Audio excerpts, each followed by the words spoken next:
He was just an ordinary young man struggling in reality. Yet on a certain night in 2132, he suddenly awakened beneath a ceiling both familiar and strange. Mo Lee's fate had been completely twisted by the hand of destiny. At this moment, he sat up abruptly like a dying patient, his gaze falling directly on his phone's screen. August 31st, 2132, 8 p.m. sharp. Time flowed quietly, yet harbored hidden dangers. Reborn into a new life, he had returned to the night before divine flame and reality merged. The rental apartment before him was both a prison of the past and the starting point of rebirth. Divine Flame, this so-called revolutionary fully immersive MMORPG, could immerse players completely with just a wristband. No expensive equipment needed, no dangerous helmets required. The wristband was ridiculously cheap at only 99 yuan, almost as if the game company was doing charity work. On the eve of the server launch, players worldwide had already gone crazy for it.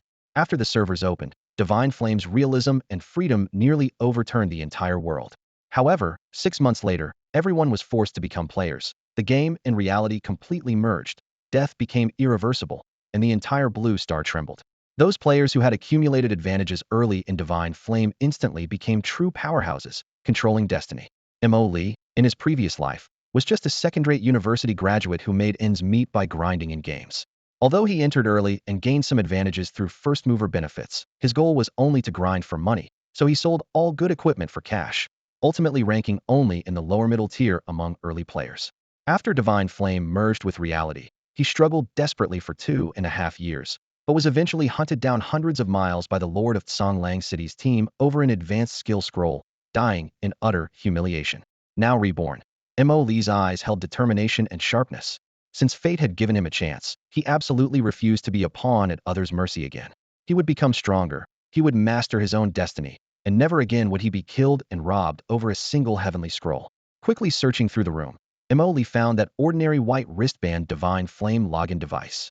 Due to his keen grasp of first-mover advantages, his previous self had bought it early. After confirming the wristband was intact, he habitually checked his phone balance, 5,169.23 yuan. 5,000 of this money was reserved for rent, but he understood that even throwing all his savings into the launch lottery wouldn't be nearly enough. The lottery on Divine Flame's opening day had unprecedented drop rates, 648 yuan for 10 consecutive draws. To get 110 draw sets would require 64,800 yuan, guaranteeing a divine talent. But the officials never explicitly stated this. Players all thought it was just ordinary lottery. Nobody took it seriously, so very few drew divine talents. Mo Lee remembered that fewer than 10 divine talents appeared in this lottery. This was the ultimate opportunity in history, never to be repeated. The gears of fate turned at this moment. Where would the money come from? Mo Lee racked his brains, then suddenly had a flash of inspiration. The lottery shop nearby would draw a 100,000 yuan jackpot tonight at 9 p.m. Shop had been advertising this for half a month. Mo Lee practically burst out the door, rushing toward the lottery shop. Because he remembered that winning number sequence, though, he only remembered the first 5 digits. With the last 2 blurry, he didn't retreat. Seeing his intention, the shop owner tried to dissuade him, but eventually helped him print all possible combinations too, 500 tickets costing exactly 5,000 yuan. At 9 p.m., the lottery drew, and Mo Lee quickly found the winning ticket. The shop owner looked suspicious and jokingly asked if he had inside information. Mo Lee pretended to shake his head helplessly. Lottery redemption in 2132 had long been automated, and soon, 80,000 yuan in prize money arrived after taxes. Looking at his bank account balance, Mo Lee's inner joy nearly overflowed. He finally understood the cheat-like life of rebirth was indeed this exhilarating. With everything prepared, Mo Lee returned to his rental apartment, researched Divine Flame materials, and waited for that thrilling midnight moment. He put on the wristband and logged into Divine Flame right on time. The system notification sounded, scanning began, customizing the most suitable profession for him. In Divine Flame, there was no choice, only destiny's arrangement. In his previous life, he was fortunate to become a mage. This time, he held his breath waiting for fate's verdict. The scan completed, and the system coldly announced, "Your profession is Necromancer." Mo Lee stared at the 4 words, Necromancer, in a daze. In Mo Lee's memory, Necromancers were extremely rare, and each one was an incredibly powerful being. There was even a terrifying legend of one-man army. Every known Necromancer represented the pinnacle of individual combat power. Mo Lee muttered under his breath. Could it be because of my rebirth? The thought flashed through his mind briefly, though he wasn't certain, but now was clearly not the time to dwell on it. After the profession was locked in, the system automatically generated a character image based on facial scanning, then presented 2 major options, lottery draw or enter the game directly. Mo Lee didn't hesitate to link his bank card and chose the lottery. 10 consecutive draws. The moment he confirmed, data spun rapidly across the light screen. 10 draws, then another 10. His finger mechanically repeated the clicking until his fingertips went numb, and Mo couldn't even remember how many times he had drawn. Suddenly, a crisp electronic sound distinctly different from ordinary notification tones rang out. Ding! Congratulations, player has drawn the divine level passive skill, attribute inheritance. Level, divine. Effect, summon creatures' attribute values equal your highest attribute value. Mo's pupils contracted sharply, his heart pounding. The 4 basic attributes in the divine flame world strength, agility, constitution, and spirit were automatically allocated based on profession. As levels increased, the gap between primary and secondary attributes would widen infinitely. Taking a level 50 mage as an example, without any bonuses, the attribute panel would only show strength 67, agility 67, constitution 162, spirit 765. The appearance of attribute inheritance meant that summoned creatures would directly inherit that highest value of 765 spirit points, with all 4 dimensions maxed out. 765 strength could clash heat-in with berserker warriors of the same level. 765 agility could catch up with assassins and agility archers. 765 constitution rivaled tank builds, and spirit remained at the strongest mage standard. Absolutely overpowered. This truly deserved the title divine level passive. He struggled to calm his surging emotions and glanced at his system balance. Incredibly, over 40,000 still remained in his bank card. This meant the divine level passive was drawn completely off pity, and his luck hadn't run out yet. Mo licked his dry lips. Continue. Another round of 10 consecutive draws, his fingertips progressing from soreness to slight twitching. The system notification sounds becoming as monotonous as background noise. Just as he was growing numb, that familiar yet special notification sound rang out again. Ding! Congratulations, player has drawn the divine level passive skill spirit damage absorption. Quality, divine. Effect, all damage received is first absorbed by spirit value, only deducting health when spirit is insufficient. Another divine level. Mo's breathing quickened on launch day. Divine Flame had clearly provided an exceptionally generous welcome gift for Blue Star players, though most people simply had no chance to claim it. He quickly weighed his options. Spirit damage absorption might be a trap for ordinary mage classes. Skills consume spirit, and once out of mana, they'd become sitting ducks unable to cast spells. But necromancers were different. Their core combat power came from summoned creatures rather than frequent spell casting. Combined with mage classes naturally having low health but high mana, merging spirit and health values essentially granted a composite health bar, even more ridiculous than tank builds. After Divine Flame merged with reality, death meant true death, making this sense of security invaluable. With nearly 20,000 remaining in his balance, Mo's eyes gleamed with fervor. Continue. Round after round of 10 consecutive draws, the light screen data rolled at speeds barely visible to the naked eye, the lottery button seeming about to be worn through by his pressing. Mo had lived 2 lifetimes, and this was his first experience drawing lottery until his hands went weak. No, more accurately, he was almost sick from drawing. He just wanted to quickly draw the guaranteed divine talent and then hurry into the game. Finally, a special notification chimed. Ding! Congratulations, player. You have drawn the divine talent peak level. Peak level is currently at beginner tier, with subsequent tiers unlocking once player level requirements are met. Effect: peak level beginner grants an additional 40 attribute points per level up, freely distributable. Mo stared at the panel and couldn't help but throw his head back and laugh 3 times. In Divine Flame, leveling had always been grueling, with experience requirements becoming more outrageous at higher levels.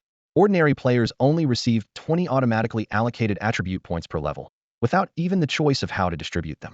But this peak level talent could provide an additional 40 points on top of the base amount, with complete freedom of allocation, a 3-fold difference.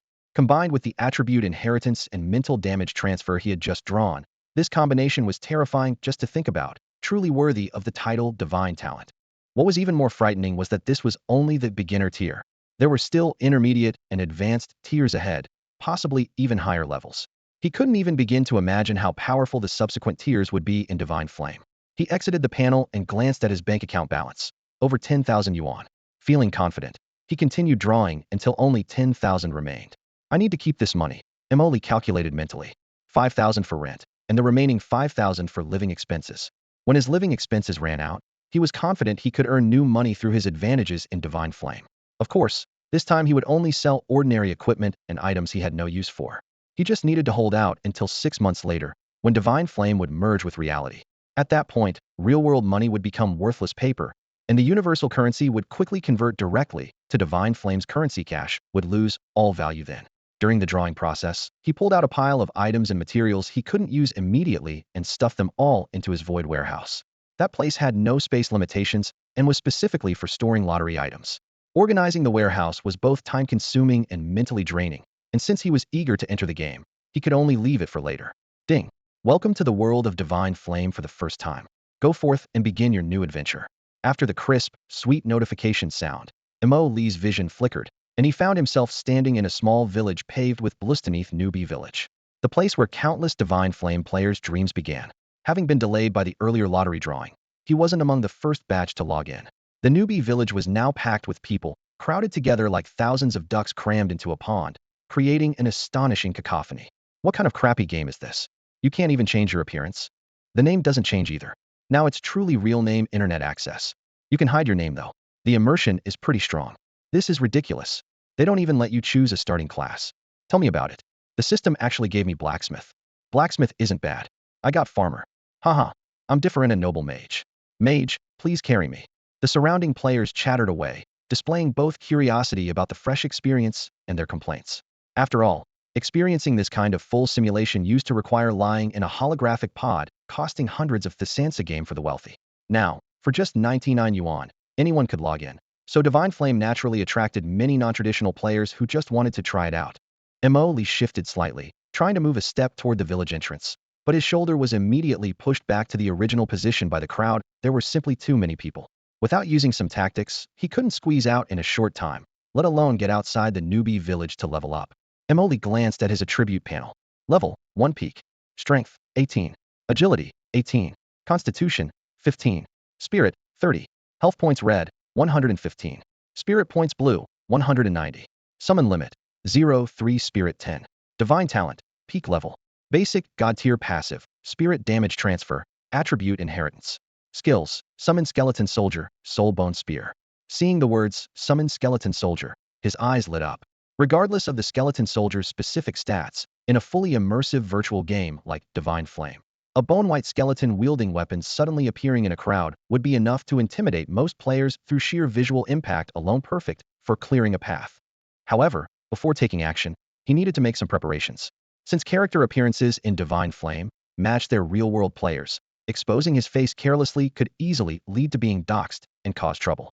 After brief consideration, he opened his void storage and rummaged through it, soon pulling out a cartoon-style rabbit hood. Item name Disguise Hood. Quality Epic. Effect when worn. Other players cannot see the wearer's true appearance or hear their real voice. After confirming the attributes, Lee decisively put on the hood. The round, floppy ears created a stark contrast with his black robes, both comical and secure. He then squeezed into the bustling crowd, forcing his way through the human wall to create several dozen meters of space, before focusing his mind skill. Summon skeleton soldier. Buzz. Light particles scattered as white bones rose from the ground. A 2-meter-tall skeleton soldier wielding a massive axe took form, ghostly flames flickering in its hollow eye sockets. Oh, what is that thing? It's so terrifying. Monster siege. Everyone run. That's so creepy. Screams erupted one after another. The previously crowded plaza instantly became like a pond struck by a boulder, with players scattering in all directions, leaving a vacuum around the skeleton soldier. Hidden beneath his rabbit hood, Lee controlled the skeleton soldier to advance slowly, using its intimidating presence to disperse the crowd and successfully exit the village. Only after the skeleton soldier's figure completely disappeared in the distance did the Newbie Village come alive again. Do you think that skeleton soldier was summoned by some player? Very likely. When it passed the village entrance, the guards didn't even move, definitely not a system monster. So tall and mighty. If I had a helper like that, leveling and farming monsters would be amazing. This farmer is officially jealous. What class could that be? The developers never said any class could summon skeletons right from birth, right? Hidden class. Definitely a hidden class. The developers also said there are many more classes waiting for players to discover. People are so unfair. Here I am, a mighty blacksmith who just learned to hammer iron, while someone else already has a damn hidden class. Why? Lee remained completely unaware of the envy and resentment brewing behind him. He had only one goal: rapid leveling. After leaving the Newbie Village, he headed straight for the small forest to the north. That woodland spawned level 3 forest spiders, the highest level monsters in the vicinity. Anything stronger would require venturing to more distant dangerous zones. Lee's confidence in challenging level 3 monsters at level 1 came entirely from the skeleton soldier he had just summoned. Skeleton soldier level 1. Strength, 30. Agility, 30. Constitution, 30. Spirit, 30. Health, 30. Mana, 300. Damage amplification, 90. This was still the most basic summon creature, but the line, unable to use any skills, had vanished. The shackles imposed by 0 spirit points were completely shattered by the 30 spirit points. With the right skill books, this skeleton could not only swing an axe in combat, but might also chant spells, becoming a true skeletal mage. Lee's gaze shifted to the summon count field, 13. Summon count spirit 10. In other words, at just level 1, he could simultaneously control 3 skeleton soldiers. With such a cheat at his disposal, why not directly challenge higher-level monsters? As the thought settled, 2 dim white flashes erupted before him, and 2 more skeleton soldiers, each standing 2 meters tall, materialized one after another. Cold, gleaming battle axes gripped in bony fingers, the 3 skeletons formed a crescent formation around their master. Go, kill monsters.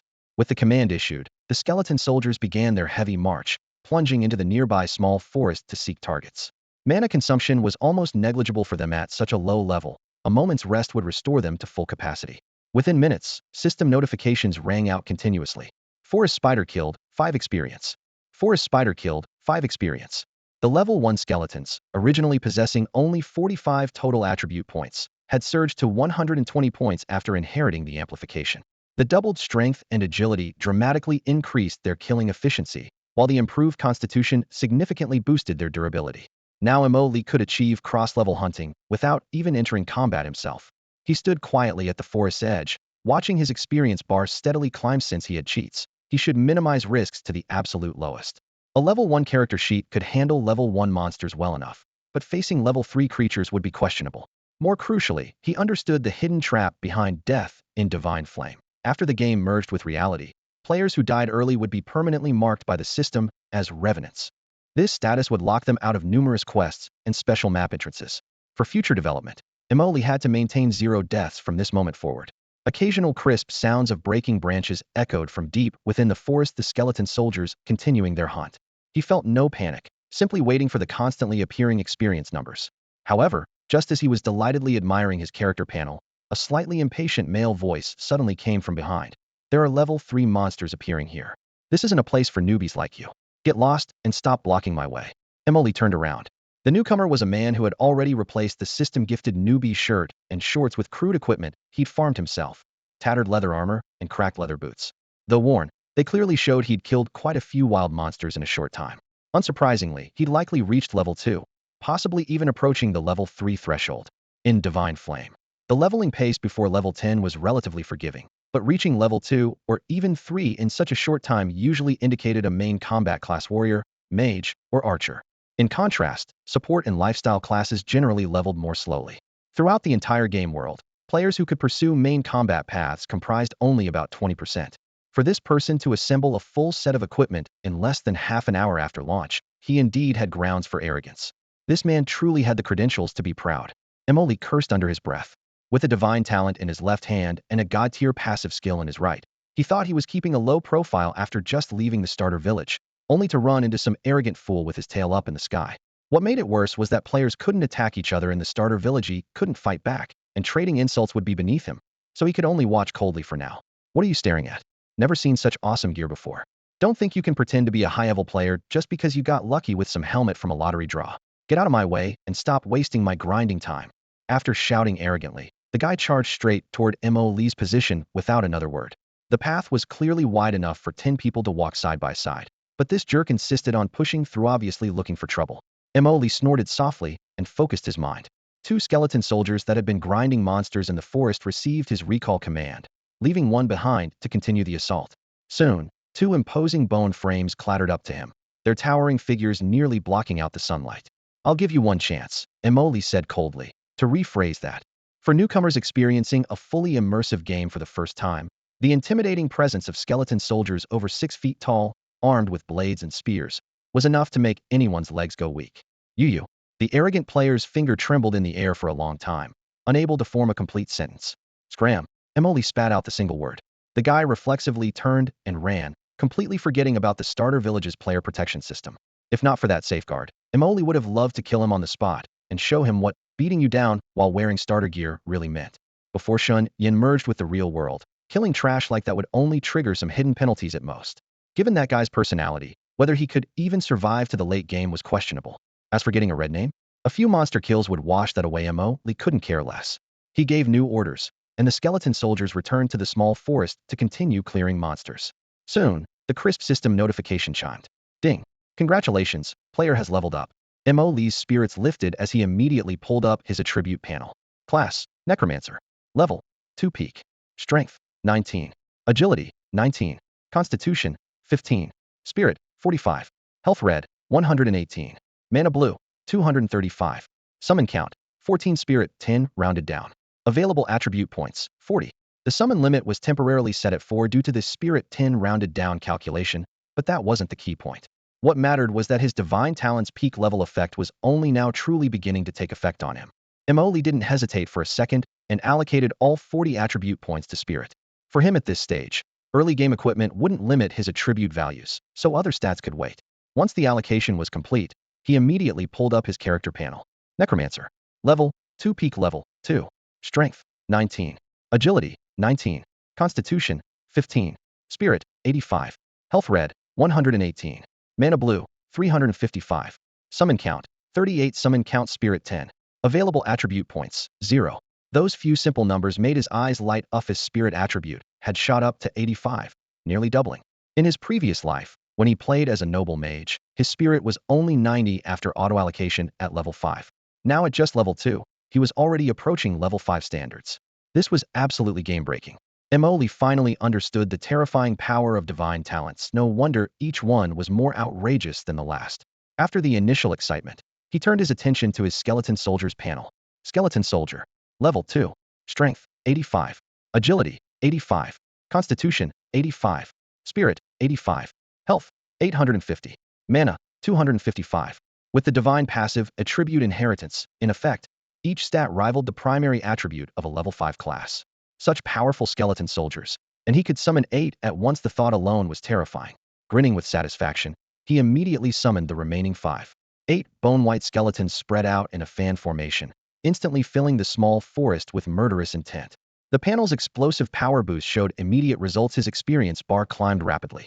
But the good times didn't last long. Soon, Lee noticed the experience gain slowing down. Monster respawn rates couldn't keep up with his skeleton's clearing efficiency. Level 3 monsters were like paper before these 8 overpowered skeletons. Once a wave was cleared, he had to wait for the next spawn, drastically reducing efficiency. Forget it, let me go scavenge some drops. Maybe there'll be a surprise, he thought to himself. While monsters around the newbie village wouldn't drop high-tier treasures, basic equipment and skill books occasionally appeared during the early game. Even scraps were valuable, and he could sell them to other players for startup capital. So he recalled 2 skeleton soldiers as bodyguards and ventured into the small forest to sweep the battlefield. Walking and collecting as he went, the scattered items everywhere proved this area had been untouched at most. That unlucky player who'd been scared off by the skeletons at the outer edge had been here. Lee felt secretly pleased. He could milk this virgin territory for all it was worth, especially since soon enough, groups of level 2 or even level 3 players would come flooding in. He bent down to pick up a book page scattered in the grass. Basic skill book, Fireball, level 1. Level requirement, 1. Spirit requirement, 30. Description, basic spell. 2-second cast time, deals damage equal to spirit attribute value. Lee fingered the cover, only one thought crossing his mind. Could his skeleton soldiers learn this? In Divine Flame, skills for various classes are learned through skill books or by paying professional trainers in town during the early stages. At first glance, learning restrictions seem minimal as long as character attributes meet the skill book requirements. You can learn them. However, attribute points gained from leveling are automatically allocated by the system, which indirectly limits the range of skills different classes can learn. What's more troublesome is that before level 10, each player only has 3 precious skill slots in their inventory, making every decision about what to learn and what to abandon require careful consideration. Lee chose the Necromancer path. Currently, his 3 slots were occupied by Summon Skeleton and Bone Spear, taking up 2 spaces, with the last slot reserved for future core necromancy skills. As for level 1 Fireball, he wasn't particularly interested. After much thought, Lee's gaze fell upon the row of pale white skeletons beside him. Could a necromancer's skeleton soldiers learn from skill books? Having never played a necromancer before, he wasn't certain of the answer. Without hesitation, Lee began chanting a summoning spell, and a skeleton soldier clattered over to him. He slapped the gray leather scroll marked Level 1 Fireball against the skeleton's forehead bone. Ding! You have used the skill book Level 1 Fireball on your summon creature. Your summoned skeleton soldier has learned Level 1 Fireball. As the notification sound faded, Lee felt a surge of excitement. It actually worked. As long as attribute requirements were met, the system didn't prohibit summoned creatures from using skill books. However, a new question arose: did only this skeleton gain Fireball, or did all 8 skeleton soldiers master it? He immediately opened the attribute panel. Skeleton Soldier. Level 2. Strength, 85. Agility, 85. Constitution, 85. Spirit, 85. Health, 850. Mana, 255. Skills, Level 1 Fireball. Emily quickly checked the remaining 7 skeletons, and the last entry also read, Level 1 Fireball. All 8 skeletons had learned it simultaneously. Boom, boom. Continuous explosions immediately echoed through the small forest. The skeleton soldiers no longer foolishly charged at monsters with axes, but automatically raised their hands to conjure fireballs, with blazing orbs blooming among the woodland spiders. System notifications rapidly flooded the screen. Killed woodland spider, experience 5. Killed woodland spider, experience 5. The skeleton soldier's spirit attribute reached 85 points, nearly equivalent to a level 5 mage. 8 fireballs firing simultaneously was like having 8 level 5 mages grinding monsters together, making the efficiency significantly faster than the previous axe-chopping method. However, the good times didn't last long. The refresh rate of experience notifications soon slowed to 1 every few dozen seconds. The small forest couldn't spawn monsters fast enough. The skeleton soldiers killed too quickly, creating gaps in the action. Emily looked north. Beyond this forest lay a valley inhabited by the highest level monsters in the newbie village. Level 5 Valley Tigers. Players typically leveled to 5 there before being automatically teleported out of the newbie village by the system, never to return. Divine Flame's newbie village was just that simple and monotonous. No quests, no secrets, no Easter eggs, and not even interactive NPCs. It simply let players kill monsters and adapt to Divine Flame's environment. Even players with support and lifestyle professions must go through this monster-killing process. This is a fair yet brutal trial for all players entering Shenyan. Only by truly leaving the newbie village does Shenyan officially begin. Mo Lee quickly calculated. With the current combat power of his skeleton soldiers, directly killing level 5 monsters above his level would be slower, but the cross-level experience bonus was higher, completely making up for the efficiency gap.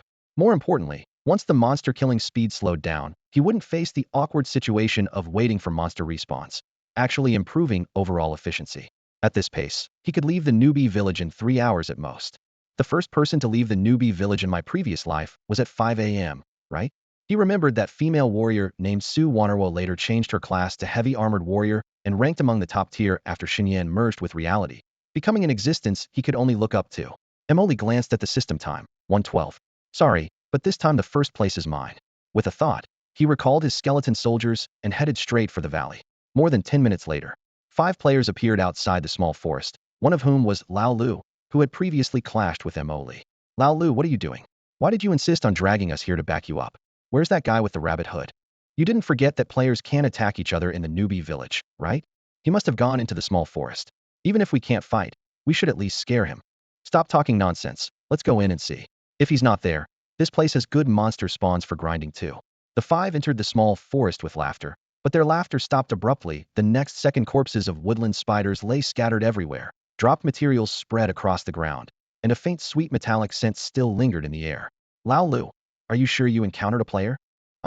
Lao Lu originally wanted to say there were no interactive NPCs in the newbie village, but this scale of slaughter made him doubt himself.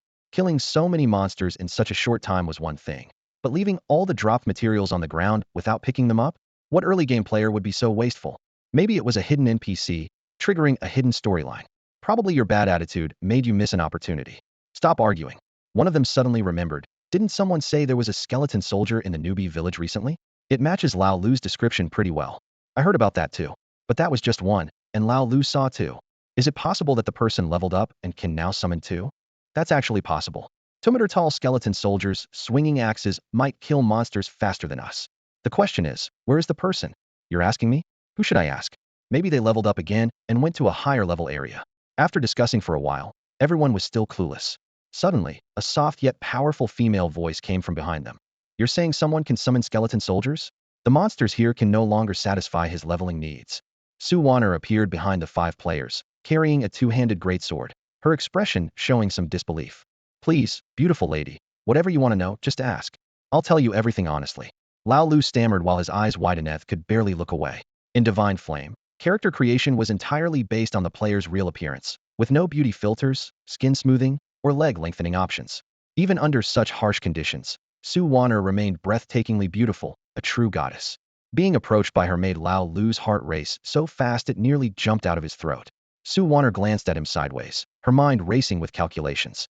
She believed her divine tier talent perfectly matched her warrior class, and had always assumed her leveling speed was unmatched.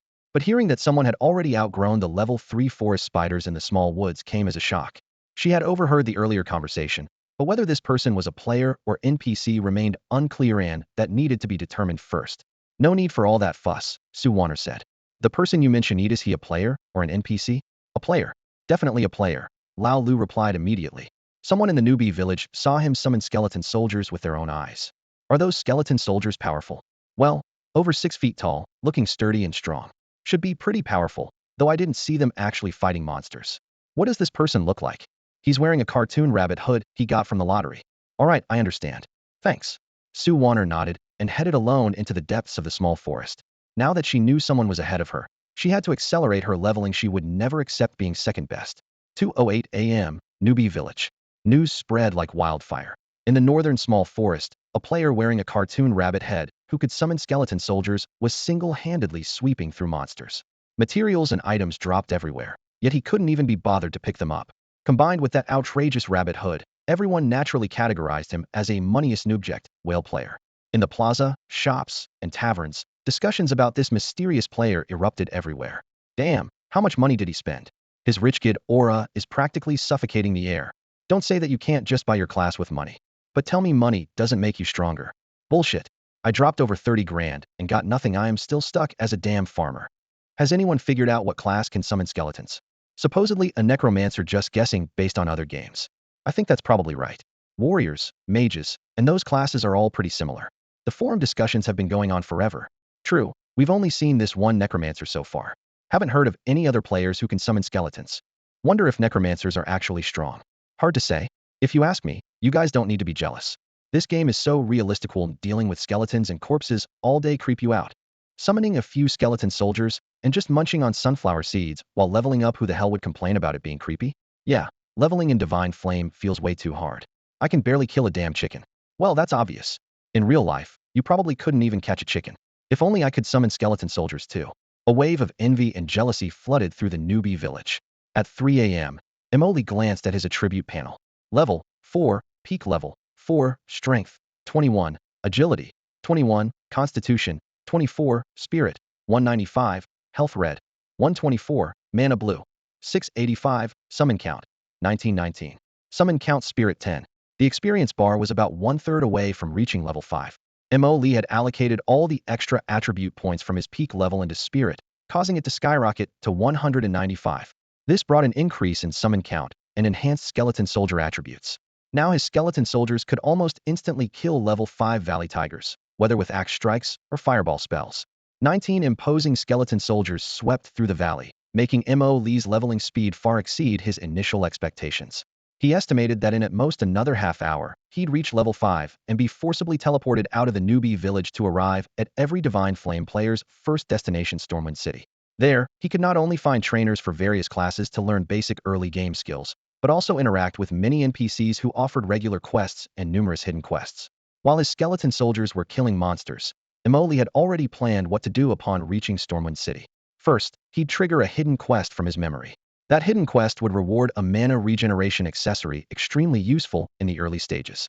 With his god tier passive spirit damage absorption, mana wasn't just for casting skills, it was also health. So Emoli was determined to get that mana accessory. This was why Emoli was so eager to leave the newbie village.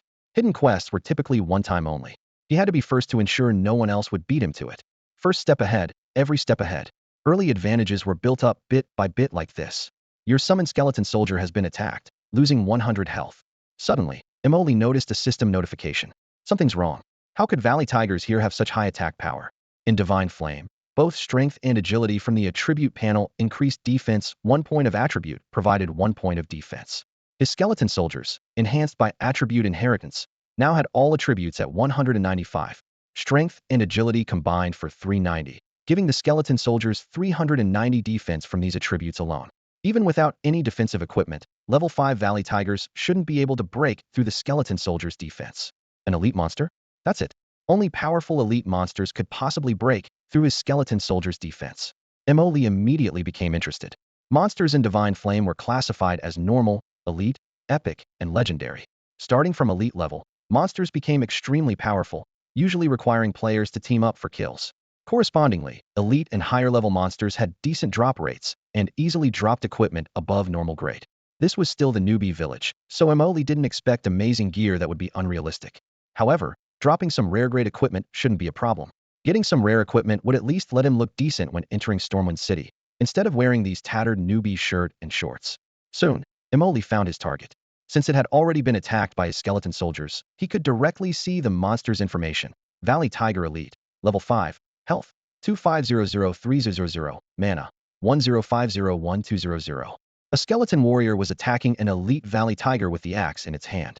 The sharp bone blade whistled through the air as it struck toward the tiger's head, sparking upon impact, but leaving only a shallow white mark on the tiger's hide.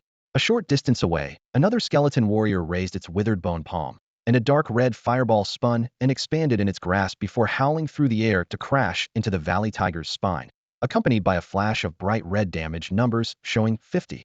Immediately after, 30 appeared above the tiger's head, the melee damage from the axe. The two skeleton warriors and this elite Valley Tiger had been locked in fierce combat for quite some time, but the numbers still cruelly revealed the opponent's astonishing defense. Emoli stepped closer, his brow furrowed. The skeleton warriors had individual stats as high as 195, which should theoretically allow a fireball spell to deal the same 195 points of magic damage. Even with a regular Valley Tiger's high magic resistance, the final damage should still be around 180 points. Yet now, the elite Valley Tiger had only lost a mere 50 points, and the melee axe damage was even more pitiful. The reason was obvious: the skeleton warriors weren't equipped with any spell penetration or armor penetration gear. The decorative axe that came with summoning was just for show, as summoned creatures couldn't access their equipment slots until level 10. Even regular players at level 5 would struggle to find equipment with penetration attributes. Emoli understood the situation. This elite Valley Tiger had been placed here specifically to give players who had just left the starter village and were brimming with confidence a harsh reality check about the monster difficulty in the Divine Flame world. "You're unlucky to run into me today. This first kill is mine," he muttered through gritted teeth. In Divine Flame, elite monsters were rare creatures whose first kills not only dropped generous rewards, but also triggered server-wide announcements. Even better, before Divine Flame fully merged with the real world, all leaderboards and announcements allowed name hiding, meaning even if he scored big benefits, he wouldn't have to worry about being targeted. By the time the hiding feature was disabled, he was confident he'd have the strength to protect himself. With this thought, he immediately gave orders. The remaining skeleton warriors abandoned their scattered monster clearing and quickly assembled. Amid the sound of crushing leaves and stones underfoot, 19 skeleton warriors formed a crescent-shaped encirclement, with one bone soldier positioned at the front to tank damage, while the other 18 raised their palms in unison. Fire elements surged between the white bones as 18 fireballs traced blazing arcs through the air, simultaneously striking the Valley Tiger. 30, 50, 50, 50. Red numbers fell like raindrops. While individual damage still seemed low, quantity eventually led to qualitative change. 18 fireballs meant 900 points of magic damage. After one round, the tiger's back was charred black. After 3 volleys, before the frontline skeleton warrior even needed to be replaced, the Valley Tiger let out a piercing death cry as its massive body crashed to the ground. Too brutal. Emoli had originally wanted to test the limits of his bone spear skill, but after just a moment's hesitation, his skeleton warriors had already torn the prey apart. A system notification immediately appeared. Ding. Congratulations to the player for the first kill of an elite Valley Tiger. A server-wide announcement will now be made. Would you like to hide your player name? He clicked yes, without hesitation. Immediately, the server-wide broadcast spread with a crisp system sound. Ding. Congratulations to the player who wishes to remain anonymous for achieving the first kill of an elite Valley Tiger. Emoli glanced at the system notification briefly before turning his attention to the items scattered on the ground. These were all the drops from the elite Valley Tiger, forming a small patch of glimmering loot, 7 or 8 pieces of equipment, plus nearly 20 other items and materials combined. Killing elite monsters typically required a team, but since he had taken it down solo, the spoils naturally matched what a full party would receive. He crouched down and began picking up and identifying each item. Soon, a ring with a pale blue glow caught his eye. Name: basic spatial ring. Type: accessory. Quality: rare. Effect: additional storage space, 32 slots. Item level: 5. Level requirement: 1. Divine Flame's equipment quality was divided into 6 tiers: common, fine, rare, excellent, epic, and legendary. This ring had skipped right over fine quality to reach rare, making it quite valuable in the early game. Each character started with 32 storage slots that could only hold in-game items, while lottery items went to the void warehouse. The two systems were completely separate. Most spatial rings on the market were common quality, adding only 8 slots. Players were often strapped for cash but wanted to stuff every piece of junk into their bags, quickly running out of space. In the mid to late game, with more valuable equipment dropping, demand actually increased, and nearly everyone carried a spatial ring, the only difference being quality and capacity. Though this ring was the lowest tier, its rare quality directly added 32 slots, equivalent to 4 common rings combined, making its value far exceed their cumulative price. The problem was that accessory slots were limited to 5 positions, and most accessories came with attributes, so dedicating a slot to a spatial ring was already a compromise. Some hardcore players simply refused to wear spatial rings, preferring to equip an extra attribute accessory instead. The most extreme players pursued spatial rings that both expanded storage and provided attributes, but those came with astronomical price tags. After putting on the ring, he lost 1 accessory slot, but his inventory instantly became spacious. Lee stored the remaining equipment in his newly expanded storage space, then turned to the miscellaneous items still on the ground. A flash of pale green caught his attention as he pulled out a skill book. Basic skill book, Elementary Healing Level 1. Level requirement, 1. Spirit requirement, 30. Description, 1.5 second cast time. Healing amount per use, spirit attribute 1.5. A healer skill? Lee raised an eyebrow, but felt an inexplicable urge stirring within him. With his divine talent's peak growth rate, his spirit attribute would only continue to soar. Was only level 5 now, wearing no equipment, yet his spirit had already reached 195. A simple healing spell would restore nearly 300 points. The elite Valley Tiger's claw attack had only dealt 100 damage to his skeleton soldier earlier. This single heal would completely overflow. With this skill, the difficulty of soloing bosses would undoubtedly plummet. Suddenly, inspiration struck, and he looked up with a self-mocking smile. Wait, why would I learn this? I could just have my skeleton soldier learn it instead. Lee recalled one of his skeleton soldiers and directly used a basic skill book on it. Level 1 basic healing. Ding. System notification. You have used a level 1 basic healing skill book on your summoned creature. Your skeleton soldier has learned level 1 healing. Perfect. He mentally praised his own cleverness, then casually waved his hand, signaling the skeleton soldier to charge back into the monster pack. In the classic MMORPG tank DPS healer Trinity system, these skeleton soldiers, with their balanced inherited attributes, could now seamlessly switch between warrior, mage, and priest roles. At this moment, they had become a mature team capable of challenging higher difficulty monsters. Lee glanced at his experience bar, just a sliver away from reaching level 5. At this rate, it would only take a few minutes. Once he hit level 5, the system would automatically teleport him out of the newbie village and drop him at the gates of Stormwind City.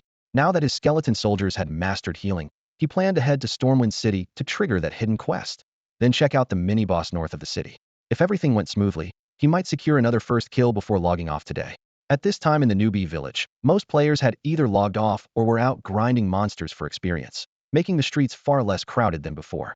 Despite the reduced population, the server-wide kill announcement that had just appeared instantly excited all the remaining players. Holy crap, who the hell is this? How are they so overpowered? How did they get the first elite kill so quickly? Wait, isn't this a bit ridiculous? Don't elite monsters usually require a team to take down? Damn it, must be a pay-to-win player. Bullshit.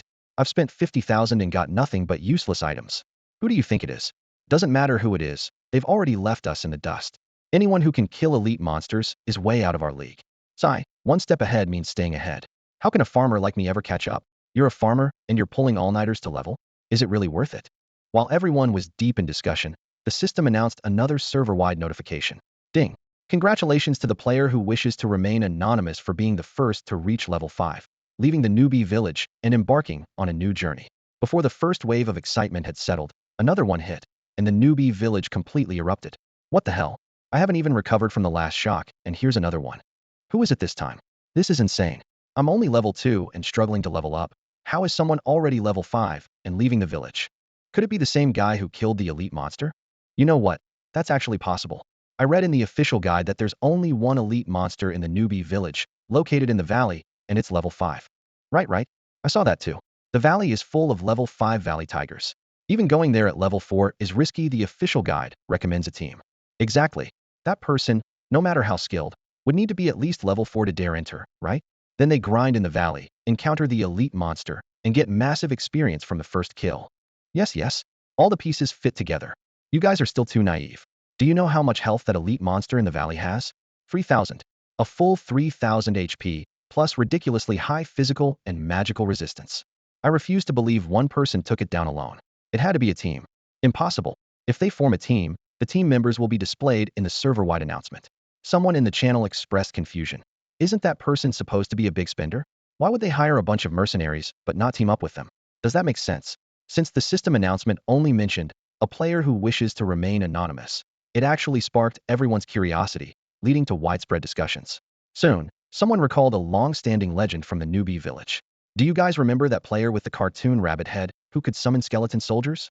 Right. The one who swept through the northern forest and left all the drops on the ground without bothering to pick them up. Is it possible that this player solo killed the elite monster? Those skeleton soldiers looked mighty and powerful, definitely not just for show, and they must be even stronger after leveling up. After some brainstorming, everyone quickly focused on one name only. Just talking won't prove anything. Do you have screenshots? The rabbit head is a lottery prize. They're everywhere. Who would bother taking screenshots? What about the skeleton soldiers? Didn't anyone capture those? I do. A player immediately posted a screenshot on the forum. In the photo, the skeleton soldier had broad shoulders and long arms, with bones glowing with an eerie blue light, looking like a mobile miniature skeletal fortress. The caption was eye-catching. Server-wide search. If you've seen the owner of this skeleton soldier, please leave a comment. Suspected to be the mysterious player who killed the elite monster and was the first to reach level 5 and leave the newbie village. The post was highly impactful and quickly dominated the front page of the Divine Flame forum. Holy crap, Divine Flame can summon such mighty creatures. Mighty? I think it's creepy. Would you want it if offered? Yes. With this skeleton soldier, I wouldn't have to grind monsters myself. This must be the legendary Necromancer, right? Should be. No other class can summon skeleton soldiers. The developers said this class has strict requirements. It's been almost 5 hours now. Have you seen a second Necromancer?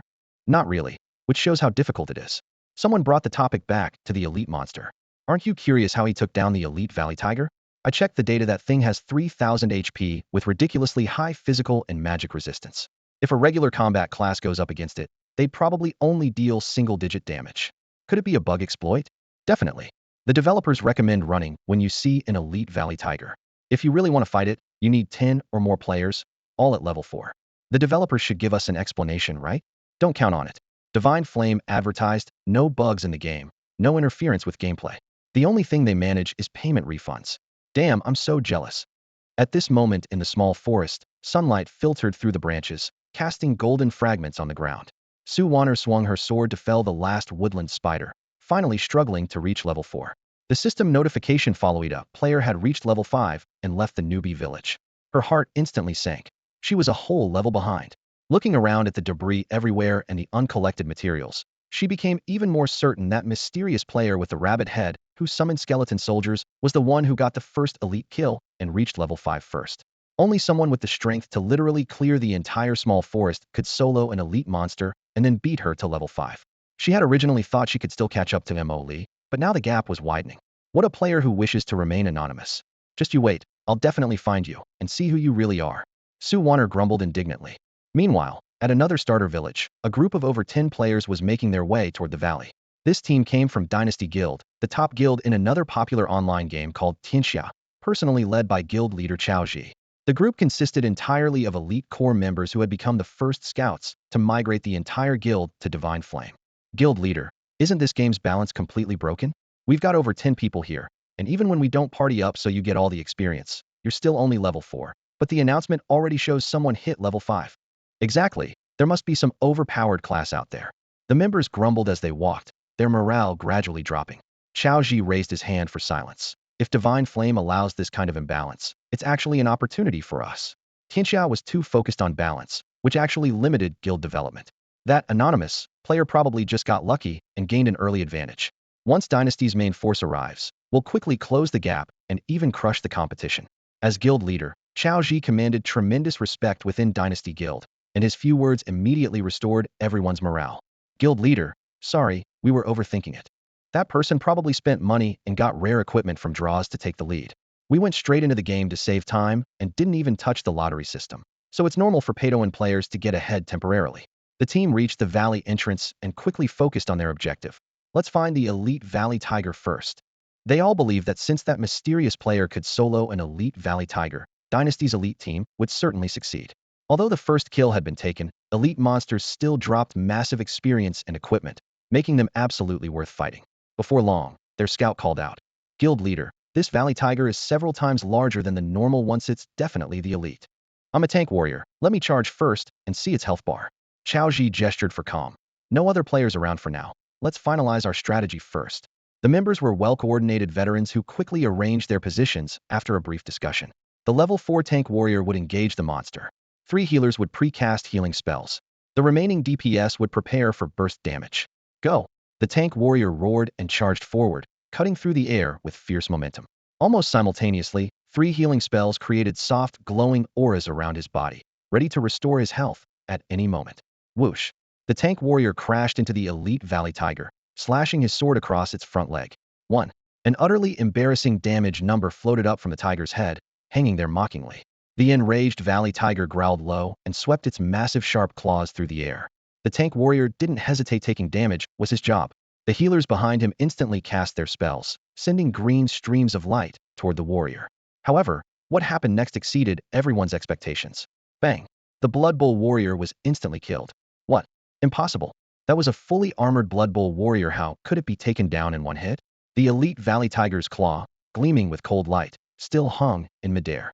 The Blood Bowl warrior didn't even have time to grunt before his massive body crashed to the ground like a sack of broken flesh and blood. In the next second, the beast turned its crimson eyes toward a nearby healer who was still casting. Boom! The tiger's tail swept across, and 3 level 3 healers were sent flying several meters before they could finish casting their healing spells. Their health instantly dropped to 0, and they were sent straight back to town with black screens. The entire process took less than 3 seconds. The valley tiger lowered its head to survey the remaining dozen or so players. Since they hadn't raised weapons or cast spells, the system hadn't added them to its aggro list. It flicked its tail, leaving several deep claw marks, then turned without hesitation and charged into the depths of the valley, quickly disappearing into the mist. "Guild leader, should we still pursue?" someone asked with a trembling voice. "Going after it would be suicide. We're not pursuing." Xiao Ji suppressed the tremor in his chest, his tone decisive. If a level 4 Blood Bowl warrior could be killed in one strike, the rest of them couldn't possibly withstand the elite valley tiger's next attack. Fortunately, this was the newbie village where monsters wouldn't actively attack. Players only those on the aggro list would be hunted down. Otherwise, it wouldn't have been just 4 deaths. The entire team would have been wiped out. "Guild leader, didn't Second Brother's normal attack only deal 1 damage just now? I didn't see wrong, did I?" "It was 1 point." Xiao Ji smiled bitterly. "If we went up there, we'd probably deal 2 or 3 damage at most." Halfway through his words, he fell silent. Earlier, when Second Brother's strike had revealed the valley tiger's health bar, it showed a glaring 3000 HP in bright red. Dealing 1 or 2 damage per hit. Forget about tanking damage. Even if they could stay on their feet, how long would this team need to grind it down? Not to mention that elite monsters likely had health regeneration mechanics. If the auto recovery was even slightly high, they'd never break through its defenses. How on earth did that player who wished to remain anonymous manage to solo it? Xiao Ji had roamed various online games for years and considered himself well experienced, but at this moment, he was completely stunned. Soon, a player claiming to be the guild leader of Dynasty Guild posted on the official Divine Flame forum, providing a detailed breakdown of his guild team's encounter with the elite Valley Tiger. He thoughtfully included screenshots of the Valley Tiger and his fallen guild members to prove his claims weren't fabricated, with special emphasis on level 4 Blood Bowl warrior killed in 1 strike by Valley Tiger. The official forum could be accessed directly from within the game.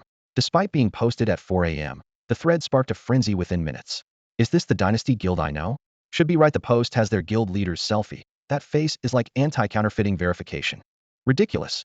The world's #1 guild actually transferred their entire roster to Divine Flame? What about their empire and world? What's so strange about that? Divine Flame is basically a dimensional downgrade attack on other online games. Jumping ship early cuts losses. You're missing the point. The point is that Dynasty's dozen elite members nearly got team wiped by an elite Valley Tiger. Holy crap. Who's the real elite here? Horror story. That player who wished to remain anonymous actually soloed the Valley Tiger. So by that logic, couldn't he solo Dynasty's elite squad? Damn, that actually makes sense. Are Necromancers really this overpowered? Is it too late for me to delete my character and reroll? You can try if you succeed. Remember to tell me, and I'll definitely send you 50. The guild leader of Dynasty Guild's post quickly redirected everyone's attention from discussing the first player to leave the newbie village back to the first player to kill an elite Valley Tiger. However, these 2 anonymous guys are probably the same person. I think that makes sense too. Without some real skills, how could someone both get the first kill on an elite Valley Tiger and be the first to leave the newbie village? This is ridiculous. How did they manage to be so good at killing monsters and leveling up so fast? Hey, don't you see what you're saying? If you're good at killing monsters, naturally you'll level up fast. Dynasty Guild holds all the server's boss first kill records, yet they couldn't handle this monster. Who on earth killed it? Could it be like Dynasty Guild, some big shot migrating from another game? You know what? That's actually possible now. Who knew how strong the elite Valley Tiger was before? Everyone thought it was just slightly stronger than a regular Valley Tiger. And what happened? A level 4 tank warrior with nearly 300 HP got one-shotted. More than that. That warrior was obviously wearing gear, probably had 400 HP, and the elite Valley Tiger seemed to just use a basic attack without any skills. So a solo first kill is absolutely impossible. I bet 50 cents it's definitely a big shot transferring from another server. I bet $1 it was definitely dozens of people taking turns tanking. Outside the newbie village, in the valley.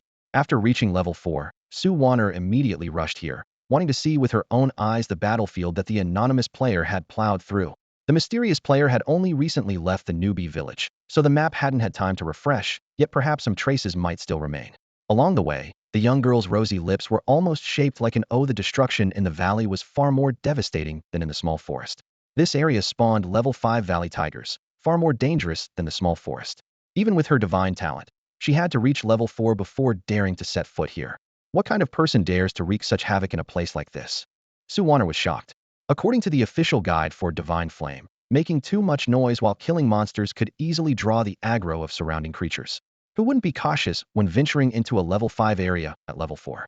She could handle 1 or 2, but if 7 or 8 came at once, even she wasn't confident she could escape alive. At this point, players were generally dirt poor with very few decent pieces of equipment, so even her divine talent couldn't provide an overwhelming advantage. Could I have guessed wrong? Not one person, but an entire team. Sue Warner murmured to herself. The scene before her shook her judgment. Charred grass, scorching fire marks, deep cracks left by axe blades, fallen shrubs, and scattered rocks. Battle traces covered almost the entire valley, as if it had been swept through by dozens of people. Sue Warner wandered around the valley with a puzzled mind, and soon discovered the corpse of an unusually large Valley Tiger. Could this really be the elite Valley Tiger? Under the cool moonlight, Sue Warner crouched beside the mottled tiger carcass in the valley, carefully tapping it with her sword. A health bar instantly appeared in the center of her screen. 03000. It was indeed an elite Valley Tiger. 3,000 health points didn't seem insurmountable to her, especially with her divine talent. She was confident she could handle a monster of this level. She slowly circled the tiger's corpse, examining it closely. There were very few melee slash marks, but scorch marks covered the entire body, as if it had been repeatedly burned by clusters of flames. Sue Warner frowned deeply. Weren't the skeleton soldiers summoned by necromancers supposed to wield axes? If this had truly been a melee assault, the tiger's hide should be covered with blade and axe wounds. Yet what she saw were almost exclusively magical burn marks. Could necromancers really start with fireball spells? Click, click, click. She raised her optical brain's camera and photographed the corpse from every angle, then posted the entire set of images to the forum for help. Are you guys still discussing how that anonymous player managed to kill the elite Valley Tiger? It's past midnight, seriously. Are you still out grinding monsters instead of just chatting? Talk about hardcore. No. I mean, there's a new post with photos of the tiger's corpse. What? Link it now. The moment the post went live, the forum exploded with comments flooding in like a barrage. Case closed with such a brutal death. It must have been dozens of players ganging up on it. Wait, mages start with ice arrow, not fireball. Maybe they found a fireball skill book drop? I picked one up myself. With Divine Flame's drop rates? You believe dozens of people all got fireball books. Plus, Divine Flame doesn't let you choose your class. Where would dozens of mages come from migrating together? Skeptical voices rose one after another. The corpse clearly shows fireball. Damagite doesn't add up. Is there a possibility, just a possibility, that necromancer skeletons can cast fireballs?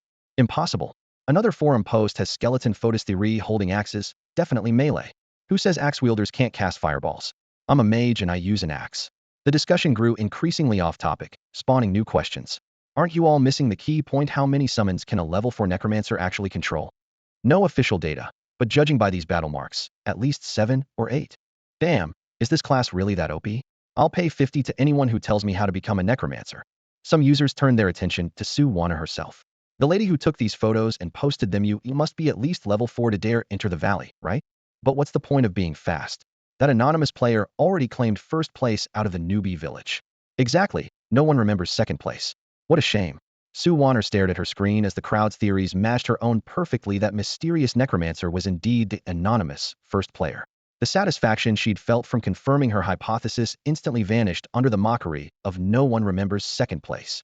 Her face darkened as she slammed the forum interface shut. "A necromancer, huh? Anonymous, are you? Just you wait. Someday I'll find you. How dare you make me look like a fool." Stormwind City sits in the eastern part of the Twilight Plains on the Divine Flame continent, making it the largest city in the continent's eastern region. This is also the first stop for all Divine Flame players leaving the newbie village and officially entering the continent. 4:55 a.m., the system time flickered in the upper right corner of his vision. Emoli stood before Stormwind City's massive ironwood gates for the second time. The first time, he had been forcibly teleported out of the newbie village by the system and dropped directly here, but since the game time synchronized with reality, the gates hadn't opened yet, leaving him to wait outside. How could Emoli, determined to be a hardcore grinder, waste even a second? He immediately turned around and rushed to the suburban monster spawn points to farm, timing his return perfectly. Still 5 full minutes to go. Taking advantage of the downtime, Emoli pulled up his attribute panel. Level 5 peak. Strength 22. Agility 22. Constitution 27. Spirit 250. Health red 127. Mana blue 850. Summon count 25. Spirit 10. When he reached level 5, Emoli didn't hesitate to allocate all 40 free attribute points from the peak level bonus into Spirit. With 250 Spirit points, he was already approaching the level of an 18th level mage. His summon count and attribute inheritance had increased accordingly. Compared to when he was level 4, his monster-killing efficiency felt like playing a completely different game. In just 1 hour, his experience bar had risen by a full third back when he played as a mage. Leveling from 5 to 6 took him a full 24 hours of grinding. Now he only needed about 3 hours to level up, an 8-fold efficiency increase. Compared to other slow-leveling classes, it was more than 10 times faster. Thinking about this, he almost forgot about the rabbit hood on his head. Bizarre outfits in Stormwind City could easily offend NPCs, potentially losing opportunities to trigger hidden quests. He casually stored the hood in his backpack and recalled all the skeleton soldiers standing behind him. These bony fellows would frighten the NPCs in the city, similarly affecting hidden quests. Although Divine Flame was a game, the NPCs were remarkably human-like. Treating them as real people made it easier to trigger hidden storylines. Rumble. With the heavy sound of grinding gears, Stormwind City's gates began to slowly rise.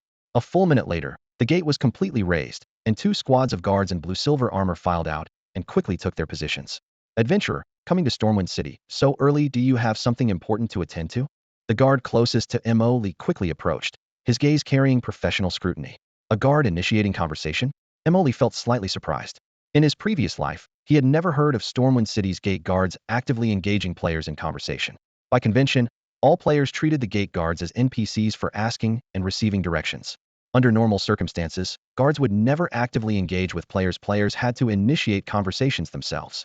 Emoli's heart leaped with joy. He must have arrived early enough to trigger a hidden storyline. "I'm a necromancer, here in Stormwind City to find a mentor for training," he announced his identity. "You say you're a necromancer?" The guard on duty raised an eyebrow, his eyes filled with curiosity. Emoli became even more certain he had triggered a hidden quest in regular gameplay. Guards never engaged in this type of dialogue with players. He quickly pieced together the logic. Arriving before Stormwind City's gates opened would activate this sequence. In his previous life, around 5 in the morning, the first person to rush out of the newbie village had been the warrior Suwaner, so no one had ever obtained this hidden questline. "Would you like me to summon a skeleton soldier as proof?" Emoli suppressed his excitement and offered to demonstrate. "Certainly, if you can prove it." The guard stepped back. With a flash of thought, a towering skeleton soldier, 2 meters tall with gleaming white bones, crashed to the ground before the city gate, radiating an icy aura. The other patrolling guards immediately raised their weapons in alarm. "Everyone stay calm. This is my summoned creature, not a monster," Emoli quickly explained, signaling the skeleton to kneel on one knee. Seeing the skeleton's obedient bow, the guards lowered their swords and instead surrounded Emoli in the center. "Noble Necromancer, please forgive our earlier offense. Noble Necromancer, please accept our respect. I never thought I'd live to see a second Necromancer in Stormwind City. Lord Bloodshadow will surely be delighted to meet you." The guard's respectful words left Emoli momentarily stunned. These seemingly ordinary gatekeepers were each terrifying level 50 entities, capable of killing his current level 5 self with a single strike. Why were they suddenly bowing and scraping before him? Could it simply be because I'm a necromancer? No, there must be another reason. Emoli analyzed silently, deciding to probe further. "This Lord Bloodshadow you mentioned is..." "Lord Bloodshadow has long sought an exceptional student to inherit his great knowledge," the guard replied solemnly. Emoli's eyelids twitched. In Stormwind City, profession trainers only taught basic skills below level 20.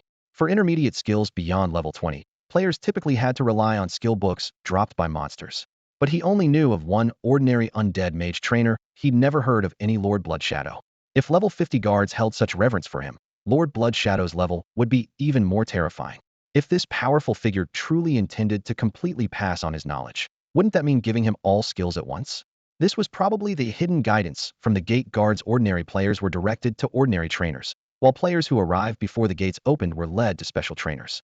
The so-called exceptional student referred to whoever could reach Stormwind City first. Skills above level 50 were considered advanced skills, with each book rare enough to cause players to battle to the death. In his previous life, Emoli had been hunted down and killed over a single advanced skill book. Now, could he potentially learn them directly from a mentor? Was this the benefit of being the first to leave the newbie village? Emoli quickly learned from the guards where Lord Bloodshadow was located. It turned out that Lord Bloodshadow resided on the 9th floor of the Mage Tower, the very top of the entire structure. The Mage Tower only allowed players access to the first floor, where trainers for all magical classes gathered. Above that, whether the second floor or higher, players were strictly forbidden to enter. Some stubborn players had once tried to force their way to the second floor, only to be killed on the spot by the Guardian NPCs, leaving no trace behind. In his mind, Emoli recalled rumors from his previous life. Atop the Stormwind Mage Tower lived a great mage whose name no one knew, only that he was the true owner of Stormwind City and the guardian of this neutral city. It was precisely because of his presence that Stormwind could exist independently amid the struggle between the Holy Church and evil forces, free from interference. The Divine Flame officials had also chosen this place as players' first destination upon entering the Divine Flame continent. Valuing Stormwind's massive scale and equal treatment of all classes, whether you were a holy class or an evil class, you could safely rest here. Can I go find Lord Bloodshadow right now? How can I meet him? Emoli suppressed his excitement and confirmed with the guard again. He was certain that following normal procedures, the guard should give him some token to allow smooth contact with this special NPC. Sure enough, the guard reached into his heavy breastplate and pulled out a letter sealed with wax. Lord Bloodshadow has always told us to watch for potential inheritors. This is his token. Take it to the Mage Tower and you'll be granted passage. Following his memory of Stormwind's map, Emoli navigated through streets and alleys, quickly reaching the Mage Tower that stood at the city's center. In his previous life, as a mage, he had begun his adventure from here. In this life, having become a necromancer, he would start from here again. The difference was that this time, he would directly ascend to the 9th floor to personally seek instruction from Lord Bloodshadow. Just as he stepped onto the stairs, the tower guards raised their spears to block him. Skill learning starts at 8 o'clock, when the Mage Tower opens to the public. I'm here to see Lord Bloodshadow. Emoli raised the letter to show them. What was specifically written in the letter didn't matter. What was crucial was that it symbolized Lord Bloodshadow's authority. Upon hearing Lord Bloodshadow, the guard's expression immediately tensed, and he respectfully received the letter with both hands, quickly scanning the wax seal. My apologies, I wasn't notified beforehand. I'll escort you in right away. His tone shifted directly to respectful language. Following the guard, Emoli soon arrived at the 2nd floor of the Mage Tower, where no player had ever set foot. He was the first. Please wait here, I'll report your arrival. The guard activated magical communication at a desk embedded with magic crystals, and after a brief report, invited Emoli onto a circular teleportation array. Faint magical light rose, his vision flickered, and Emoli found himself in a spacious hall. In the center sat a long dining table with bread and fruit neatly arranged. What appeared to be a simple breakfast. A girl who appeared to be only 18 or 19 years old was dining when she saw Emoli enter and set down her knife and fork. What's your name? Her crisp yet mature voice echoed through the hall, seemingly at odds with her youthful appearance. Emoli thought this was perfectly normal. Legend had it that Bloodshadow came before Storm City, and Storm City itself had hundreds of years of history. There was no telling how long this girl had lived, so a mature voice was hardly surprising. Out of instinctive respect for the powerful, Emoli bowed slightly. In 6 months, when Divine Flame merged with the real world, these NPCs would all become real. Someone of Bloodshadow's caliber would be like a walking nuclear weapon in the real world, capable of instant, continuous, unlimited firepower. Naturally, a small fry like Emoli had to be respectful. Emoli, sit. Let's eat and talk. The girl gestured to the seat across from her. Since he was already here, Emoli figured he might as well make the best of it. Sharpening the axe wouldn't delay the woodcutting. He sat down directly. Food in the game had taste, but wouldn't actually satisfy hunger. He casually picked up a piece of bread and took a bite. It was fragrant and soft. Ding. A system notification popped up. Your maximum health has increased by 1,000 points for 1 hour. Emoli nearly choked. Food that could permanently or temporarily boost attributes was extremely expensive. In his previous life, he never got to taste even a bite until his death. Only top-tier guilds would grit their teeth and shell out for such items. When tackling high-difficulty Dungeon 7, wealthy families couldn't afford to supply them long-term. Yet here they were being served for breakfast. Storm City, did they really have such deep pockets? Seeing his reaction, the girl pointed to several other appetizing dishes. Won't you try the others? Emily could read in her eyes that those dishes also boosted attributes. He shook his head. No need. I'm here to learn knowledge. Skills were long-term assets. A few attribute points could be gained back through leveling. Latour couldn't let immediate benefits distract him from the main objective. The girl suddenly asked, I asked for your name just now, but you didn't ask for mine. Do you think I'm Lord Bloodshadow herself? Emily was stunned. Wasn't that how he should address her? Teacher isn't here. I'm accepting disciples on her behalf. From now on, I'll be your senior sister. Understand? The plot took a sharp turn, and Emily's brain froze for half a second. So she wasn't Bloodshadow herself, nor was she some ancient monster who had lived for countless years. Then, does Lord Bloodshadow know about this? I already sent word to teacher when you came up. She agreed. Don't worry, I'll teach you well. The girl's tone was confident. Life's ups and downs really were like a roller coaster. Emily had originally planned to learn skills from City Lord Bloodshadow, hoping to directly obtain high-level abilities to save time and effort before going out to grind monsters for experience. Now it had turned into learning from this girl, and high-level skills seemed unlikely. Wait, what level was this girl herself? The gate guard had clearly said Emily was the second necromancer he'd ever seen. What exactly was the deal with this girl? Emily quickly reviewed the entire sequence of events.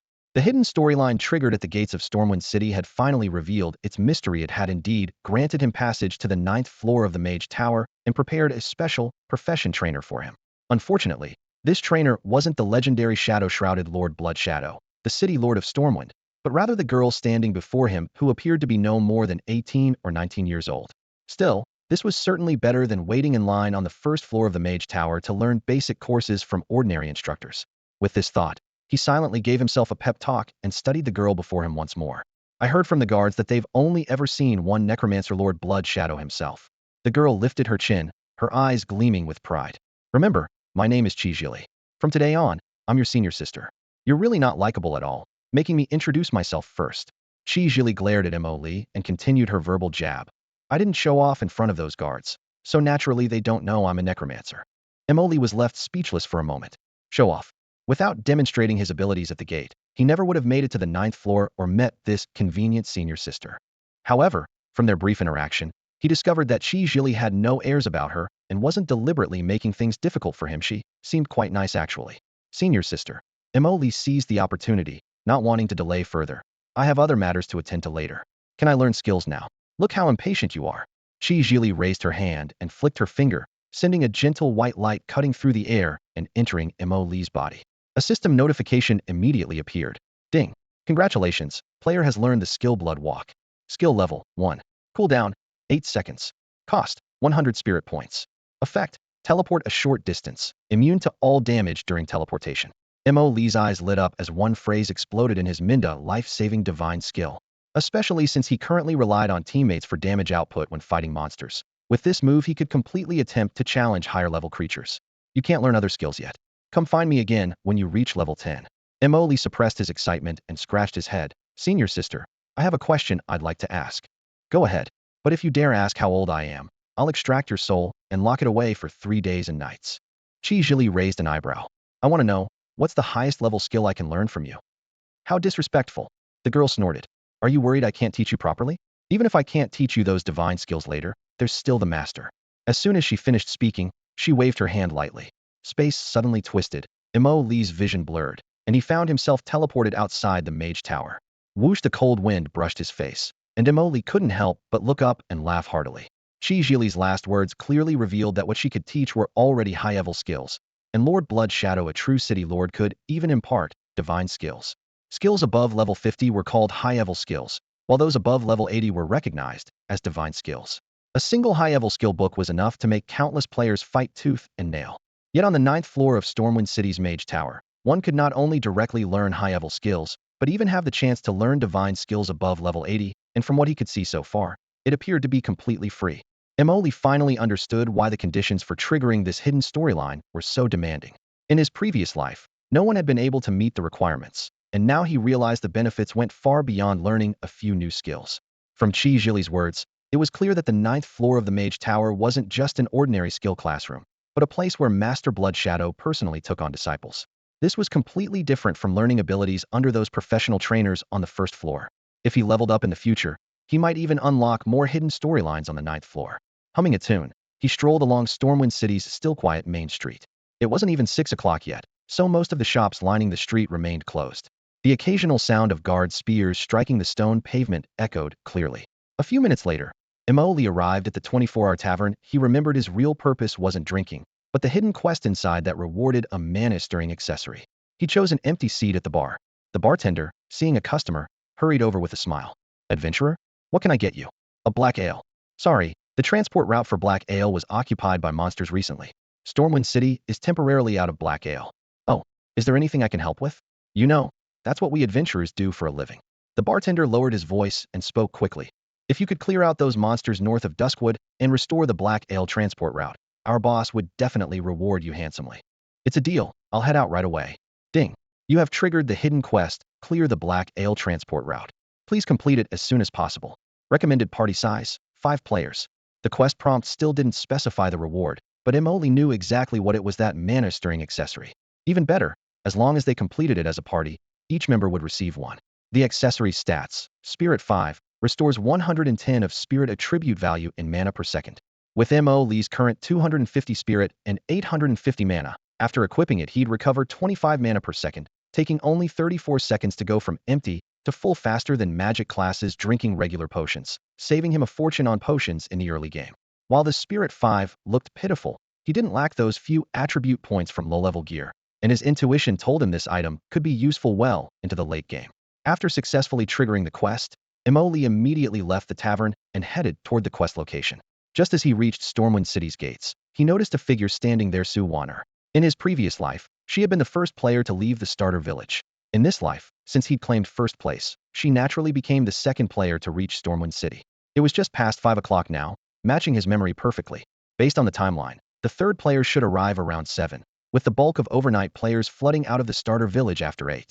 Emoli studied Sue Warner with interest. She appeared to be 18 or 19, under 5'7", wearing the mismatched shabby equipment she'd cobbled together in the starter village. The ragged armor only served to accentuate her breathtaking curves more alluringly. Emoli observed her so carefully because in his previous life, he'd encountered the heavy warrior Sue Warner a few times by chance. Back then, she'd been clad in imposing heavy armor that made her nearly 6.5 feet tall, leading Emoli to assume she was some burly, intimidating player. He never imagined such a slender figure was hidden beneath that heavy armor. The stark contrast stirred an unexpected sense of endearment in him. Should he go strike up a conversation? In Emoli's memory, Sue Warner had always had an excellent reputation. Making friends with someone like that wouldn't be a bad idea, would it? Women only slowed down my skeleton summoning speed. Emoli hesitated for just a second before making his decision. He quickly saw through his own folly, had been completely bewitched by Sue Warner's appearance. His desire merely fixated on her graceful figure. But who had time for romance now? Leveling, and more leveling. Taking advantage of the crowded chaos at the city gate, Emoli slipped into an NPC merchant caravan preparing to leave the city.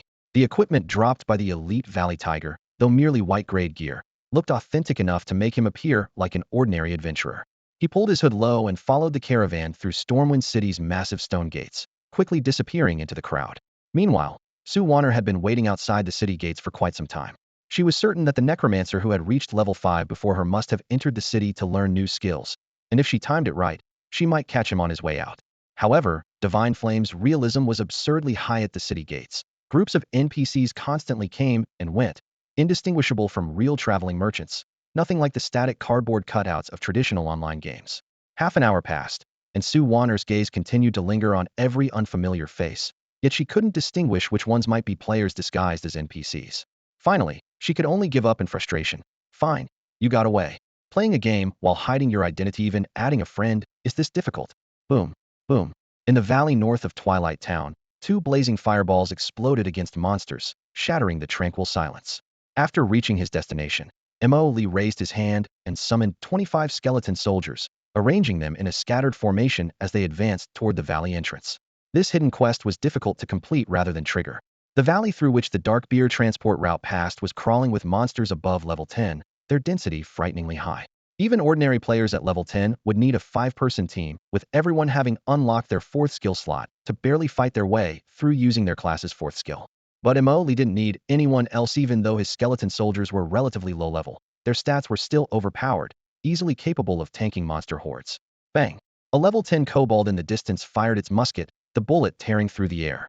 Mo Lee's pupils contracted as he instantly cast his newly learned Blood Walk, his body transforming into blood mist and flashing forward several meters while the bullet whistled past his robes. Without mastering this technique, he would have had to reach level 6 first before attempting this challenge.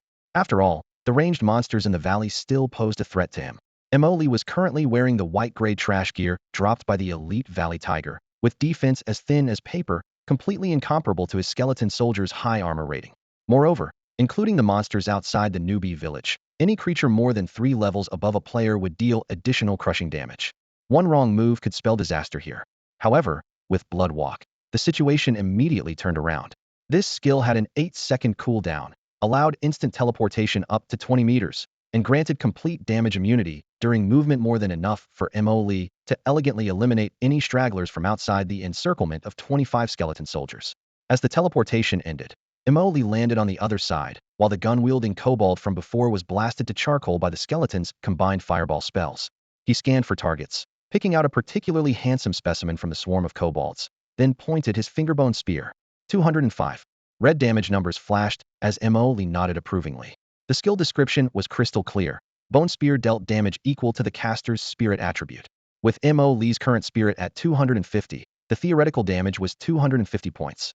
After level difference and resistance reductions, the actual 205 damage was still impressive, considering that level 10 kobolds only had 500 total HP. If Mo Lee were also level 10, he could easily stack spirit to 400, making 2 spears enough to instantly kill same-level monsters. This was the true starting attack skill of a Necromancer. Once he learned the next advanced skill, ordinary same-level monsters would probably die in one hit. It seemed Necromancers weren't just dependent on summons for damage, Mo Lee mused, gaining a completely new understanding of his class. Bone Spear had a 2-second cast time, flew extremely fast, and only cost 30 mana, comparable to the mage's signature fireball spell. Unfortunately, the class was so rare it was practically legendary, leaving him to figure everything out on his own. His experience bar climbed rapidly, and he realized his earlier leveling time estimates were way off. During the waiting period before Stormwind's gates opened, he'd been casually grinding in the city outskirts low-level, sparse monsters that only gave a third of his experience in an hour. Duskwood's monster density and levels were both high. In just half an hour, he'd gained a third of his experience. Another half hour would get him to level 6. Unfortunately, an elite kobold would soon spawn here. After killing it and completing the Clear the Darkbeard transport route quest, the entire monster group would immediately disappear. Mo Lee decided to stick with his original plan, deal with that mini-boss on the way back. Ever since his skeleton soldiers learned heal in the newbie village, this had been on his agenda: check out the mini-boss north of Stormwind and try for a kill if possible. In Divine Flame, monsters were classified as normal, elite, epic, and legendary. Any boss was at least elite tier, with more skills and constantly summoning adds during combat, making them far more troublesome than regular elites. They typically required well-equipped teams with excellent coordination. For Mo Lee, however, these 25 skeleton soldiers fighting tirelessly were his team. Roar! A deep bellow echoed as a massive kobold charged out from a nearby cave. The main course had arrived. If he couldn't handle this level 10 elite, then the boss up north would have to wait while he went back to grinding levels. Finally found you. Just as Mo Lee was about to command his skeletons to attack, a soft, sweet voice came from behind. He didn't need to turn around to know who it was. Only one person could appear here at this time. Sue Warner. Even her voice was that soft? How on earth did she become a heavy armor warrior? Mo Lee turned around to take a look. Sure enough, it was Sue Warner, the girl he had briefly encountered at the city gate. She hadn't launched a sneak attack, but instead chose to appear during the gap, when Mo Lee had just cleared the ordinary kobolds, and the elite monster had respawned, but the battle hadn't yet begun, neither interfering with his grinding nor causing annoyance, showing her thoughtful consideration. Mo Lee was almost certain the newcomer was Sue Warner, but remembering the awkward misunderstanding at the Mage Tower, he decided to confirm. Do we know each other? We do now, don't we? The girl smiled as she introduced herself. My name is Sue Warner. Mo Lee nodded and got straight to the point. Can you keep what you're about to see a secret? In his previous life, Sue Warner had always maintained a good reputation with high credibility. If she agreed to keep it secret, he would act immediately. If she refused, he'd have to come back another day, since silencing witnesses wasn't an option in the game. I can, but I have one condition: let me join the battle. Sue Warner drew her two-handed heavy sword and added, Don't worry, I don't want any of the loot. I just want to see how strong the elite monster is. You're only level 5, you could easily get killed in one hit. Mo Lee frowned. If you dare to solo it, why can't I try? If I do get killed, That's my problem. Fine. I'll have the skeleton soldiers tank the damage. Just be careful when you attack. He sent Sue Warner a party invitation. Sue Warner has joined the party. Loot distribution, leader allocation. Emily confirmed the settings and glanced at her again. I'll distribute the loot. Is that okay? No problem. I said I don't want any of it. With everything ready, Emily gave the command. 3 skeleton soldiers charged at the elite kobold with their axes raised, while the remaining 22 began chanting fireball spells in the distance. 10. 30. The 10 damage was from the melee skeleton's axe strikes. The 30 was magical damage from the fireball spells. The high physical and magical resistance combined with the 5-level suppression reduced the damage to ridiculous levels. The elite kobold's health bar appeared. Health, 6310800. Mana, 20002000. Bang. The elite kobold hurled a fist-sized stone, and the first melee skeleton shattered instantly, killed in one hit. This was outrageous. Emily had estimated the opponent's damage beforehand, but never expected that a mere 5-level difference would allow the elite kobold to one-shot a skeleton soldier, especially considering that after attribute inheritance, the skeleton soldiers had 250 constitution points, a full 2500 health, and defense from strength and agility reaching 500. Such incredible stats, yet it was killed in one blow? The crushing damage from the level gap was even more broken than the skeleton soldier's attributes. Mo Lee, the skeleton summoner, immediately activated his skill to replenish the skeletal warriors lost in battle. Gray-white bones reassembled from thin air at his feet, quickly restoring their numbers to a full 25. After completing this task, he casually glanced at Sue Warner. Sue Warner glared back defiantly, raising her hand to wipe the blood from the corner of her mouth. Don't worry, I'm not that easy to kill. I'm DPS, not a damage-soaking tank. Boom. Boom.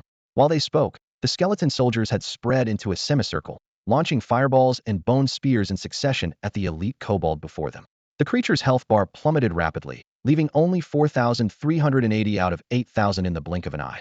Seeing this number, Sue Warner charged forward with her sword raised, the massive two-handed blade gleaming coldly in the sunlight. Emily kept his eyes fixed on the damage indicators, eager to witness the legendary, ultimate firepower and see just how high the numbers could climb.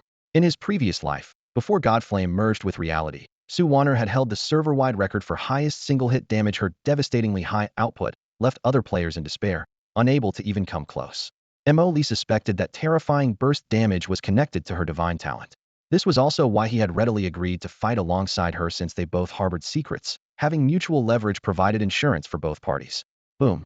A shockwave exploded outward with the elite kobold at its center, followed immediately by the system's floating damage text.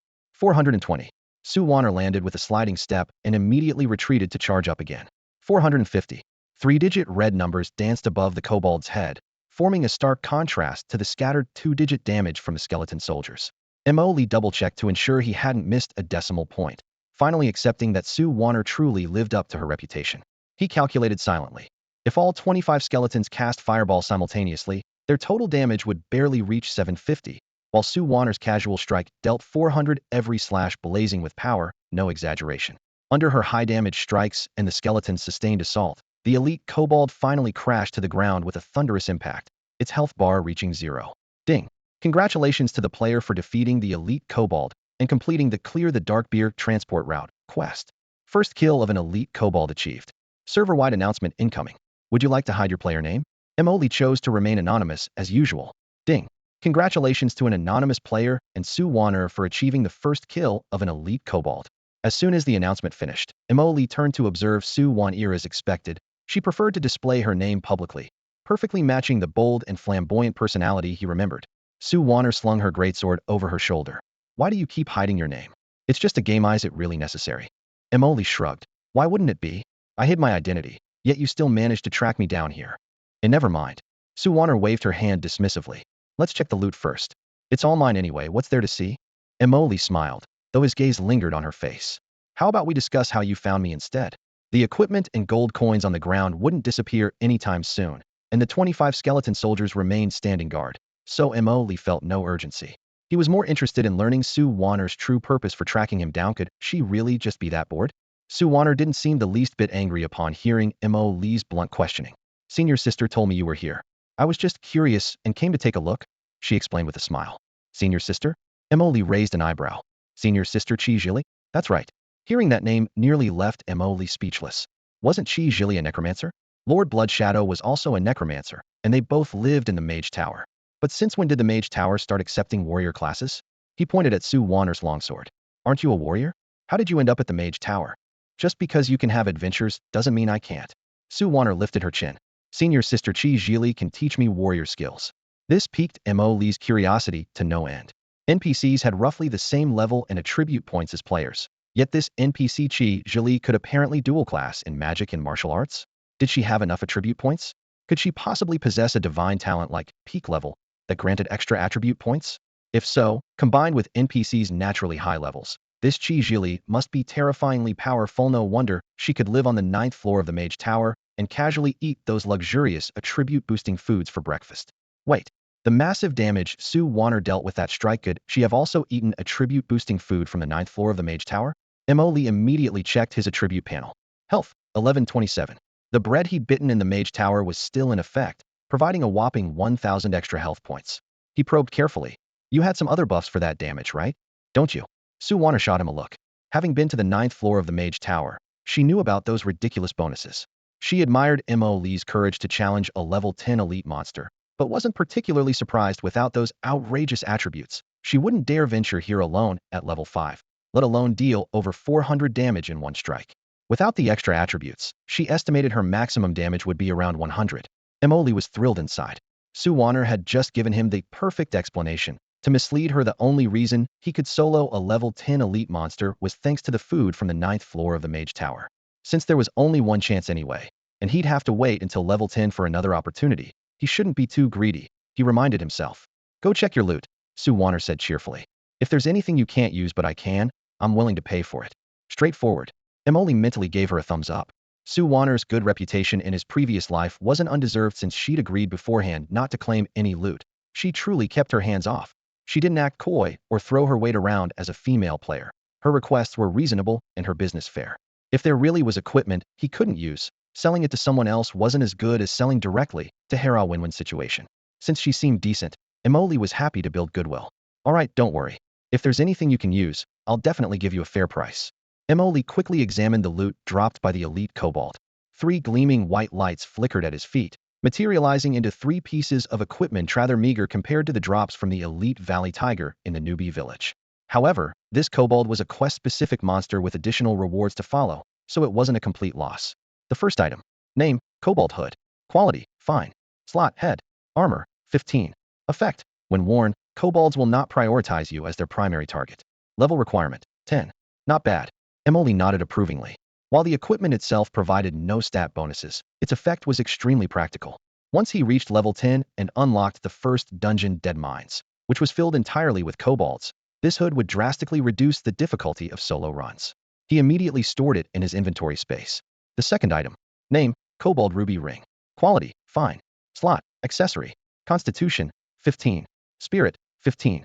Effect, increases damage dealt by summoned creatures by 5. Level requirement, 10. Excellent. Very powerful. The stat bonuses were nice, but the effect boosting summoned creature damage seemed tailor-made for him. Mo Lee was ecstatic inside, though his expression remained composed as he stored the ring in his inventory space. The third item. Name, Kobold War Boots. Quality, rare. Slot, feet. Strength, 30. Constitution, 15. Effect, increases movement speed by 10. Level requirement, 10. Seeing these boots, Mo Lee sighed softly. What a shame. The stats and effects favored melee combat, making them useless for him. He raised his hand to share the item's stats with Sue Warner. Interested? For melee fighters, the 10 movement speed boost is quite valuable. Of course I'm interested. Sue Warner's eyes lit up. Name your price. Emily hesitated for a moment. This could very well be the first player-to-player transaction since Divine Flame launched. Boots with similar stats dropped in the level 10 dungeon, Dead Mines. But when that dungeon was first cleared, the 5-person team's lowest level was 14, with the rest at 15. Sue Warner would need to reach that level to have a chance at equipment, while these boots could be worn from level 10 all the way to 20. With the entire server still in the pioneering phase and good equipment scarce, these boots held considerable value. 5,000 friendship price. Emily quoted the figure just enough to cover a takeout meal, treating it as making a friend. After all, money would become worthless in 6 months anyway. You're not talking about game currency, are you? Sue Warner raised an eyebrow. What do you think? Give me your bank account number. I'll transfer it immediately. The girl was even more straightforward than Emily expected, not even bothering to haggle. Divine Flame supported online transactions, allowing instant completion once both parties confirmed. However, seeing her attitude, Emoli suddenly changed his mind. Money wasn't important, it would all be worthless in 6 months. He valued Sue Warner's reaction more. You dealt at least a third of the elite kobold's damage. Consider these boots your share of the loot. With that, he directly allocated the equipment to her. Then I won't be polite. Sue Warner smiled brightly. If I ever get equipment you can use, I'll definitely save it for you first. With the boots in hand, she immediately equipped them. The brand new leather boots replaced her worn-out shoes, creating a stark contrast with her otherwise shabby equipment. This combination is absolutely hideous.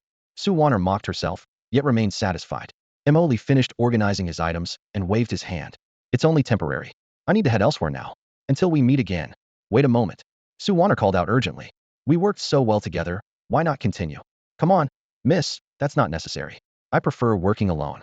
Though tempted, Emoli still declined. The attribute-boosting food from the 9th floor of the Mage Tower was nearly expired, and delaying further might expose him. Hold on, let's add each other as friends. Seeing Emoli turn to leave, Sue Warner called out to him once more. In the starter village, a faint light had begun to appear on the horizon. The players who had been grinding monsters all night were already exhausted, their eyelids heavy with fatigue, until a line of golden text exploded across everyone's vision. Ding! Congratulations to the anonymous player and Sue Warner for achieving the first kill of the Kobold Elite. What? Another first kill? I'm still here in the starter village killing chickens, and someone else got another first kill? That doesn't make sense. There are no kobolds in the starter village at all. Where did this Kobold Elite come from? Some players stood there dumbfounded, still holding the chickens they hadn't finished killing, while others leaned against the wooden fence, gazing up at the dawn sky with disbelief in their voices. Is it possible this monster was from outside the starter village? Outside? Didn't they say the monsters out there are even more vicious than the ones in the village? Exactly. Even if it's still a level 5 monster, it's much harder to kill than that elite valley tiger from before. It's a server-wide announcement, what's there to doubt? It must have been killed outside. Do you think this anonymous player might be the same person who got the first kill on the elite valley tiger? Most likely. Wasn't he also the first one to leave the starter village? But who is this Sue Warner? Whoever it is, at least a team first kill makes more sense. Makes sense my ass. The big shot was just carrying a girl. Sue Warner, you can tell from the name it's a female player. But if she's in the party, that means she's already level 5 and left the village. Does she really need carrying? Just from the name you can tell it's a female player? While everyone else is still in the village killing chickens, a female player has already left the starter village. That's more attention-grabbing than the first kill itself. So the chat channel spontaneously skipped over the real damage dealer, the anonymous player, and the conversation completely revolved around Sue Warner. Finally, someone couldn't take it anymore. Are you guys missing the point here? Didn't you see the post Dynasty made on the forums? What do you mean? Nothing much. Didn't the Dynasty guild members write about how they tried to kill the elite Valley Tiger, and their tank got one-shotted? The healer got one-shotted too, and the tank only dealt 1 damage to the tiger. Right. It was like tickling the elite Valley Tiger. Wait, can you speak plainly? What does this have to do with Sue Warner killing the elite kobold? Can you stop thinking with your lower brain? Seeing a female player, and you can't even walk straight, let alone think. Damn, can we have a proper conversation? We know the big shot can solo the elite Valley Tiger, while regular players can only tickle it or get one-shotted. The elite monsters outside the starter village are only going to be more brutal. So how much could Sue Warner really contribute? I get it. You're saying Sue Warner was also just doing tickle damage, and the big shot was the one who actually killed it, right? So, when all is said and done, it's just the big shot carrying a girl? Obviously, what else? If Sue Warner was really that good, why didn't we see her get the first kill on the elite Valley Tiger? Not just her. After the Dynasty Guild tried it, basically no one else was willing to attempt it. Going there would just be asking to get instantly killed. Who would be crazy enough to try? In the newbie village's world chat, the crowd was still buzzing with excitement. One player marveled at how insanely overpowered that anonymous player was, snagging 2 first kills in a row and leaving everyone else in the dust, left us so far behind. We can't even see their taillights, let alone catch up. The onlookers' attention quickly shifted back to the anonymous player. Just as everyone was speculating wildly, someone in the chat suddenly exclaimed, I remember who Sue Warner is now. No wonder the name sounded so familiar. Spill it. Who is she? You guys know Dynasty Guild, right? The top guild in Tianxia. Duh, who doesn't? What does that have to do with Sue Warner? The player typed rapidly. Dynasty Guild has claimed first kills on every server boss and holds tons of records, but there's one record they never managed to get. Another player chimed in. I remember now too. It's the highest single damage record in Tianxia, right? It's always been held by Lian Nikhang. Exactly. Lian Nikhang is Sue Warner. Tianxia uses real names? How can you be sure? Not real names exactly. Sue Warner has attended tons of Tianxia offline events. A celebrity player. She appeared in person? Is she pretty? She's known as the most beautiful woman in Tianxia. The chat exploded instantly. Holy crap. Seriously? Don't believe me? Look it up. There are tons of videos of her at events online. Someone immediately started theorizing. So you're saying this anonymous player is definitely interested in her looks and wants to get with herd hats while he's teaming up with her? Very likely. At every offline event, Sue Warner shows up barefaced and makes all the celebrity guests look plain in comparison. Holy shit. That crazy? I just watched the video. Tell us. Is it true? All I can say is, I'm in love with Sue Warner now. She's perfect. The comments kept flying. Insane. So being good at games really can help you pick up girls. I'm going to level up right now. I need to get out of this newbie village. The envy spread quickly. I'm so jealous of that anonymous player, getting to team up with Sue Warner. Some worried for the mysterious expert. Wonder if he managed to get her friend request. Someone immediately burst their bubble. Definitely not. Beautiful women are cold, and Sue Warner is so Pekino way she'd randomly add friends. What do you Tianxia veterans think? An experienced player gave their verdict. That's right. Sue Warner has always had a great reputation, but not many people make it onto her friends list. I heard she's pretty well off and just does whatever interests her. If this anonymous guy thinks he can win her over with his carry tactics, he's probably out of luck. Someone immediately felt relieved. That's reassuring, looks like I still have a chance. The next second brought a wave of mockery. Dream on. Someone piss on him to wake him up. Sue Warner is my nobody, fight me for her. As more random insider info kept getting leaked, everyone agreed that the anonymous player would probably strike out with Sue Warner. So the newbie village, which should have been filled with envy and resentment, suddenly became a place of amusement. On the official forum of Divine Flame, a shocking post titled "Anonymous Player Kills Second Elite Monster" quickly sparked heated discussions. The post shot to the front page as soon as it was refreshed, with countless players frantically commenting. Sue Warner, is this the Sue Warner I know? Should be the same Sue Warner from All Under Heaven. Divine Flame uses real names, so it can't be fake. That's strange then. How is Sue Warner connected to this anonymous player? Can anyone from Dynasty Guild shed some light on this? Soon, a Dynasty Guild member chimed in. I'm from Dynasty Guild, and there's definitely something fishy here. Sue Warner isn't the type to let others carry her. No way. Really. Our guild invited her before, and she clearly replied. I prefer playing solo and don't like being carried by others. Someone suggested another possibility. Is it possible that Sue Warner and the anonymous player already knew each other? Possible. But you guys seem to be missing the point. Their relationship isn't what matters here. Then, a technical analysis comment appeared. I just checked the data. According to official information, elite monsters outside the newbie village are at least level 10. What? That's impossible. How long has the anonymous player been out of the newbie village? Yeah, when he left the village and the server-wide announcement played, I was only level 3. I'm still level 3 now, and you're telling me he's already level 10? The technical player clarified. You're missing my point.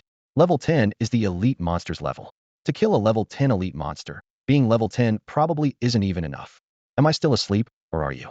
In 2 hours, we haven't gained a single level, but he's already in his teens? Impossible. The official statement said leveling slows down significantly after level 5. No matter how much he grinds, it can't be that fast. The thread grew more heated. Stop arguing. I'd rather believe he levels up fast. If he killed a level 10 elite monster at level 5, that's even more terrifying. Damn, that actually makes sense. What kind of monster is this guy? Someone else reminded them. Are you forgetting he had Sue Warner as a teammate this time? Give me a break. Is it that hard to admit someone else is strong? Exactly. The anonymous player previously killed the elite Valley Tiger, proving he can both tank damage and deal terrifying damage. What does Sue Warner bring? A level 10 elite monster. Forget elite monster, so level 5 player can't even scratch a level 10 regular monster. I bet Sue Warner was just standing on the sidelines cheering. Professional discussions also emerged. Damn, isn't Necromancer a bit too overpowered? Besides this one, is there really no other Necromancer? Seems like there really isn't, otherwise they would have jumped out to ride the hype train by now. Newbie Village Valley. After Dynasty Guild's failed attempt at killing the elite Valley Tiger, they could only stay in the valley farming regular Valley Tigers. All members were guild elites with seamless coordination, maintaining a decent grinding rhythm. Guild leader Chao Ji stared at his screen as his experience bar slowly crawled to 90 of level 4, about to hit level 5. Suddenly, a golden server-wide announcement scrolled across the top of the screen, abruptly interrupting everyone's grinding rhythm. How is this possible? This is too ridiculous. I remember the elite monsters outside the newbie village are at least level 10. How did he manage to kill it? I'm starting to suspect this guy is an official plant meant to motivate us. After a moment of silence, someone typed in the team channel. Guild leader, should we try the elite Valley Tiger again? You're right, guild leader. Maybe we just had bad luck before, and the elite Valley Tiger's damage happened to be just enough to one-shot our tank warrior. That anonymous guy managed to take down a level 10 elite monster. Maybe the elites in Divine Flame aren't as terrifying as we thought. Guild leader, let's try one more time. A chorus of voices erupted in the team channel. Over a dozen guild members had gathered at the valley entrance, their faces brimming with eagerness. As long as their tank warrior didn't get one-shotted again, the healers in the back were confident they could keep his health topped off. This well-coordinated elite team firmly believed so. Their recent grinding sessions had paid off significantly. Most players had reached level 4, with modest improvements across their stats. The tank warrior had even equipped several newly acquired bronze pieces. While his health remained unchanged, his armor had increased substantially, making him look like he was wrapped in a layer of dark golden metal plating. The server-wide announcement about an anonymous player soloing a level 10 elite had reignited everyone's passion. As members of Dynasty, the world's top guild, how could they possibly be stumped by a mere level 5 elite? It was simply unthinkable. Chaoji pondered. The previous battle record was crystal clear. The Valley Tiger's claw strike had dealt exactly the same damage as their tank warrior's total health. Now with improved armor, theoretically, he shouldn't get one-shotted. As long as they could survive the first hit, the rest would just be a matter of the team grinding down the boss's health. Even if each person's damage increased from 1 to 2 points, that was still double the output, cutting kill time in half. The shorter the fight, the fewer mistakes, and the higher their success rate. Attempting the challenge now would be several magnitudes easier. Alright, everyone's in good shape. Let's try again. Chaoji commanded loudly. The team immediately dispersed, with assassins stealthily scouting ahead over the valley's rocky terrain. Within minutes, they had located their target.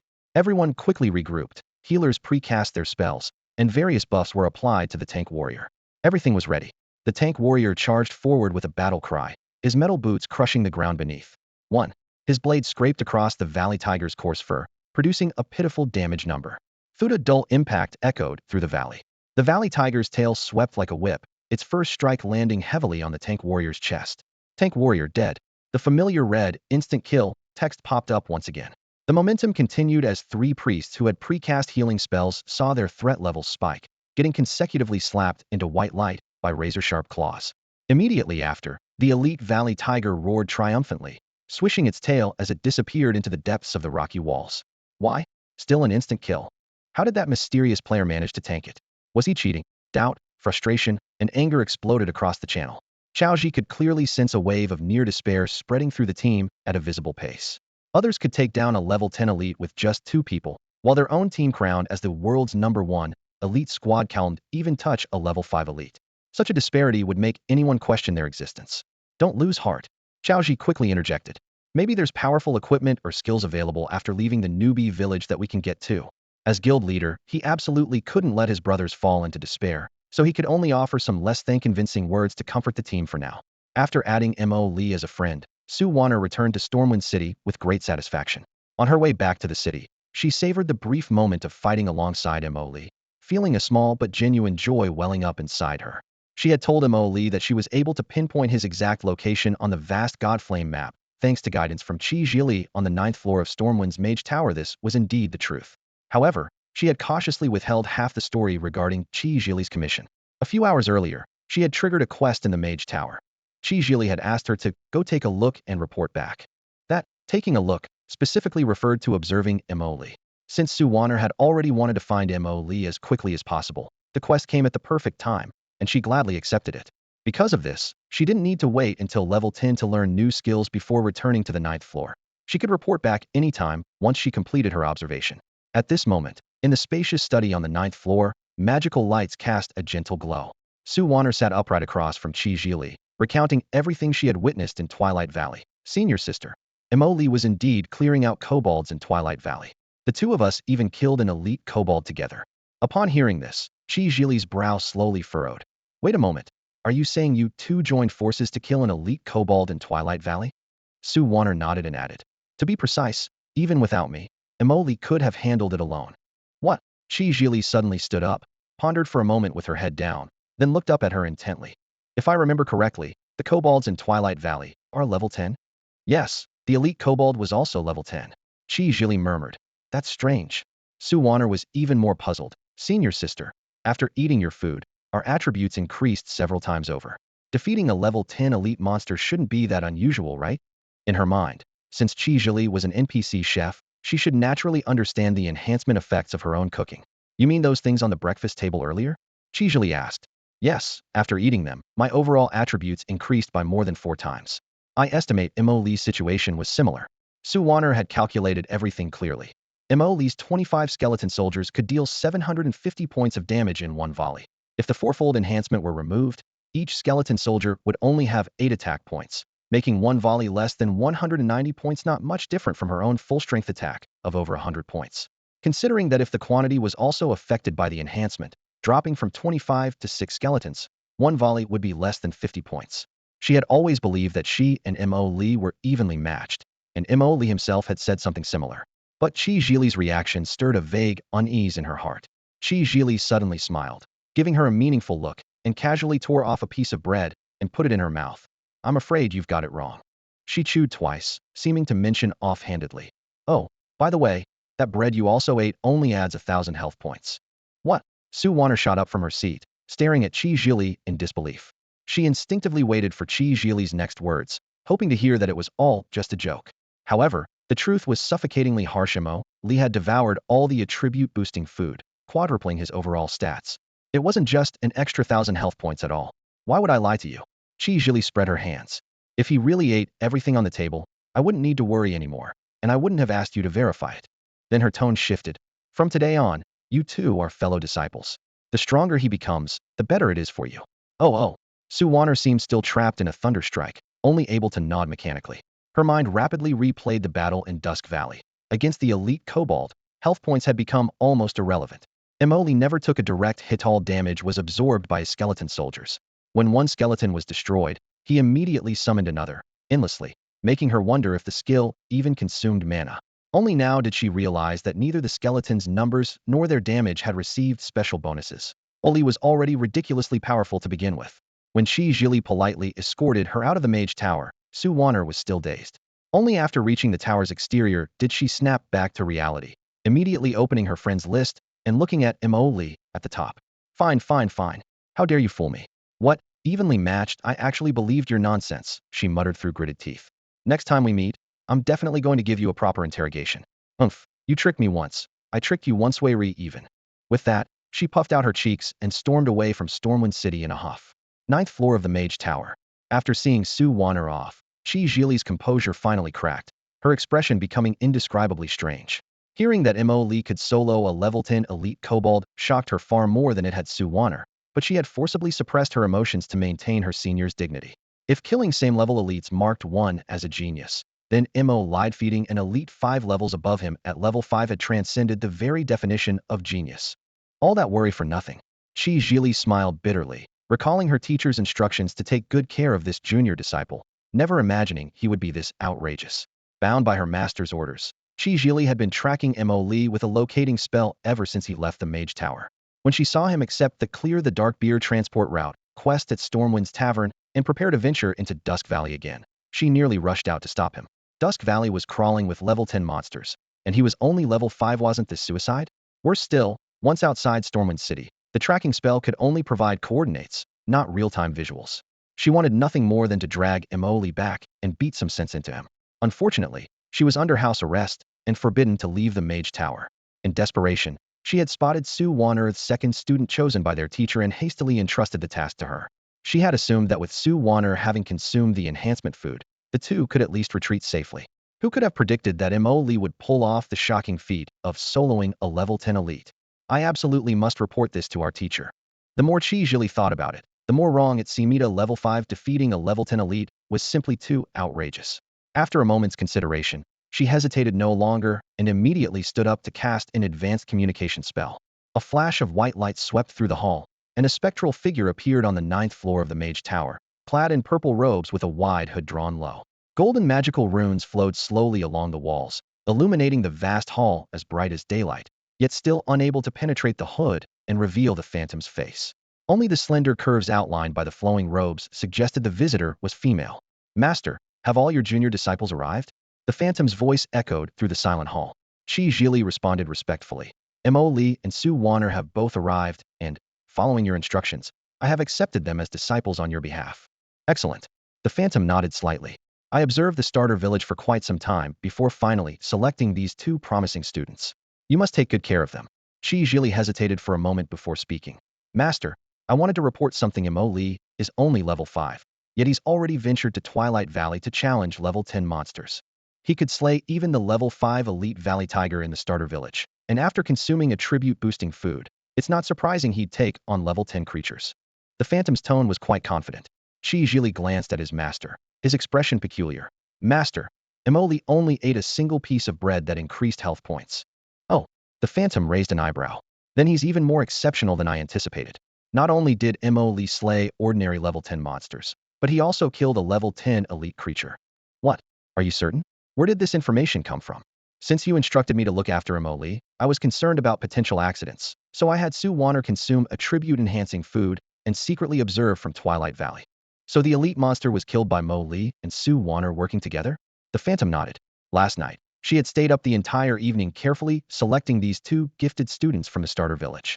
Being able to jointly defeat a level 10 elite monster with attribute food bonuses was somewhat impressive, though it did validate her keen eye for talent. Qi Zhili nearly burst out laughing this time his master had truly misjudged the situation. Master, according to Su Wanner's report, Emoli could have easily killed the level 10 elite monster single-handedly. What? The intense emotion caused the Phantom on the other end to violently distort, remaining unstable for a full minute before stabilizing again.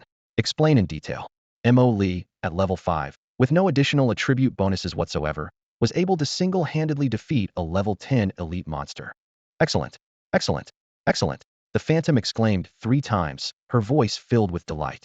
It seems I've acquired a student with heaven-defying talent. Indeed, Su Wanner's abilities are also quite remarkable. Once they mature, our faction will possess sufficient power, and then you'll be free to leave the tower. Yes, I look forward to that day. You must take excellent care of your junior disciples. I have other matters to attend to, and will return later. I understand, Master. Meanwhile, after the battle in Twilight Valley concluded, Mo Li and Su Wanner deliberately staggered their departure times and returned separately to Stormwind City.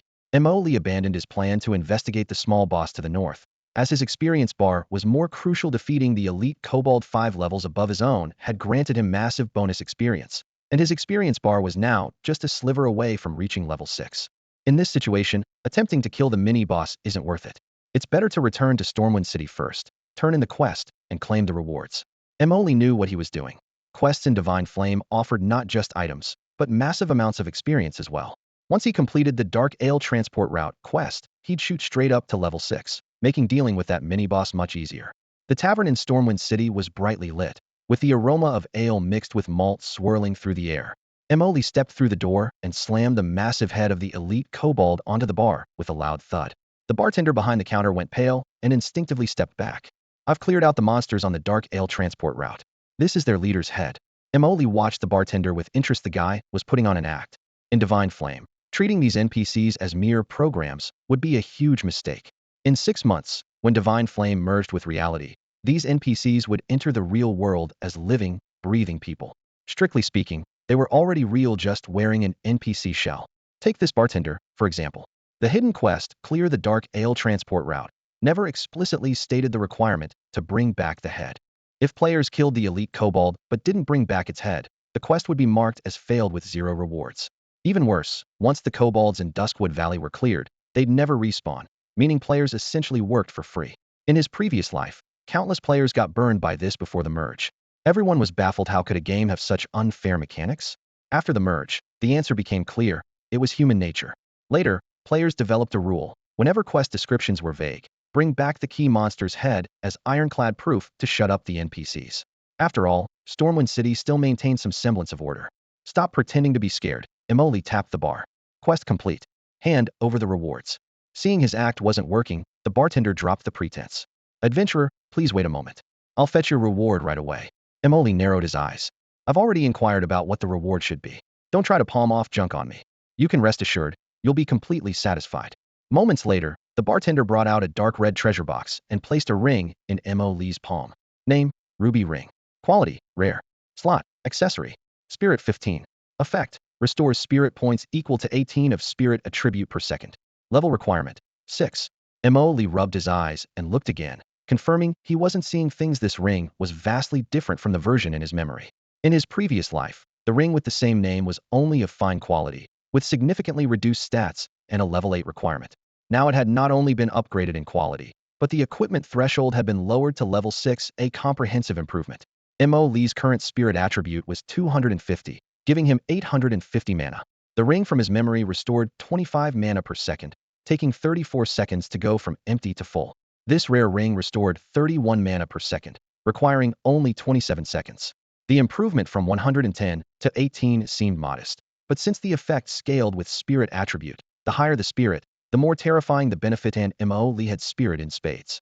Seeing Mo Lee's complex expression, the bartender feared he might misunderstand and cause trouble at the Stormwind City courthouse, so he quickly added, "Adventurer, this reward was prepared by the boss well in advance. There's absolutely nothing wrong with it." Mo Lee calmly extended his hand toward the bartender. "I know the goods are fine, but where's my reward?" His voice was steady, yet carried an unmistakable authority. "Tu almost forgot. Please wait a moment." Under Mo Lee's piercing gaze, the bartender hurriedly turned and rushed to the back room. Soon after, he returned carrying a palm-sized pouch, offering it to Mo Lee with both hands. Mo Lee opened the pouch and quickly weighed it with his fingertips. Exactly 50 silver coins, not one short. In the Divine Flame world, 100 silver coins equaled 1 gold coin, making these 50 silver a considerable fortune at this stage. "All right, we're even. Pleasure doing business." He pocketed the money and quest items while the bartender clicked "Confirm completion" on his interface. Ding. "Congratulations, player has completed Clear the Dark Ale transport route." Ding. "Congratulations, player has reached level 6. The quest required killing level 10 monsters, including level 10 elites. The high risk had brought massive experience rewards." Emoli glanced at his experience bar after reaching level 6. It had already filled nearly 1/5 toward the next level. The system granted an additional 40 peak attribute points, which he unhesitatingly allocated entirely to spirit. He then equipped the quest reward ruby ring and opened his attribute panel. Level 6 peak level 6. Strength 23. Agility 23. Constitution 30. Spirit 320. Health red 130. Mana blue 1060. Summon count 132. Summon count spirit 10. Equipment effects. Ruby ring restores mana equal to 18 of spirit attribute per second. Skills. Summon skeleton warrior, bone spear, blood walk.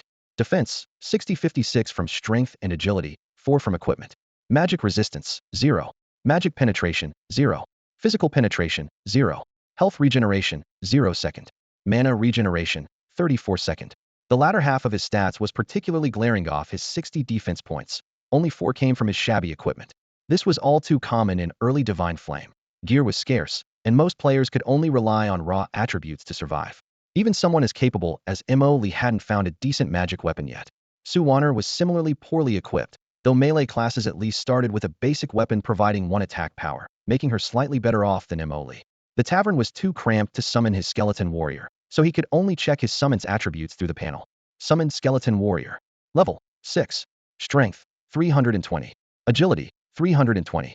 Constitution 320. Spirit 320. Health 3200. Mana 960. Skills. Fireball, basic healing.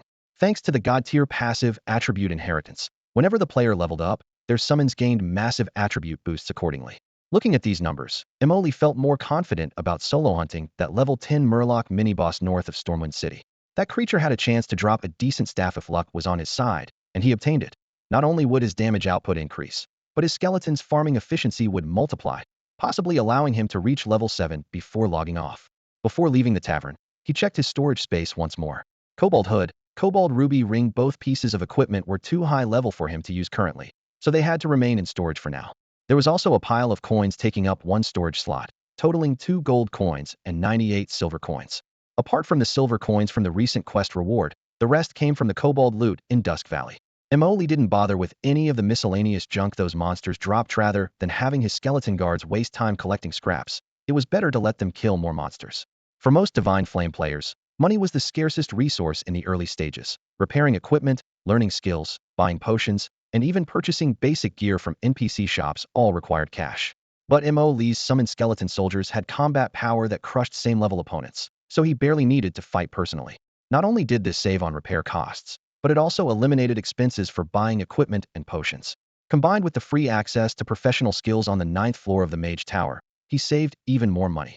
As a result, the gold coins in his storage space kept accumulating. Emoli stared at those 2 gold coins and 98 silver coins, actually feeling troubled. Couldn't spend it all. There was simply no way to spend it all. After Emoli left the tavern, the drunkards inside immediately crowded around the bar counter. "I say, Old Six, this is the first time I've seen you be so honest with a stranger adventurer." "Exactly. You didn't even skim a single silver coin. That's nothing like you. The bartender snorted coldly. What do you know? Do you realize what that skull on his table was? Looked like a dog's head. Wait, a cobalt from Dusk Valley. He's only level 5. How could he take down a level 10 cobalt? The bartender pulled out a bounty notice from under the counter. It read, clear the dark ale transport route. Target level 10 elite cobalt. Reward 1 ruby ring plus 50 silver coins. When the drunkards saw the words elite cobalt, the tavern erupted in chaos. Impossible. Even level 15 players might not be able to solo a level 10 elite. You don't believe it? The elite kobold's head was right there on the table, and you still don't believe it. When did Stormwind City produce such a monster? Could he be an outlander? Possibly. I've never seen him before. Someone remembered the recent announcement from the city lord's mansion. They said large numbers of outlanders would be arriving in Stormwind City recently. Then that's probably it. Level 5 killing a level 10 elite. This isn't just talent, it's monstrous. Would someone like this catch the city lord's attention? Hard to say. I heard that anyone who can kill elites above their level shows remarkable potential.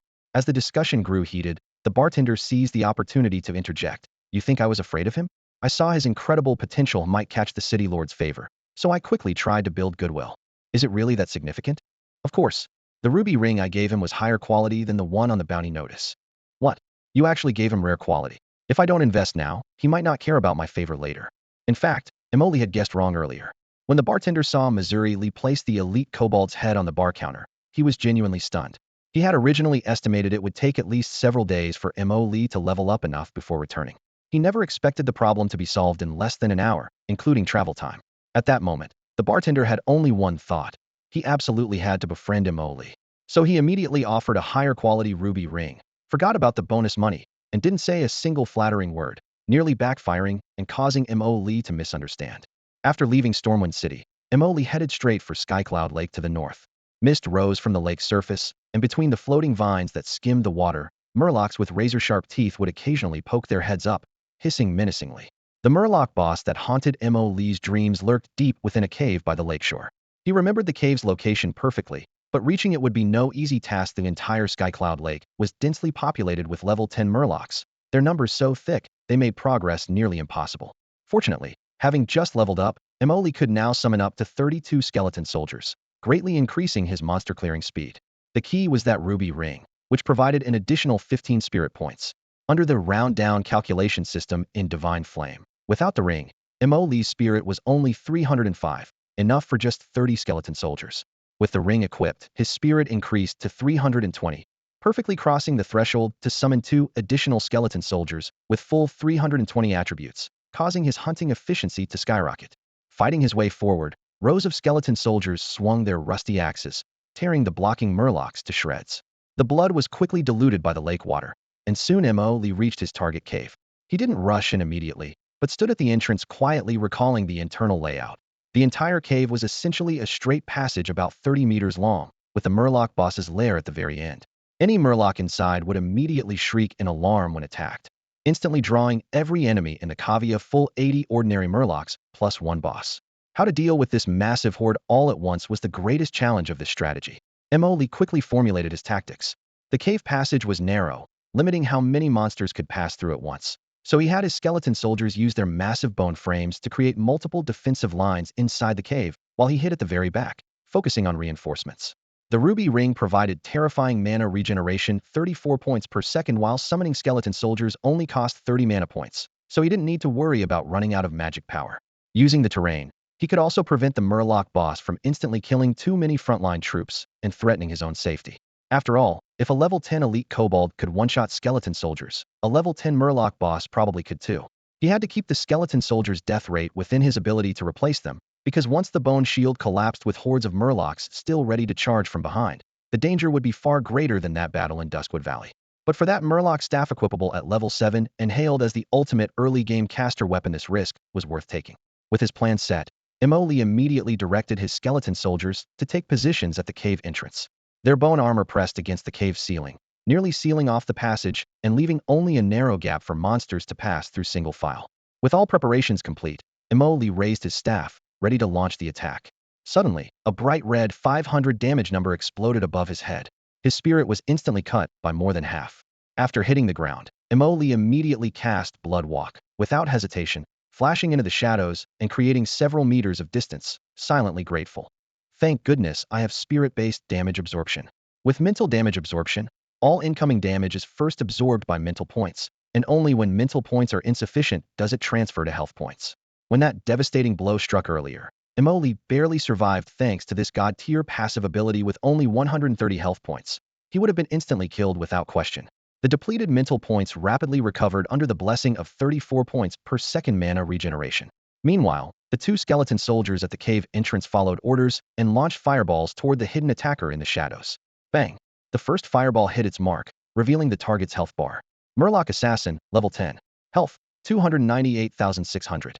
Mental points, 210300. Bang! Bang! Two consecutive fireballs completely drained its remaining health, and the Murloc Assassin collapsed into a cold corpse.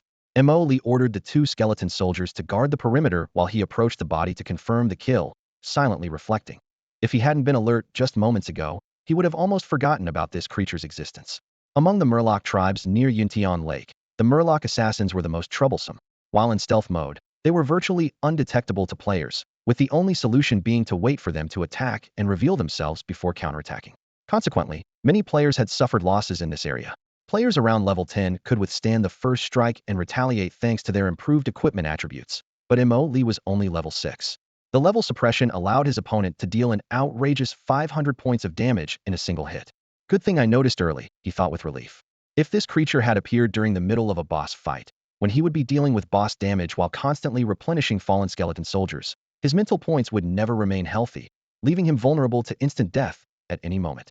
Learning from this close call, Emoli immediately recalled all 4 skeleton soldiers to form a protective circle around him. With a single command, the battle officially began. Walla Walla Murloc's shrieks echoed through the narrow cave, quickly reverberating through every corner. Aside from the 4 skeleton soldiers protecting Emoli, he divided the remaining 28 into 4 defensive lines of 7 each, blocking the cave entrance while unleashing a barrage of fireballs. 310. 310.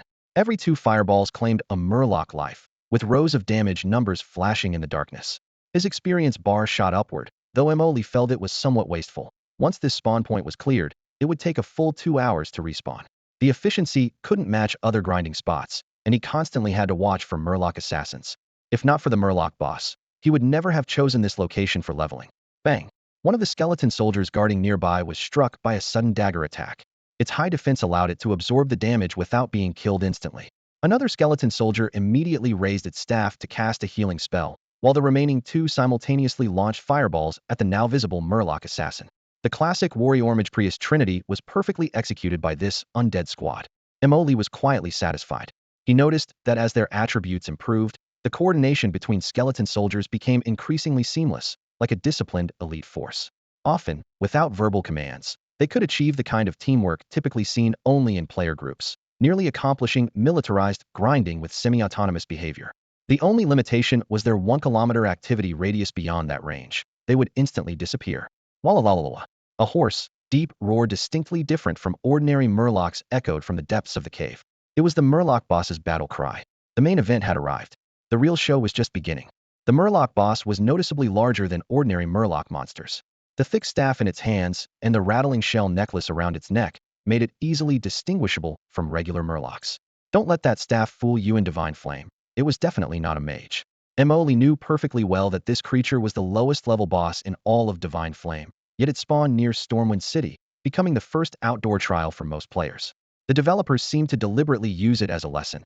Don't judge by appearances. If newbies didn't learn their lesson from the Murloc boss first, they'd take a hard fall when charging into the dead mines at level 10-something. The final boss there wielded a longsword and appeared to be melee, but was actually a ranged spellcaster. Healers, caught completely off guard, would often get one-shotted by a spell, followed immediately by a total party wipe. The Murloc boss served as the prologue to this lesson. Just because something holds a staff doesn't mean it casts spells. It might just swing it like a club. Wharf, the Murloc boss shrieked as it brought its staff crashing down on the frontmost skeleton warrior. Crack! The skeleton shattered into white bones on the spot, its frame scattering before quickly disappearing. Emoli immediately summoned a new skeleton warrior to fill the gap, while the remaining skeletons raised their hands and launched a barrage of fireballs. 40. A string of damage numbers popped up above the boss's head, and its health bar finally appeared. Murloc boss. Health, 62007000. Mana, 10001000. Even melee classes had mana bars, allowing them to unleash several melee skills. What Emoli feared most was one particular move, Terrifying Roar. This skill had a 10-meter radius, causing players and pets to flee in terror, running around uncontrollably. If they lost control and charged toward the Murloc boss, they'd typically be met with a critical staff strike. Any level 10-something player who wasn't a tank could potentially be one-shotted, even at full health. Moreover, Terrifying Roar would interrupt healing, and once there was a healing vacuum and the tank fell, a party wipe would follow within seconds. The solution was simple. Emoli retreated with his 4 guardian skeletons, ensuring he stayed beyond the 10-meter range. As for the skeleton warriors, undead creatures were naturally immune to fear. It was precisely because of this that Emoli dared to challenge the Murloc boss at this level. Thud! The Fishman boss unleashed a devastating cleave attack, instantly killing all the skeleton soldiers in the front row. Without hesitation, Emoli raised his hand, and new skeleton soldiers emerged from the black mist, quickly filling the gap. This entire battle was essentially a straightforward war of attrition as long as the Fishman boss and ordinary fishmen couldn't break through the skeleton wall sealing the cave entrance. Victory would ultimately belong to Emoli. 500. A crimson damage number flashed above Emoli's head, and he immediately activated Blood Travel to retreat from melee range. For guardian skeletons rushed forward to block the Fishman assassin, and after a brief struggle, they tore it to pieces. The assassin's intervention made the situation slightly chaotic, but it remained within manageable limits. Thank goodness I got the ruby ring before attempting this challenge. Thinking this, Emoli silently praised his own caution. Even with his 1,060 mana points, that sneak attack had drained half his magical power. Mana doesn't naturally regenerate during combat, and can only be barely replenished with battle potions. Without the ruby ring's substantial mana regeneration, he would now have to consider a tactical retreat, as his remaining magical power couldn't sustain the constant summoning of skeletons. But now, there was no need to retreat. The ruby ring provided a terrifying 34 mana per second regeneration, allowing Emoli to simply stand among his 4 guardian skeletons for a brief respite, while his mana bar rapidly refilled. Even with continuous skeleton summoning, this recovery rate was sufficient to sustain the entire prolonged battle. The frontline skeletons were repeatedly slaughtered by the Fishman boss, while Emoli continuously summoned new ones from the rear to replace them. The cycle continued endlessly, with corpses piling up like a tide. When he was ambushed for the second time, he called 2 more skeletons back to his side, creating an impenetrable formation of 6 guardian skeletons that completely eliminated any opportunity for the assassin. After a prolonged stalemate, the Fishman boss collapsed with an unwilling roar. Emoli then commanded his skeleton soldiers to sweep through the remaining ordinary fishmen, finally bringing this monotonous yet brutal war of attrition to an end. Ding! Congratulations, player, on your first kill of Fishman Elite and Boss. A server-wide announcement will be made. Would you like to hide your player name? Emoli chose yes, once again. Now wasn't the right time to be high profile. It wasn't out of fear, but rather to avoid trouble. Even if he could instantly kill other players, it would still take the time of an instant kill. Rather than waste time clearing player kills, it was better to farm more monsters and level up. Especially in the early stages when his crushing advantage hadn't fully formed, the fewer troubles the better, and all time should be devoted to leveling. When Divine Flame fully merged with reality, that would be the moment for truly decisive battles, both for rankings and life and death to resolve all hidden threats at once. Ding! Congratulations to the player who wishes to remain anonymous for achieving the feat of first kill on Fishman Elite and Boss. Emoli glanced at the system notification. Once the world merger occurred, the name hiding function would become invalid, and the leaderboards would inevitably display real IDs. If he continued to monopolize all the first kills, the name, Emoli, would undoubtedly dominate the rankings. What was wrong with staying low-key for now? After confirming no more Fishman assassins lurked nearby, and having his skeleton soldiers sweep the area once more in formation, Emoli finally approached the Fishman boss's corpse to examine the spoils. Gold and silver coins were scattered across the ground in piles, 3 gold coins and 2 silver coins, with the cash dropped by this single boss exceeding his entire fortune. This was precisely the greatest difference between bosses and ordinary elites. Besides equipment and items, they also dropped large amounts of currency calculated for multi-person team distribution. Since he had killed this boss solo, all the money naturally belonged to him. This was the confidence behind his disdain for picking up trash loot. With so many bosses in Divine Flame waiting for him to kill, would he ever lack money in the future? Absolutely not. Emoli collected all the gold dropped by the Fishman boss into his storage space. Combined with the loose change he already had, it totaled exactly 5 gold coins. These 5 gold coins held tremendous significance for him if his leveling went smoothly. He was confident he could mount up the instant he hit level 20. The game, Divine Flame, unlocked basic riding skills at level 20, and mounting up immediately boosted movement speed by 60, nearly doubling map traversal efficiency. However, This convenience came with a staggering cost. Learning riding skills alone required 100 gold coins, and the actual mount cost extra. Even the most basic ordinary horse cost 10 gold coins. Most players didn't grit their teeth and empty their bags until level 25 or even 30 to finally climb onto their first horse. Lee's previous life was no exception, didn't scrape together the tuition until level 28, and could only afford the lowest grade inferior mount. Back then, whenever a few players successfully acquired mounts, they loved parking them at the gates of Stormwind City for passers-by to gather around and admire quite a spectacle. Thinking of this, Lee secretly clenched his fists. As long as he grinded hard enough this time, he was determined to be the first person to mount up.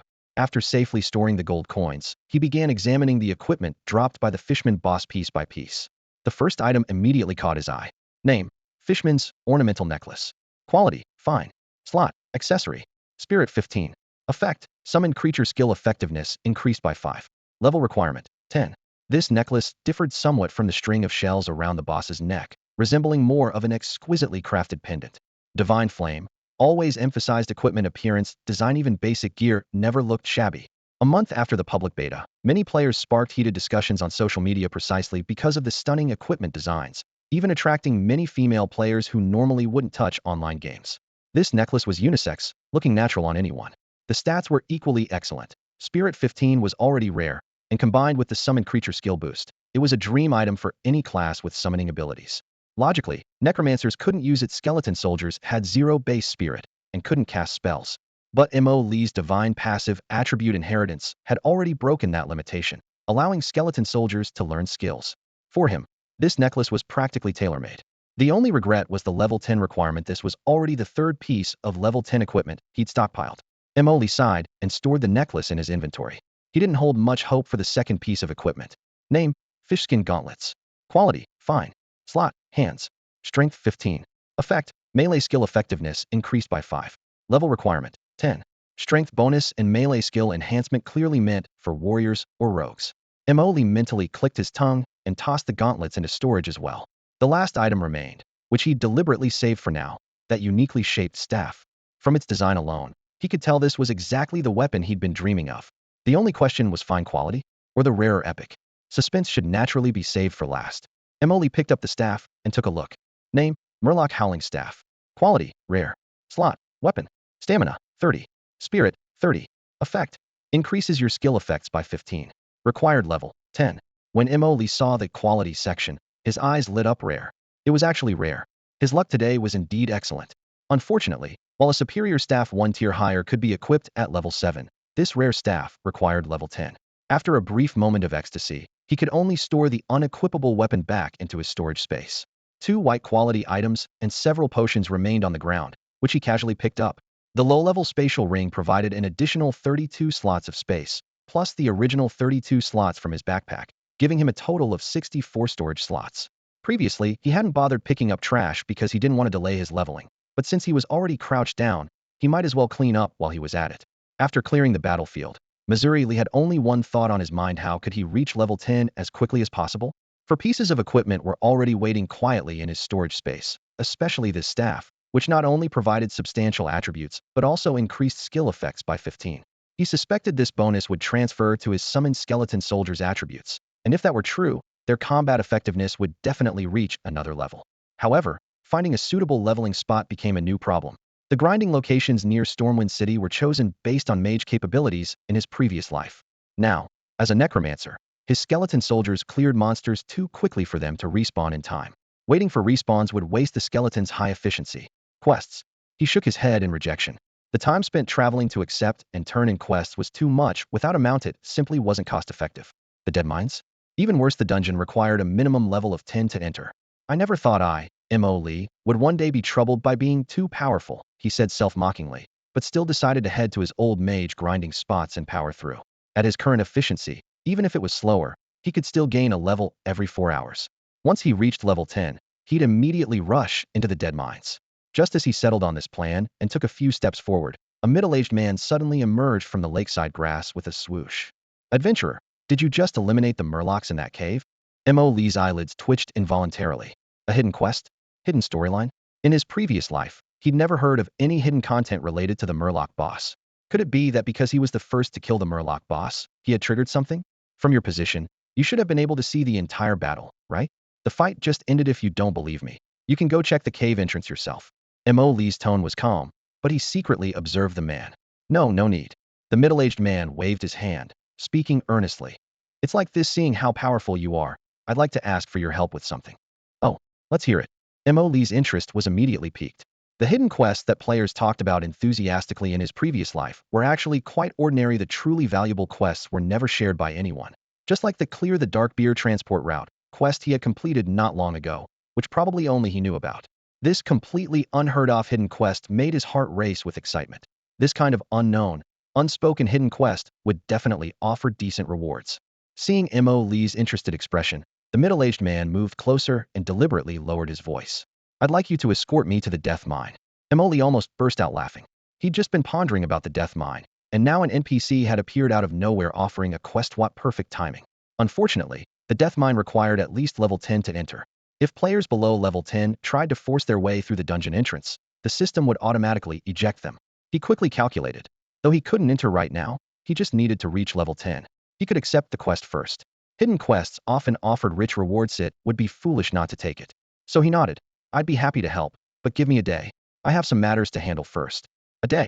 The NPC's brow furrowed instantly, as if he couldn't wait even that short amount of time. Mo Lee's heart sank. If a quest couldn't be completed due to insufficient level, the system generally wouldn't have NPCs actively approach players. Since the quest had triggered, there must be a way to complete it.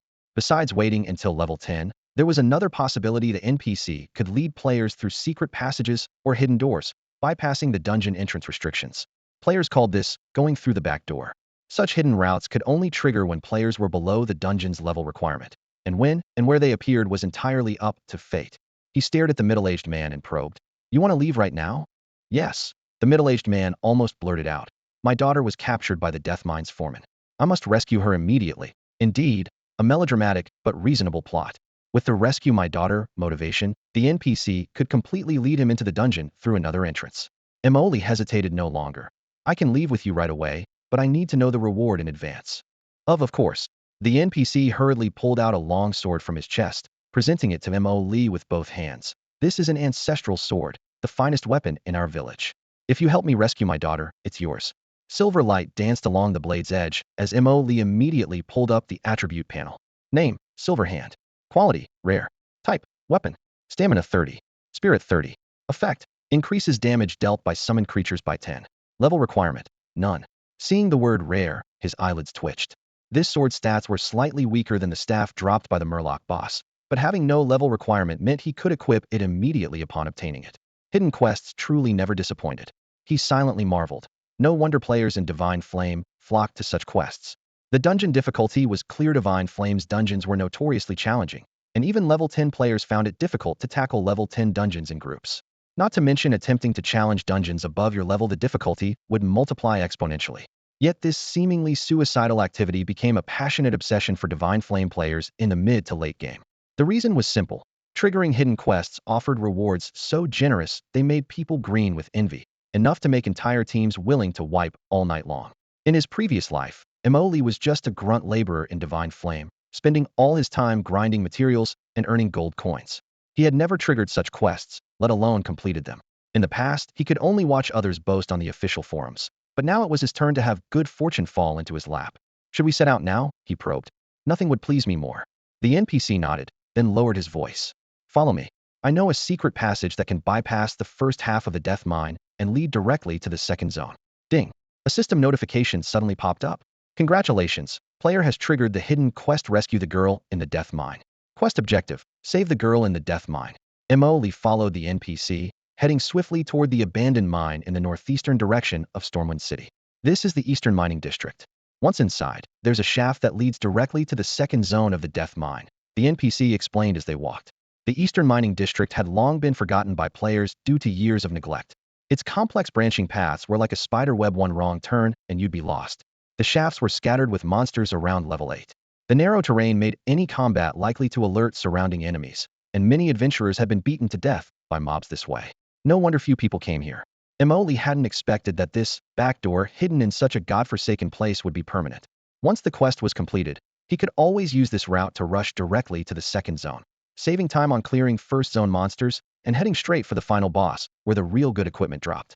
He remained silent throughout the journey, focusing intently on memorizing every turn and every slope. Divine Flame's map panel went completely blank in caves and dungeons. Who wouldn't want to memorize the route in one go? After about 15 minutes, a rusty iron door appeared ahead. The NPC stopped in his tracks. "Adventurer, this is it. Once we go in, you must protect me." Emily nodded. "Stay behind me. I guarantee your safety." Creak, the iron door was pushed open, and the damp air of the mine shaft hit them in the face. Beyond the door was the familiar second zone of the death mine, where kobold miners wielded pickaxes with rhythmic clanging sounds.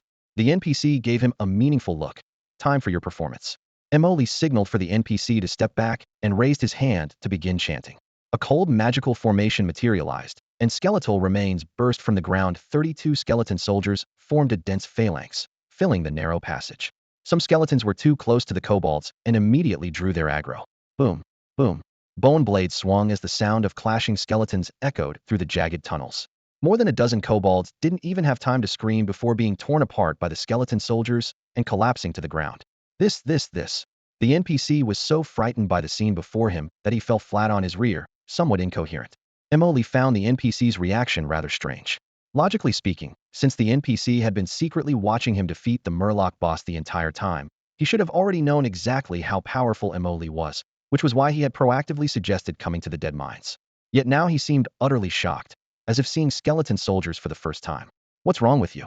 Didn't you see these skeleton soldiers back at the Murloc boss?" Emoli asked in confusion. No, it's not that. I just didn't expect there to be so many. Sorry, I lost my composure." The NPC hurriedly waved his hands, sweat beading on his forehead. "With fewer summons, I wouldn't dare come here with you either, right?" Emoli chuckled. "Adventurer, you're even more powerful than I imagined. It seems I found the right person this time," the NPC said flatteringly after regaining his composure. Emoli nodded slightly, then turned and waved his hand. 32 skeleton soldiers responded to his command and charged into the second zone of the dead mines. The kobolds here were more troublesome than those in the first zone. Melee fighters held the front line, while spellcasters and healers hid in the back ranks. Since the skeleton soldiers lacked interrupt skills, they had to prioritize eliminating the healers first. "Front line, hold your positions. Last 3, heal the front line. Everyone else, focus fire on the healers." Emoli quickly issued commands. The skeleton soldiers unleashed a barrage of fireballs, magical flames blooming in the narrow mine tunnels, forcing the kobolds to retreat step by step. The dead mines was originally designed as a standard 5-player Dungeon 1 tank to absorb damage, 1 healer for recovery, and 3 damage dealers. However, Emoli's skeleton soldiers possessed exceptional stats. They could tank, deal damage, and heal. 32 of them could be divided into 6 complete player teams with 2 bodyguards left over, making their clearing efficiency far superior to ordinary squads. The kobolds in the second zone averaged around 2,000 health points, with melee fighters being slightly tankier and spellcasters and healers being more fragile. Each skeleton soldier's fireball dealt approximately 300 damage, requiring 7 hits to kill 1 kobold.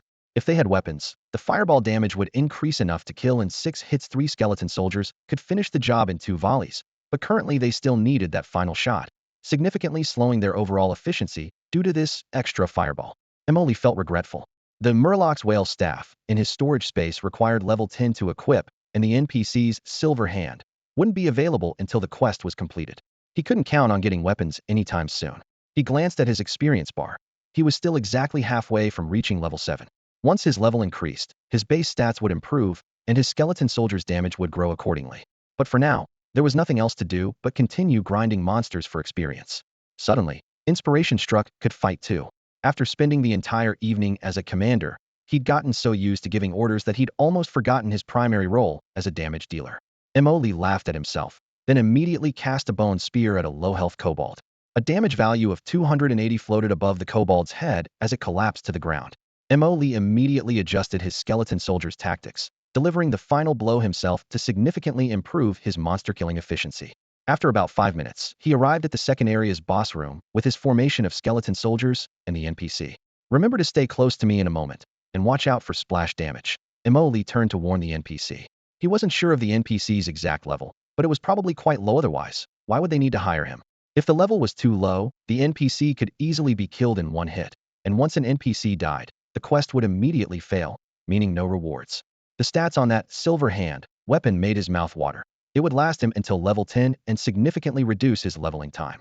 If he failed, he could certainly return to the Murloc boss to retrigger the quest, but that long trek back would hardly be worth it. Don't worry, adventurer. I'll be careful myself. After responding, the NPC obediently took cover behind Imoli.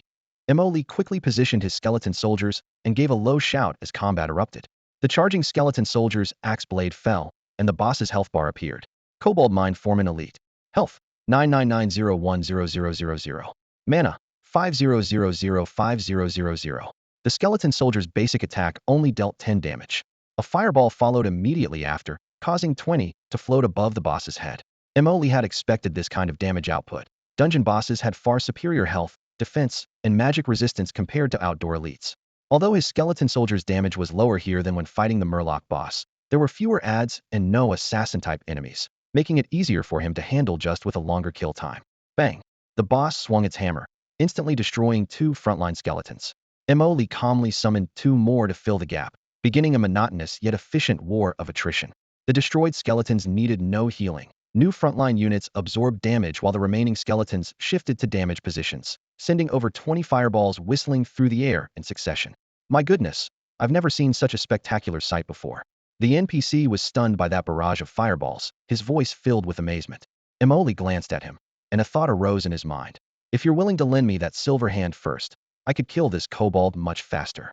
That weapon could increase summon creature damage by 10 a direct and clear effect. In his previous life, after Shenyan merged with reality, players could bargain with natives and even betray each other. But before the merger, were these natives really just ordinary NPCs? Could quest items really not be borrowed? Imoli felt there was nothing to lose by trying once. After listening, the NPC lowered his head in thought for a moment, then looked up at Imoli. Imoli keenly caught that instant of hesitation. There's a chance. Imoli continued using his skills to replenish the skeleton soldiers that had been instantly killed by the boss, while pondering how to persuade the NPC before him. Do you still doubt my ability to defeat the boss in the 3rd zone? It's just a matter of time. He raised his hand, pointing toward the depths of the mine with unwavering confidence. The NPC pursed his lips, but shook his head with a sigh. Adventurer, please don't misunderstand. It's just that giving you the reward in advance would violate our ancestral teachings. Ancestral teachings? Imoli silently scoffed to himself. You just can't bear to part with the quest item, can you? One early delivery, and you're betraying your ancestors? In that case, time to add fuel to the fire. Didn't you say you wanted to save your daughter? This place is crawling with monsters. Every second we save her sooner is one less second of suffering for her. Imoli lowered his voice. Or are you worried I'll take the item and abandon the mission? No, absolutely not. The NPC's body trembled. No? Then there is something. Imoli immediately seized upon the opening and pressed further. Let me be honest with you, even without saving your daughter, I still need to clear the death mine. These monsters are like a treasure trove for us adventurers. The NPC's eyes flickered. Really? Are there monsters around here even more formidable than those in the death mine? Imoli spoke calmly, yet every word was true. The death mine was densely packed with monsters, and the experience that should have been split among 5 players was now his alone to enjoy. Each zone was guarded by a boss that dropped both gold coins and equipment. After clearing it, he could simply exit the dungeon to reset and refresh everything for him. This was the perfect grinding spot. The NPC gazed at Imoli once more, finally making up his mind as he extended a silver-white hammer. Adventurer, now I believe you. I'll lend you this silver hand for now. Once you rescue my daughter, it will be yours to keep. Don't worry, we'll see her very soon. Imoli accepted the weapon and equipped it without hesitation. His attribute panel immediately surged. Constitution 30, Spirit 30. Summon limit 3,235. Skeleton Soldier attributes 320350. Summon damage 10. The overall improvement exceeded 20, and the boss's health bar visibly plummeted. Over 30 skeleton soldiers bombarded in rotation, instantly depleting the Death Mine Zone 2 boss's health. Ding! A system notification appeared. Congratulations, player has reached level 7.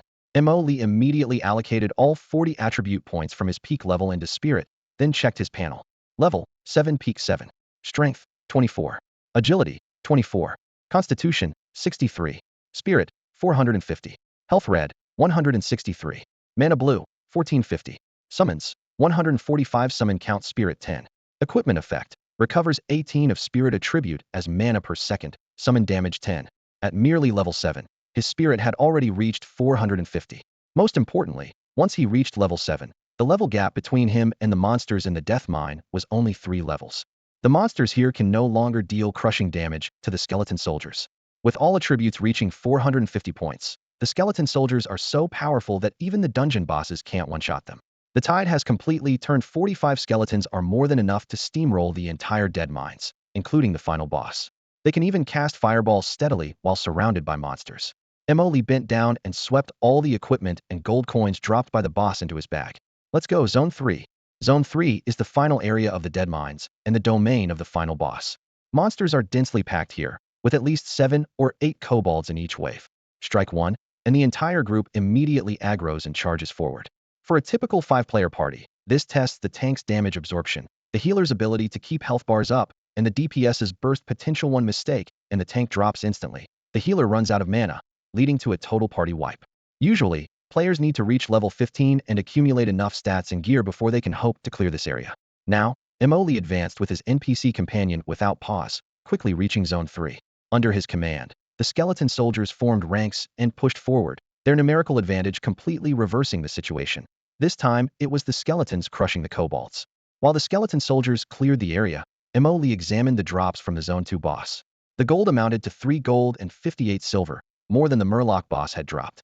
3 pieces of equipment, 2 melee items bind on pickup, only sellable to NPCs back in Stormwind, which he casually tossed aside. The final piece of equipment. Name, Kobold Miner Boots. Quality, fine. Slot, feet. Constitution 15. Spirit 15. Level requirement, 10. The stats were decent. In the early game, when everyone lacks equipment, having a pair ready isn't a bad deal. Unfortunately, he still needed several thousand more experience to reach level 10. Counting the quality drops already in his bag, once he hit level 10, he'd likely have a complete set of gear, a total leap in combat power. After the skeleton soldiers cleared all patrol monsters with volley after volley of fireballs, Emoli and the NPC finally stood before the final boss, the Kobold Foreman. Adventurer, my daughter is in the room behind the Foreman. We need to kill the Foreman first. Stay back when the fight starts, Emoli reminded him again. This boss has a troublesome skill called War Stomp, which deals massive damage to all targets in melee range and stuns them. The normal strategy requires 5 players to stack together to share the damage. Otherwise, the tank gets one-shotted, not to mention the boss's regular attacks have splash damage. Before the stomp ends, the team must quickly spread out, making positioning a major challenge for first-time players. However, Emoli had 45 skeletons. Once combat began, they would absorb all the damage while the NPC just needed to stay at a safe distance to avoid getting killed. The NPC nodded and retreated to a safe distance.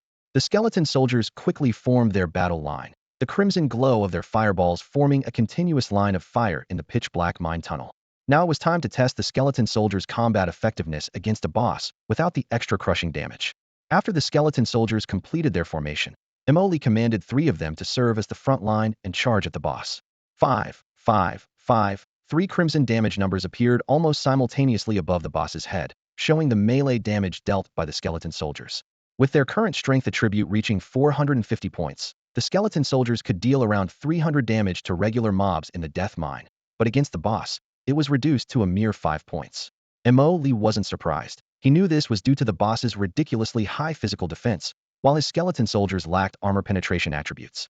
Combined with his own low level, the damage was naturally suppressed to pitiful amounts. Level was an extremely important concept in Divine Flame. If a player was 1 level below an elite monster, the monster would gain additional damage reduction. If 3 or more levels below, it would trigger crushing damage. Since Emoli was only 1 level below the boss, only damage reduction was triggered, not the crushing effect. Boom! The boss swung its massive axe, striking one of the frontline skeleton soldiers. 239. The damage number appeared. Emoli immediately smiled. After the additional crushing damage was negated, the skeleton soldiers' high defense from their 450 points in all attributes immediately showed its power. Even more impressive was their constitution of 450, giving them 4,500 health points. The boss's 239 damage was like tickling compared to the skeleton soldier's durability. A basic healing spell could restore 450 health points, so while the boss hit twice, 1 heal from a skeleton soldier could completely negate the damage, making the entire process feel like the boss was merely giving the skeletons a massage. Emoli glanced at the boss's health bar. Death Mine Foreman. Health, 14, 98515 000. Mana, 5, 0005 000. He knew clearly that this final boss couldn't be defeated through melee combat. It had high physical defense, but low magic resistance. To take it down, they had to rely on magical damage output. It was starting from this boss that the reputation of noble mages in Divine Flame began to spread. Boom! The 42 skeleton soldiers in the back row raised their hands and simultaneously cast fireball spells, with flames raining down on the boss like meteors. 50. In just one volley, the boss's health instantly evaporated by 2,250 points. With the effectiveness confirmed, Imoli immediately adjusted his tactics.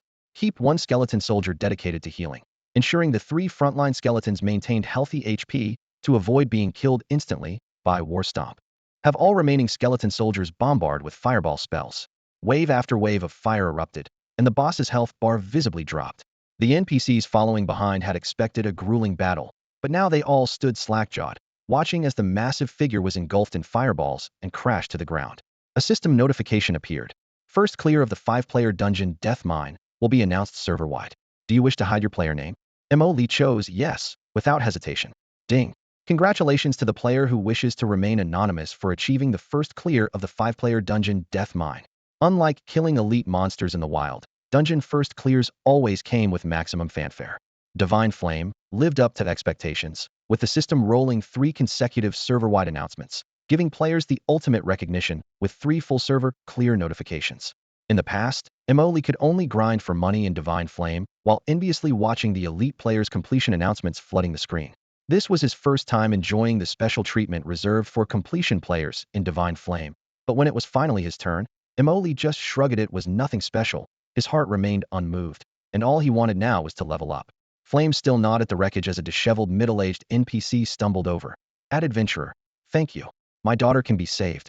With that, he rushed straight toward the stone door behind the boss, only to crash into the lock. A door lock? A question from his previous life flashed through Emily's mind. The final boss of Death Mine always dropped a key, but no one knew what it was for. Now the answer was right before him. No one in his past life had ever triggered this hidden quest. He silently congratulated himself for remembering that the boss always dropped the key. Otherwise this part could have really gone wrong. Don't worry, the key should be on the foreman. Emoli bent down and searched around the boss's corpse, quickly finding the dark iron key and handing it to the NPC. With the key in hand, the NPC's hands trembled with excitement as he hurriedly unlocked the door to rescue someone. Taking advantage of the moment while the NPC went inside, Emoli looked down to count his spoils: 3 pieces of equipment, none usable for casters. But he wasn't disappointed. It was normal for multiplayer dungeons to drop gear for other classes, and he'd eventually farm here until level 10 anyway, by which time the boss would surely drop something a Necromancer could wear. Besides, even if it had dropped now, he couldn't equip at level 10 gear required level 10 to wear, and would only take up storage space. A few minutes later, the NPC stumbled out carrying an unconscious girl. The girl appeared to be around 17 or 18, with disheveled black hair hanging over her face, obscuring her features. Adventurer, thank you so much for your help. That silver hand is yours from now on. A system notification popped up. Quest completed. Emoli glanced at his experience bar. Clearing the 3rd zone monsters and boss had given him 1/5, and this quest had pushed his experience directly to 1/3, quite a substantial gain. He studied the NPC father and daughter, probing for any follow-up. You needed help. I got paid for the job. A pleasant cooperation. Feel free to find me again if you need anything in the future. The NPC nodded solemnly. You are a powerful and trustworthy adventurer. May I know your name? There was more to come. If there were no follow-up, the NPC would simply thank him and leave, never asking for a name. Emoli. I'll remember that. If I need help in the future, I'll definitely come to you first. The NPC paused, his gaze falling on his daughter in his arms. My home is in Glimmertown, west of Stormwind City. My name is Wang Defa. If you have time, you're welcome to visit. I'm sure my daughter would want to meet her savior too. Emoli's heart skipped a beat. This was probably the real follow-up, not waiting for the NPC to come find him. Of course, no problem. I'll visit Glimmertown when I have time. After brief pleasantries, Wang Defa left carrying his daughter. Emoli picked up the 4 gold and 89 silver from the ground into his storage space and stood among the charred rocks, contemplating his current situation. Option 1. Immediately head to Glimmertown to continue the follow-up quest. Option 2. Stick to the original plan of farming Death Mine until level 10, then return to Stormwind City to learn skills before seeking out Wang Defa. No, there should be a third option. Emoli carefully recalled the situation when he turned in the quest at the tavern in Stormwind City. The original quest reward was supposed to be a fine quality ruby ring, but when he completed the quest, he received a rare quality version of the same ring instead. Rare equipment had significantly better stats than fine equipment, a whole tier higher.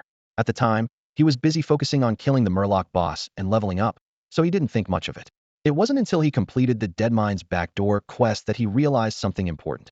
Although Divine Flame hadn't yet merged with reality, the NPCs in the game weren't traditional unchanging puppets, but could adapt and think flexibly. The bartender's decision to upgrade the reward from fine to rare quality definitely wasn't just a whim. In other words, if he made another trip to the tavern, there was a good chance he could trigger a hidden quest, which was exactly his third option. After weighing his options for a moment, Emoli decided to stay in the dead mines and push to level 10. While quest experience was high, the travel time alone was exhausting. Take this backdoor quest as an example. From accepting to completing it took nearly an hour, but the actual monster fighting time was only about 20 minutes, with the rest spent traveling. This was exactly why Divine Flame players would spend everything they had to get a mount. Besides looking cool, the 60 movement speed boost saved enormous amounts of time. At 8 in the morning, the first wave of players began appearing outside the gates of Stormwind City. The towering walls, massive iron gates, and the gleaming spires of the distant royal palace pushed the concept of magnificent to its absolute limit in the completely realistic graphics. This city is incredible. I've played so many games, and this is definitely the most magnificent city ever. I stayed up all night traveling from the starting village, and now I finally feel like it was worth it. The visual and psychological impact of the magnificent sight made people instinctively stop and gaze upward in awe. Just then, all players simultaneously heard a crisp system notification. Ding! Congratulations to the player who wishes to remain anonymous for being the first to clear the 5-player dungeon Dead Mines. Ding! Congratulations to the player who wishes to remain anonymous for being the first to clear the 5-player dungeon Dead Mines. Ding! Congratulations to the player who wishes to remain anonymous for being the first to clear the 5-player dungeon Dead Mines.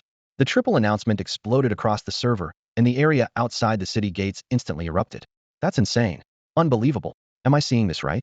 Someone actually cleared a 5-player dungeon. How many people have even left the starting village by now? I thought I was in the first wave. Isn't Dead Mines a level 10 dungeon? I grinded like crazy to reach level 5 just to get to Stormwind. How is someone already level 10? Wait, the Dynasty Guild couldn't even take down that level 5 elite Valley Tiger in the starting village. That thing definitely can't be killed at level 5. What are you trying to say? If level 10 players can't beat level 10 elites, then what? Care to explain this first clear announcement? Did the boss hang itself? After the initial shock wore off, the commotion gradually died down as people regained their composure. Only then did players notice the phrase, "player who wishes to remain anonymous," in the announcement. Do you think this anonymous player could be the same person who killed the elite Valley Tiger? Isn't that obvious? Of course it is. No, didn't you notice? This announcement is different from the first kill of the elite kobolds alone. How did he manage to do it solo? Could this be a shill account from Divine Flame's official team? He actually solo cleared a 5-man dungeon. I don't care if it's a shill or not. I want to know how he leveled up so fast. Right, me too.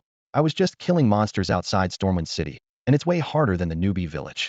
I almost died when I accidentally pulled 2 monsters at once. After level 5, the experience required skyrockets, and it's much harder than the newbie village. Even if this anonymous player could one-shot monsters, it shouldn't be possible to level this quickly. Aside from those top players, we're also among the first batch to leave the newbie village. How is the gap this huge? I didn't believe he was a shill before, but now I'm starting to think so. Outside the newbie village, only a tiny fraction of players managed to reach level 5 and leave. The vast majority had grinded all night and barely reached level 4, which wasn't enough to exit the newbie village. Countless players finished their all-nighter and returned to the village to log off and rest, planning to sleep and continue their battle to escape the newbie village. Just as everyone was drowsy and ready to sleep, a server-wide announcement exploded across the newbie village. Ding! Congratulations to the anonymous player for being the first to clear the 5-man dungeon Dead Mines. Will this ever end? Another first kill. And this time it's a 5-man dungeon first clear. Ridiculous. I'm still killing chickens in the newbie village while someone else is getting first kills in 5-man dungeons. I thought I was hardcore. Grinding all night was effort enough. But this guy probably has a person growing on his liver instead of the other way around. We all pulled the same all-nighter. How is the gap this massive? This anonymous player is definitely the same person from the previous announcements. One step ahead leads to being ahead at every steps, already miles ahead. I'm a farmer who grinded all night to reach level 3. This master is probably level 10 by now. Level 10 is just the minimum requirement to enter Dead Mines. Considering the elite Valley Tiger that Dynasty Guild challenged, I'd guess he's at least level 15. I bet 50 cents he's level 18. Be bolder, I guess level 20. How are the guesses getting more outrageous? Don't you all know how hard leveling is in Divine Flame? Do you understand how terrifying it is to solo a level 10 5-man dungeon at level 10? So you think solo clearing it at level 20 is more acceptable? I'm different. I just want the master to carry me. Give it up. Sue Warner isn't in the announcement anymore. She probably got kicked. Impossible. How could the world's most beautiful woman get kicked? It must be Sue Warner who kicked him out. Yes, she definitely kicked him. So what if he got the first kill? Didn't he still get kicked out by the world's most beautiful woman? Bro, stop being salty. You can fool others, but don't fool yourself. Is it really that hard to admit the master is amazing? On the Divine Flame official forum, countless players who couldn't enter the game last night for various reasons had gathered early in the morning. The homepage was flooded with new posts at dawn, but only 3 pinned threads truly caught every newcomer's attention. 1. Elite Valley Tiger first kill seeking the owner of the skeleton soldiers. 2. Dynasty Guild's failed attempt ends in total party wipe. 3. Screenshots Elite Valley Tiger corpse scene photos. All 3 posts pointed to the same player who wishes to remain anonymous. Just from reading the heated discussions in the replies, newcomers who hadn't even entered the game yet felt their blood pumping with excitement. After all, server-wide announcements meant massive exposure in this age where traffic is king. It was the fast track to becoming a celebrity player. Once famous, luxury cars, mansions, and millions of fans seemed within reach. If it were me, I definitely wouldn't hide my name. What a great promotional opportunity. Sue Warner didn't hide her, she showed her face directly. Is there a possibility that this person is so skilled they simply don't care? All the more reason to reveal themselves. How could they pass up such a rare chance to show off? I think this big shot might have drawn an overpowered talent that's only strong in the early game. If they revealed their name now and couldn't make the leaderboards later, how embarrassing would that be? The forum was still buzzing with heated analysis of this living legend when suddenly, a brand new title shot to the top of the homepage. Mysterious player achieves first clear of death mine again, please show yourself, master. The post instantly became the center of attention. Holy crap, I was actually there this time. Just cleared it? The system announcement just went out. Isn't Death Mine a level 10 dungeon? Is Divine Flames leveling really that fast? Fast or not, try the game yourself. I'm a warrior and only reached level 4 after playing all night. Maybe you're just bad. Don't talk if you don't know what you're saying. Check my ID, I am a main warrior from Stellar Guild. Holy shit. The same Stellar that's been going toe-to-toe with Dynasty Guild. Dynasty's here, Stellar's here too? Not just them, all the major guilds from other games are here. Nobody's stupid enough to ignore full immersion VR as the future. Has anyone made it out of the starter village yet? A few just did, but I really can't figure out how that anonymous player is leveling. It's like they're in a different dimension. Damn, I'm feeling some serious pressure here. Maybe you guys just haven't spent money? That big shot probably wailed hard. Right, in these pay-to-win games, how can you get strong without spending? Impossible.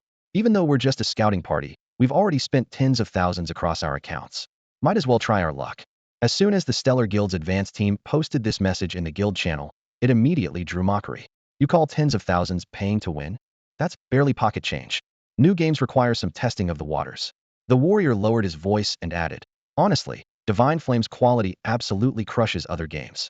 Once our guild's finance team gets to work, Stellar will definitely increase our investment. His statement quickly caught the attention of their rival, Dynasty Guild. Someone from Dynasty chimed in. Even though we're competitors, I'd still advise you not to get your hopes up too high. The Stellar members raised their eyebrows. Since when are you so considerate? The Dynasty member didn't hide anything. Right after the server-wide announcement for Deathmine first clear, we immediately added more funds and dropped 200,000 straight up, didn't get a damn thing. The channel exploded. Holy shit. Big guilds are really something else, dropping 200 grand the moment they feel threatened. So how the hell did that player who first cleared Deathmine manage it? We're still in early exploration phase. Who's going to reveal their secrets now? Someone sighed. Paying to win isn't working for now. To secure the top guild position in Divine Flame, we'll probably have to spend big money to recruit that anonymous player. Damn, now I finally understand why they stayed anonymous. Otherwise, they'd be bombarded with private messages daily. Exactly. Maybe they're skilled enough that they don't even care about these big guilds, so they just avoid the hassle altogether. That's some serious foresight. True legend move. Meanwhile, Dynasty Guild's main force gradually reached level 5 and arrived at Stormwind City. After receiving the system announcement, they unanimously suspected they hadn't spent enough when they first entered the game last night. The original plan was to wait until confirming their full migration to Divine Flame before seriously investing money. Last night was just testing the waters, with each account only getting a few thousand. For the world's #1 guild, that amount was negligible. Now, seeing the massive gap created by the anonymous player, everyone was almost certain the problem was insufficient spending. Guild leader Chao Ji immediately allocated funds and dropped another 200,000 on the lottery system. Unfortunately, after countless screen flashes, almost everything that landed in their storage was common items. Just 1 common talent and 2 common passives. Can't say there's no improvement. Chao Ji frowned at his attribute panel. But the improvement is too minimal. I still can't beat elite monsters. The vice leader consoled him. Leader, having a common talent means better talents exist. Right, there might even be divine tier talents and divine tier passives. But the odds are way too rigged, aren't they? 200,000 for this little? How much would it actually take to get divine tier items? Someone offered a different perspective. Don't think of it that way. A top tier account in Tianxia can sell for several million. Divine Flame looks even more promising. so the investment value is higher. Chaoji nodded. He knew that spending several million to create a supremely powerful account wasn't unusual. Compared to that, a mere 200,000 seemed modest. I'm more concerned about how much that anonymous player actually spent, so we can set our expectations accordingly. Someone suddenly remembered. Leader, Sue Warner teamed up with that anonymous player before she might know them, right? Why don't we have Sue Warner make the connection? If we could invite that mysterious player to join our guild, that would be perfect. Another monster farming spot outside Stormwind City. The Stellar Guild had just finished clearing a wave of monsters when Dynasty Guild's forum posts flooded the screen. Yixing immediately ordered everyone to stop and gather, and soon a small circle formed among the tall grass. Guild leader, Dynasty is definitely throwing up a smokescreen. Don't let them lead us astray. A core member spoke first. Last night we tried some light spending, and even common talents and passives showed noticeable combat power improvements. This proves there must be even stronger hidden pools. Exactly, another nodded. Even common quality items can make your stats jump significantly. Yixing listened with a natural smile spreading across his face. At least his core members weren't intimidated by Dynasty's tactics. Someone scoffed. Dynasty spent only 200,000 yuan, and they have the nerve to brag about it? In Tianxia, that amount would barely build a decent alt character, not even enough to buy one top-tier weapon. Yixing was also calculating in his mind. The fully immersive gameplay of Divine Flame was something other games couldn't even dream of competing with. Within a month at most, this game would surpass Tianxia to become Blue Star's #1 MMORPG. Investing money now was equivalent to investing in the future. Guild leader, how much should we spend? Someone pressed. Yixing had already made his decision. Once finance gets to work, we'll approve 1 million first, then continue adding more based on the situation. He cleared his throat lightly, and the chatter immediately fell silent. Everyone relax. We spend when we need to spend. How else can we get stronger? Exactly right. That anonymous player definitely pulled some game-breaking talent or passive.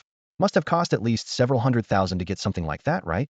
Several 100,000 for a permanently active talent, that's incredibly cost-effective. I suggest we follow the standards for premium accounts in Tianxia. Agreed.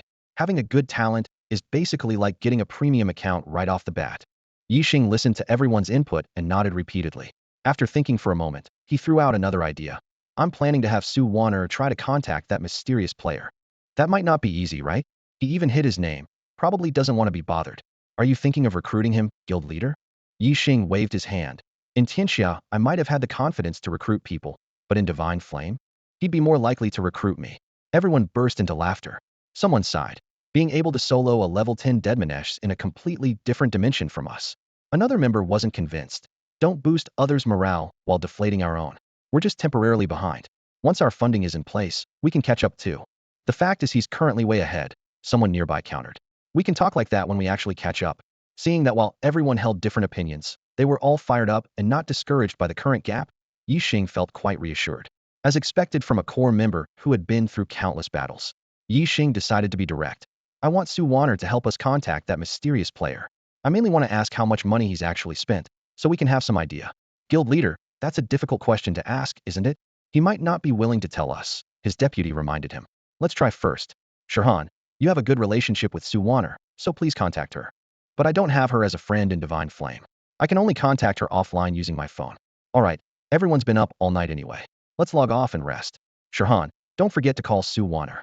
In a second-floor bedroom of a standalone villa in Xia City, Sue Warner had just reached level 6 and logged off from Divine Flame with satisfaction. At that moment, she completely missed all the server-wide announcements about Mo Lee's first clear of Death Mine. After removing her full immersion helmet, she casually grabbed an energy bar to satisfy her hunger, planning to take a shower and nap before logging back in to continue grinding. One night of first-hand experience had convinced her to completely switch from World to Divine Flame. The immersion provided by full reality technology was incomparable, and even though Divine Flame was more challenging overall, its quality still surpassed all other games on the market. More importantly, she had encountered an interesting man in the game Mo Lee. This was the first time she'd met a male player who only focused on leveling and was completely indifferent to beauty.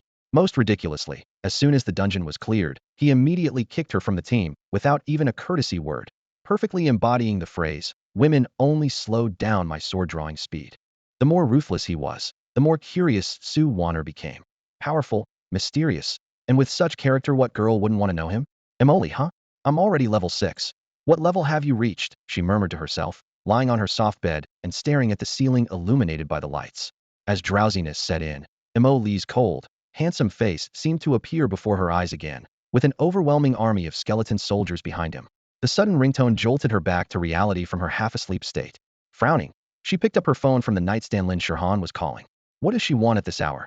Despite her annoyance, she still swiped to answer. Hello, Warner, it's me. I have a favor to ask. No. Let me finish. Aren't we good friends? We're just ordinary friends, not best friends. So heartless. Fine. Let's get to business. Our guild leader wants you to help contact that player who doesn't want to reveal his name. What does your stellar guild want with him? There was a moment of silence on the other end, as if she was organizing her thoughts.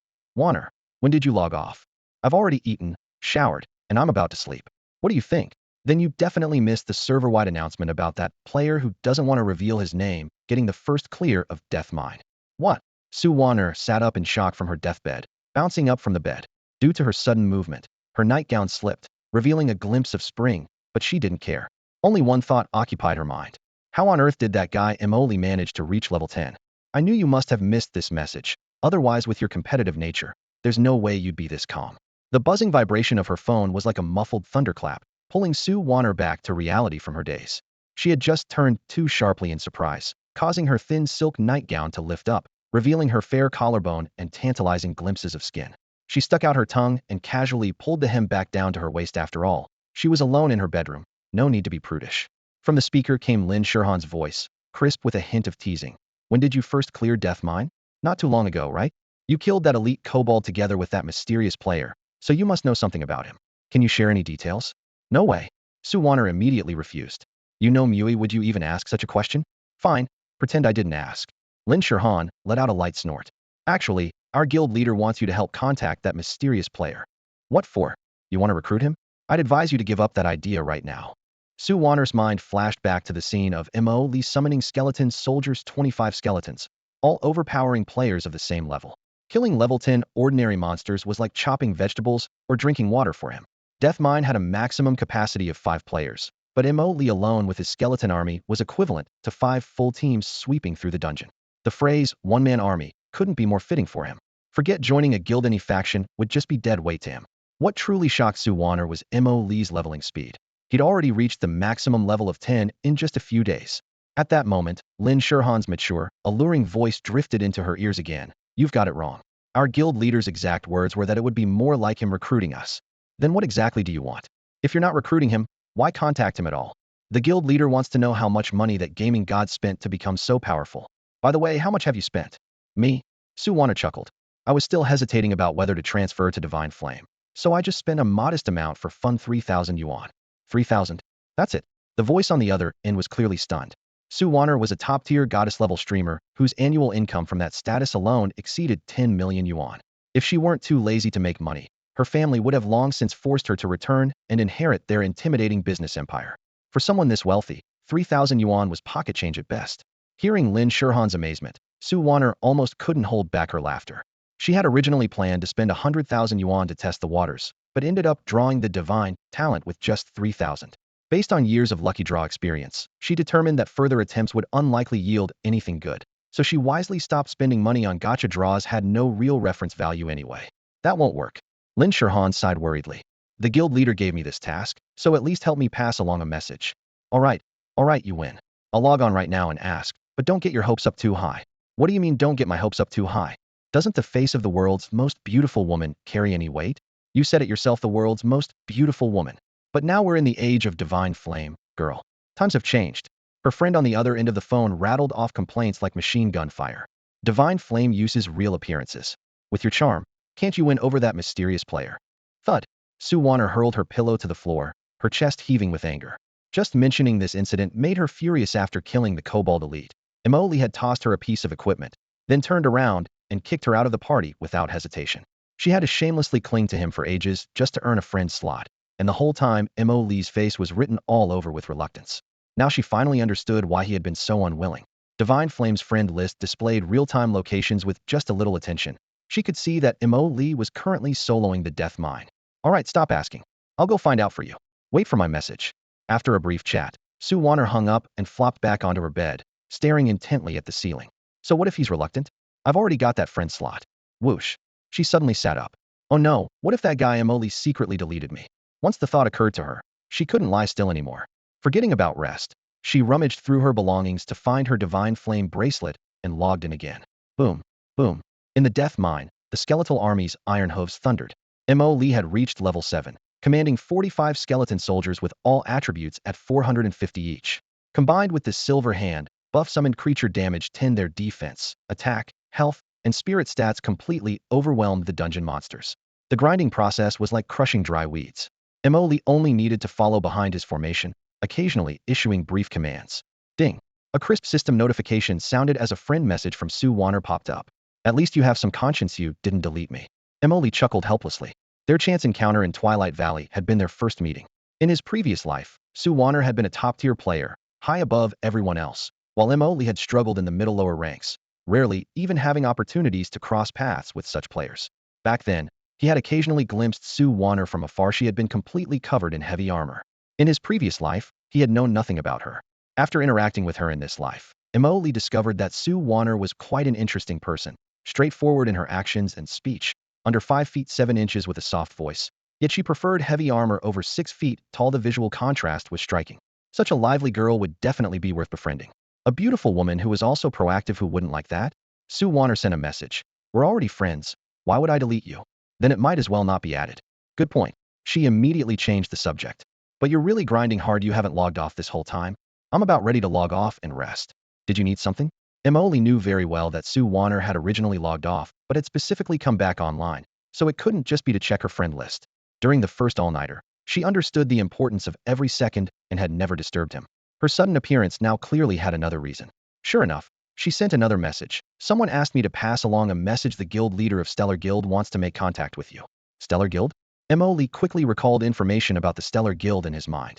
Before Divine Flame merged with reality, the Stellar Guild and Dynasty Guild had been competing for the title of Top Guild, with both sides winning and losing battles against each other. However, when the game overlapped with reality, the Stellar Guild leveraged the remarkable cohesion of its core members to quickly leave the Dynasty Guild behind, becoming the universally recognized #1 power among Blue Star's inhabitants. After acquiring territory, they took in large numbers of ordinary people who couldn't adapt to the universal class change system, causing their reputation to soar and making them an extremely valuable potential partner. After weighing his options for a moment, Mo Lee decided to proactively reach out to the Stellar Guild. This was currently the pioneering period, when large guilds with capital were frantically converting real-world currency into game resources, with gold coins being the most sought-after commodity. Before long, these guilds would accumulate massive amounts of gold coins that individual players could never hope to match, and this was exactly what Mo Lee desperately needed. Right now, they were just game currency, but in 6 months, they would become real circulating wealth, which would greatly benefit his long-term plans. While he was contemplating this, his private chat channel flashed. What exactly do the Stellar Guild people want with me? Do they want you to take them through Deathmine? Their levels aren't high enough yet, are they? Sue Warner got straight to the point, but suddenly changed direction. Never mind them for now. I just noticed you're only level 7. How on earth did you get into Deathmine? Just curious. If it's inconvenient to say, pretend I didn't ask. Knowing that keeping her curiosity bottled up would probably keep her awake tonight, she decided to ask directly. I thought you weren't interested. Mo Lee chuckled. It's just a hidden quest. Once triggered, others can't do it anymore, you understand. Seeing this, Sue Warner didn't press further and returned to the main topic. The Stellar Guild also wants to know how much money you've spent on the game. Is that something you're comfortable sharing? Gacha draws never have much reference value. Mo Lee replied in a flat tone. But I could discuss other forms of cooperation with their guild leader. Other cooperation? When their levels are high enough to enter Deathmine, I can take them on speed runs. All I'd charge is in-game gold coins. You are short on money? Sue Warner was somewhat surprised. She considered herself lucky for spending 3,000 yuan, but Mo Lee's combat power was clearly more terrifying. Didn't seem like someone who was financially strapped. Not Kashi need gold coins in Divine Flame. Mo Lee explained simply and clearly. All right, I'll pass that along. If the Stellar Guild agrees, I'll contact you again.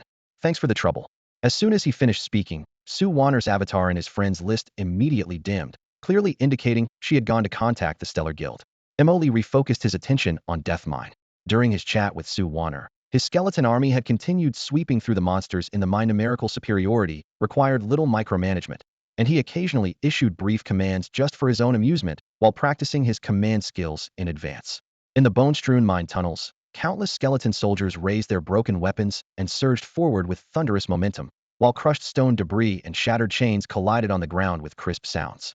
Frontal charges, flanking maneuvers, choke point control after each command was issued, the pure white bones immediately executed with precision. Mo Lee believed that someday he would definitely command a true undead army. You must start by commanding dozens of skeleton soldiers and build a solid foundation step by step.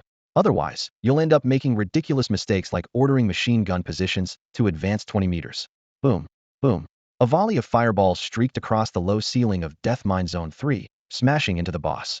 As flames exploded outward, the massive figure crashed to the ground. Ding, congratulations, player has reached level 8. Finally leveled up. Mo Lee's spirits soared as he immediately allocated all 40 attribute points from the peak level into his mental attribute, then opened his character panel. Level 8 peak level 8. Strength 25 agility, 25 constitution, 66 mental, 505. Health red 166 mana blue, 1615. Summon count 150 mental 10. Equipment effect recovers 18 of mental attribute value as mana per second and increases summon damage by 10. After confirming his attributes, he switched to the skeleton soldier panel. Their count had increased from 45 to 50, and all attributes had risen from 450 to 505. For these skeletons, each level their master gained was a qualitative transformation. Now grinding in Death Mine was like a snowball effect. The higher the level, the faster the monster clearing speed. The only regret was that skeleton soldiers lacked AoE or area effect damage skills. Whether melee bone blade attacks or fireball spells, all were single target. It would be perfect if a Shockwave or Blizzard skill book would drop. Both Shockwave and Blizzard were mage AoE skills, with Blizzard being the essential divine skill for farming mages in Divine Flame. Large area continuous damage with built-in slow effect, nearly flawless except for slightly lower damage. Skilled players could pull 100 monsters at once, which truly earned mages the title of Archmage. Unfortunately, skill books weren't like equipment. Killing 5-man dungeon bosses guaranteed 3 equipment drops, but skill books were purely chance-based and couldn't be forced.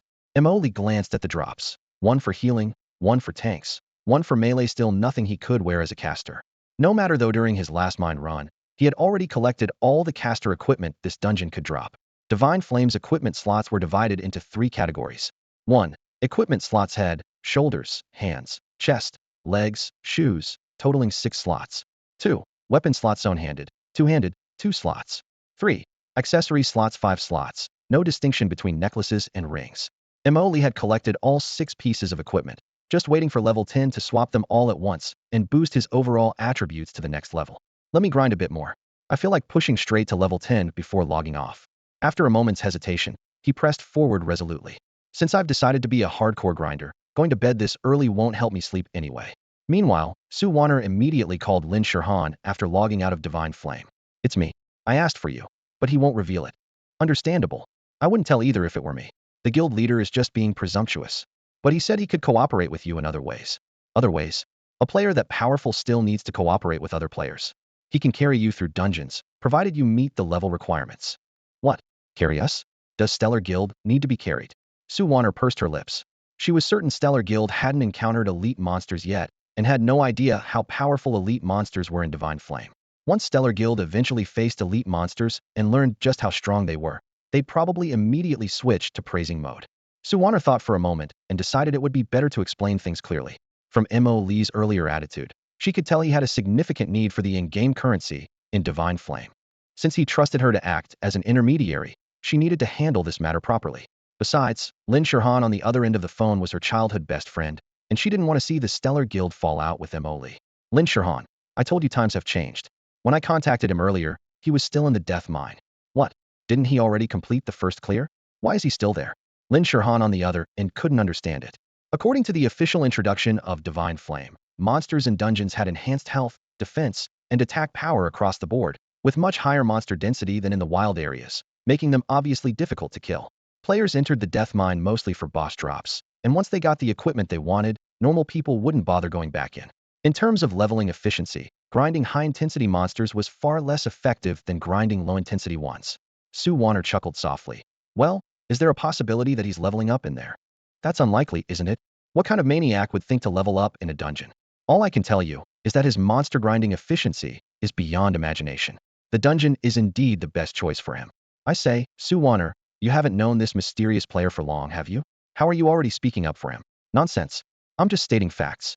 You'll understand once you see it with your own eyes. Don't keep me in suspense like that. By the way, is he handsome? This question caught Su Wanner off guard. After years of friendship, how could she not understand Lin Shirhan's roundabout ways? But once Lin Shirhan mentioned it, Mo Lee's face appeared in her mind. A young appearance mixed with a weathered quality that didn't match his age, like the indifference that settles in only after experiencing something significant. Don't want to say? Then he must be handsome? Lin Sherhan's teasing pulled Sue Wanner back from her distraction. That's not the point. Given our friendship, I advise your stellar guild to consider this carefully. Is he really short on money? Didn't he spend quite a bit last night? He only accepts currency from Divine Flame. Perhaps he has some special need. All right, I'll pass this along to the guild leader. Anyway, thanks for this, I owe you a meal. After the call ended, Sue Wanner picked up her Divine Flame bracelet, hesitated for a moment, then put it down. I'll wait until Sherhan has an answer before I go find him, Oli. Otherwise, I'll seem too eager, like I'm throwing myself at him. Boom, boom. A volley of fireballs rang out, and the boss of Deathmine's second area fell to the ground. Oli remained calm, not even interested in checking the loot. After routinely scanning the drops, his gaze was suddenly locked onto a skill book on the ground. Only at this moment did his calm heart ripple slightly. A level 10 dungeon would naturally drop a level 10 skill book, but what could it be? Most early game skills in Divine Flame could be learned directly from NPCs. The skill books that drop directly are ones you can't learn from NPCs. Oli bent down to pick up the thin parchment tome, glanced at it, and almost thought his eyes were playing tricks on him. He flipped through it again to make sure. Blizzard. Basic skill book, Blizzard. Requirement, Spirit 165. Description, deals Spirit 3 damage per second to all enemies within the target area. Enemies hit by Blizzard have their movement speed reduced by 40 for 6 seconds. Level requirement, none. 165 spirit points weren't particularly high for a level 10 mage achievable even without equipment, so the game had always treated it as a level 10 skill. However, in ordinary players' hands, this skill only truly showed its power after mages generally reached level 30, when their attributes, equipment, and techniques had all matured. After all, level 10 mages were fragile and vulnerable to being overwhelmed, unable to pull monsters effectively, making area damage essentially useless. Oli's skeleton soldiers were the complete opposite: high health, strong defense, and plenty of damage output. His own mastery of Blizzard had long since reached perfection. Once the skeleton soldiers learned it, the value would be immediately apparent. He casually summoned back one skeleton soldier and slapped the skill book onto its head. Pure white light flashed, and Blizzard appeared in the skeleton soldier's skill list. Unable to contain his excitement, Oli led his skeleton army straight to the third zone of Deathmine for testing. At his command, 20 skeletons charged forward recklessly, quickly drawing the aggro of all the small monsters in the entire zone. The skeleton soldiers dragged the monsters around in circles while the small monsters desperately chased and slashed, only managing to scratch harmlessly against their bone armor. In less than 30 seconds, all the monsters were herded into a palm-sized area. The remaining 30 skeleton soldiers took their positions, divided into 6 groups, and unleashed a carpet of Blizzard spells. At this moment, each skeleton soldier had a spirit attribute of 505, capable of dealing 168 damage per second according to the formula. Of 5 skeleton groups, Blizzard dealt 840 damage per second, and with 6 snow curtains covering simultaneously, the entire field of vision was instantly flooded with ice blue magic circles. In just 3 seconds, all the small monsters in Deathmine's third zone had fallen, their corpses piled in layers. Holy shit! Looking at the loot scattered at his feet, Oli couldn't help but curse. It was too spectacular. This monster clearing took less than 30 seconds, including the pulling phase. In comparison, when he first cleared the third zone at level 7 with an NPC party, it took a full 5 minutes. Later, with the Silver Hand, his best time was still 4 minutes. Now at level 8 with Blizzard, efficiency had reached its absolute limit, and he could still feel room for further optimization. The speedrun leaderboard. It was time to make his move. Since he'd decided to cooperate with Stellar Guild and find every way to get more gold coins from Shenyan, demonstrating his strength had become the top priority. The dungeon speedrun leaderboard was the perfect stage. Oli had never gone back to kill the first zone boss before spawning directly in the second zone meant taking a detour to go back. More importantly, once all 3 zone bosses were defeated, the dungeon speedrun leaderboard would be activated. Previously, only he could clear Deathmine, so regardless of the time, he'd secure first place on the leaderboard, making it seem unnecessary. But now his thinking had changed. Needed Stellar to see his true potential. Oli felt it was necessary to show Stellar Guild what he was truly capable of. After exiting the Deathmine dungeon, Oli didn't rush to start his speedrun attempt right away.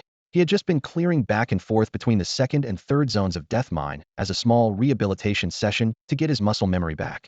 However, the first zone remained stuck in his blurry memories from 2.5 years ago in his previous life. Once his level met the requirements, he never set foot in this low-level dungeon again. After all, Oli wasn't some Tenley Slope warrior, and what ordinary player would obsess over the lowest level instance? Now, to break the speedrun record, he had to relearn the terrain of the first zone and the optimal monster clearing routes. He closed his eyes and recalled, piecing together the scattered mine passages in his mind into a complete map, then sketched out a tentative optimal route. With preparations complete, Imoli pushed open the dungeon gates once more. 20 skeleton soldiers formed a sharp wedge formation, charging straight toward the first zone of Death Mine. Another squad of 20 began gathering monsters in the second zone. The remaining 10 skeleton soldiers surrounded their master closely, forming a solid protective wall. According to Imoli's plan, once the mobs from zones 1 and 2 were concentrated at the boundary between them, clearing them all in one wave would be most efficient. Death Mine's most distinctive feature was its narrowness. Mine tunnels twisted and turned, with the total straight-line distance adding up to less than a kilometer, which perfectly matched the skeleton soldiers' operational range. Soon, the roars of kobolds echoed through the dark passages. The sounds were deafening, yet carried no intimidation whatsoever. The current kobolds were only fit to give the skeleton soldiers a light massage. After about a minute, all monsters from Zone 1 were pulled by the 20 skeleton soldiers to the boundary between Zones 1 and 2. The mine passage was instantly packed tight with over 100 kobolds, including the Zone 1 boss. Simultaneously, monsters from Zone 2 were also herded over by another wave of skeleton soldiers, making the entire tunnel completely impassable. This time, Imoli's command consisted of only 2 words: pull mobs. The skeleton soldiers only needed to step into the kobold's attack range, deal minimal aggro, then immediately turn to hook the next one. Only through this cycle could pulling efficiency be maximized. However, problems soon arose. The kobold's aggro toward the skeleton soldiers was extremely unstable.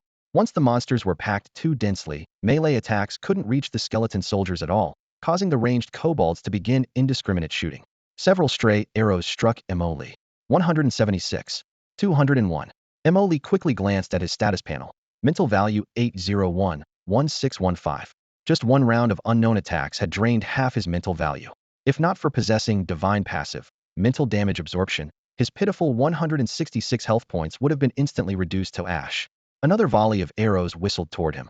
Imoli immediately ordered his skeleton soldiers to cast Blizzard, while decisively activating Blood Travel, transforming into a blood shadow and flashing out of the damage range. Ice blue magic circles exploded simultaneously above the mine passage, with blizzards pouring down and large ice spikes crashing onto the kobolds. Damage numbers floated up, the skeleton soldiers' aggro was instantly stabilized, and all kobolds redirected their attacks back to the skeleton soldiers. 3. Imoli began the countdown, while keeping a close eye on the first zone boss's position. 2. With a flick of his wrist, Imoli sent 3 skeleton soldiers ahead of the group, charging toward the kobold miner foreman to establish aggro first.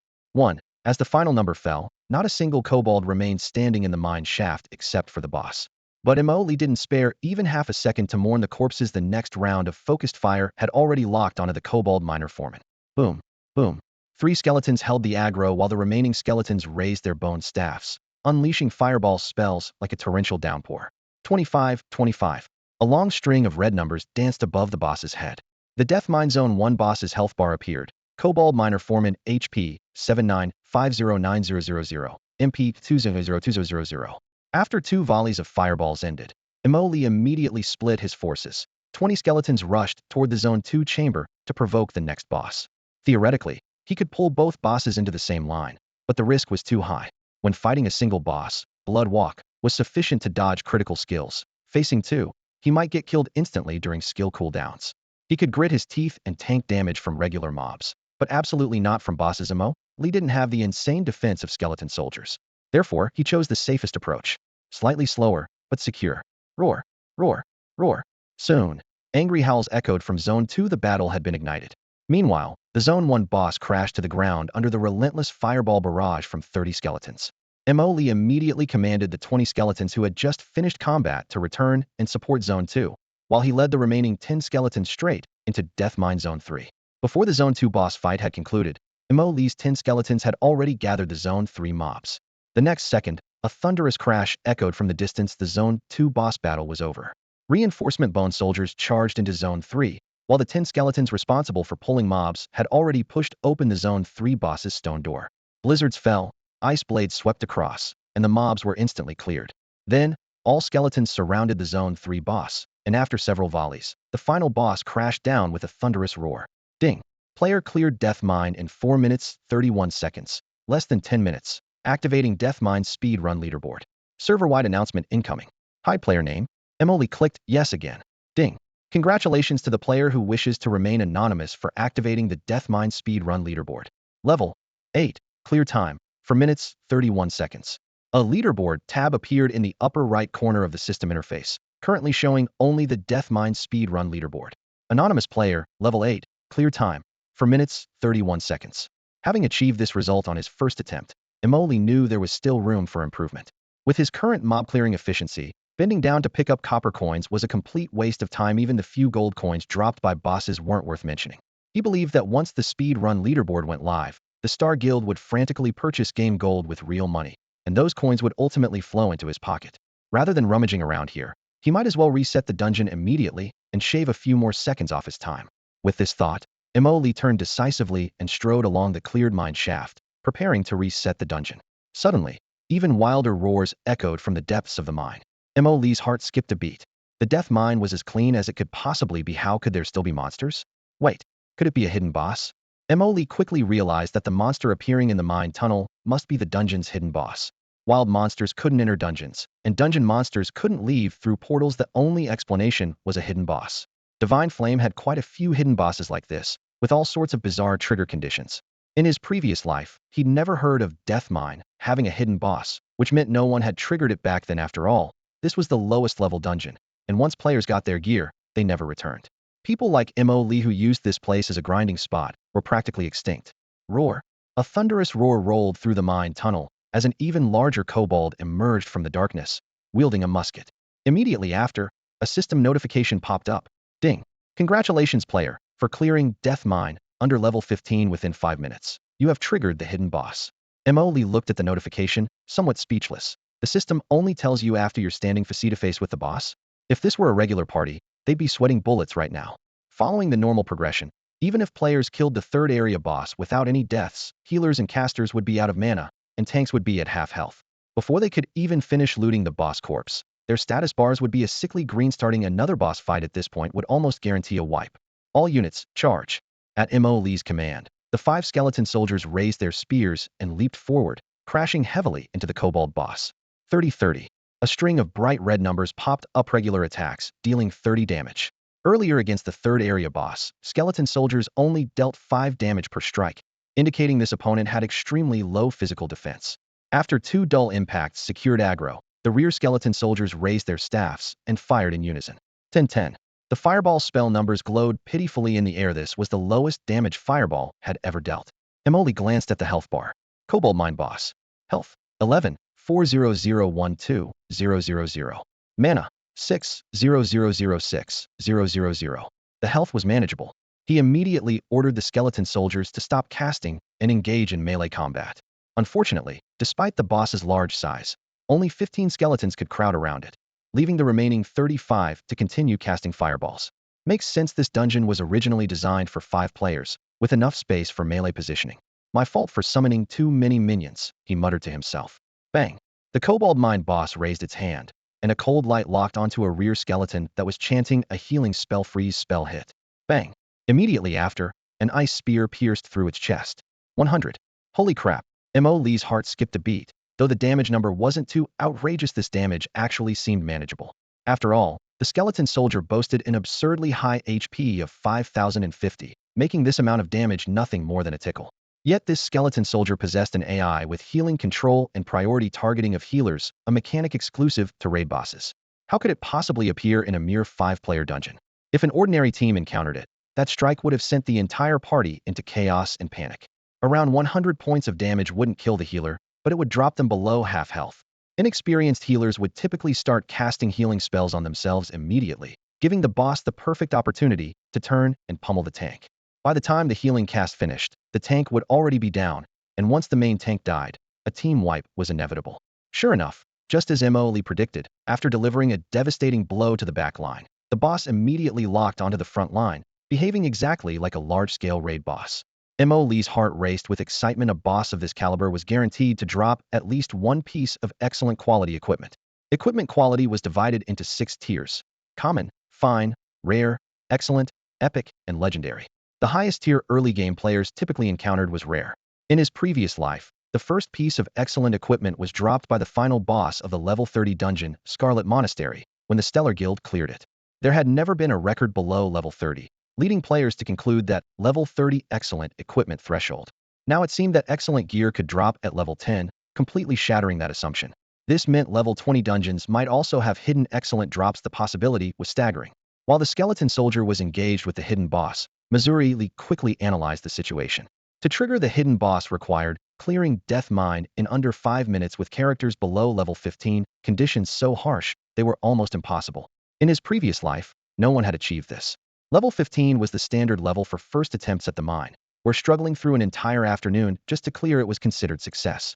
After gaining experience, most could reduce it to half an hour, while making the speedrun leaderboard required under 10 minutes. Mo Lee remembered the speedrun record was 8 minutes and 19 seconds by a level 19 team. Teams above level 19 couldn't qualify for the leaderboard. The system prevented characters more than 10 levels above the dungeon level from ranking, preventing overgeared high-level players from dominating the boards. It was a reasonable design.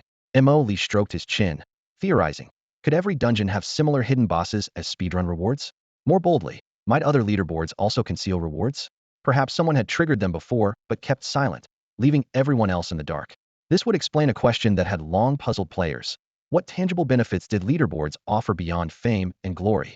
The answer was right before his eyes: hidden bosses.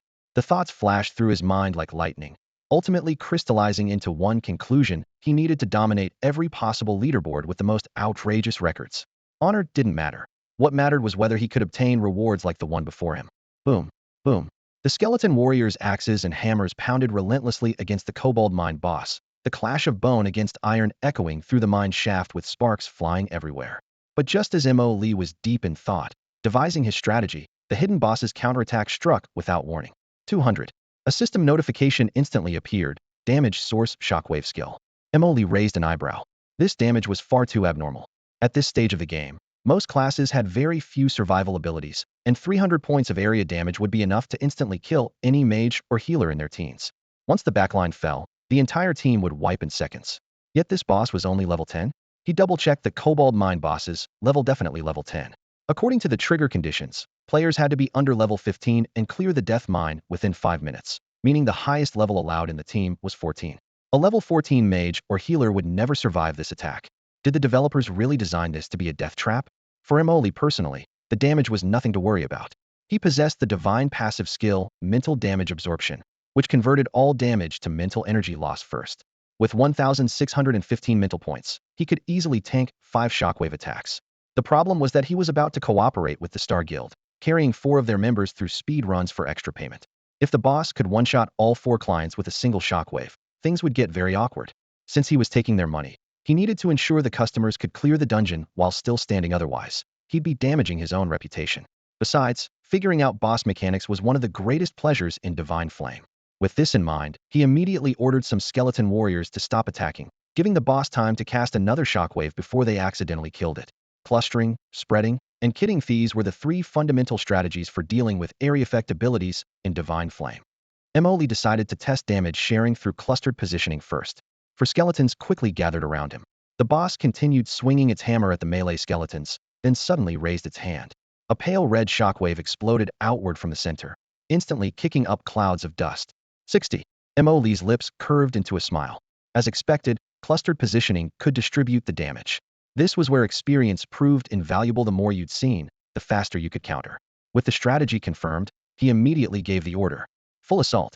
All 50 skeletons unleashed their fury simultaneously, arrows, blades, and bone fists raining down like a storm. Within mere seconds, the cobalt mine boss crashed to the ground, its health bar completely depleted. Ding. Congratulations, player has reached level 9. The hidden boss was far more generous than expected, filling his experience bar completely. Without hesitation, Mo Lee allocated all 40 attribute points from reaching the peak level into his mental stat, then glanced at his character panel.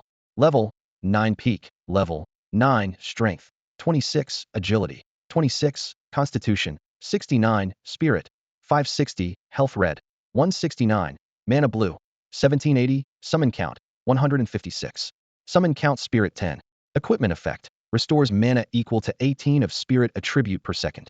Increases damage dealt by your summons by 10. The stats spread across his screen, the vibrant red and blue bars contrasting with the cold numbers, making Mo Lee's heart skip a beat. Typical level 9 magic class usually had only around 150 spirit points, and even with full gear, it was hard to break 200, yet he had shot straight up to a terrifying 560 points. Absolutely leading by miles. Emoli exhaled a puff of warm breath, his eyes blazing with intensity. I can shave even more time off the speedrun record. The higher the spirit attribute, the more mana available. Right now he had 1,780 mana points, and once he hit level 10, mana would upgrade to magic power, with the conversion ratio improving from 1 to 3 to 1 to 5.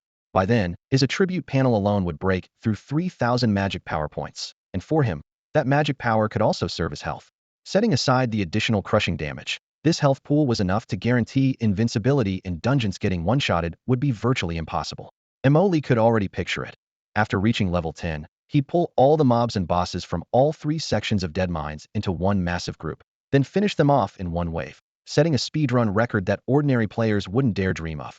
He closed his attribute panel, turned around, and crouched beside the Cobalt Mine boss's corpse to examine his loot.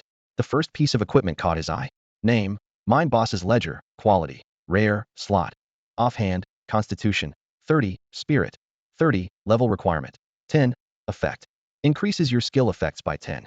Magic weapons came in two-handed and one-handed varieties, and if you equipped a one-handed weapon, you could wear an additional offhand item. Both the Silver Hand and the level 10 Murloc's Wailing Staff were one-handed, meaning he could totally strap this ledger to his waist. Emoli remembered that before level 20, no one had ever seen anyone wearing an offhand item, since everyone assumed the first magic offhand came from the level 20 Shadowfang keep. Apparently, players had simply never killed this hidden boss before. With the ledger stats, it would be solid from level 10 all the way to 20. Pocketing the ledger, he turned his attention to the second drop. Name, Mine boss's gold ring, quality, epic, slot. Accessory, constitution, 45, spirit, 45, level requirement, 10, effect. Restores mana equal to 38 of spirit attribute per second. Seeing that final effect, Emoli cheered silently. He'd been worried that after level 10, his magic power would skyrocket, but his mana regeneration wouldn't keep up. He never expected the Mine boss to be so generous, dropping an epic quality gold ring that instantly crushed the ruby ring's recovery rate. Talk about perfect timing. The third piece of equipment was equally impressive. Name, Mine boss's firearm, damage, 1021, speed, 2.0 second shot, quality, rare, slot.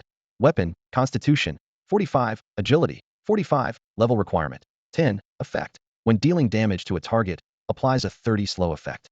For hunters, this gun was practically the ultimate artifact before level 20. 2 rare items plus 1 epic. This hidden boss was definitely treasure tier value.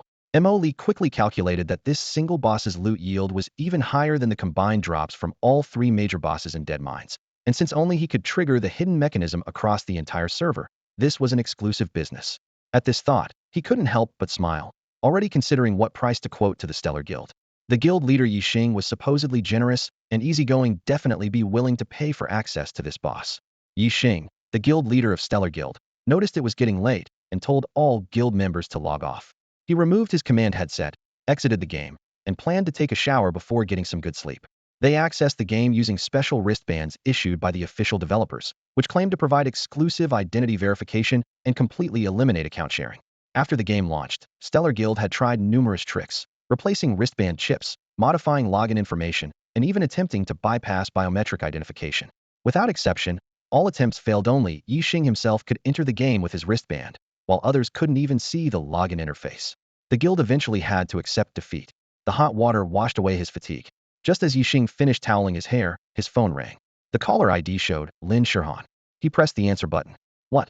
That mysterious player said he could carry our Stellar Guild members. Yixing raised an eyebrow. That's exactly what Sue Warner told me.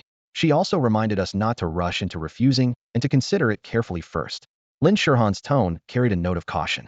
That mysterious player probably hasn't heard of Stellar Guild, right? I'm not sure about that. But you know my relationship with Sue Warner definitely wouldn't set me up. Shirhan, this isn't about being set up or not. Sue Warner barely knows that mysterious player, so how can she guarantee he can actually carry us? The other end of the line went quiet for 2 seconds, as Lin Shirhan seemed to be choosing her words carefully. When Sue Warner contacted him, he was still grinding levels in Death Mine. What? You're not joking with me, are you? This time Yixing was genuinely shocked. Grinding levels inside a dungeon? He'd have to be either crazy or have absolutely insane stats. Even more outrageous was that he was soloing it. At minimum, he'd need to kill dungeon monsters at the same speed as killing equivalent level monsters in the wild, right? Death Mine was a level 10 dungeon, where monsters had several times more health than wild creatures, with equally boosted attack and defense. More troublesome still, unlike the wild where one monster is just one monster, hitting one would aggro at least 2 or 3 more, sometimes 7 or 8 charging at once, multiplying the difficulty exponentially. To be able to grind levels in Death Mine, just how godlike would this person's stats have to be? Yixing suddenly understood where that mysterious player's confidence came from. If the information was accurate, he indeed had the qualifications to claim he could carry their guild. He quickly weighed his options. Having such a person lead them through Death Mine wasn't impossible, but stellar guild's reputation. A major guild relying on outside help to clear content would always sound awkward. Let's not rush to refuse. Let me think about it more. Yixing decided to wait and see. That's what I was thinking too. Su Wanner also emphasized repeatedly that even if we don't cooperate in the end, we shouldn't sour the relationship. Lin Shirhan agreed. Naturally, having more friends means more opportunities. Oh, Wang Ji's calling. Don't hang up yet. Yixing glanced at his screen, his brow furrowing slightly. Wang Ji was one of Stellar Guild's main warriors. When everyone logged off, he was still stuck in the newbie village grinding monsters and should be continuing to level up right now. So why would he have time to log off and make a phone call? As soon as the call connected, a rough voice immediately came through. President, we've got a major situation. Get everyone online. Now how can anyone still be sleeping at a time like this? What's going on? Why are you so worked up?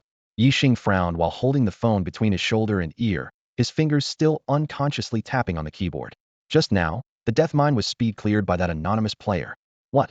Speed cleared? A string of question marks instantly popped up in Yixing's mind. Wang Ji had no intention of keeping him in suspense and dropped the bombshell directly. That mysterious player unlocked the Death Mine speedrun leaderboard with a time of 4 minutes and 31 seconds. 40 minutes? Did you mistake it for 4 minutes? Are you sure you read it correctly? President, at a time like this, are you really in the mood to joke around? Just log in and see for yourself. Yixing's heart sank. As the president of the prestigious Star Guild, he had led his core members in an all-night battle to pioneer content in Divine Flame, finally reaching level 5 and moving beyond the starter village. At this moment, with bloodshot eyes from staying up all night, he clearly remembered that even at his peak performance, he could only kill 10 level 5 monsters in 5 minutes, and only by targeting them one by one. If 10 monsters rushed him together, he'd be the first to fall. Just moments ago, he had doubted whether that mysterious player even had the ability to lead a team through the death mine. But the slap in the face came so quickly. The player had cleared the dungeon in under 5 minutes with 4 teammates who could only cheer 666 from the sidelines. This was clearly a display of raw skill and confidence. But as the guild president, with the situation right in front of him, he had to handle it immediately. Don't panic. I'll contact the others and get everyone online for a meeting. After saying this, Yixing switched the call to Lin Shirhan. Hello, still there? Yes, what's wrong? You mentioned that mysterious player is willing to help us clear the death mine. What's the price? How much do they charge? President, why did you suddenly change your tune? Never mind, just get online too. We're having a meeting. I'm already in bed. Okay, got it. Lin Shirhan muttered but heard the sudden shift in Yixing's attitude. Without asking further questions, she readily agreed. After hanging up, Yixing called each core member one by one. Since everyone had stayed up all night and was now sleeping at home, he had to drag them out of their beds one by one. Meanwhile, the core members of Dynasty Guild had already gathered on an empty street in Divine Flame. President Xiao Ji spoke first. You all saw the speedrun announcement just now. What are your thoughts? President, I suspect this anonymous player is a shill planted by Divine Flame's official team. One vice president was the first to speak up. I think so too, another nodded. Maybe we shouldn't pay too much attention to this official plant. Right now, we can only kill 10 monsters in 5 minutes solo, and we have to grind them one by one. If 3 to 5 monsters rush us together, we have to run. Foolish, Xiaoji snapped, his gaze sweeping over everyone. Last night, he had already spent money to draw 1 normal talent and 2 passive talents, with visibly improved attributes. Since even normal talents could bring obvious growth, more powerful talents and passive effects would only be more outrageous. Xiaoji believed that mysterious player relied on spending money to draw extremely powerful talents, which was how they achieved such stunning results. There was no such thing as an official plant. Money makes you stronger. They spent money. They got stronger. This is perfectly reasonable. What's so strange about that? Xiaoji looked at the core members of the Dynasty Guild before him, understanding in his heart that he couldn't entirely blame them. After fighting through the night, everyone had gained a bone-deep appreciation for the difficulty of Divine Flame, especially that newbie village elite monster, Valley Tiger, they had personally challenged. That tiger was merely an elite from the prologue, yet it had already left a team of veterans scrambling in chaos.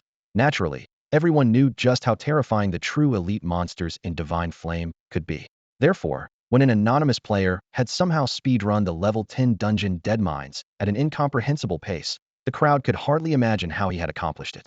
After all, the core members of Dynasty Guild present were still struggling to clear even ordinary level 5 monsters.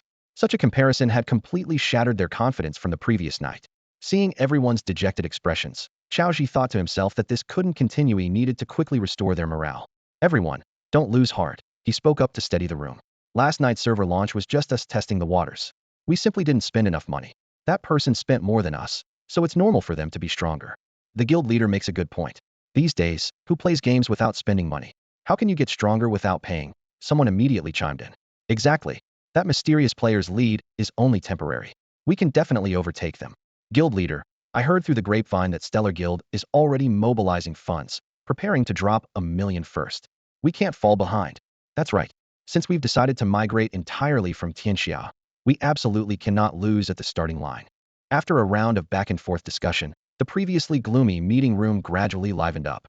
Seeing everyone's fighting spirit return, Xiaoji finally breathed a sigh of relief. Don't worry, I'll mobilize funds as quickly as possible and increase our spending. Dynasty Guild still has that kind of foundation. Before he finished speaking, a system notification exploded through the air. Ding! Congratulations to anonymous player for speedrunning Dead Mines. Level 9, completion time 3:41. The room fell instantly silent. How long has it been? The record's been broken again. Xiaoji nearly crushed the water cup in his hand.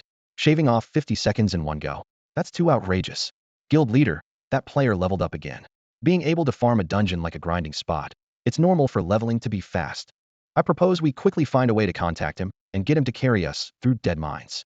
Didn't we say earlier to get Sue Warner to make the connection?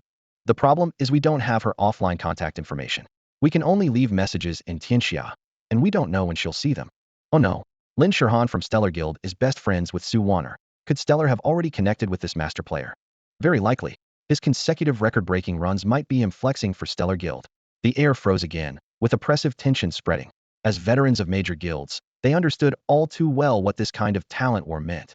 At this moment, no one was fantasizing about whether Stellar could directly recruit that mysterious player into their ranks.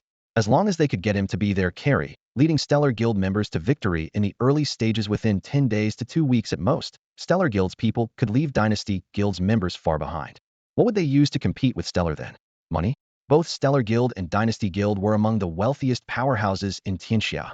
With comparable financial resources, pure spending wouldn't give either side an advantage.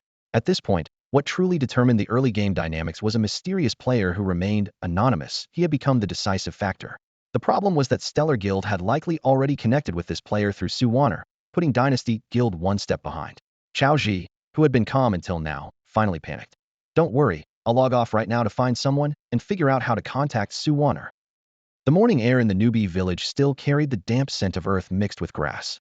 Most veteran players who had battled through the night were now fast asleep, leaving the village populated mainly by newcomers just logging in. In this peaceful atmosphere, ding! Server-wide announcement. Congratulations to player who wishes to remain anonymous for speed clearing Death Mine. Current level 9, completion time 3 minutes 41 seconds. The announcement exploded across the server, leaving the newbies stunned. 3 minutes 41 seconds? It takes me 2 minutes just to kill a level 1 chicken. Does Death Mine only have one monster? Isn't it supposed to require level 10 to enter? He cleared it at level 9. Must be a system bug, right? Faced with screens full of question marks, the few night owls still online finally felt a surge of superiority. You're all too young. You didn't experience last night's barrage of announcements or witness the terror of this anonymous master. Please explain. First kills on level 5 Elite Valley Tiger, Elite Cobalt, Elite Murloc Boss, first clear of Death Mine, then speed clear, all done by the same person. Holy crap, that's insane. But all the announcements say wishes to remain anonymous. How do you know it's the same person? Simple reasons. The only one who achieved the Valley Tiger first kill. Dynasty Guild's dozen or so members got completely wiped by the Valley Tiger without being able to fight back. The monster is that strong? If you don't believe it, try it yourself when you hit level 4. I believe it, I believe it. So no one else can kill level 5 elites right now except him. At least not currently. Any higher level elite first kills can only be his too, understand? Could it be an official shill? To stimulate spending?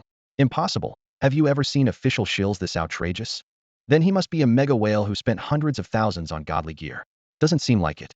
Why would a real tycoon waste such a perfect showing off opportunity by hiding his name? Right. Sue Warner didn't hide hers. What? You mean Sue Warner, the world's most beautiful woman? How is she involved too? You guys came too late. You missed last night's Elite Cobalt first kill. She was on that leaderboard. Holy shit. I don't even know who to be jealous of anymore. Damn it. Wishes to remain anonymous, huh?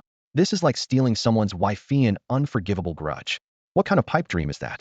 Someone with yellow piss, come wake this guy up. Yixing spent some time contacting the guild's core members who had just logged off one by one. Within 10 minutes, the key members of the Stellar Guild had gathered at Shenyan Plaza, standing in a circle with dark circles under their eyes, chattering among themselves. Guild leader, you can't just torment people like this, can you? What's so urgent that you had to wake us up in the middle of the night? Yeah, I was just dreaming about the final boss in Dead Mines, and then my phone buzzed and woke me up. Complaints and grumbling filled the air. Stop complaining, everyone. There really is something big. Yixing raised his hand, speaking louder than the crowd. First, check the system announcement. Some of you logged on late and might have missed it. What? Another server-wide announcement? Is that anonymous player pulling new tricks again? Didn't he just clear Dead Mines? Don't tell me he's already conquered Shadowfang. Keep it level 22? I don't believe it. Before he could finish speaking, a golden announcement flashed across the screen. Ding! Congratulations to the anonymous player for speedrunning Dead Mines at level 9 with a clear time of 3:41. Within seconds, gasps and exclamations erupted from the crowd. Guild leader, you called us here just to see this? We got crushed all night, and now we have to take a second beating? 3 minutes and 41 seconds? It takes me that long just to kill a few trash mobs. Yixing had originally wanted everyone to see the previous announcement, but this new record had stolen the spotlight. He could only shrug helplessly. I actually wanted you to see the previous one clearing Dead Mines at level 8 in 4 minutes and 31 seconds. Holy crap, level 8 is even more terrifying. The crowd exploded even more. Yixing cleared his throat, quieting the discussion. I believe this still isn't that master's limit. He only tried twice. This is why I called you all here. Guild leader, what's the point of this record other than crushing our confidence? Su Wanner passed along word that the mysterious player is willing to cooperate with us and carry Stellar members through Dead Mines runs. The air suddenly froze for 2 seconds before being shattered by excitement. There's such a good deal? How much does it cost? Guild leader, I'm willing to be the first guinea pig and test the waters for everyone. Yixing had anticipated this reaction. He glanced around at everyone, then looked toward the Dynasty Guild's banner in the distance, his tone growing more serious. Dynasty has been keeping an eye on us. Thanks to Lin Shurhan's connections, we managed to get in touch with the Master first. If we hesitate any longer and Dynasty intercepts this opportunity, you know what the consequences will be. Someone frowned. But the Master only accepts Shenyan game currency. It's still early in the game. Where are we going to get that much money? The specific fees haven't been negotiated yet, but it definitely won't be cheap. Yixing's gaze swept around the group. That's why I gathered everyone to discuss this matter. President, are you suggesting we buy gold from those studios? You mean we should cut back on our gacha spending and use part of that money to purchase gold coins? Exactly. Yixing nodded and added. Our Stardust Guild's own studio has limited manpower, so we definitely won't be able to keep up with demand in the early stages. The conference room fell silent instantly. The core members stared at the table or projection screen, each weighing the pros and cons. Although the Stardust Guild had substantial financial resources, major expenditures during the pioneering phase still required caution, and this matter needed collective discussion. Yixing wasn't in a rush. Let everyone digest the information. Before the game launched, he had already inquired about prices from several familiar studios. Currently, gold coins in Divine Flame cost as much as 10 yuan per coin, and the exchange rate on the first day was just that outrageous. Based on experience, it might drop on the second day and fall further on the third, but over the next few months, the rate would basically never go below 2 yuan per coin. Under these market conditions, if that mysterious player were willing to accept cash, Yixing would certainly be happy to keep things simple. Unfortunately, the player only accepted gold coins from Divine Flame, leaving the Stardust Guild with no room to negotiate. If they wanted to cooperate, they had to comply. After a few minutes, someone broke the silence. President, I think it's feasible. We all know the odds for gacha pulls spending money on concrete improvements is more reliable. I agree too. Another vice president chimed in. I heard that Xiao Ji from Dynasty spent 200,000 yuan and only got ordinary talents and passive esprit mediocre improvements. I heard about that too. A third person looked up. Gacha always carries risks, but if we miss this cooperation opportunity with the mysterious player, it's gone forever. The fact that they insist on only accepting gold coins might be tied to their talent. If we don't cooperate and Dynasty Guild poaches them instead, our losses would be even greater. That makes sense. Everyone nodded repeatedly. In many games, character strength is directly tied to the amount of money in their inventory. We can't let Dynasty take this opportunity. In just a few exchanges, the meeting atmosphere quickly unified. All core members soon reached consensus. Implement Yixing's plan immediately. Yixing looked up, glancing apologetically at Lin Shurhan. I'm afraid I'll have to trouble you to make contact again. Lin Shurhan shrugged. It's guild business. What's the trouble? The key question is about that Su Wanner. Can't we wait until this afternoon to contact her? No. Yixing's tone was unusually urgent. If we wait too long and Dynasty makes contact first, what then? During the same time period, the mysterious player can only take one side through dungeons if they take us. they can't take Dynasty, and vice versa. This is pure competition. His words made everyone nod silently. Lin Shirhan glanced at each person present and found that every gaze seemed to say the entire guild's hopes rest on you. She pursed her lips. All right, you've got me. I'll contact them right now, okay? After speaking, she muttered something under her breath, then logged out of the game. Su Wana had a dream. She dreamed of Mo Li being cornered and chased by a pack of elite kobolds in the dim mine tunnels, rolling around desperately on the ground. At the critical moment, she descended like a streak of light from heaven, piercing the chest of the iron-armored elite kobold with her sword and cleanly delivering the killing blow. Mo Li, breathing heavily, looked at her with reverent and burning eyes, about to confess his feelings when the jarring ringtone suddenly blared. Can't a person get some sleep? Su Wana pouted and rolled over, irritably grabbing her phone to check the caller ID before answering. Lin Shirhan, do you have any idea what kind of offense it is to disturb someone's sweet dreams? It's an emergency. I didn't want to either. Lin Shirhan's voice carried urgency. What's the matter? Su Wana was full of resentment, but decided to hear the reason first before settling this harassment account. That anonymous player just broke the Deathmine speedrun record level 9, 3 minutes and 41 seconds. What? Su Wana shot up like someone startled from their deathbed, nearly kicking the blanket off the bed. She remembered all too clearly. When she helped Lin Shirhan contact Mo Li, he was only level 7. How did he suddenly reach level 9? Even more outrageous, he actually speedran Deathmine? 3 minutes and 41 seconds. At this moment, she suspected she hadn't just taken a nap and had a sweet dream, but had literally slept for several days straight. Don't just talk about the crazy stuff. How long was I actually asleep? Literally what I said.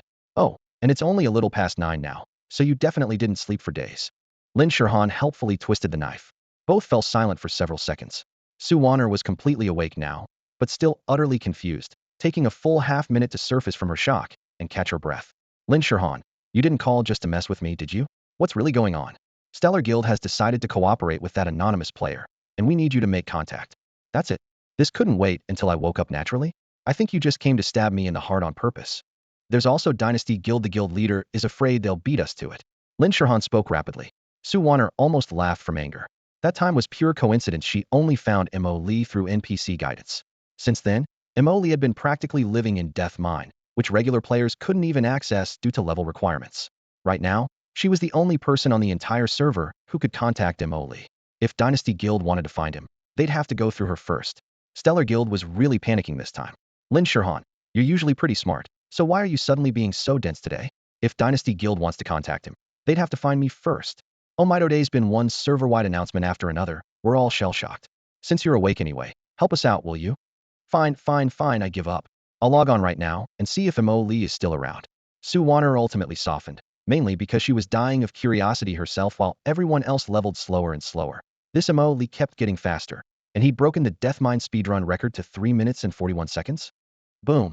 In the game, deep within Deathmine, the hidden boss had its health bar emptied by a coordinated volley from skeleton soldiers under Mo Li's command. Accompanied by explosion effects, loot scattered across the ground. Mo Li bent down to scan the drop list. Too bad. Nothing useful for magic users. Looks like I got a bit too greedy. Mo Li mocked himself. A level 10 boss dropping an excellent quality item was unheard of in his previous life. Yet he still hoped to loot a second excellent magic equipment from the hidden boss. That was indeed unrealistic.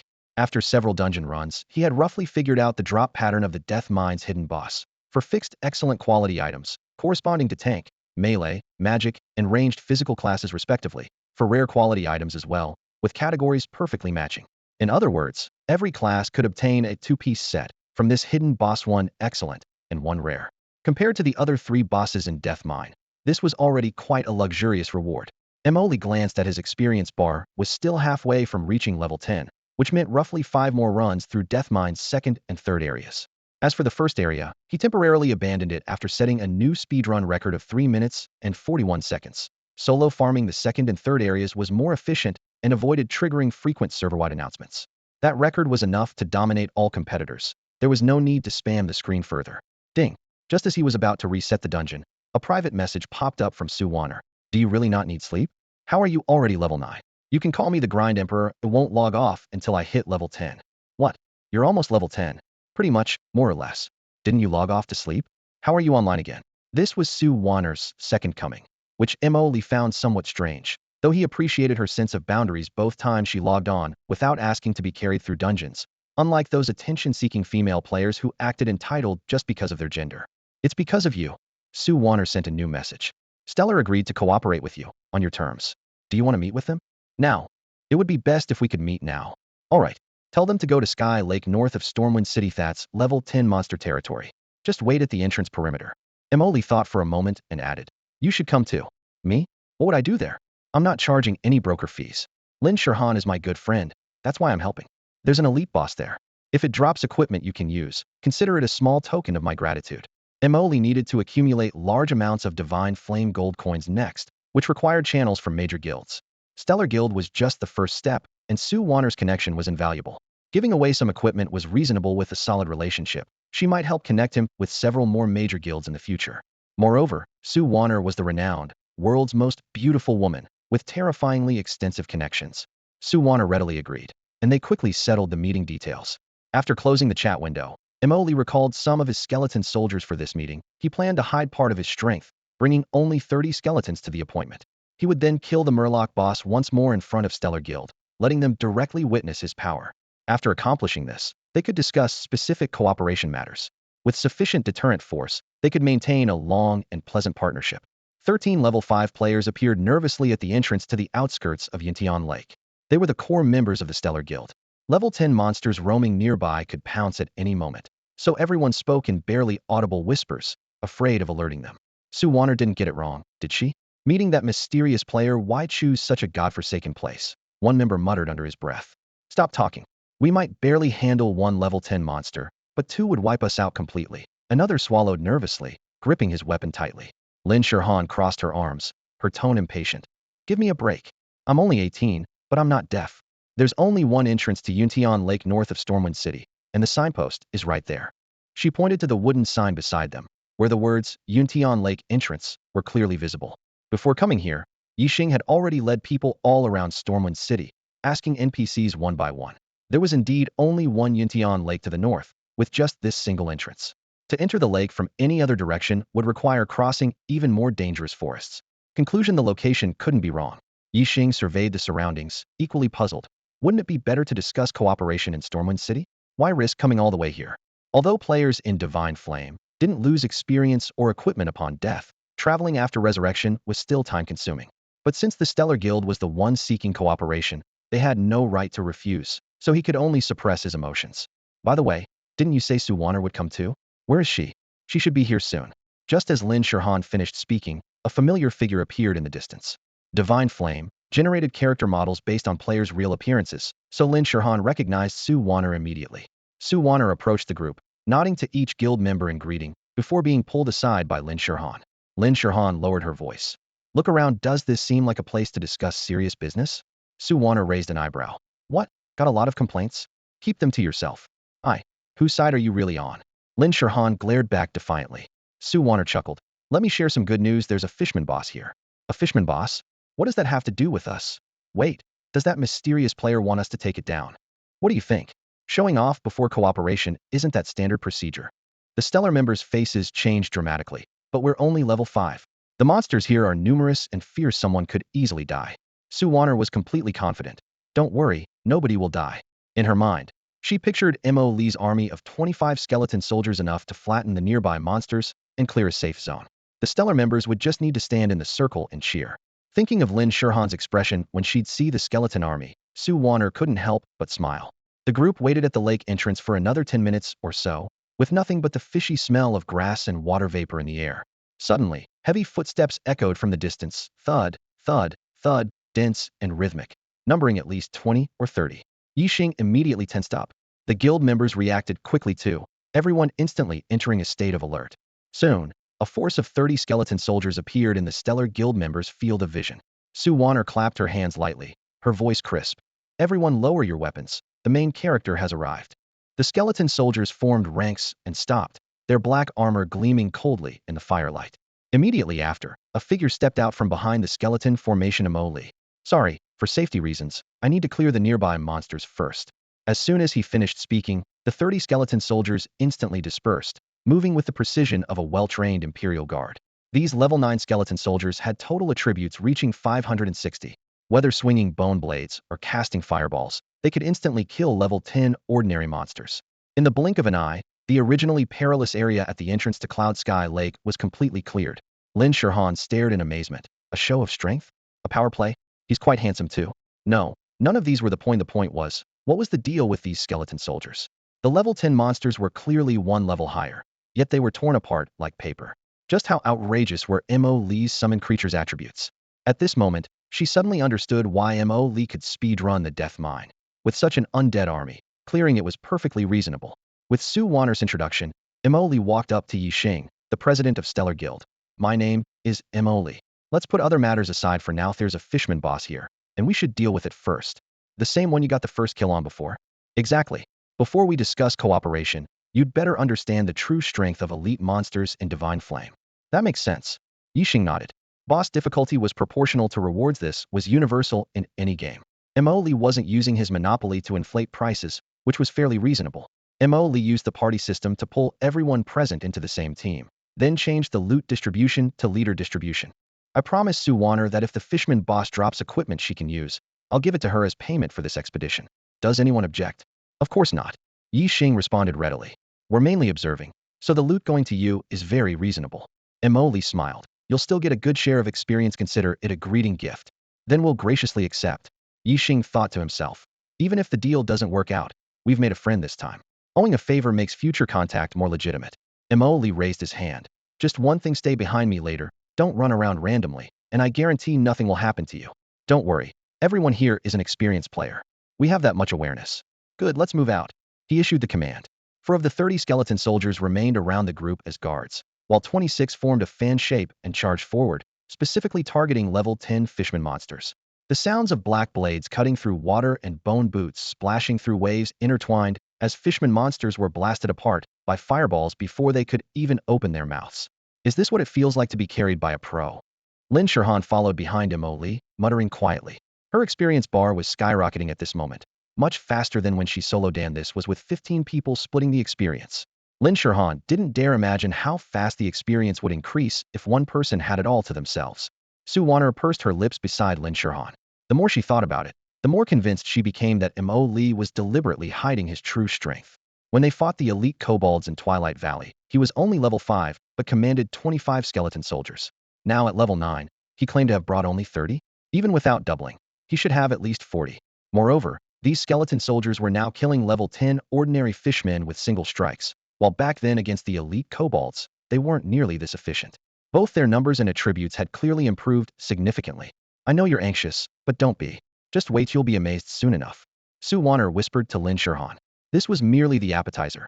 The real main course would be the fishman boss later. Having experienced the trials of Twilight Valley, she had encountered several level 10 elite monsters and knew what to expect. However, the Star Guild members had never faced elites. They only knew Mo Lee could kill them, but had no concept of what elite monsters in Divine Flame were actually like. Su Wanner was fairly certain of her guess. Mo Lee would definitely have them test the fishman boss first, letting them experience firsthand the gap between people. Walking at the front, Mo Lee overheard her whispers and raised an eyebrow. Clever woman. She had figured out his intentions almost perfectly. He glanced back at her, and Su Wanner immediately understood, quickening her pace to walk beside him. What is it? She lowered her voice. You guessed I'm going to have them test the fishman boss? Not hard to figure out, right? Otherwise, why bring them here? By the way, don't you know people from other guilds? Could you introduce me? Star Guild's gold coins are nowhere near enough. I need large amounts of gold, especially in the early game. I expect Dynasty Guild will approach you soon. I'll help make the connection. Thanks in advance. After the 15-person team had traveled a bit further, Mo Lee suddenly stopped. Everyone, there are fishman assassins ahead who start in stealth mode. I'll have my skeleton soldiers continuously cast blizzard. Any damage will break their invisibility. Stay in tight formation and make sure to walk within the blizzard's range. Immediately after speaking, he commanded his guardian skeleton soldiers to cast spells in rotation. Ice blue magic circles bloomed beneath their feet, and pristine frost covered the path ahead. Any fishman assassin entering the range would instantly become visible and frozen, then eliminated by the skeleton soldiers. At the back of the group, Yi Xing watched in disbelief. Tank, melee, magicist, is there anything Mo Lee's skeleton soldiers can't do? Probably just lack healing spells. Healing? A nearby teammate rolled his eyes. These level 10 monsters can't even break through the skeleton's armor. What's the point of healing? This single unit could match an elite squad from a top-tier guild. Don't forget, they follow orders perfectly, much more reliable than players. Plenty of players make stupid mistakes. The Star Guild members gathered around the skeleton soldiers, chattering excitedly with constant exclamations of amazement. Su Wanner's thoughts, however, differed slightly from there. She had already witnessed this skeleton army in Twilight Valley and had long since gotten over her initial shock. What puzzled Suwanner was how Emily knew there were Murloc assassins here. Logically speaking, ordinary monsters could be spotted with the naked eye, but Murloc assassins had natural stealth abilities. Without taking a hit first, they were virtually undetectable. Moreover, Emily was a Necromancer, a typical, squishy magic class.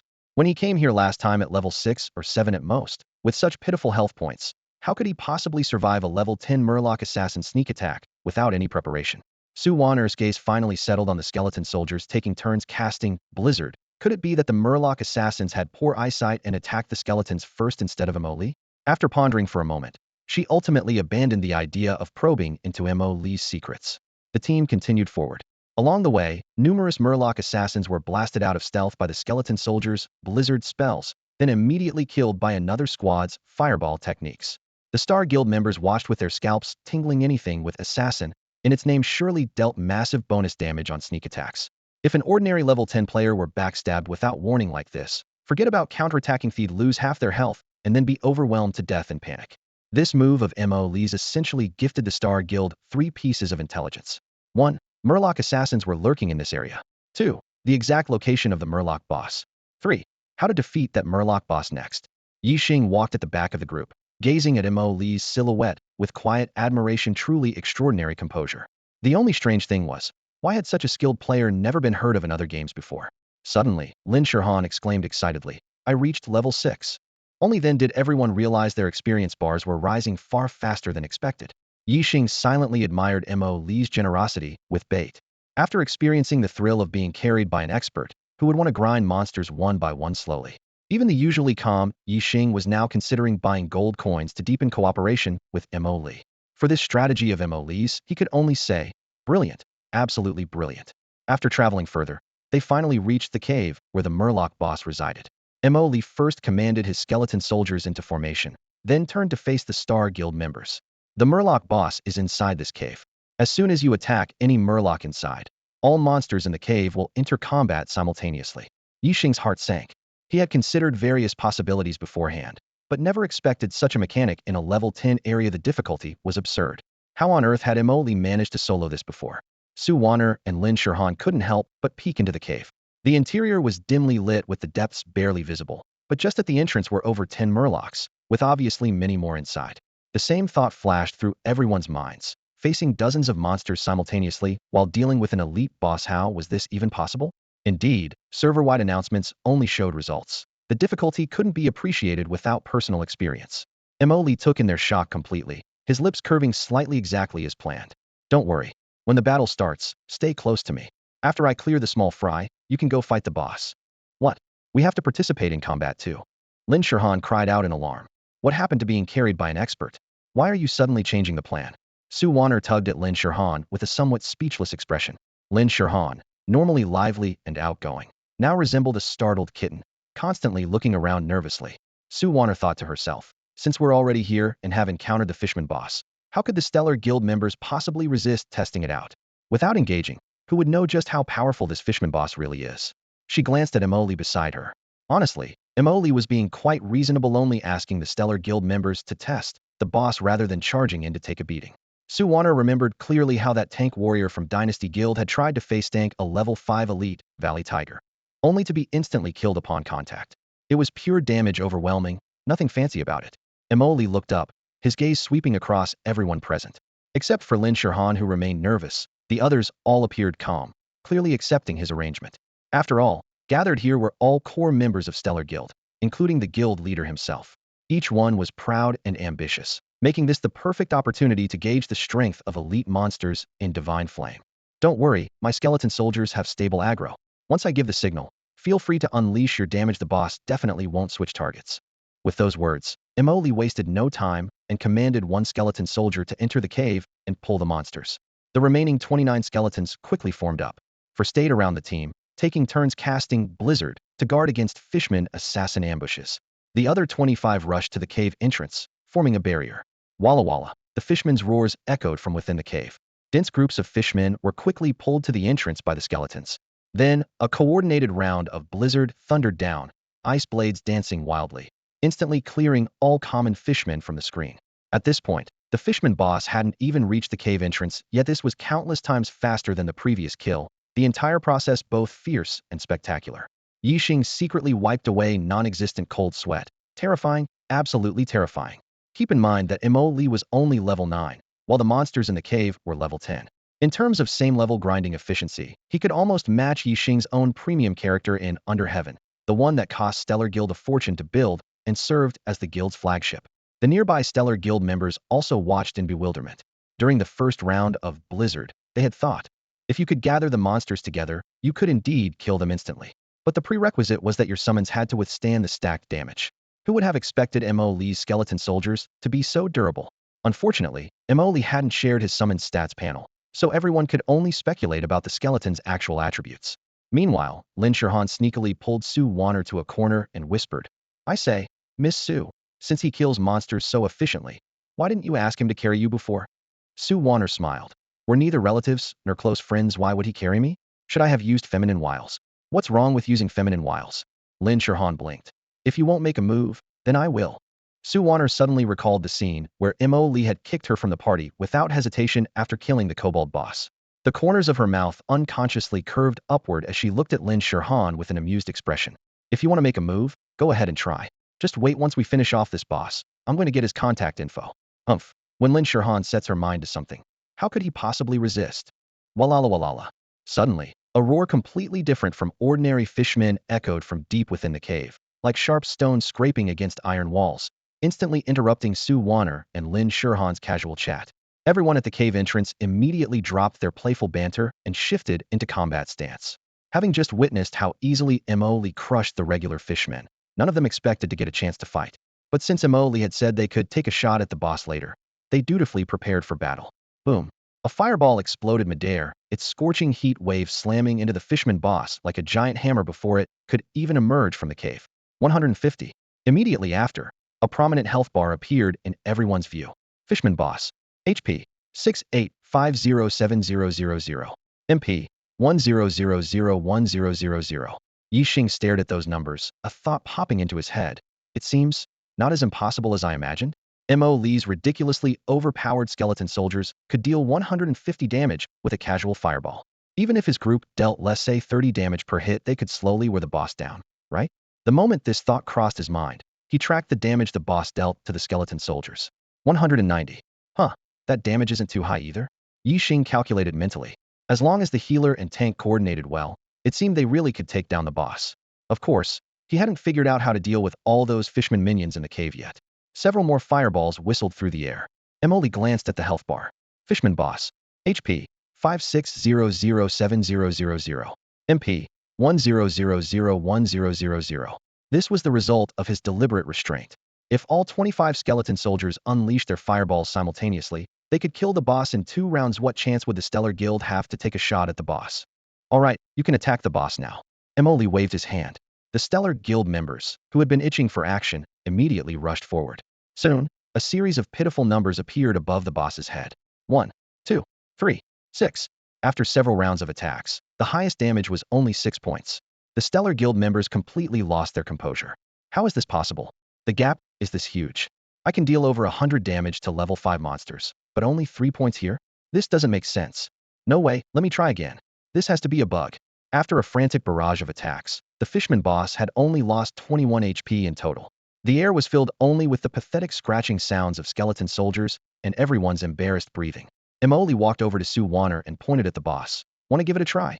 He clearly remembered that last time. Su Wanner was only level 5, but managed to deal an incredible 400 damage to an elite kobold with a single strike. Now she was level 6 and could directly equip the kobold war boots that normally required level 10, obviously related to her divine talent. Emoli was curious to see what number she could produce now. Su Wanner shot him a look. You just want to watch me embarrass myself? With your high damage output, how would that be embarrassing? Emoli shrugged. When you killed that elite kobold last time, you had eaten those attribute-boosting foods from the mage tower. I estimate those foods could double your attributes even without the boost. You still dealt 200 damage with one strike. If we're talking about embarrassment, these Stellar Guild folks would probably want to crawl into a hole. Did Su Wanner really have such strong pride? Emoli saw that Su Wanner remained unmoved and didn't press the matter. He calmly issued his command, and over a dozen skeleton soldiers immediately raised their bone staffs, aiming at the fishman boss and unleashing a barrage of fireballs. The first volley of fireballs streaked through the air with blazing red trails, instantly engulfing the upper half of the fishman boss. The second coordinated volley followed immediately, explosions of fire creating waves of heat in the damp cavern. In just 6 seconds, both volleys hit their mark. The fishman boss let out a piercing shriek as its massive body crashed heavily to the ground, its scales charred and curling. This scene left the members of Stellar Guild speechless. Their earlier fierce as tigers assault had only dealt single-digit damage to the boss, and now the difference was crystal clear. Emily glanced at them indifferently and walked straight to the corpse to examine the loot. First item. Name: Fishman's Ornamental Necklace. Quality: Fine. Slot: Accessory. Attributes: Spirit 15. Special effect: Summoned Creature Skill Effectiveness 5. Level requirement: 10. This necklace had dropped during his first fishman boss kill, so this was their second encounter. Emily took a screenshot of the attributes and posted it in the team channel. Anyone need this? Yixing couldn't contain himself and immediately spoke up. We get a share of the equipment this time too? Guild leader Yi, I can give away experience for free, but equipment is a different story, Emily replied evenly. What do you think? Of course, Yixing responded cheerfully. Name your price. He knew that getting accessories with these attributes in the early game was nearly impossible, even with money. If not for this fortunate connection with Emily, he wouldn't even have seen such an item. 50 gold per piece, how's that? Yixing frowned, but not because of the price. That's fair. I don't have enough gold coins on hand right now. Can we settle with real money? No problem. I trust Stellar Guild's reputation. You can pay on credit first. Emily knew from his previous life that Stellar Guild had an excellent reputation. Besides, with 1 gold coin worth about 10 yuan, 50 gold was only 500 yuan pocket change for a wealthy player like Yixing. Questioning his ability to pay would be insulting. Yixing's eyes lit up. Straightforward. 50 gold it is. I'll get the money to you by tomorrow at the latest. Emily nodded and used the team leader distribution system to transfer the necklace to Yixing's inventory. Game mechanics allowed team members who participated in combat to freely trade bound equipment. Within 2 hours, Yixing would handle the final distribution himself. The second piece of loot appeared. Name: Fish Scale Gauntlets. Quality: Fine. Slot: Hands. Attributes: Strength 15. Special effect: Melee Skill Effectiveness 5. Level requirement: 10. These gauntlets were also familiar from the previous run, but this time Sue Warner was in the party and could use them.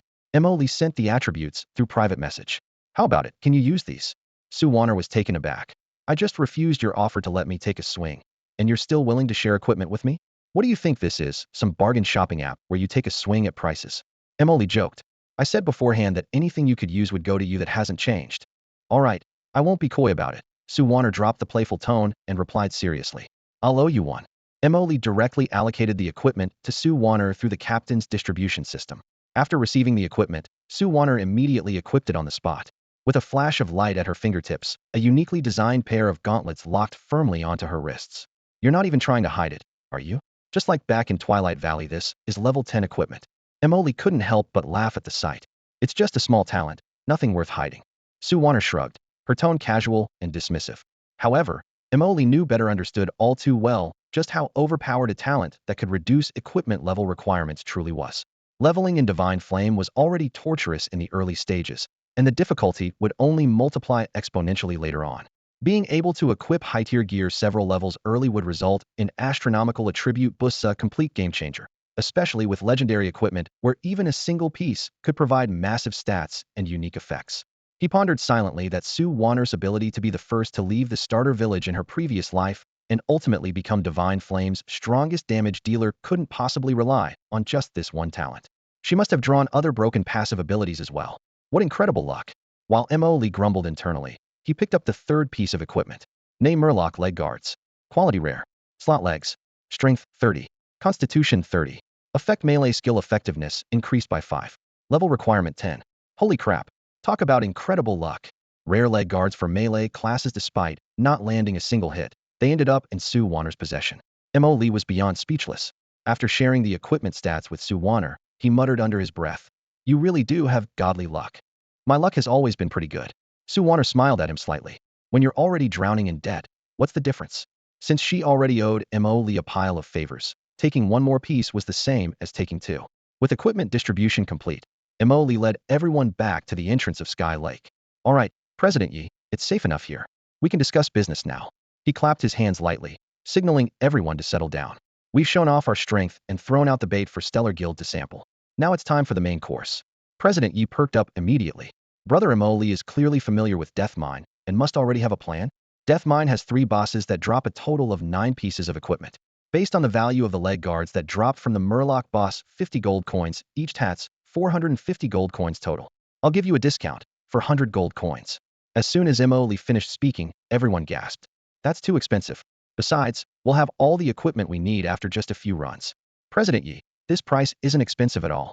I can take 4 people at a time. That's 100 gold coins per person, plus plenty of experience. If you agree, we can start immediately.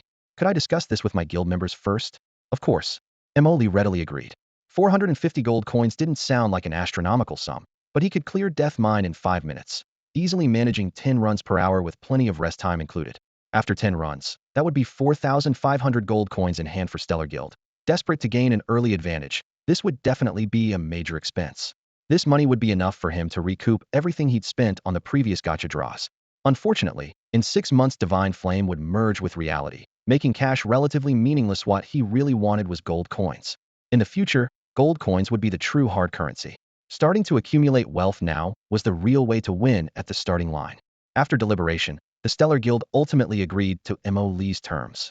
However, since the game was still in its early stages, gold coins were scarce across the board. Even with the Stellar Guild's substantial resources, they couldn't instantly raise large amounts of funding. The final arrangement they settled on was, once members reached level 10 and could enter the Death Mine, they would focus primarily on farming equipment, striving to outfit all guild members with full sets of Deathmine gear by the time they hit level 10.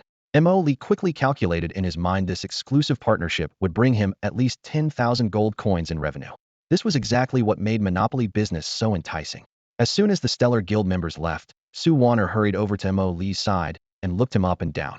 Aren't you logging off yet? I'm almost level 10. I'll finish leveling first. You're such a grinder. Aren't you tired of being online constantly? I can handle it. Most of the time when I'm farming monsters, I don't need to do anything myself. Sue Warner was left speechless. She suddenly remembered that when Emoli farmed monsters, he only needed to stand in the back as a commander while his summoned creatures handled all the damage automatically. Even pulling all-nighters wouldn't drain much of his energy. She rolled her eyes in annoyance. The Dynasty Guild will probably approach you through me as well. Don't worry, since I've taken your benefits, I'll get the job done properly. Then I'll have to thank Miss Sue. The terms will be the same as with the Stellar Guild. Got it, no problem. After Sue Warner logged off, Emoli returned alone to the Death Mine and ran several rounds, quickly filling his experience bar. Ding. Congratulations, player has reached level 10. Ding. Divine Talent Peak Level Intermediate unlocked. Divine Talent Intermediate. Summoned creature quantity receives a multiplier enhancement of peak level 10. Note, when the enhancement multiplier is 1, it doubles the original amount. When the multiplier exceeds 1, it calculates directly by the multiplier. Emoli rubbed his eyes and repeatedly confirmed the system notification wasn't seeing things. His divine talent had finally advanced from beginner to intermediate level, adding this terrifying attribute while retaining all original effects. He couldn't be bothered with allocating the bonus attribute points that came with his peak level advancement, focusing all his attention on studying this new effect first. The literal interpretation, peak level 10 enhancement multiplier. His current peak level was 10, so 10-10-1, meaning his summoned creature count would double. After investing all his bonus attribute points into Spirit, his Spirit attribute reached 615 at level 10, originally allowing him to summon 61 creatures. Once the doubling effect triggered, it instantly became 122. If he reached level 20, the multiplier would be 2, making summoned creature count original count too simple and brutal. While level 10 and 20 might seem similar, from another perspective, level 10 might just be the official welcome gift for beginners. As his level continued to climb, the multiplier would rise accordingly, creating an amplification effect that could only be described as heaven-defying. There was no doubt about it. With barely contained excitement, he invested all his bonus attribute points into Spirit, then equipped all the gear that had been gathering dust in his storage space due to level restrictions. Finally, he checked his equipment slots. Weapon, Murloc's Wailing Staff. Offhand, Mind Boss's Ledger. Equipment, Cobalt Head Mask, Cobalt Miner's Shoulder Pads, Cobalt Miner's Gloves, Cobalt Miner's Chestplate, Cobalt Miner's Leggings, Cobalt Miner's Boots. Accessories, Murloc Decorative Necklace, Ruby Ring, Mind Boss Gold Ring, Cobalt Miner's Ring, Low-Grade Spatial Ring. With this, Emoli had filled every single equipment slot to the brim. In his previous life, he wouldn't have dared dream of such gear. Ordinary players typically had to wait until level 15 to form teams and challenge the dead mines, making it impossible for a level 10 player to obtain this complete set of mine drops. Even the prestigious Stellar Guild had recently begged him to lead dungeon runs, which showed just how valuable this equipment set was. Level 10 players usually wore nothing but rags, considering themselves blessed to have one or two fine quality items. Yet Mo Lee's lowest tier equipment was fine quality, with rare items making up the majority, and he even had one piece of excellent quality. If he stood at the gates of Stormwind City right now, he would definitely be the most eye-catching sight. After confirming his equipment, he brought up his attribute panel. Level 10 peak. Strength 27. Agility 27. Constitution 132. Spirit 815. Health red 232. Mana blue 4075. Summon count 56162. Equipment effects. 1. Recovers mana equal to 14 of spirit attribute per second. 2. Summon damage increased by 10. 3. Summon skill effects increased by 30. Breaking through level 10 with equipment bonuses caused his attributes to skyrocket dramatically. His spirit jumped from 560 points at level 9 to 815 points. His mana bar shot up to a terrifying 4,075 points. He then looked at his divine passive skill Spirit Damage Absorption. Spirit Damage Absorption. All damage received is first absorbed by mana. Only deducting health after mana is depleted. Sure enough, the description had been updated accordingly. What excited him most was the summon limit. Thanks to his divine talent unlocking its intermediate effect, combined with his spirit increase, his summon slots jumped from 56 to 162 in one leap. Only 2 words remained in Mo Lee's mind: terrifying. He pulled up the skeleton soldier panel and discovered that all skeleton attributes had also reached 815. With 203 mana regeneration per second, he simply stood in place and frantically cast summons until all 162 slots were filled. His mana bar still abundant. A true skeleton army packed the Deadmine's tunnels so tightly that not even water could flow through. However, a new problem emerged. This legion lacked ranged physical firepower. The hidden boss was massive, limiting how many skeletons could engage in melee combat, forcing him to rely on fireball spells for damage. But fireball was ineffective against high magic resistance bosses. Mo Lee desperately needed either a way to reduce magic resistance or a necromantic summon capable of ranged physical attacks. Remembering the new skill that necromancers unlock at level 10, he looked up at the 4th empty skill slot with anticipation filling his heart. Stormwind City, Mage Tower, 9th floor. Chi Jili lay sprawled on the soft sofa in the hall, swinging her legs while reading. Suddenly, a familiar voice echoed through the hall. "Senior sister, I'm here to learn skills." Thud. The book in her hands dropped to the floor. Besides herself and Master Bloodshadow, only Mo Lee and Sue Warner had access to the 9th floor. Logically, both would need to reach level 10 before coming here. But that voice was definitely Mo Lee's. The problem was, how long had it been? Chi Jili mechanically turned around and indeed saw Mo Lee, whose level was clearly displayed as 10. "What kind of monster are you?" "Senior sister, that's easily misunderstood. I'm an honest man." Mo Lee put on the appearance of a righteous gentleman. "Bah, how dare you tease me? I wouldn't dare. I'm really here to learn skills." Chi Jili got up from the sofa, straightened her robes, slipped on her little slippers, and walked over to Mo Lee, scanning him up and down. After a moment, her expression froze in shock. "You're only level 10, why do you have such enormous magical power?" Mo Lee's heart skipped a beat. As expected from a high-level NPC, Chi Jili hadn't even cast a detection spell, yet with just a glance, she had captured his almost exaggerated magical power. Chi Jili wiggled her finger, her tone lazy yet undeniable. "Junior brother, if I didn't have some real skills, I wouldn't be qualified to be the teacher's student, let alone qualified to take you as my junior, right?" She then waved her hand dismissively. "All right, I'm not interested in prying into your secrets. But given your current condition, you'll have an additional option when learning skills." "What option?" Mo Lee perked up immediately, sitting up straight. In the standard rules of Divine Flame, learning skills from NPCs in the early stages was extremely rigid. Level 10 unlocks the 4th skill slot and learns level 10 skills. Level 20 unlocks the 5th skill slot and learns level 20 skills. Levels 30 and 40 follow the same pattern, until level 40 where players learn 4 fixed skills total and unlock 3 skill slots, reaching a total of 6 skill slots. Other skills could only be obtained through skill books, theoretically unlimited in number, only restricted by available skill slots. Before each battle, players had to flexibly configure their setup based on enemy conditions. But Chi Jili said, "You can have an additional option." This completely broke away from the normal progression. Mo Lee instantly understood his massive magical power had triggered a hidden storyline. Chi Jili raised her hand and pointed to the sofa across from them. "Sit. Listen to me. You now have 2 development paths. First, strengthen your own combat power. Second, strengthen the necromancer's summoned creatures." Mo Lee didn't hesitate. "Only children make choices, I want both." Chi Jili chuckled softly. "That's not impossible, but you'll have to wait until you're stronger. For now, you can only choose one. Then I'll strengthen the summoned creatures." Mo Lee decided immediately. He was only level 10 at the moment, yet could already control up to 162 summoned creatures simultaneously. By levels 20, 30, and with peak level bonuses, every 10-level jump would bring qualitative changes. As for his personal combat power, he wasn't anxious as long as his magical power was thick enough to survive the early stages. Qi Jili also promised that once he was strong enough in the future, he could have both paths. Before Divine Flame completely merged with reality, killing players would still result in respawn, making murder largely meaningless. The primary task at this stage was to improve efficiency and rush levels.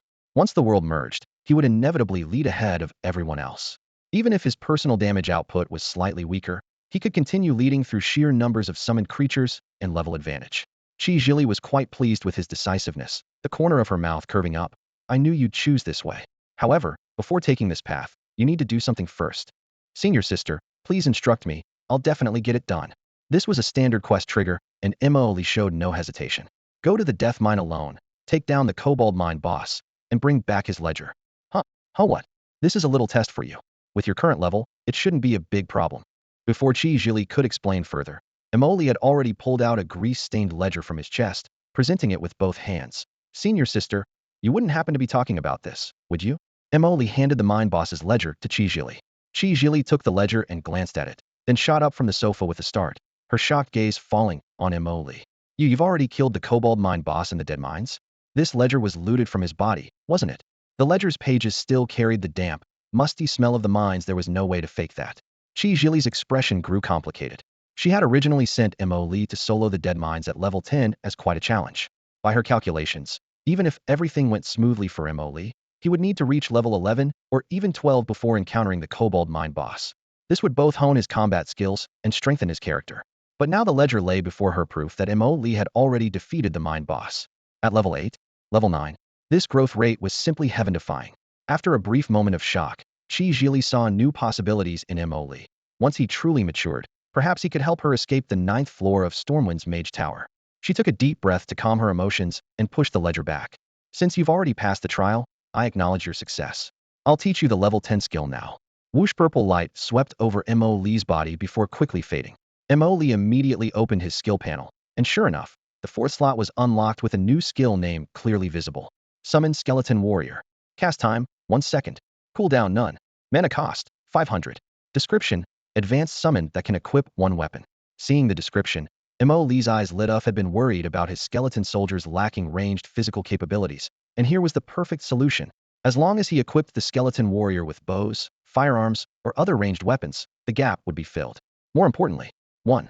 Ranged skeleton warriors could wield magical weapons for fireballs and healing. 2. Melee skeleton warriors could carry shields for tanking damage. His undead army would instantly become a professional team with clear role divisions. Senior sister, may I summon one for demonstration? Of course, I'd like to see your skeleton warrior too. With her permission, Emoli raised his hand to form seals. A dark fissure opened in the spacious hall of the 9th floor, and a skeleton warrior much more imposing than the skeleton soldiers stepped through, its bone armor reflecting pale light under the torchlight. The attribute panel appeared. Skeleton warrior, LV10. Strength 120, agility 120, constitution 120, spirit 120. Health 1200, mana 3600. Note, advanced undead summon that can equip 1 weapon. The base attributes were extremely balanced, clearly designed with the concept of specialize in whatever you equip. But for Mo, lit was too low. Ding. Divine talent. Attribute inheritance activated, summon attributes enhanced. Emoli checked the panel again. All attributes at 815. Now this was worthy of being called an undead army. Qi Jili walked around the skeleton warrior in a circle, her brows furrowing slightly. She might not be able to discern other details, but the magical power radiating from this skeleton was excessively turbulent, far beyond what a level 10 skeleton warrior should possess. Emoli felt she was getting a bit carried away. She looked up at Qi Jili, who was right in front of her, the most prized student of Lord Bloodshadow, the city lord of Stormwind City. He had casually mentioned being able to teach her level 70 advanced skills, and had instantly seen through her exceptionally high mana, indicating he was at least level 70 himself. For someone like that, seeing through the mutated skeleton warrior she had just summoned would be child's play. A chill ran through Emily's heart as she quickly recalled the skeleton warrior back to her pet space. But as soon as she did, something felt off. Summon skeleton warrior, cost 500 mana points each time. Even if a level 10 magic class had 165 spirit points, their base mana would only be 925 points. Adding equipment bonuses, they could cast it maybe one more time before running dry. At first glance, This hidden quest's mana requirement seemed ridiculously high, which appeared reasonable, but comparing it to the skeleton warrior's pitiful base stats, those 500 mana points seemed completely wasted. Qi Zhili had been somewhat displeased, but seeing Mo Li's confused expression, the corner of his mouth suddenly curved up in a devilish smile. Have questions? How about we play a game of questions and answers? What would senior sister like to know? Why does your summoned skeleton warrior have such high magic power? Mo Li probed. A little talent of mine, I can let skeleton warriors share my magic power. Qi Zhili replied casually. A little talent? Never mind. If it's your secret, I won't pry. Mo Li smoothly deflected, throwing the question back. But isn't the mana cost for this skill a bit too high? Snap. Qi Zhili flicked his fingers, and a deep black fissure tore open in the 9th floor hall of the towering mage tower. Amid the grinding sound of bones, a skeleton warrior similar in size to the one Mo Li had summoned earlier stepped through. Apart from size, they shared no similarities. This skeleton warrior was clad from head to toe in gleaming equipment, its bones embedded with runes, and even its skull's eye sockets glowed with an eerie blue light. Every 5 levels, you can unlock an equipment slot for your skeleton warrior. Qi Zhili counted on his fingers, adding seriously. By level 70, all 12 equipment slots are unlocked. Mo Li nearly couldn't hold back from cursing out loud. It could equip gear like a player? Those 500 mana points were clearly worth every bit. Senior brother, are there any equipment restrictions? She quickly suppressed her excitement and continued questioning. If there really weren't any restrictions, I'd be invincible by now. Qi Zhili shook his head. They can only wear excellent quality equipment at most, and each additional slot unlocked adds another 500 mana to the summoning cost. This was incredibly powerful. Mo Li had been worried about some fatal flaw, but the only limitations were quality caps and additional mana costs. Excellent equipment wasn't that hard to obtain in her previous life. She had never even touched a single epic item before dying, with excellent being the best she ever had, showing just how rare epic equipment was. In other words, even without quality restrictions, skeleton warriors simply couldn't find enough epic equipment to wear. However, equipment differed from skills. Once a summoned creature learned a skill, all summoned creatures under that banner immediately shared the skill, but equipment had to be equipped individually on each one. 10 skeleton warriors would need 10 weapons and 10 sets of armor. This massive demand for equipment actually makes having restrictions a good thing. Qi Zhili recalled her skeletal warrior with its rattling bones and glanced up at Mo Li. Is it really that powerful? She asked, trying to sound casual. It's pretty average, I guess, Mo Li shrugged. But with my current foundation and talent, I'm sure you'll teach me even stronger skills later, senior sister. I'm looking forward to it. Qi Zhili snorted lightly, though she was actually thrilled inside. Mo Li understood clearly that it was his ridiculously high mana pool that had triggered Qi Zhili's special storyline. From this moment on, he had embarked on a path completely different from other necromancers. After Mo Li left the mage tower, Qi Zhili immediately activated a communication spell at the top of the tower, and a circle of purple magical arrays lit up. Master, my junior brother just came to learn skills from me. What? He reached level 10 in just a few hours. Lord Bloodshadow's voice suddenly shot up in pitch from the projection. The magical fluctuations caused by his emotional excitement directly disrupted the communication. The crystal maintaining the projection in the 9th floor hall emitted a piercing hum, and the light surface flickered violently. Qi Zhili looked at the blurry red shadow and couldn't help but smirk. I shouldn't be the only one shocked by this, right? After a few moments, Lord Bloodshadow's figure solidified again. What skill did you teach him? I discovered his mana is extremely high, so I taught him your signature skill, Summon Skeletal Warrior. That's a high mana skill. Just how much mana does he have? I didn't ask for details since it might involve his secrets, but I estimate it's at least 5 or 6 times higher than others at his level. 5 or 6 times. Lord Bloodshadow's projection flickered again, taking several minutes to stabilize. Are you sure you didn't see wrong? How could I be mistaken? Not only does he have ridiculous mana, but the skeletal warrior he summoned also has equally outrageous magical power. Why do I feel like you're trying to trick me into returning to Stormwind City? It's true. Qi Zhili blinked her eyes. Doesn't Master want to see his excellent student? I can't return for now. There's unusual activity at Blackrock Mountain, and I need to go there with the high-ranking members of the Mage Association. Qi Zhili pouted, looking rather uninterested. However, she understood the gravity of the situation. If something really happened at Blackrock Mountain, Stormwind City would bear the brunt of it. So her master's caution was understandable. Lord Bloodshadow pondered for a moment. At Mo Li's leveling speed, he'll probably be around level 20 by the time I return to the city, right? About that.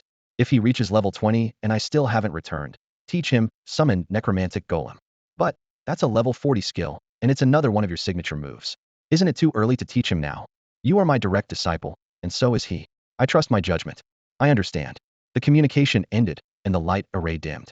Qi Zhili placed the crystal on the table and muttered through gritted teeth. I didn't learn Necromantic Golem until level 30, yet Master wants him to learn it at level 20? No way, I need to set some challenges for this guy. Otherwise, at this rate, I'll have to start calling this senior sister junior sister soon. She looked down at her fluffy little slippers, pacing back and forth while talking to herself. How about Shadowfang Castle? If regular dead mines couldn't stump him, regular Shadowfang Castle probably won't work either. After thinking for a moment, her eyes lit up. Since normal mode won't work, then nightmare mode. Perfect, that guy is worried about equipment for his skeletal warrior anyway, and nightmare mode Shadowfang Castle can fill that gap for him. For PM, when Emoli logged back into Divine Flame, he immediately noticed the streets of Stormwind City were filled with many raggedly dressed new players who had just reached level 5 and left their starting villages for the first time, completely mesmerized by the shock of this fully immersive city. Before logging off that morning, Emoli had already planned his next moves in detail. Without any delay, he headed straight for the tavern in Stormwind City. The moment he pushed open the door, the bartender looked up and recognized him. I knew you'd come back. What do you have? It's on me. No thanks. Emoli held up the ruby ring in his hand. Tell me, why did you give me this? This wasn't supposed to be the quest reward, was it? If I hadn't given you that ring, how would you have come back? The bartender shrugged. What if I never came back at all? Then I would have misjudged you. A rare item just to test someone's character? Emoli pondered silently. No. More likely the follow-up quest has incredible value missing, it would be a lifelong regret. So he sat down and got straight to the point. I'm here. Tell me, what do you need me to do? The bartender lowered his voice. Adventurer, have you heard of the seal at Blackrock Mountain? Blackrock Mountain. Those 3 words made Emily's heart skip a beat. According to public information, on the 7th day, the seal at Blackrock Mountain north of Stormwind City would begin to weaken, releasing hordes of monsters, prompting the officials to organize the entire city's forces to reinforce it. Players could participate as adventurers, experiencing an epic battle with mythological backgrounds. Emoli had always thought this would suddenly erupt when the time came, never expecting the bartender to know inside information now. I've heard of it. He nodded. It seals many ancient monsters, but we can't really interfere, can we? At this point, Emoli was only level 10. Even with his army of level 10 skeletons with their outrageous stats, they couldn't possibly face the level 60 epic monsters and bosses inside Blackrock Mountain. What players could actually participate in 7 days later was just cleaning up low-level monsters between levels 10 and 20 that the Stormwind guards would deliberately release. His plan was to push his level above 20, then hunt higher-level monsters on the front lines. They gave more experience, had better drop rates, and often dropped excellent equipment perfect for arming his skeleton warriors. He could also farm Stormwind reputation. While reputation had limited use early on, it became extremely important in mid to late game, so raising it early might bring unexpected benefits. With so many advantages, Emoli naturally didn't want to miss out. The bartender glanced around, lowering his voice until it was almost drowned out by the tavern's noise. The seal has already begun to weaken, and a type of Demon Emperor flower has started growing near Blackrock Mountain. I want you to bring one back. Demon Emperor flower? Emoli was shocked. In his previous life, he had never heard of such a flower. Clearly no one had triggered this side quest. The bartender waved his hand. Don't ask for details. I won't tell you anyway. Are you going or not? Just give me a straight answer. If I bring one back, what do I get? The bartender pulled out a scroll from under the counter and unrolled it, giving him just a quick glimpse. Emoli nearly jumped out of his chair in excitement. Alchemy. It was actually alchemy. Under normal circumstances, some players enter the game as alchemists, naturally mastering the art of alchemy. Through advanced learning, they can craft various potions, belonging to the same formal profession as Emoli's Necromancer class. According to Emoli's memories from his previous life, the dual profession system wouldn't open until after Shenyan merged with reality, and other professions would have almost no chance to touch alchemy. Yet now, the bartender at Stormwind City's tavern claimed to have a scroll that could instantly teach him alchemy. Was this absolutely incredible? Emoli suppressed his surging emotions and asked his most pressing concern first. I'm a necromancer. Would learning alchemy cause conflicts? The bartender wiped his glass and answered unhurriedly. Of course not. If I could randomly make people change professions, I wouldn't be here selling drinks anymore. That scroll. Cut the chatter. Are you taking this quest or not? Ding. System notification. Hidden quest triggered. Demon Emperor flower of Blackrock Mountain. Content. Go to Blackrock Mountain and collect 1 Demon Emperor flower to deliver to the Stormwind City bartender. Reward. Alchemy learning scroll. Accept. The prompt was clear with no traps. Emoli clicked accept without hesitation. Leaving the tavern, he headed straight for Blackrock Mountain on the north side of Stormwind City. After nearly an hour of sprinting, the towering mountain range appeared at the edge of his vision. The surrounding monsters were concentrated at levels 15-20, perfect grinding stones for his undead army. Emoli raised his hand, and 162 skeleton soldiers burst from the ground, immediately forming battle formations. At this stage, these skeleton soldiers could already chant Fireball, Blizzard, and healing spells, while skeleton warriors were still far inferior until they learned equivalent magic and acquired proper weapons. However, Emoli wasn't in a rush. Blackrock Mountain had an extremely high drop rate from magic skill books, and it wouldn't be long before the skeleton warriors could fill all 3 skill slots. Keeping 10 skeletons to guard himself, he dispersed the remaining 150 to sweep the surrounding monster groups, creating a scene like a torrent of white bones. Emoli glanced at his experience. Barth efficiency was far inferior to Deadmines. To surpass it, he'd have to wait until the 7th day after server launch when Blackrock Mountain disturbance triggered, causing massive monster swarms to emerge. If not for the bartender's quest forcing his hand, he wouldn't be here right now. But the allure of alchemy was too great. He didn't want to waste even a minute. After reaching level 10, alchemists could craft a legendary grade experience potion that increased players' experience gain by 20 for 1 hour. In his previous life, all high-end players treated it as essential consumables. But now Emoli was already far ahead of players at his level, with no time to wait for others to reach level 10. The fastest method was to learn alchemy himself and become self-sufficient.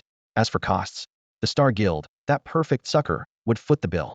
When the time came, he could casually sell some experience potions for get breaking even. It would be pure profit. Just then, a shocking line of red text appeared in the combat information. 2000. With the skeleton soldiers' exaggerated defensive attributes, only elite monsters could deal such damage, and their level was definitely higher than the skeleton soldiers. Emoli surveyed the battlefield and quickly locked onto the target. Several skeleton soldiers were besieging a creature wreathed in flames. He pulled up the data panel. Fire Elemental Lord. Level 10. Health 298. 803 0000. Mana 60006000. Quality Epic. It was actually an epic level monster. Emoli quickly searched through his memories but found no recollection of this Fire Elemental Lord whatsoever. He hadn't even heard a single mention of such a creature, which meant that in his previous life, probably no one had ever encountered this type of monster. As soon as the battle began, countless immune notifications popped up above the Fire Elemental Lord's head. Skeleton soldiers' fireball spells were completely ineffective against it. Immediately after, the skeleton soldiers swung their basic white weapons, barely managing to deal 30-30 damage. In contrast, a casual fireball from the Fire Elemental Lord dealt 2,000 to a skeleton soldier, instantly depleting most of its health bar. Thank goodness it's only a level 10 epic monster, Emoli thought with relief. If the opponent were level 14, the level gap exceeding 3 would trigger the crushing mechanism, and the skeleton soldiers probably wouldn't survive even a single encounter. They'd be killed instantly. Epic monsters not only had thick health and high defense, but also mastered more skills. Once their rate of clearing skeleton soldiers exceeded his rate of reinforcement, the battle would spiral out of control immediately. So if it were level 14, Emoli's first instinct would definitely be to flee rather than fight. But since the Fire Elemental Lord couldn't one-shot the skeleton soldiers, this battle was winnable. He quickly checked his storage space and pulled out over a dozen firearms drops from the Deadmines boss. Originally intended for selling, he had kept all those weapons since learning Summon Skeleton Warrior. Having plenty of inventory slots was quite convenient. Emoli continued commanding the skeleton soldiers to engage the Fire Elemental Lord while dismissing over a dozen skeleton soldiers to free up summoning slots. Then he began summoning skeleton warriors. For safety, he paused after every 2 summons, waiting for his 1,000 mana points to recover while equipping the new troops with firearms. After the first batch of 2 skeleton warriors took shape and opened fire, amid the gunfire and smoke, 150 damage numbers appeared above the Fire Elemental Lord's head. After equipping the Deadmines firearms, the skeleton warriors' damage had increased several times over. Emoli felt something was off. Both skeleton soldiers and skeleton warriors had the same base stats of 815 in all attributes, differing only in weapons. Yet the gap between firearms and basic weapons shouldn't be this dramatic. He set aside his confusion for now, planning to ask Chi Zhili when he returned to the 9th floor of the Mage Tower in Stormwind City. Over the next period, he gradually assembled 13 skeleton warriors equipped with firearms, their ranged bullets forming a continuous line of fire from the rear. Emoli summoned 2 additional skeleton warriors, equipped them with shields dropped from the Deadmines, and positioned them at the front to absorb damage. The Fire Elemental Lord raised its hand again, launching a scorching fireball that struck the shield-bearing skeleton warriors, causing 1,500 damage to appear above their heads. With just an additional shield, the damage taken was reduced by 500 points. Seeing that damage, Emoli was almost certain the skeleton warrior had hidden stats. Boom! Blazing fire burst from the Fire Elemental Lord's palm and unfurled into a crimson ring, sweeping outward from its center. Emoli's heart lurched, and he bolted. It was his first time facing a Fire Elemental Lord, but Flame Shockwave was nothing new. The closer you were, the nastier it hit. and any non-tank who failed to open the gap in time would be one-shot. Backing off, he locked onto the spreading flames, running the math in his head. No good. I won't make it. Flame Shockwave usually didn't show up until mid-game, when players were level 30 or 40 with plenty of HP and damage mitigation tools, so you could sometimes face tank it and live. Right now, he was only level 10 with 4 skills to his name. Mitigation wasn't even on the menu. Damn. He cursed under his breath. The instant the flames were about to swallow his feet, he hit the exact timing, and triggered blood traverse his form blurred into a crimson afterimage and slipped through the gap in the wave unscathed. Too much time shot calling. My hands are getting rusty, Emoli muttered. Lately had been acting as commander of the undead host, rarely fighting in person, and had nearly forgotten this invincibility lifesaver. With the danger narrowly averted, he didn't dare stall. He ordered the other skeletons to raise their staves and chaincast Blizzard at the Fire Elemental Lord. Even if they were stuck doing backline chip damage, a little was better than nothing. 10. An icy blue damage number floated above the Lord's head, barely a scratch. Exactly as Emoli expected in Shenyan's mechanics, elementals not only ignored same-type damage, they had massive resistances to other elemental spells as well. If you wanted to make it hurt, physical damage was the way to go. Unless, of course, a skeleton warrior happened to be holding a weapon with spell penetration. Boom. The Lord raised both arms and cast Combust, and flames leapt onto Emoli and several skeleton warriors. 500. 500. Targeting the backline over the front line was standard kit for epic monsters, but this one's backline damage was absurd. Emoli glanced at his panel. His mana was plummeting at 500 per second, while his high regen was restoring 203 per second. Net loss, 297 per second, for 3 seconds. Numbers like that kept him steady as a rock-high mana regen was his confidence. At the same time, he finally understood why he had never heard of this epic in his previous life. Tanks at level 10 plus could break 1000 HP with gear and survive 500 per second with a healer's help. Backline classes, though, often had under 200 HP and would evaporate on contact. Clearly, this monster wasn't meant for players to farm where it spawned. Bang. Bang. The undead host bombarded in waves, finally pushing the Fire Elemental Lord's health down to 4,500,150,000. With a roar, the Lord's body swelled. Not good. Emoli's instinct screamed. He pulled 3 Deathmind shields from his storage and re-equipped the skeleton warriors, expanding the front line from 2 to 5 damage soakers. 3,000. The Lord's fist came down and carved away most of a skeleton warrior's health bar in one blow. Damage doubled. 3,000. The second punch landed right after attack speed doubled as well. In rage at low health, usually a raid boss mechanic was showing up on a wilderness monster.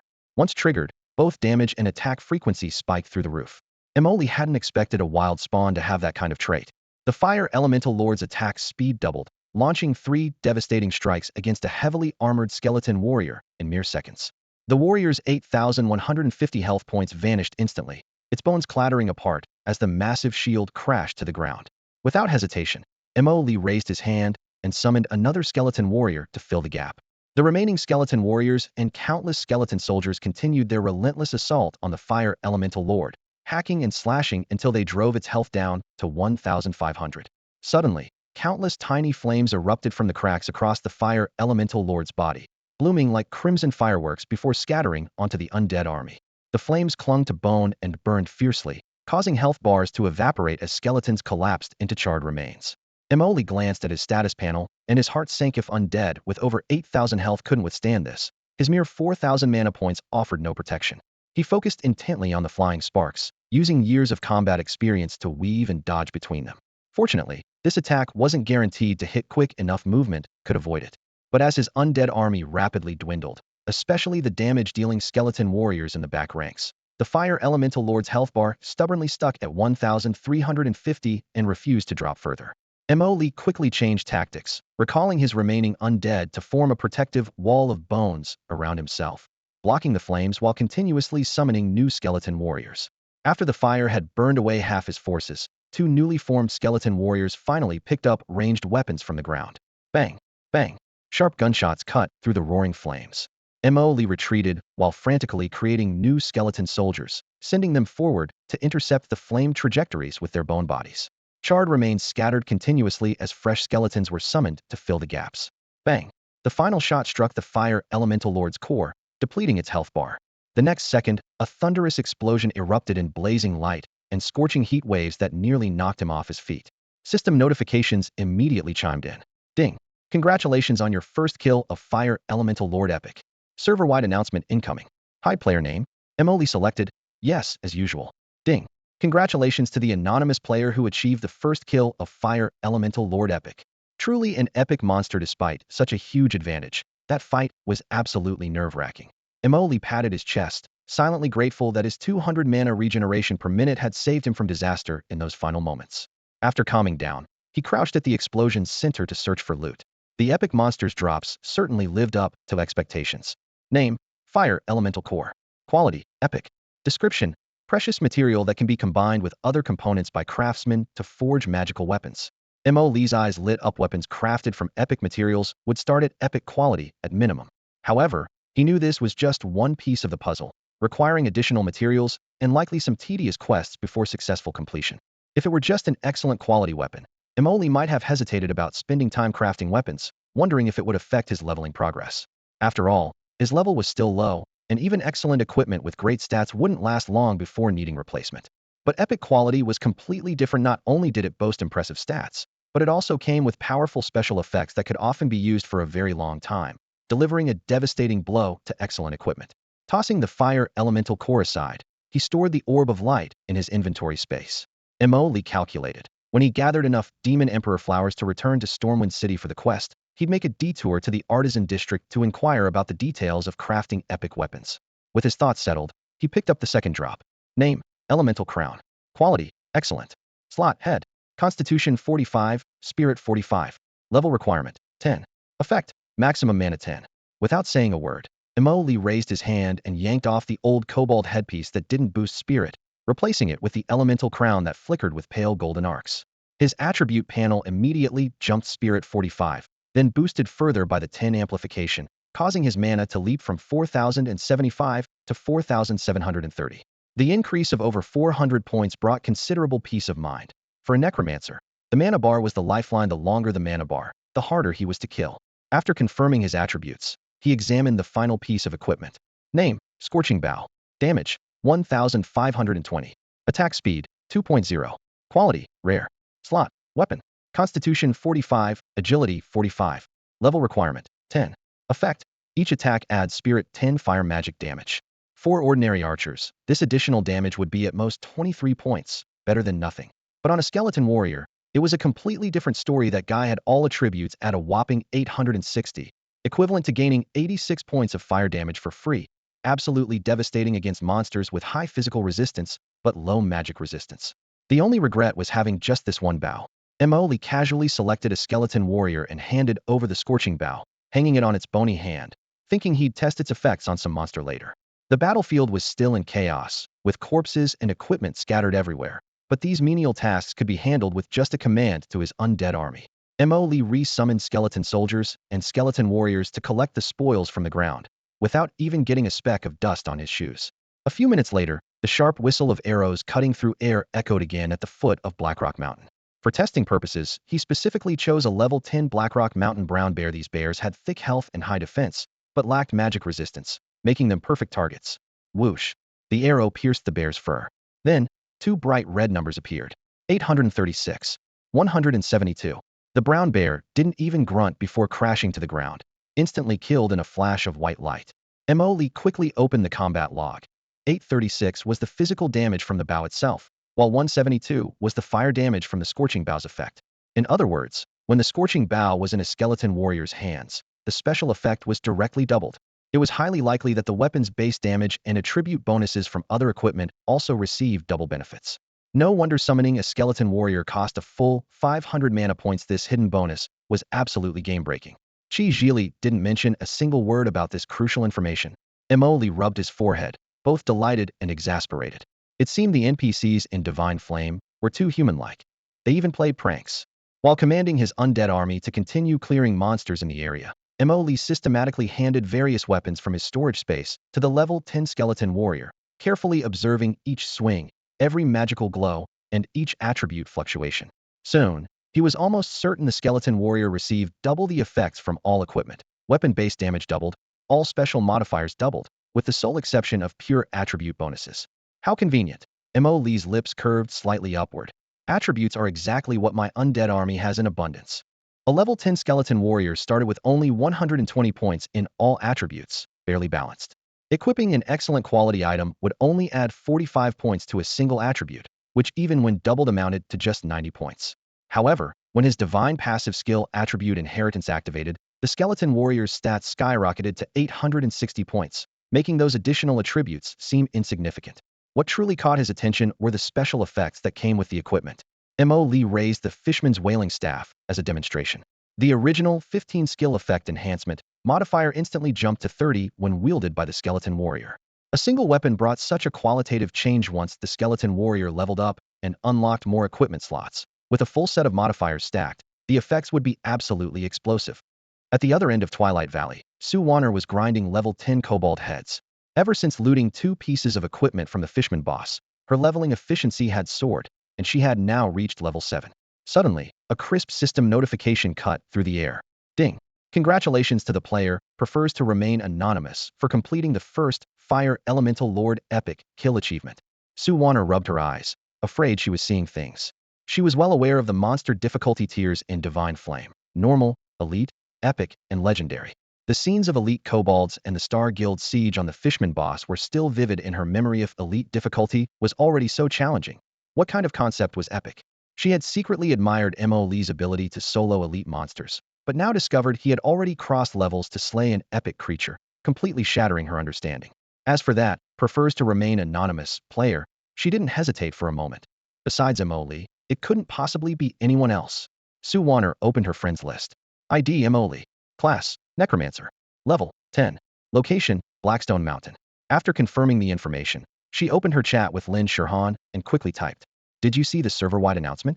I was just happy about drawing a decent talent and passive skill, but then the announcement came out and completely crushed my spirits." She could almost imagine Lin Shirhan's equally deflated expression through the screen. Sure enough, the reply came quickly. Star Guild spent quite a bit this time, didn't they? Over 1,000,000 yuan for more than 10 people combined. If they didn't need to save money for buying in-game gold, they probably would have spent even more. Sue Warner changed the subject. Do you feel confident about challenging the Fishman boss now? The chat box remained silent for nearly a minute. Then a line of text reluctantly appeared. Don't even mention it. That guy Yixing drew a legendary talent, got overconfident, and dragged us to try again. A team wipe? The guild's tank initially managed to hold off the Fishman boss's minions, but the moment the boss itself appeared, he was instantly killed. Didn't your tank roll any good talents? The channel immediately erupted in chaos.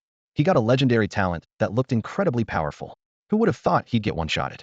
He can't even compare to Mo Lee's skeleton soldiers, someone added indignantly. Sue Warner was left speechless by this scene. As a pure DPS warrior, she had always focused on burst damage and mobility, never thinking about studying damage mitigation. She never expected the Fishman boss's attack to be this devastating. A question popped into her mind. Just how overpowered was Mo Lee's undead army? How could they tank the Fishman boss's damage? Wait, this wasn't just about the Fishman boss anymore. Mo Lee had just killed an epic-level monster. That meant his undead army could even withstand attacks from epic-level creatures. The more Sue Warner thought about it, the more shocked she became. While she was lost in thought, her friend list flashed with a notification. Lin Shirhan had sent her a message. We carefully analyzed the warrior's damage log.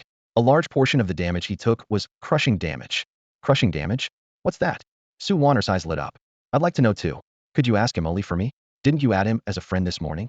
If you want to know, ask him yourself. Sue Warner pouted. She knew perfectly well that this kind of intel was incredibly valuable to major guilds in the early server days. Lin Shirhan was clearly trying to get it for free.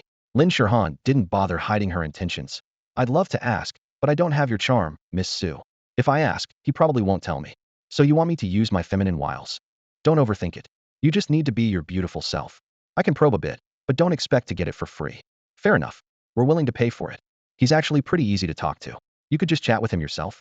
Never mind, I'll ask him later. After a few more casual exchanges, their conversation ended. Outside Cloud Sky Lake, the members of Stellar Guild stared at Lin Shirhan with wide eyes.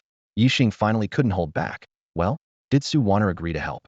No, she told me to ask him myself. Lin Shirhan shrugged. Yixing frowned. The fewer people who know this intel, the better. If we ask directly, Emoli might not be willing to share. Sue Warner knows him better, so she has a better chance.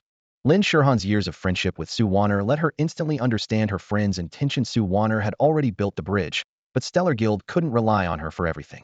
It would be best for Stellar Guild to establish direct contact with Mo. Otherwise their relationship would forever remain purely transactional. Given the potential Mo had demonstrated, he was clearly worth the Guild's genuine friendship. Guild leader, Sue Warner's message is clear. She wants us to become friends with Emily. We don't necessarily need to recruit him into the guild, just maintaining good relations would be a huge benefit for Stellar Guild. Yixing fell silent for a moment. Stellar and Dynasty were locked in fierce competition for the title of top guild in Tianxia, both massive organizations that were like giants compared to individual players.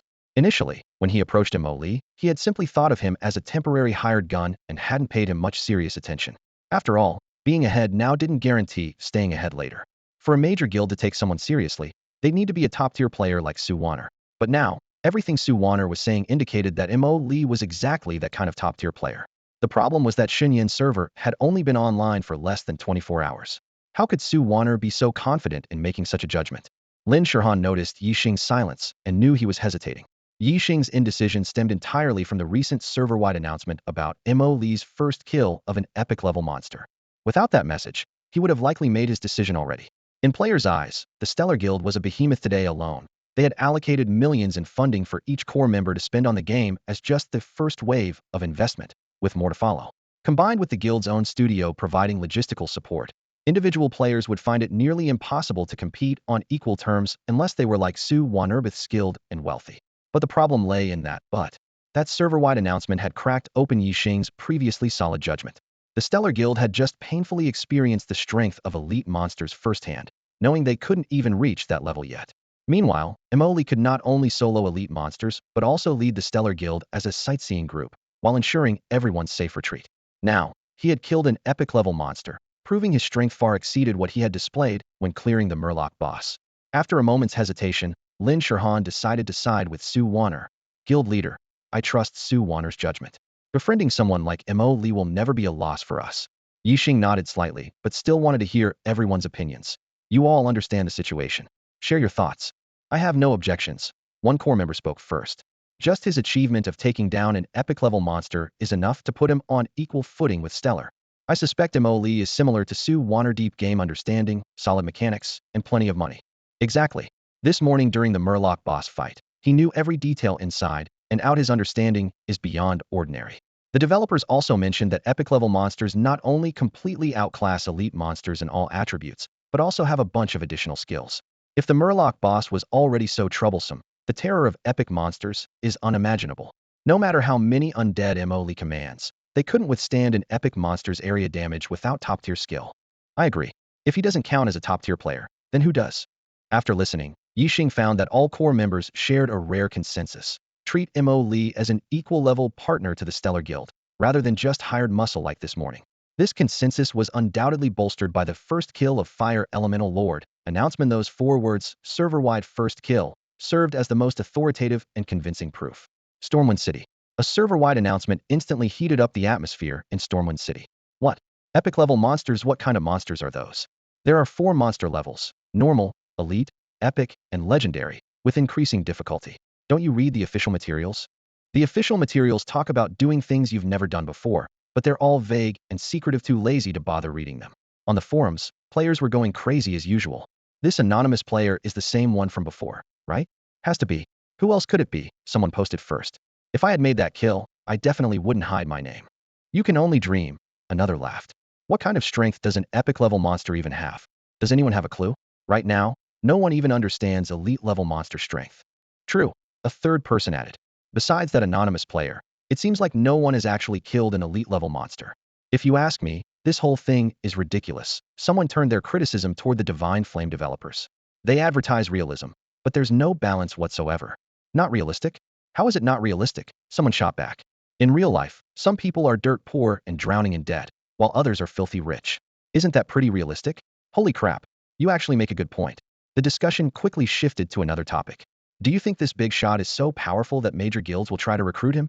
When the Emperor uses a golden hoe to farm, does he really need guild recruitment? Someone scoffed. Others disagreed. Major guilds have manpower and financial resources that individual players can't match. He'll eventually be caught up to, or even surpassed. How can one person compete against thousands? If I had that kind of skill, I'd definitely choose a major guild. Those big guilds would treat me like royalty. Shallow, someone retorted. Joining a major guild just makes you a wage slave. Going solo is more freedom. Someone else dropped insider info. I heard that Star Guild's core members each spent over 100,000 yuan today, and the guild footed the bill. I'd love to have that kind of job. Witness the financial power of major guilds. As ideas flowed, new voices emerged. If I had that big shot's abilities, I'd definitely milk the major guilds for everything they're worth right now. Milk them? How? Are major guilds really that easy to negotiate with? You weren't online this morning, were you? Check the speedrun leaderboard. Someone dropped a bombshell. Deadmine's 3 minutes 41 seconds speedrun. And he brought 4 people along without any impact on his performance. Many players who logged in late suddenly remembered they'd missed the server-wide announcement about Lee's Deadmine's speedrun and hadn't checked the leaderboard. After being reminded, they opened the rankings and saw that absolutely ridiculous record. This isn't just spectators talking nonsense, the original poster emphasized. It's certified by the Divine Flame, system absolutely real. If no one can break it, this record will stay at the top forever. Holy shit.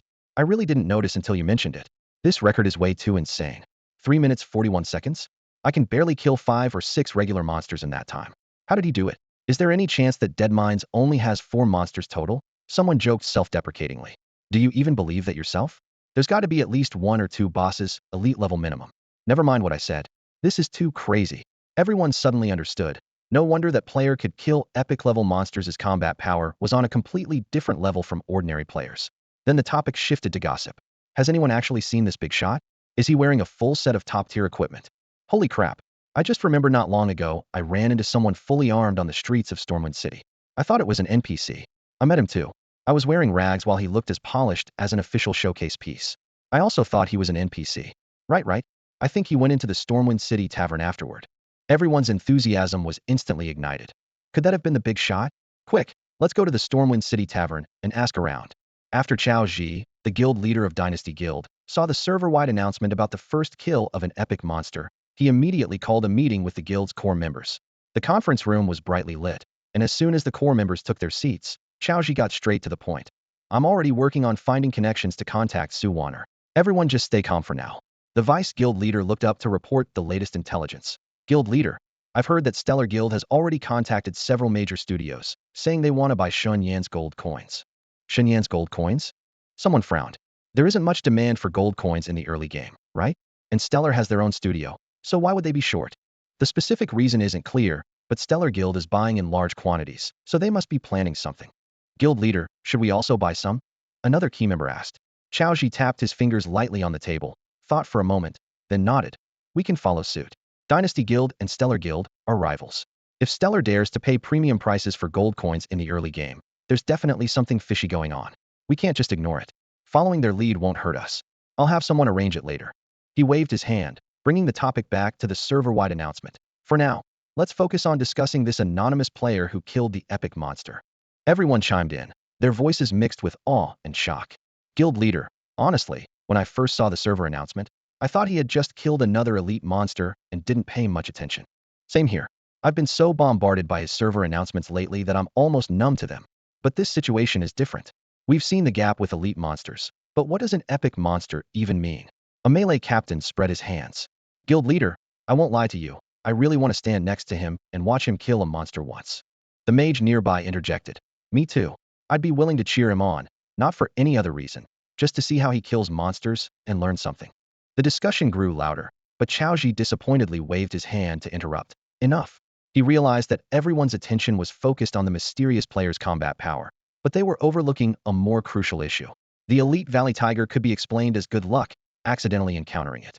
But how did he find the locations of the elite Cobalt and elite Murloc boss? Our Dynasty Guild has had over a dozen people wandering around the Stormwind City map for so long, and we haven't encountered a single elite monster. Chao Ji's gaze swept over everyone, his tone low. I now strongly suspect this player has very high luck value, which is why he can encounter elite monsters, even epic monsters, wherever he goes. But there's no luck value shown in Shenyan's character attribute panel. Someone quietly objected. Chao Ji looked up. Hidden attributes are common in all games. Just because they don't show on the panel doesn't mean they don't exist. He pondered. If there really was a hidden luck value, how could it be improved? Looking at everyone's expressions, 7 or 8 out of 10 showed confusion. Guild leader, do you have something you want to say? The vice guild leader probed. Chao Ji nodded. Don't you think that for him to encounter so many elite monsters, and even epic monsters, his luck value must be very high? Well, even if Shenyan has hidden attributes, improving them must be very difficult, right? A priest scratched his head. In that Tianxia game, luck value could only be improved in the late game. Another person added. Guild leader, with all due respect, luck value is one thing, but being able to kill the monsters after encountering them is another matter entirely. Chaoji straightened up, his tone serious. Of course. I'm not denying the strength of this anonymous player. His gaze swept across each face, finally settling on the announcement text on the screen. He is indeed very strong right now, and we need to face the gap between us and him. A ruthless player who can take down epic-level monsters. We can't even handle elite ones right now, so we're just hoping to contact him soon and establish some kind of partnership. If we could meet him, at least we'd figure out what makes him so powerful. His companion sighed, while Chaoji simply nodded slightly. People struggle to imagine things beyond their understanding, and every server-wide announcement from that anonymous player keeps pushing the limits of everyone's imagination. Without seeing it firsthand, no one can explain how he manages to accomplish all this. Lee gathered the Devil Emperor flowers needed for his quest deep within Blackrock Mountain and returned to Stormwind City at 7:20 p.m. The round trip took nearly 3 hours, with almost 2 hours spent just traveling. He glanced at his experience. Barrett had only increased by 1/10, even though this number included the massive experience gained from killing the Fire Elemental Lord. The slow experience gain was due to 2 factors. Blackrock Mountain's monster grinding efficiency couldn't match the dead mines, and after level 10, the experience required for leveling up increased dramatically, making all players feel the sudden slowdown in progression. That's fine, Lee consoled himself. If I level up too fast and reach level 20 while the Star Guild members are still stuck below level 10, how could I carry them? According to the system settings, if anyone in a party exceeded the dungeon's level limit by 10 levels, the entire team would receive no Experiencia measure to prevent high-level players from boosting outs through dungeons. The slower pace after level 10 actually aligned perfectly with his plans. After entering the city gates, Lee headed straight for the tavern. The bartender recognized him immediately and led him into a private room. You found the Devil Emperor flower? Lee retrieved the dark flower with its purple luminescent glow from his storage space and handed it over. The bartender quickly verified it, joy spreading across his face. That's it. I can't believe you managed this so quickly, it's incredible. Here's your well-deserved reward. He put away the Devil Emperor flower and turned to hand over an ancient scroll. Ding. Congratulations on completing the quest, Devil Emperor Flower of Blackrock Mountain. Reward received, Alchemy Learning Scroll. As the system notification sounded, Lee's experience bar climbed slightly. He roughly estimated that this quest reward was equivalent to personally killing over 100 monsters in Blackrock Mountain. Unfortunately, questing was time-consuming and labor-intensive for him. It was never as efficient as pure monster grinding. Looking up, he noticed the bartender hadn't left. Lee's heart stirred. There was definitely more to come. The first stage rewarded a ruby ring, the second stage an alchemy learning scroll. So what about the third stage? It had to be even more valuable. Is there anything else you need me to do? You should know my capabilities well. I am confident I can help. If the quest truly had a continuation, he had to accept it now. Missing this opportunity might mean never triggering it again. The bartender stared at Lee, seeming somewhat hesitant. Lee could tell from the bartender's reaction that this quest definitely had more to it. He keenly picked up on the hesitation in the man's eyes, which was likely because the third step would require entering a higher-level area Shadowfang keep. With Lee's current measly level 10 strength, charging in would indeed be suicide. Are you doubting my abilities? Lee raised an eyebrow. Adventurer, please don't misunderstand, the bartender said, wringing his soaked apron. It's just that with your current level, I'm afraid you won't be able to reach Shadowfang Keep. Oh, you mean Shadowfang Keep in Silverpine Forest? Lee's tone remained calm, though his mind was already racing through calculations. That was a level 20 dungeon. It was perfectly normal that he couldn't enter it yet. The bartender nodded. Yes, at your current level, that place is still too advanced for you. Lee lifted his chin. I'm afraid you won't find any adventurer with a higher level than mine. Why don't you give me the quest? I'll complete it as soon as possible. Well, you do have a point. The bartender finally relented. All right, I need you to go to Shadowfang Keep and retrieve Aragul's tooth. What do I get once it's done? You may choose any one of these 3 scrolls. The bartender opened his palm, revealing 3 scrolls emanating a faint glow. 1. Basic skill book aimed shot. Skill cooldown, 5 seconds. Description: after careful aiming, fire a shot that deals double damage. 2. Basic skill book mortal strike. Skill cooldown, 5 seconds. Description: strike with full force using your weapon, dealing double damage. 3. Basic skill book arcane missiles. Skill cooldown, 5 seconds. Description: compressed magical projectiles that deal double damage. Lee quickly scanned through them. 1 skill book for ranged physical classes, 1 for melee classes, and 1 for magical classes. What they all had in common, they all dealt double damage and were extremely practical offensive skills. And the skeleton warrior class could learn all of them. However, Shadowfang Keep required level 20 to enter, and he still had a full 10 levels of grinding ahead of him. The choice could easily wait until after completing the quest. Rest assured, I will complete this task as quickly as possible. Ding. Hidden Quest triggered Erigal's Tooth. The bartender at Stormwind's tavern requests that you travel to Shadowfang Keep and bring back Erigal's tooth. Quest reward: aimed shot, mortal strike, or arcane missiles. Choose one. After leaving the tavern, Emoli didn't linger and headed straight for a blacksmith shop deep in a secluded alley of Stormwind City. There were plenty of blacksmith shops in the city, but he knew that the legendary craftsman Shuezhu was living in seclusion at this particular one. Shuezhu was the only smith in Stormwind City capable of forging legendary grade equipment, his crafting skills far surpassing his peers. If one wanted equipment forged, naturally they should seek out the strongest. Pushing open the door, a wave of scorching metallic heat hit him in the face. Inside the shop, besides Shuezhu's burly figure hammering away at an iron ingot, there were also two raggedly dressed players examining the merchandise racks. This is way too expensive, right? A level 5 longsword costs 10 gold coins. But the stats really are much better than all that junk we're carrying. Sigh. I can't even scrape together 1 gold coin from my entire inventory. I can only look. The two continued their muttering, but soon noticed footsteps behind them. Looking up, their pupils dilated almost simultaneously. Holy crap, this game is way too realistic. Even NPCs come to buy equipment. No wait, I think that's a player. What the hell? Look at what he's wearing, then look at what we're wearing. Are we even playing the same game? When the two players realized Mo Lee was also a player, their voices grew quieter and quieter until they stopped talking altogether, switching to private messages instead. Mo Lee merely glanced at them indifferently, having no time to waste on them, and walked straight toward the counter beside the glowing red-hot anvil. Boss, I found something good. Help me see what can be crafted from it. Custom work? I don't take on ordinary jobs. The blacksmith Shuezhu looked up, his eyes beneath thick brows like iron blocks fresh from the forge, radiating scorching pride. Take a look at the item first. I guarantee you'll be interested. Mo Lee placed a fire elemental core pulsing with faint red flames on the counter. Shuezhu glanced at it once, his pupils instantly contracting, as if clamped onto this treasure. How did you get such a fine item at such a low level? I got lucky and found it near Blackrock Mountain. What can be crafted with this material? Shuezhu had secluded himself in this shop precisely because he had already climbed the peaks of craftsmanship. Ordinary materials couldn't spark his interest. Items that moved him to work didn't need to be expensive, but they had to be rare, just like this level 10 fire elemental core of epic quality. He stroked his chin thoughtfully. Let me think. You're a magic class, right? Want magical equipment? How about a weapon? That would be perfect. But crafting a weapon surely requires quite a few auxiliary materials, doesn't it? Depends on what quality weapon you want.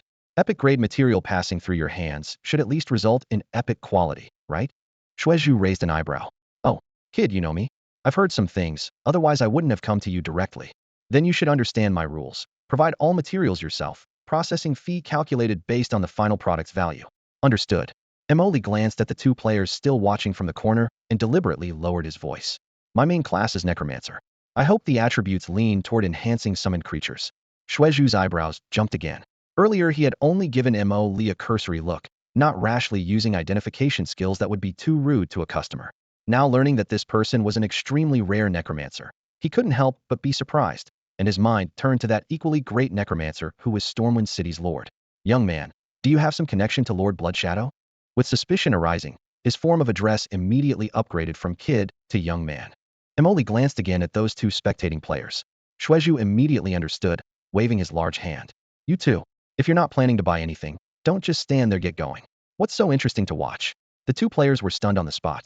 In all their years of gaming, they had never seen an NPC shopkeeper kick players out, especially because of another player. Their heads full of questions couldn't suppress their curiosity, but ultimately they were coaxed and pushed out of the blacksmith shop by Shuezhu. With the shop door closed, Shuezhu returned to the forge. All right, now you can speak freely. To be honest, I'm Lord Bloodshadow's new student. Do you have any proof? Impersonating the city lord's student is a capital offense. Mo Lee's heart skipped a beat. Damn, how could I forget to ask Chi Zhili for identification? Wait, the skills he taught me are the best proof. So he raised his hand and summoned a bone-white skeleton warrior, its deathly aura instantly spreading through the blacksmith shop. Master Shue, how does this look? The skeleton warrior stood in the firelight wielding a rusty axe, sparks reflecting off its pale bones. Shuezhu's face went white as a sheet, instinctively backing up 2 steps until his back hit the wall. You're not the city lord's student. You are. Mo Lee's eyelid twitched uncontrollably. The skill of summoning skeleton warriors was a special ability that Chi Zhili had personally taught him, and Chi Zhili had repeatedly emphasized that this was Lord Bloodshadow's exclusive technique. Since he knew this skill, how could he not be the student who supported Lord Bloodshadow in Storm City? Master Shue, I'm afraid there's some misunderstanding here. Emily tried to clarify. There's absolutely no misunderstanding. You are the city lord's personal disciple. Shuezhu declared with certainty. Holy crap. Emoli almost lost his composure. He cursed inwardly. Do you have to be so dramatic when you speak? Just moments ago, he was about to summon a few more skeleton warriors as backup and then make a tactical retreat. After all, if a legendary craftsman capable of forging legendary equipment truly intended to kill, he had no choice but to run. Moreover, if Shuezhu pursued him with the legitimate reason of killing someone impersonating the city lord's personal disciple, no one could find fault with that. There were precedents of players being suddenly attacked by NPCs. Since Shuezhu had already confirmed his identity, Emoli quickly steered the conversation back on track. In that case, let's discuss the weapon forging. No need. Since you're the city lord's personal disciple, I'll cover the remaining materials for you. Shuezhu waved his hand dismissively. Really? Emoli's heart leaped with joy. He hadn't expected this identity to bring such benefits. Those materials are just tedious to gather, not worth much money. Come back at this time tomorrow to collect your weapon. Just bring 100 gold coins for the processing fee. Thank you very much, Master Shue. Emoli didn't hesitate about the money at all. Shuezhu had previously mentioned calculating the processing fee based on the final product, but now he was setting a fixed price of 100 gold coins, which was likely a friendship discount. He had more than enough gold coins. He had farmed the death mine countless times, pocketing all the gold dropped by bosses. Since he rarely fought monsters manually, his equipment durability was barely affected, so his money only kept accumulating. Now with all materials provided free, he couldn't imagine how much time this would save. The time saved would be more than enough for him to farm the death mine again and earn another 100 gold coins. More importantly, Shuezhu was a legendary craftsman whom he would inevitably need to deal with in the future. It was truly wise to quit while ahead and leave a good impression. When Emoli emerged from the blacksmith shop, he found the entrance already packed with people. No need to guess those two onlookers who hadn't gotten their fill of drama had turned into megaphones, attracting even more players. He's coming out. I want to see what kind of person can make an NPC kick players out. Damn, that equipment set looks pretty cool.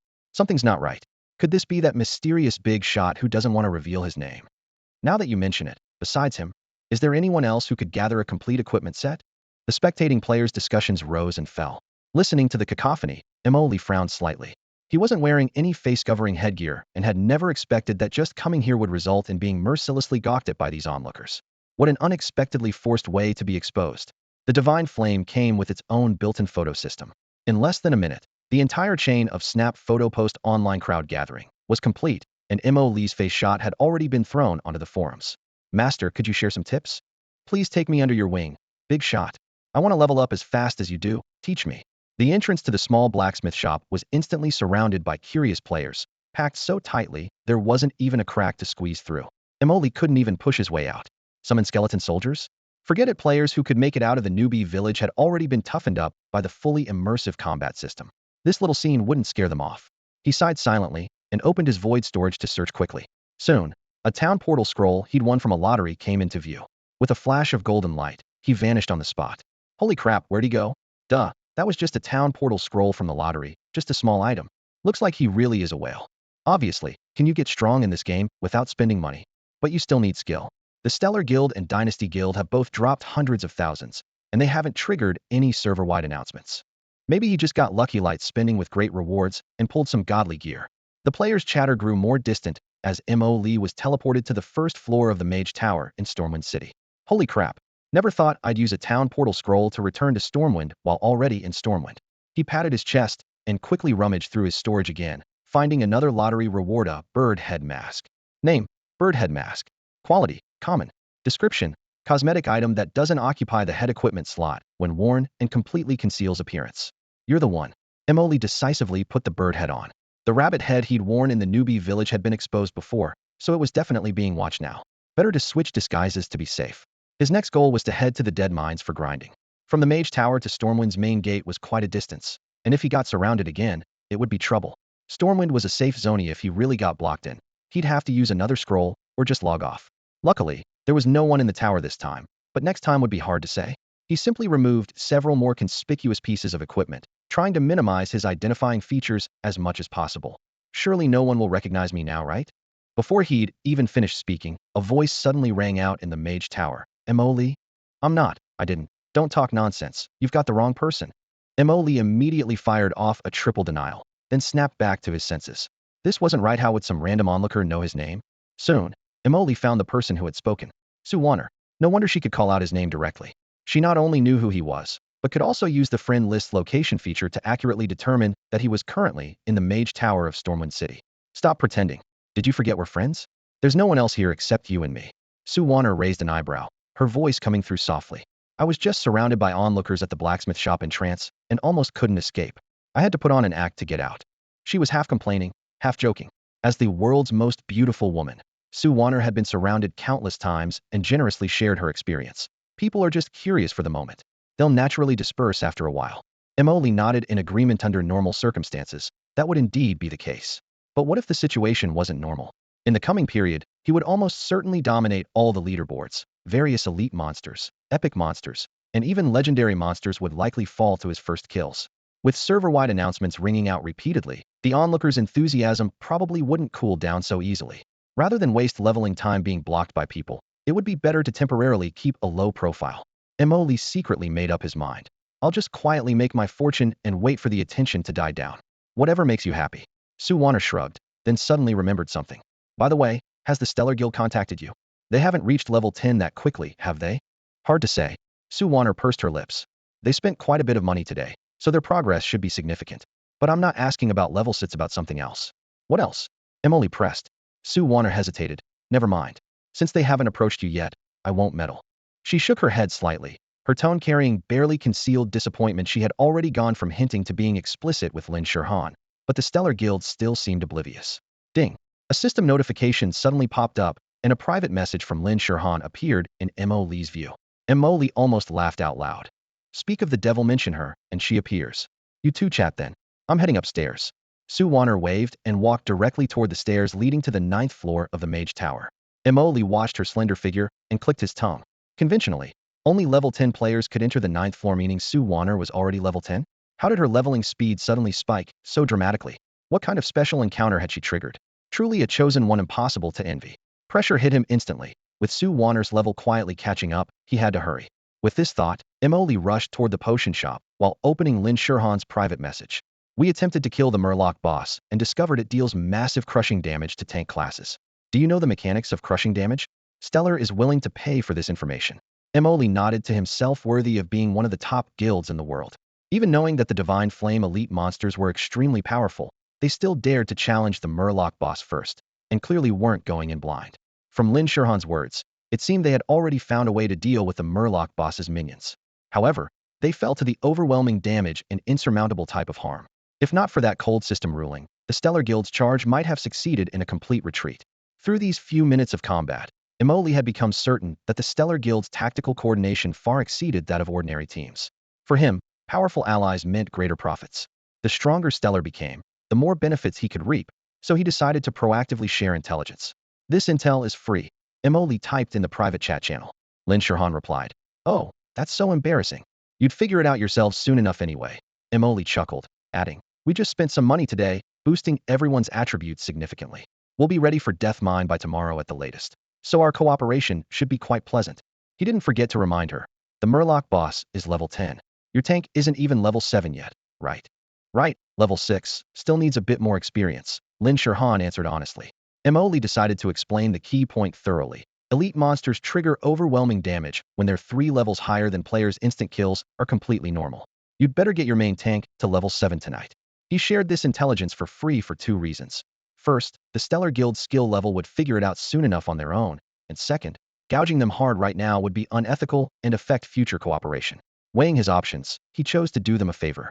Ending the private chat, Emoli slipped into a secluded alley in the main city, pulled out the alchemy learning scroll, and clicked use. A flash of golden light appeared, and his character panel gained a new section. Basic alchemy. Available recipes. Basic experience potion, basic health recovery potion, basic mana recovery potion, basic agility potion. Unlocking 4 recipes at once was equivalent to all the content from a level 10 alchemy guild, saving him the trouble of making another trip to learn skills. Emoli first clicked on Basic Experience Potion to examine it. Name, Basic Experience Potion. Effect, 20 experience gained for 1 hour, only effective for characters below level 20. Materials, Silverleaf 3, Earthroot 3. The description was identical to his memory. In his previous life, he had never used such luxury items, even once Silverleaf cost 2 gold per herb, Earthroot 1 gold per herb, making the materials alone cost 9 gold per potion, equivalent to 90 yuan in real money. As a grinder, he simply couldn't afford it. But this life was different. Mo Lee pushed open the wooden door of the nearest potion shop and, under the NPC's gaze, directly purchased 10 sets of materials, paying 90 gold in one go, then immediately began crafting on the spot. Divine Flame set basic and intermediate potions at 100 success rate, and in less than 10 minutes, 10 basic experience potions were neatly arranged in his backpack. It would be great to have some alchemy equipment too, he thought regretfully. Although alchemy was a lifestyle profession, it had exclusive equipment that could either trigger crafting critical hits for double output or enhance potion effects. However, such equipment mostly came from quest rewards and rarely dropped from early dungeons, conflicting with his current leveling plans. For now, he'd have to make do.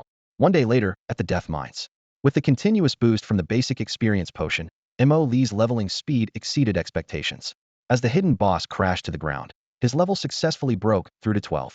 After allocating all the peak level bonus attribute points to Spirit, he immediately pulled up his character panel. Level 12, peak 12. Strength 29. Agility 29. Constitution 183. Spirit 970. Health red 283. Mana blue 5335. Summon count 162198. Equipment effects. 1. Restores mana equal to 1/4 of spirit attribute per second. 2. All damage dealt by summons 10. 3. Summon skill effects 30. 4. Maximum mana 10. All this equipment came from the Death Mines. Mo Lee had completed his gear upgrades when he reached level 10, so the improvements from these two levels relied almost entirely on peak attribute points. While his equipment hadn't changed much, the transformation of his skeleton warriors was remarkable. Over 100 skeleton warriors were now equipped with weapons, multiplying their overall combat effectiveness several times over. An even greater surprise came from the loot, several skill books. The skeleton warriors had learned Blizzard and Fireball. Since Mo Lee reached level 10, skeleton soldiers and skeleton warriors had unlocked their 4th skill slot. Currently, skeleton soldiers still had 1 empty slot remaining, while skeleton warriors had 2. Mo Lee deliberately kept them empty, so his undead army could master any powerful skills that dropped along the way. He was still thinking about the double damage skill reward from the Stormwind City Tavern Keeper's quest, would likely choose Deadly Shot to further enhance the skeleton warriors' ranged physical firepower. According to his plan, 10 skeleton warriors would hold shields as the front line, while the rest would be divided into 3 squads: magic, melee, and ranged. All the original skeleton soldiers would be reassigned as the healing corps. Nearly 200 undead clustered in the dim cavern already resembled the prototype of a true legion. Mo Lee glanced at the time. 2 p.m. The time zone adjustment was complete. The Divine Flame world was synchronized with reality, and most NPCs were only active during the day, making overnight grinding unwise. The only reason he had been active at night for the past 2 days was to avoid the player rush. He opened his friends list. Sue Warner, warrior, level 11, location, Cloud Sky Lake. I'm actually curious how she manages to kill monsters so fast. How can a warrior level this quickly? Without a doubt, Sue Warner's divine talent was beginning to show its power, causing her leveling pace to skyrocket. However, in Divine Flame, the warrior class had always been slow to level, yet she had stubbornly caught up to within just 1 level. Yesterday, when she was level 7, Mo Lee was already level 10. By the time she climbed to the 9th floor of the Mage Tower to learn skills, she had reached level 10. From then until now, Mo Lee had gained 2 levels while Sue Warner had caught up by 1 level. Keep in mind, Mo Lee had been running with a 20 experience gain buff the entire time, leading hundreds of undead minions, grinding monsters day and night in the Death Mines. Sue Warner had none of these advantages. So how exactly did she manage to do it? Mo Lee was about to send Sue Warner a private message to probe for information when a message notification chimed. First, Lin Shirhan had sent him a message. Thanks for the intel. We successfully killed the Fishman boss. As expected from the Stellar Guild, Mo Lee thought to himself. The single piece of information about crushing damage alone wouldn't have been enough to secure the kill. The Stellar Guild must have attempted it multiple times, figured out all the Fishman boss's abilities and rotation patterns, and finally achieved the first kill through coordinated teamwork. Lin Shirhan sent another message. You flatter us. About half our members have reached level 10 now. The guild leader thinks we can start the cooperation we discussed earlier. You gathered enough gold coins in just 1 day? Mo Lee replied. Don't even mention it's who really bled ourselves dry this time. Even through the screen, Mo Lee could sense Lin Shirhan's pain. I hope the equipment in Dead Mines will be worth our sacrifice. Don't worry, you'll be more than satisfied. Mo Lee replied with absolute confidence. He had never told the Stellar Guild that there was actually a hidden boss in Dead Mines. Revealing it now would have limited effect. Better to wait until they equipped themselves with instance gear and truly felt their combat power surge, then drop the extra surprise and negotiate a price increase. After their brief exchange, Mo Lee described the coordinates of the Dead Mines entrance and surrounding terrain features to Lin Shirhan. agreeing to meet at the dungeon entrance in an hour. As for that secret passage hidden in the shadows of the rock wall, he would never reveal it now. The game would unlock epic difficulty after level 70, adding this difficulty to all dungeons. Only then would this hidden path, which could bypass the first area entirely and transport teams directly to the second area, become truly invaluable. Though Mo Lee had died in battle before reaching level 70 in his previous life, and had only heard rumors about epic difficulty's terror, he was certain that an entrance capable of saving massive amounts of time would be immeasurably valuable. This intelligence had to remain absolutely confidential for now. Near the entrance to Dead Mines, 11 members of the Stellar Guild had already gathered. In the twilight, the campfire illuminated excited faces. Lin Shirhan looked puzzledly at Guild Leader Yi Xing.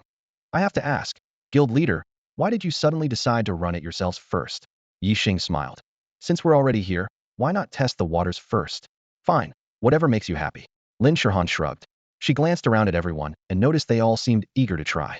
The successful kill of the Fishman boss had clearly boosted morale, and with the pay-to-win enhancements to talents and passives being so obvious, the monsters didn't seem so intimidating without their crushing damage. Everyone understood the reality. In terms of monster killing efficiency, all of them combined couldn't match Mo Lee alone. Even if they could figure out the dungeon mechanics themselves, they'd still need to hire Mo Lee for speed runs to avoid wasting time that could be spent leveling and farming equipment. So this was just scouting ahead. Lin Shirhan pointed to herself. I won't enter the instance. Mo Lee has me on his friends list, and if he sees me in the dungeon, it'll be awkward for everyone. Good point. Yi Xing nodded. Then you can level outside. He then quickly formed the teams.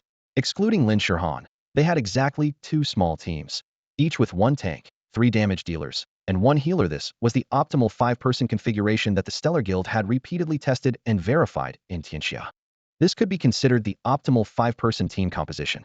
Yi Xing was a damage dealer, and his team included a mage and a warlock, forming a composition of 1 physical and 2 magical damage dealers.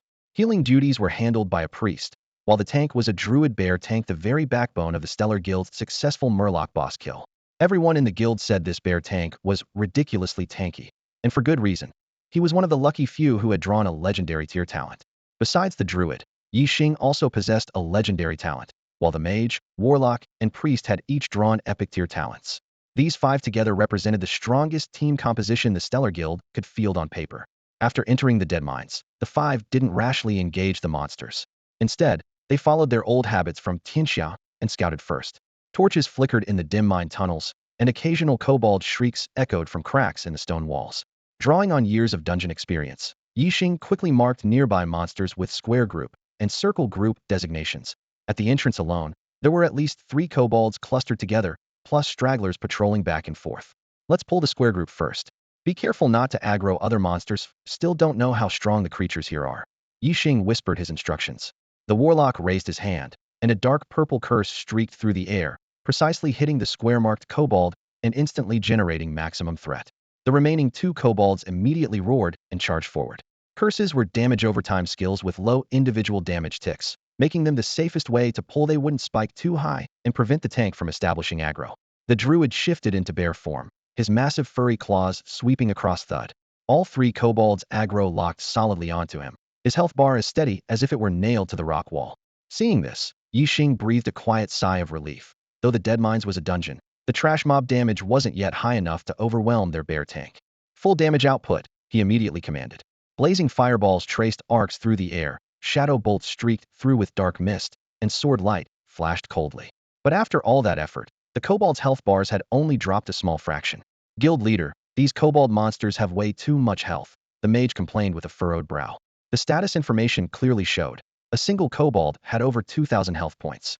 The mage's fireball only dealt just over 100 damage. The warlock's shadow bolt similarly dealt around 100, and Yi Xing's melee burst was slightly higher at nearly 200. Their combined damage per round was less than 500. By that calculation, it would take more than 4 rounds to kill a single kobold, and they'd still need to finish off the remaining health. With casting times for spells and weapon cooldowns for melee, 5 rounds of output would take at least 10 seconds.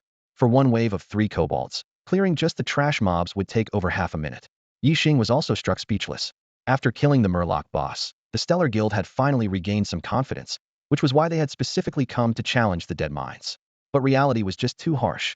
How many groups of kobolds like this are there in the entire Dead Mines? Yi Xing was entering the dungeon for the first time, so naturally he couldn't provide an answer. Instinctively, he compared everything before his eyes to the incredible 3 minutes and 41 seconds record held by Mo Lee, who topped the speedrun leaderboard. Calculating at maximum efficiency, no breaks, no mistakes, 10 seconds per monster, a team could kill at most 22 monsters in 3 minutes and 41 seconds. Yet just looking out from their current position, the kobolds in sight far exceeded that number. In other words, the time they needed to clear the entrance monsters was already enough for Mo Lee to solo clear the entire dead mines. Guild leader, I have to say, I'm really eager to see how Mo Lee actually kills monsters in here. The warlock in their team shook his head with a bitter smile while maintaining his damage output. Everyone had been full of confidence before entering the dungeon, but the first wave of monsters had dealt them a harsh reality check. Only by personally facing off against the kobolds in the mines could they truly understand just how outrageous that 341 record was. Outsiders see the spectacle, insiders see the technique. Yixing sighed inwardly, feeling like the gap between people was as vast as a chasm. However, to maintain morale, he still offered comfort. Don't lose heart. At least we've proven we can handle the monsters here. The difficulty isn't as exaggerated as we imagined. True, I was worried our bear tank would get one-shotted. Plus, there's quite a gear gap between us and Mo Lee. After a few words of mutual encouragement, the team continued pushing forward. Though their damage output wasn't explosive, their coordination was solid, and they managed to defeat the first area boss without major incidents. Their luck was good. All 3 pieces of equipment dropped by the boss could be equipped immediately, making all 5 members feel their combat power surge and their confidence return. If this is the difficulty level of Dead Mines, maybe we won't need Mo Lee to carry us as many times? I was thinking the same thing. Get a batch of mine equipment first, then we can farm it ourselves later. The gold exchange rate is 110 right now, too expensive. Yixing nodded. Hiring Mo Lee to carry them through runs was still the most time-efficient method, but from what they could see now, they didn't need to force all core members to collect complete mine sets. They just needed to gear up some people first, and the guild could become self-sufficient. This would save the Star Guild at least half their expenses. The group had nothing against Mo Lee personally. They were simply thinking about the guild's interests. After a brief rest, the 5 pulled aggro on the first group of kobolds in the second area. Seeing their health bars, their hearts lifted. The second area kobolds had nearly identical stats to those in the first area, with the only difference being quantity ranging from 4 to 6 monsters. The bear tank was tanky enough. The extra monsters would only make the healer panic for a few seconds.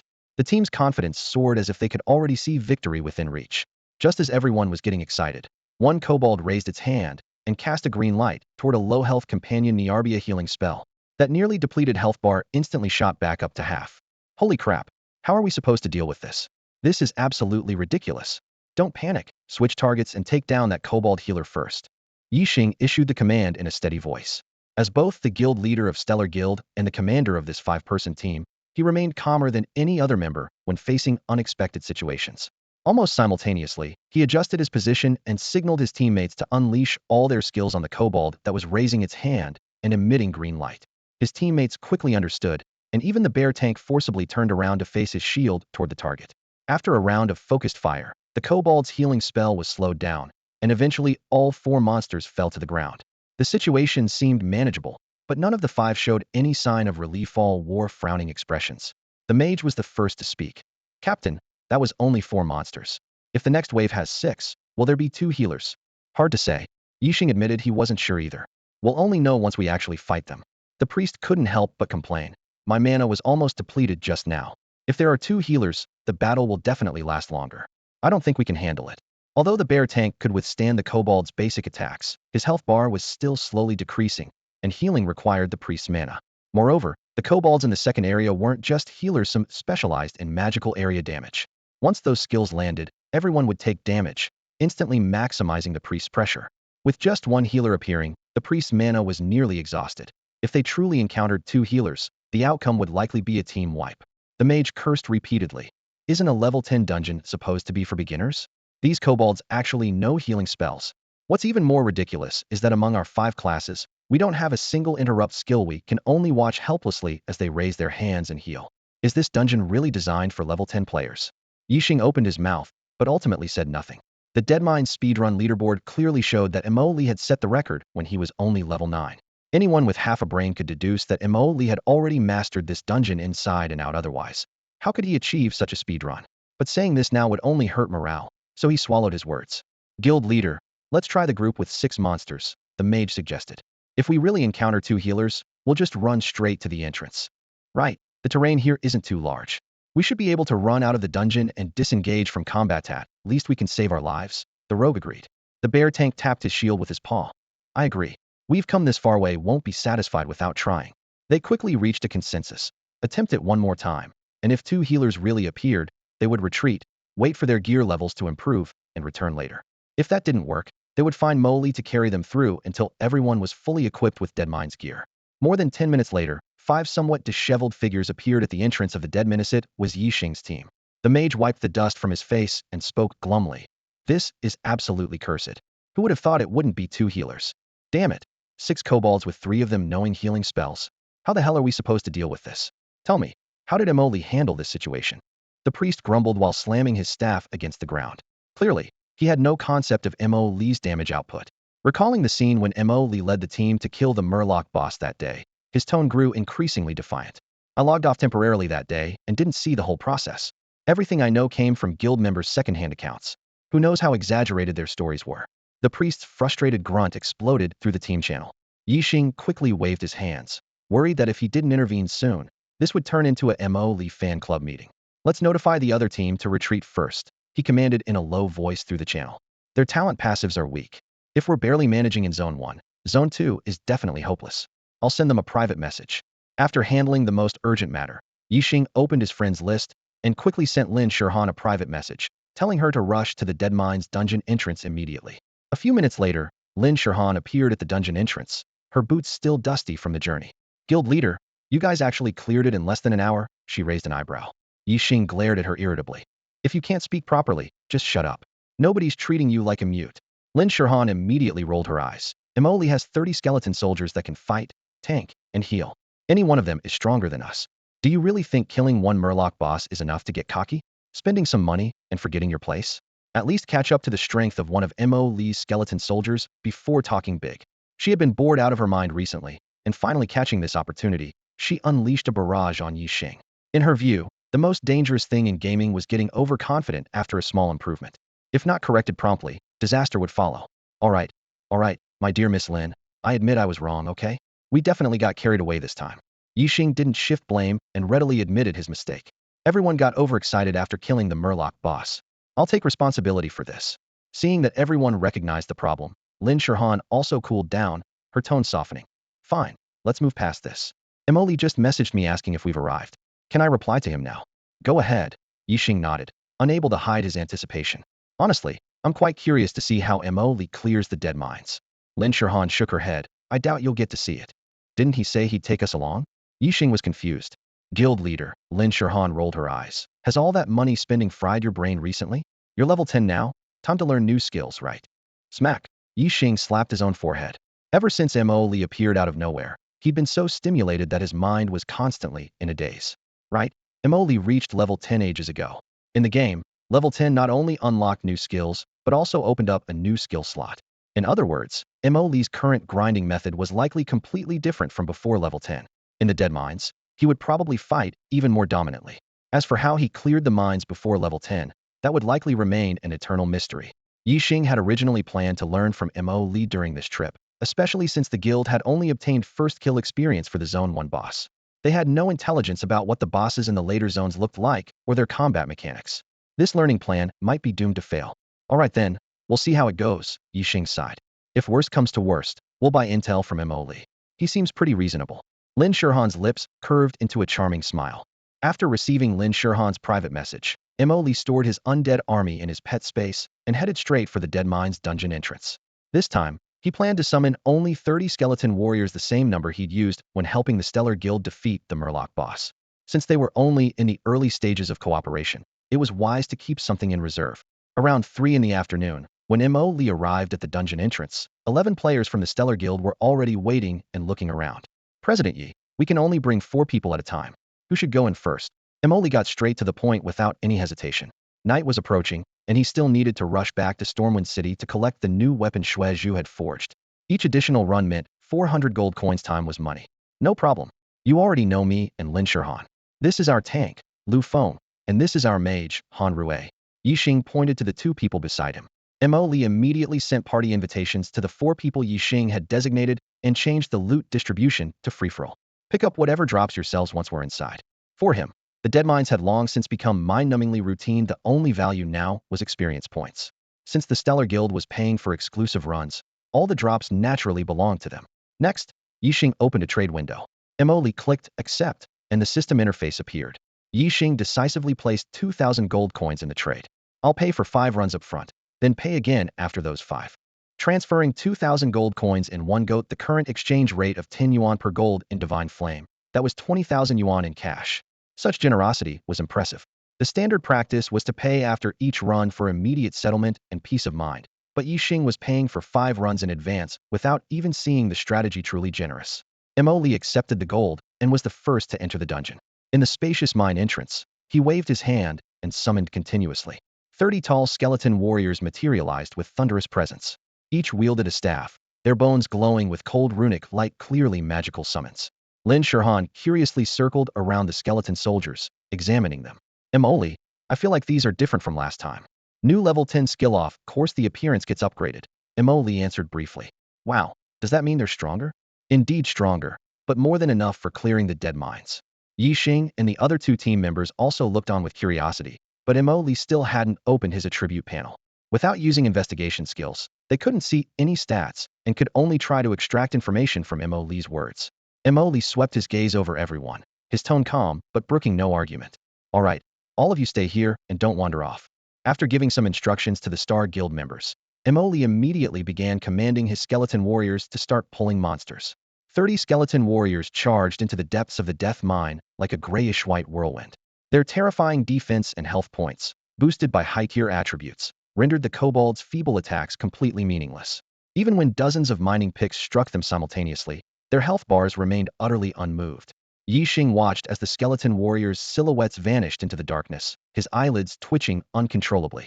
According to his expectations, he should at least witness Mo.Li's army steamrolling through enemies, or see them drag all the monsters back at once for an AoE massacre. Either way, he should have been able to observe the undead legion slaughtering monsters. But reality was different. Before the battle even began, the 4 of them had completely lost sight of the undead army. Brother Mo.Li, are we just going to go in and collect equipment, then kill the boss? Yixing couldn't help but ask. No, guild leader Yi, don't be impatient. Mo.Li shook his head gently, dismissing his guess. Hearing the denial, Yixing actually felt relieved since Mo.Li rejected that idea. He was probably still planning to drag multiple waves of monsters at once, then clear them in batches, which made more sense. At the mine entrance, Lin Shurhan stared intently at the dark tunnel for a full 2 minutes before finally bursting out. Why hasn't my experience increased at all? Based on her assessment of the undead's combat power, they should have cleared at least 1 wave of monsters by now, no matter how slow they were. Mo.Li chuckled inwardly. The skeleton warriors were currently leading the monsters on a stroll through the second zone without actually killing them, so naturally there would be no experience gain. He still needed to time this carefully. If they cleared all the minor monsters within 5 minutes, it would trigger a hidden boss, and now wasn't the optimal moment for that. Don't worry, it's not time yet. He brushed off their concerns while silently counting the seconds. After another moment, thunderous boom, boom, boom, echoed from deep within the mine. The sounds of falling pickaxes and frenzied kobold howls mixed into a cacophonous mess. Immediately after, rows of skeleton warriors returned to everyone's view with heavy footsteps, carrying clouds of dust. Huh? Why are they running back? Lin Shurhan looked completely puzzled. Mo.Li didn't explain, only signaling everyone to step back half a pace. The first few skeleton warriors to reach the dungeon entrance stopped in their tracks, raising their staffs high as ice-blue magical power gathered blizzard. Howling frigid currents poured down, instantly filling the mine tunnel with bone-chilling snow and mist. The skeleton warriors that arrived afterward continued the assault, and 3 seconds later, the previously deafening screams fell into complete silence. As the snow mist cleared, the tunnel was packed with dense piles of kobold corpses, with only 1 boss from each of the 3 zones barely clinging to life. But before they could even let out a roar, concentrated fireball spells blasted them to pieces, leaving not even bone fragments as they crashed to the ground. Guild leader Yi, hurry up and collect the items. Once you're done, we'll start the next wave. Mo.Li's tone remained composed. Huh? That's it. The sudden outcome left Yixing completely stunned. Lin Shurhan's alluring red lips parted slightly, but ultimately no words came out. The rapidly rising experience bar, the corpses scattered everywhere, and the remains of 3 bosses needed no explanation. All the minor monsters and 3 bosses from zones 1, 2, and 3 are here, not a single one missing. If guild leader Yi doesn't believe me, you can go in and check. There's not a single monster left inside now, absolutely safe. No need. We trust you, brother Mo.Li. Yixing wasn't foolish, just seeing the experience surge, and the loot covering the ground was proof enough. Not to mention the 3 bosses had dropped equipment. I specifically killed these 3 bosses separately. Don't bother with the trash mob drops, the time consuming and not worth much. I took your money, so naturally my service should be thorough. I won't make you take an extra step when collecting equipment. Emily pointed to the locations of the boss corpses. Yixing quickly snapped out of his shock. Quick, go grab the loot. He barked out a terse command and immediately rushed toward the boss corpse that Emily had indicated, along with the other 3 guild members. While the others were busy collecting items, Emily glanced at his experience bar. Split 5 ways, the experience was reduced to just 1/5 of what he'd get solo farming. What was even more troublesome was that to accommodate the Stellar Guild, he had to deliberately control his clear time to just over 5 minutes. That last run had taken 5 minutes and 35 seconds. Compared to his solo runs where he'd skipped the first area of Deathmine entirely and only clear areas 2 and 3, averaging 2 minutes per run, this was more than twice as slow. But it was all worth it. This was a once-in-a-lifetime opportunity. Only by building good relationships, now could he secure more collaboration opportunities in the future. To make serious gold in Divine Flame, connecting with a behemoth like Stellar was the only way. Just the fact that Stellar was considering cooperation had Yixing casually throwing out 2,000 gold without batting an eye, and that was just the first advance payment. The gold Yixing had on hand was conservatively estimated to be in the 5 digits, while most players couldn't even scrape together a single gold coin, spending their hard-earned silver on equipment repairs. The gap between individual players and major guilds was crystal clear. Even wealthy solo players like Sue Warner would struggle to gather this much gold in the early days after server launch. Reliable studios weren't easy to find. Only major guilds like Stellar, which maintained their own studios and had years-long partnerships with multiple established studios, could raise this scale of liquid capital in such a short time. Emily quickly initiated the second dungeon run. He seemed particularly relaxed now, even having the leisure to observe his surroundings. Lin Shurhan watched his back, hesitating whether to approach and strike up a conversation. Only now did she finally understand why Sue Warner had specifically instructed the Stellar Guild to treat Mo Lee, an individual player, as an equal. If Mo Lee leading Stellar's sightseeing tour to kill the Murloc boss was shocking enough, then his method of pulling all the dungeon's mobs and bosses together to AoE them down was so outrageous it made people question reality. Moreover, Lin Shurhan was 100% certain Mo Lee was still holding back his true strength. The Deathmine speedrun record was right there, 3 minutes and 41 seconds, a record he'd set when he was only level 9. Now Mo Lee had reached level 12, so why would he need over 5 minutes? This wasn't a gap that a mere 3 levels could explain. More direct evidence lay in his equipment. When they opened the loot boxes earlier, everyone had seen that the level 10 gear dropped by Deathmine bosses had incredible stats. A single piece could boost main attributes by 30 points, with some even carrying rare special effects. Lin Shurhan clearly remembered that when Mo Lee first took them to fight the Murloc boss, his equipment was practically in tatters. He definitely hadn't assembled a complete Deathmine gear set yet. But now, at level 12, his armor gleamed with dark gold luster. For rings on his fingers created a dazzling array of runes, plus a brilliant necklace, with all 5 accessory slots fully equipped. Mo Lee now was incomparably stronger than when he was level 9. Lin Shurhan stared at the exaggerated numbers on the dungeon timer, her heart pounding. If this guy really wanted to, he could probably break the speedrun record for dead mines directly.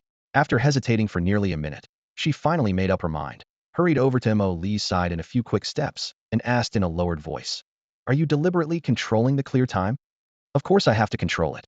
Mo Lee put away his staff, looking relaxed. "It's not impossible for you guys to aim for the speedrun leaderboard, but that'll cost extra. Besides, the current pace is about right any faster, and I'm afraid you couldn't handle it." Lin Shurhan immediately rolled her eyes. "What do you mean we couldn't handle it? Are you doubting that Stellar Guild has money? Our guild leader prepared plenty of funds this time. How about you speed up a bit? There are still people waiting in line outside." "No way." Mo Lee refused flatly. "Any faster, and the hidden boss will be triggered. Like I said before, now is not the time."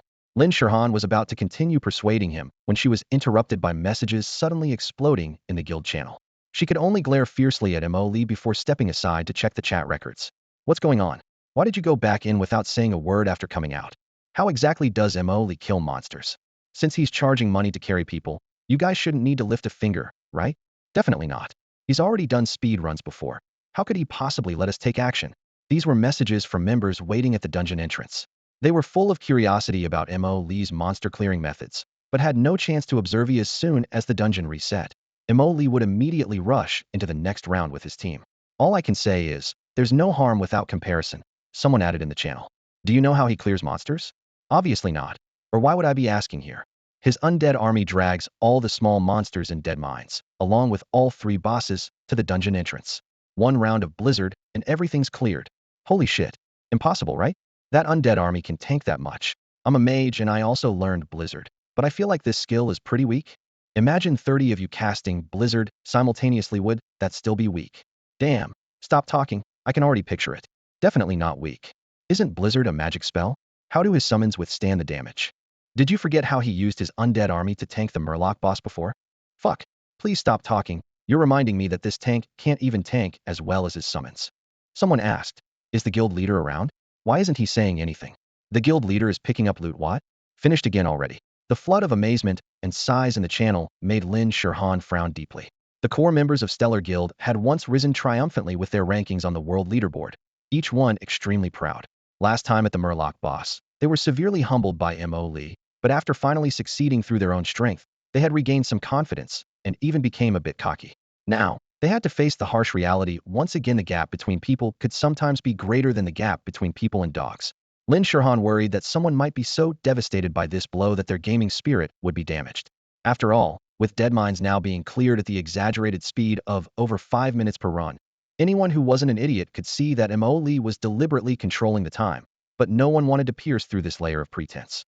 It was simply too crushing. For Mo Lee, the grinding process brought nothing but boredom, aside from the joy of earning gold coins. During the long hours of monster clearing, he idly opened his storage space. Golden numbers gleamed before his eyes. 8132. Excluding his original savings, a full 8,000 gold coins came from Yi Xing's investment, the guild leader of Stellar Guild. Calculating 400 gold coins per death mine run, he had already led this team through 20 rounds. The Stellar Guild members' equipment had been almost entirely upgraded. Armor plates gleamed with cold light. Weapons glowed faintly with runes, and even the mage's new staff still radiated residual heat. Looking at this semi-finished team, Mo Lee nodded quietly to himself. They were almost ready. Guild leader Yi, I wonder if you're interested in excellent quality equipment, he asked casually, like dropping a stone into still water. Yi Xing was organizing his backpack when he looked up. Brother Mo Lee, are you saying Death Mine can drop excellent quality items? Without much explanation, Mo Lee posted a screenshot of the Mine Boss Gold Ring attributes in the team channel. Mine Boss Gold Ring. Grade, excellent. Strength 18, Constitution 12, with passive Mind Supervision, increases gold resistance by 5. As soon as the message appeared, Lin Shurhan was the first to exclaim, wow, such amazing stats, followed by a string of sparkling emojis. The mage beside her swallowed hard, his gaze glued to the ring's attributes as if staring at real gold. Yi Xing frowned. They had already completed 20 runs, and if these 3 regular bosses could truly drop excellent quality items, they should have seen them by now. Clearly, the issue wasn't with those 3 bosses. There was something else hidden in the map. Guild leader Yi, let's speak plainly. Mo Lee pointed at the quest timer. You've probably noticed I've been watching the time carefully, right? Yi Xing had suspected as much but still acted casual. This speed is already fast enough. Any faster, and my wallet couldn't handle it. He laughed heartily, but the nearby Stellar Guild members all nodded vigorously. Where else could they experience this, being carried by a master sensation while grinding in the wild? Mo Lee lowered his hand. In Deathmine, if the team's average level is below 15 and you clear it within 5 minutes, it triggers a hidden boss. The hidden boss drops excellent equipment? Yi Xing narrowed his eyes. Exactly, guaranteed 1 excellent item and 2 rare items. Mo Lee replied straightforwardly. So, how much extra to kill this hidden boss? Yi Xing asked directly. His answer came in the form of another row of attribute screenshots. Tank heavy armor shoulders, melee dual blades, caster cloaks, ranged longbows. Everything was there. Below them, rare quality equipment was neatly arranged, covering virtually every class. Add 300 gold coins. Mo Lee quoted, 700 per run. The old price of 400 already included regular boss equipment and experience. The hidden boss only counts for its own equipment and experience. Yi Xing's fingers paused, looking troubled. It's not that I think it's expensive, but I don't have many gold coins left. At 700 gold per full run, we probably can't afford to get everyone a complete set of hidden equipment. Mo Lee didn't hesitate. Same price, let's start grinding. If you run short on money later, you can owe me first. Oh, Yi Xing raised an eyebrow. This wasn't a small amount. Brother Mo Lee trusts me that much? Back at the Murloc boss, 50 gold per equipment piece. Didn't I let you owe me then too? Yi Xing recalled that small episode, casually borrowing just a few dozen gold coins at the time. But that wasn't exactly a large sum. Now it's 700 gold coins per run, and just a few runs easily nets several thousand gold coins. Based on the current exchange rate for Shenyan gold coins, that's tens of thousands. Yi Xing knew this business had quite a bit of markup, especially the exaggerated 110 exchange rate during the early server launch period. Therefore, he only prepared 15,000 gold coins on himself first. If he really needed more, the Stellar Guild wasn't unable to provide it, but that would require credit, settling when the exchange rate dropped to 1:5. This way, the Stellar Guild could save a significant amount, while Mo Li would suffer the loss. Yixing didn't believe Mo Li wouldn't understand this calculation. President Yi, the Stellar Guild's reputation is worth more than this amount, isn't it? Shenyan has a recording function, so we can just record a video. Mo Li reminded him calmly. Yixing laughed heartily and waved his hand generously. All right, consider this favor owed by our Stellar Guild. From now on, just call me Yixing. None of this president business, it's too formal. Seeing Yixing nod, Mo Li finally breathed a sigh of relief. Missing this opportunity would mean losing it forever, for both the Stellar Guild and himself. Once Mo Li reached level 15, the hidden boss trigger conditions would become invalid, and he couldn't possibly suppress his level for that bit of extra income. Therefore, earning the Stellar Guild's gold coins in one go today would allow him to level up at full speed afterward, reach level 20 early to enter Shadowfang Castle, and get a full set of dungeon equipment before the Blackrock Mountain incident to maximize his benefits. After brief negotiations, they decided to start with 10 runs including the hidden boss. Yixing acted decisively, transferring 7,000 gold coins to Mo Li's account in one go. As the golden light effects faded, everyone stepped into the dead mines together. Yixing, Lin Shirhan, and 2 other guild members couldn't hide their excitement. They would finally witness Mo Li's true strength. Skeleton warriors, engage the monsters. At Mo Li's command, bone armor clattered as the undead army advanced in a fan formation. He had the force stay close behind him, heading straight for the third zone. Using the travel time, Mo Li explained the key points for dealing with the hidden boss clearly. Once the monsters are cleared, the hidden boss will spawn immediately. There's only one thing to remember: stay grouped. My undead army will cluster together, and you squeeze in with them to share the shockwave damage. To improve the margin for error, he specifically replaced 5 skeleton warriors with skeleton soldiers who could cast heal, ensuring the stellar members could quickly recover their health after taking damage. He had already tested it. No matter how much he taunted or pulled, that hidden boss would only stay in the third zone. Once it crossed the boundary, it would immediately disengage and instantly return to full health, a true territorial creature. Of course, there was another option. Have the guild members simply wait at the dungeon entrance and come collect the equipment after the boss died. But this method carried extreme risk. If the system determined they hadn't participated in combat, they wouldn't be able to collect the equipment, making the situation even more awkward. After much consideration, Mo Li chose this compromise. Everyone enters the third zone, groups up, and tanks the shockwave together. Stable and safe. Upon entering the third zone, the undead army had just finished clearing all the monsters. Time, 4 minutes and 45 seconds. Not particularly fast, but sufficient to trigger the hidden boss. The moment the hidden boss appeared, Mo Li immediately commanded his undead army to engage. The massive skeletal horde responded like troops receiving orders, surging forward in synchronized steps with their musket barrels raised in unison, gleaming coldly in the dim light. Mo Li quickly led the 4 members of the Stellar Guild to a pre-marked safe position, forming ranks alongside the undead army in dense, orderly formation, waiting for the boss to unleash its shockwave. The mage and the team stared at the towering black-armored giant, easily 2 stories tall, eyes gleaming with anticipation. Mo Li, can I try attacking the hidden boss? Sure, just don't move from your position.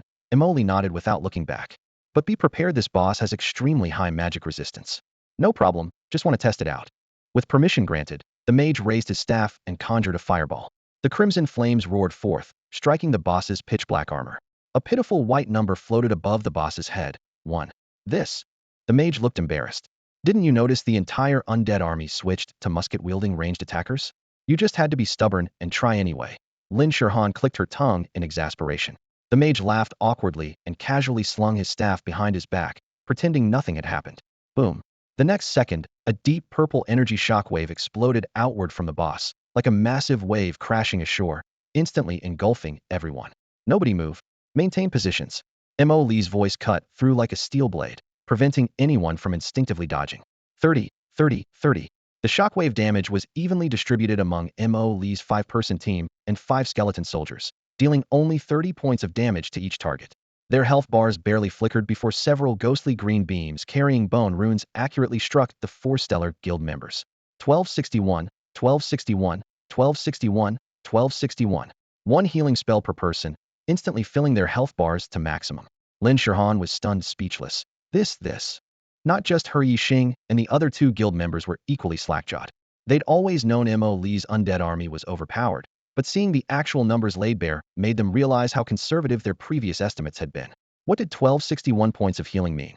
Even if their tank Xionggu was reduced to 1 health point by the boss, a casual healing spell from a skeleton soldier could restore him to full health instantly. It was absolutely ridiculous.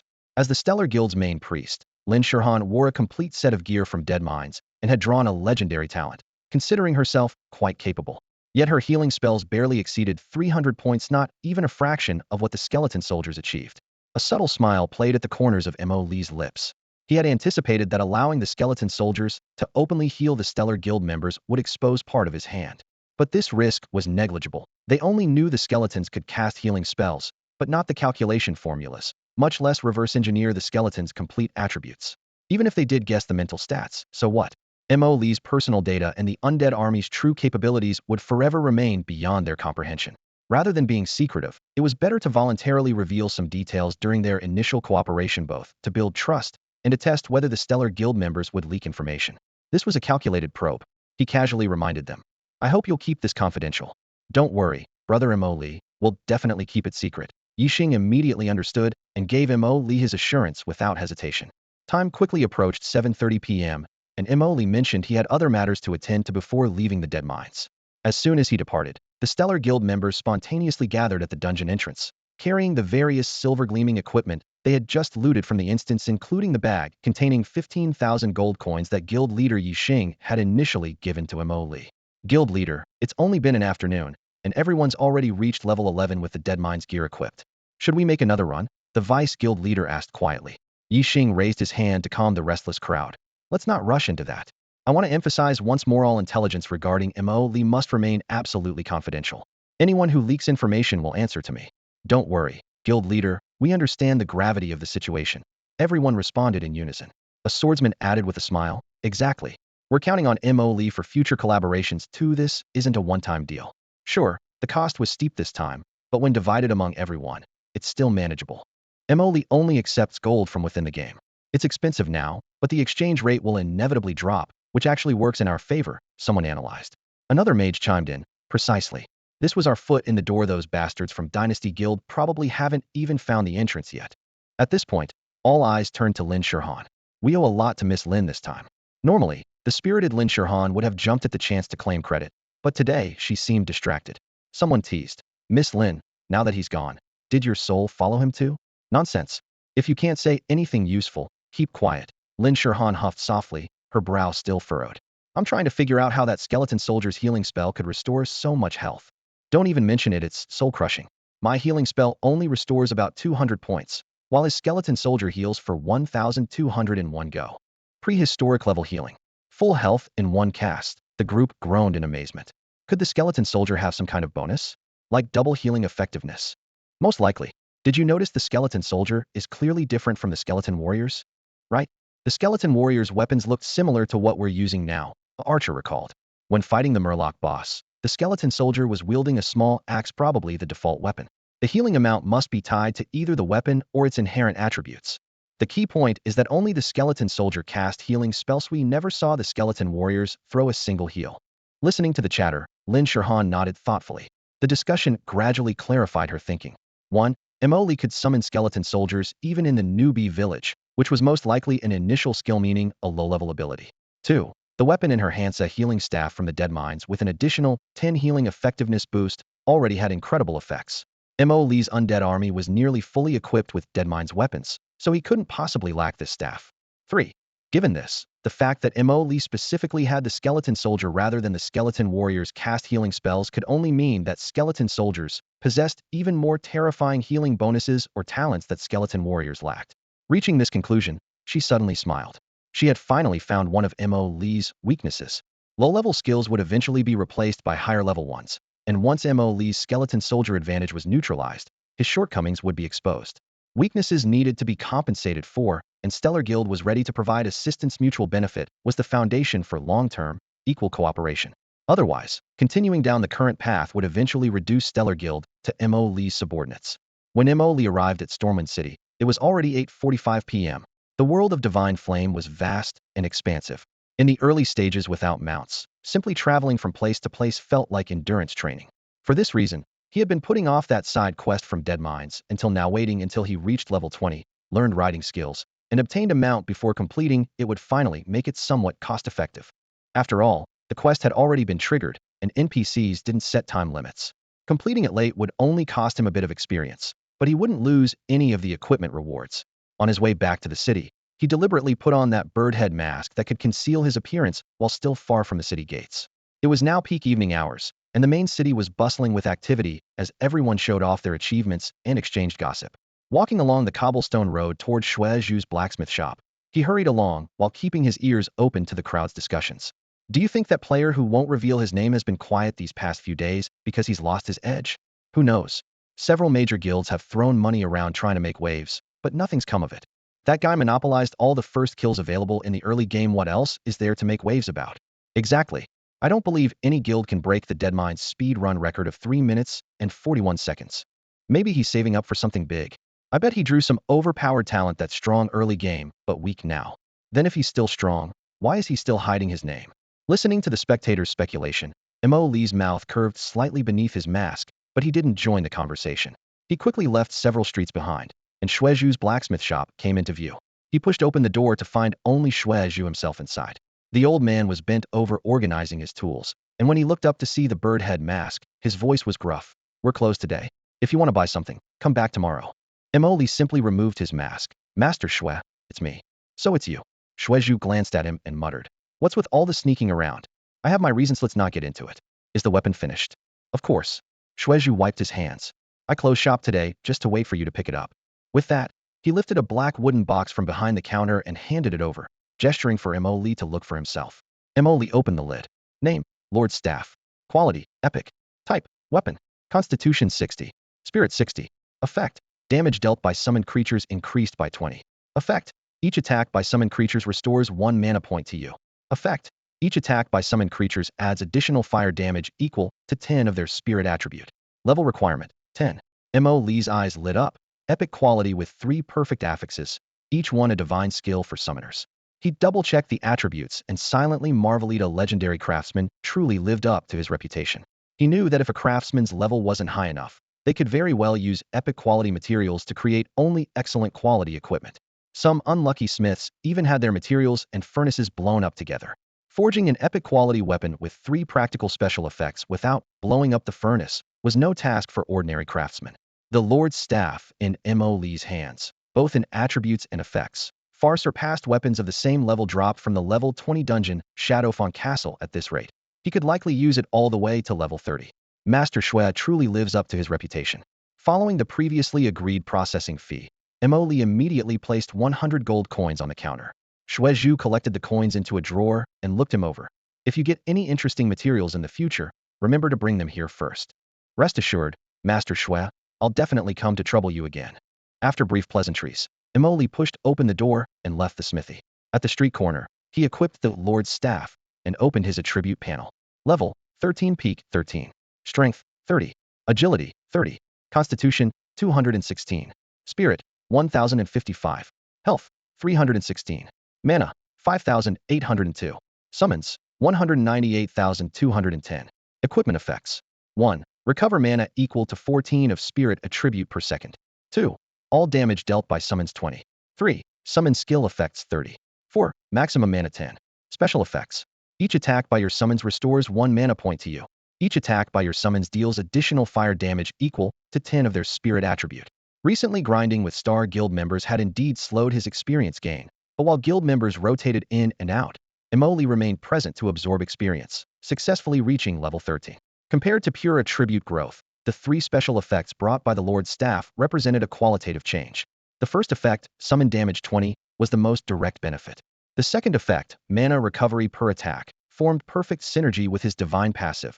All damage was absorbed by mana first, so mana recovery equaled health recovery. After level 10, his spirit conversion efficiency increased to 1 spirit 5 mana points, boosting his mana pool to over 5,800. However, the passive recovery of only 260 per second still felt inadequate against high consumption skills. Now, with 210 summons contributing 210 additional mana recovery per basic attack round, this weakness was instantly resolved. The third effect, additional fire damage, would normally be just a bonus after all. Typical mage classes at level 10 only had 2 to 300 spirit. But under his divine passive, full attribute inheritance, Mo Lee's summons possessed 1055 spirit, meaning each attack gained an extra 105 spellfire damage, making them perfect counters against high physical resistance monsters. One epic weapon had given Mo Lee comprehensive enhancement in offense, defense, and sustainability. After confirming his stats, he hurried toward the potion shop, planning to stock up on more experienced potion materials. Having just harvested 15,000 gold coins plus a 7,000 gold coin IOU from Star Guild, this was his first fortune in Divine Flame. With this money, he could begin his money-making plans. The potion shop remained as deserted as ever. The shelves were stocked with silverleaf, earthroot, and various finished potions, but their steep prices made them virtually unappealing to early-stage players. Ordinary players would rather buy a few bottles of inferior health potions and mana potions from roadside vendors, while major guilds brought their own alchemists when leveling, producing, and consuming herbs internally, never expecting to purchase supplies here. Mo Lee pushed open the door, causing the wind chimes above to tinkle softly. The middle-aged NPC manning the counter looked up and delivered his standard greeting in a flat tone. "Adventurer, what do you need?" 300 silverleaf and 300 earthroot. Mo Lee stated the quantities directly. The NPC glanced over the shelves and shook his head. "That's too large an order. The shop doesn't have that much stock at the moment." Mo Lee frowned. Crafting one bottle of basic experience potion required 3 silverleaf and 3 earthroot. 300 of each herb would only yield materials for 100 batches of potions. With each potion lasting an hour, the quantity wasn't unreasonable. This was supposedly Stormwind City's largest potion shop, yet they couldn't even provide this basic inventory? "I heard this is the largest potion shop in Stormwind City. How can you not have even this amount?" he asked with a hint of skepticism. The NPC sighed. "We were supposed to receive a large shipment of herbs a few days ago, but there was an incident on the road. The delivery has been delayed." Mo Lee's eyes lit up a hidden quest. He'd accept it first and ask questions later. Lowering his voice, he said, "Could you tell me more? We adventurers specialize in handling these kinds of troubles. Perhaps I could help." "Have you heard of Searing Gorge Trail and Blackrock Mountain?" the NPC asked tentatively. "Of course. Did the transport convoy run into trouble there?" Mo Lee pressed. "Exactly. The seals in Blackrock Mountain have been disturbed, and the previously safe Searing Gorge Trail is suddenly swarming with monsters. The guard squad tried to clear them out, but they can't kill them all, they just keep respawning endlessly." Hearing this, Mo Lee was overjoyed. Searing Gorge Trail connected Stormwind City to the Burning Steppes, originally populated only by scattered level 15 monsters suitable for casual leveling. According to his memory, only after the Blackrock Mountain disturbance major event officially launched would the monster density there increase dramatically, turning it into a holy ground where level 15-20 monsters spawned in clusters. He hadn't expected to trigger this now. If this grinding spot opened early, there'd be no need to go to the Deadmanest. Bonus experience from fighting higher level monsters would definitely be more efficient. Without hesitation, he opened his palm at the counter. Black mist swirled, and a skeletal warrior wielding a staff materialized in the shop. "I'm a necromancer," Mo Lee said, gently patting the skeleton's shoulder guard. "I believe I can help." "What?" The NPC's pupils contracted sharply. This is actually Summon Skeletal Warrior, the City Lord's signature technique." His emotions ran unusually high as he quickly walked around the counter, circling the skeleton twice like he was examining a priceless treasure. Yes, this is indeed the City Lord's signature technique. I never imagined you were actually the City Lord's personal disciple." Now it was Mo Lee's turn to be puzzled. It wasn't surprising that the legendary craftsman Xue Zhu knew the City Lord, but how could this seemingly ordinary shopkeeper recognize the City Lord's signature skill at a glance? There seemed to be more to this story. Could this NPC actually be a high-level alchemist living incognito in Stormwind City? He couldn't help but look up and probe. "You recognize this as the City Lord's signature technique? Young man, you must have just become the City Lord's personal disciple, right?" "That's right. It was just a few days ago." Mo Lee nodded honestly. "Then it's perfectly normal that you don't know me. I am known by the nickname Medicine Elder." The old man stroked his snow-white beard, his face radiating pride, though his eyes carefully studied Mo Lee. Mo Lee looked completely bewildered. Medicine Elder? Never heard of him. However, judging by the man's confident demeanor, he was likely acquainted with the City Lord. Plus, that title, Medicine Elder, carried an air of mystery. Could this really be a high-level alchemist hiding in Storm City? "I apologize. I'm a stranger here. Only arrived a few days ago." Mo Lee scratched his head, speaking politely, but with a hint of pleading in his eye. She really hoped the man would introduce himself in more detail. Medicine Elder found himself in a similar predicament. Usually, simply mentioning Medicine Elder was enough for those in the know to understand. For those who didn't, explanations seemed tedious. However, this young man not only didn't understand, but was also the City Lord's personal disciple, which meant he had to explain clearly. But how could he do so truthfully without seeming boastful? While pondering, Medicine Elder noticed the staff in Mo Lee's hand. Those elegant lines and precise inlays bore all the hallmarks of Xue Zhu's signature craftsmanship. A thought struck Medicine Elder, and he found his opening. Young man, that staff in your hand, it was crafted by that old rascal Xue Zhu, wasn't it? Mo Lee was startled, then gave a thumbs up. Medicine Elder has excellent eyes. You can simply understand it this way. I am the same type of person as Xue Zhu. Mo Lee nearly cursed out loud. What did he mean by same type of person? Xue Zhu was a craftsman. Medicine Elder was an alchemist. Their professions couldn't be more different. Their only common ground was both hiding in Storm City. Xue Zhu was a legendary craftsman, and this Medicine Elder had just called Xue Zhu an old rascal. If he wasn't a legendary alchemist himself, he couldn't be far from it. But in his memories from his previous life, he had never heard of such a formidable alchemist hiding in Storm City. Could this city really be full of hidden masters? Could he randomly encounter a legendary figure just by walking around? At this thought, Emoli felt not only surprise, but also a flutter of excitement. Alchemists were a specialized branch that evolved from general alchemists, responsible for brewing various potions. In the later stages, many game-changing items could only be created by legendary alchemists, such as legendary experience potions that increased experience gain by 200, or legendary burst potions that boosted damage by 200 for 15 seconds. Learning even a single recipe from Medicine Elder would be incredibly profitable. Medicine Elder, rest assured, I'll definitely keep your secret about living in hiding. Emoli quickly patted his chest. Let's talk about Burning Wind Trail. Medicine Elder nodded slightly. Very well. Since you're the City Lord's disciple, you should have the ability to solve the troubles there. I see you've also learned alchemy. If you succeed, this recipe will be yours. With that, he handed over a parchment scroll. Emoli unrolled it and read carefully. Name: Enhanced Beginner Experience Potion. Effect: increases experience gained by 30, lasts 1 hour. Recipe: Silverleaf 3, Earthroot 3. Ding. Congratulations, adventurer. You have triggered the hidden quest Clear Monsters from Burning Wind Trail 0200. Quest reward: Enhanced Beginner Experience Potion Recipe. Do you accept this quest? After reading the system notification, Emoli clicked yes, without hesitation. This reward was absolutely amazing. For the same material cost, ordinary beginner experience potions only provided a 10 boost, but this enhanced version offered a whopping 30. To put that in perspective, intermediate experience potions that could only be consumed at level 30 also provided 30, but with much more expensive materials. Legendary alchemists truly lived up to their reputation when they made a move. It was always generous. This quest was worth doing immediately. In a valley along the Burning Wind Trail, 15 core members of the Dynasty Guild stood in formation, their weapons flashing as level 15 common monsters continuously fell to the ground. Chaoji had originally planned to pull strings to contact Mo Li, but received no response. In frustration, he decided to allocate funds for some serious pay-to-win spending. As light pillars flickered and faded, he finally obtained a legendary talent, while the other members' equipment and skills were upgraded across the board. Shortly after, one member accidentally triggered a hidden quest and discovered this monster farming paradise at Burning Wind Trail. Chaoji immediately abandoned his plan to ask Mo Li for dungeon assistance and led his team to relocate here. Although level 15 monsters were much tougher than level 10 ones, the bonus experience from fighting above their level was substantial, making their overall leveling speed even faster. In less than half a day, everyone had reached level 11. During a break from monster hunting, with bloodstains and loot scattered at their feet, several members began discussing their next move. Guild leader, should we try challenging Deathmine tomorrow? If we can get the level 10 equipment from there, farming here would be much easier. No, I think we should keep camping here. Someone immediately objected. If we can find this place, so can others. Every minute we farm now is profit. Exactly.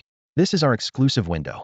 Going to dungeons means queuing and potential PvP, which wastes leveling time.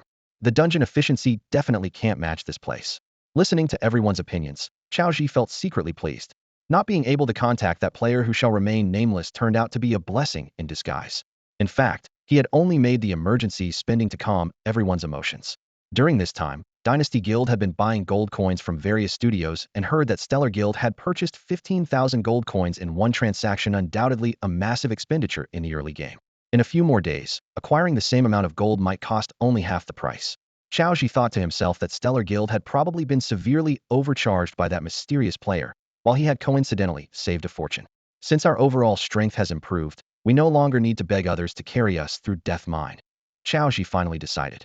Let's send 5 people to form a team and test the dungeon's difficulty. However, everyone exchanged uncertain glances.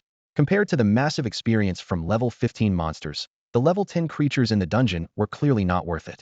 Moreover, the official announcement had made it clear that while the dungeon mobs were also common monsters, their health, defense, and attack power were all higher than their outdoor counterparts.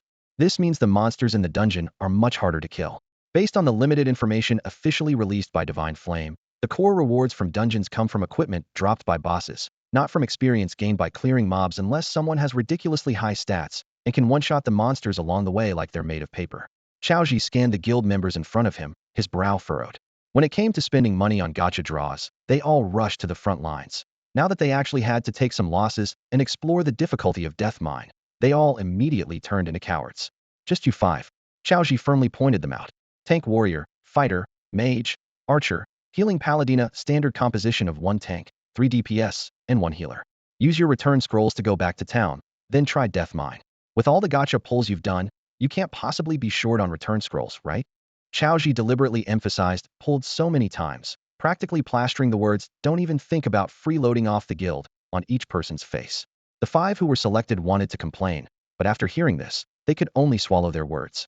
Understood, guild leader. Don't worry, we'll do our best to clear Death Mine.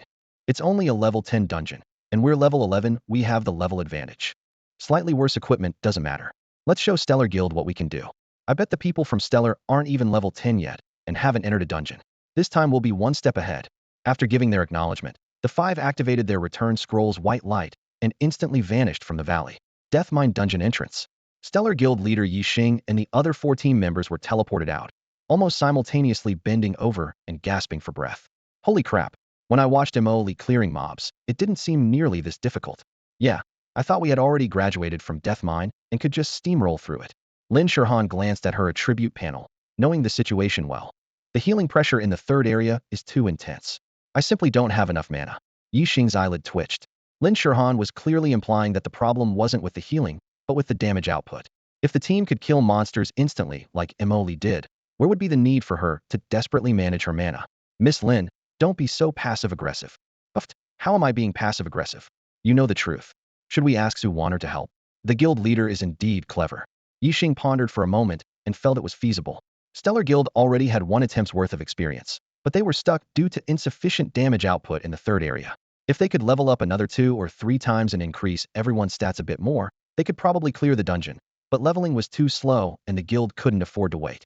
Having invested so many resources, their goal was to beat Dynasty Guild to Death Mine's guild first clear and proudly post the kill screenshots on Divine Flame's official forum.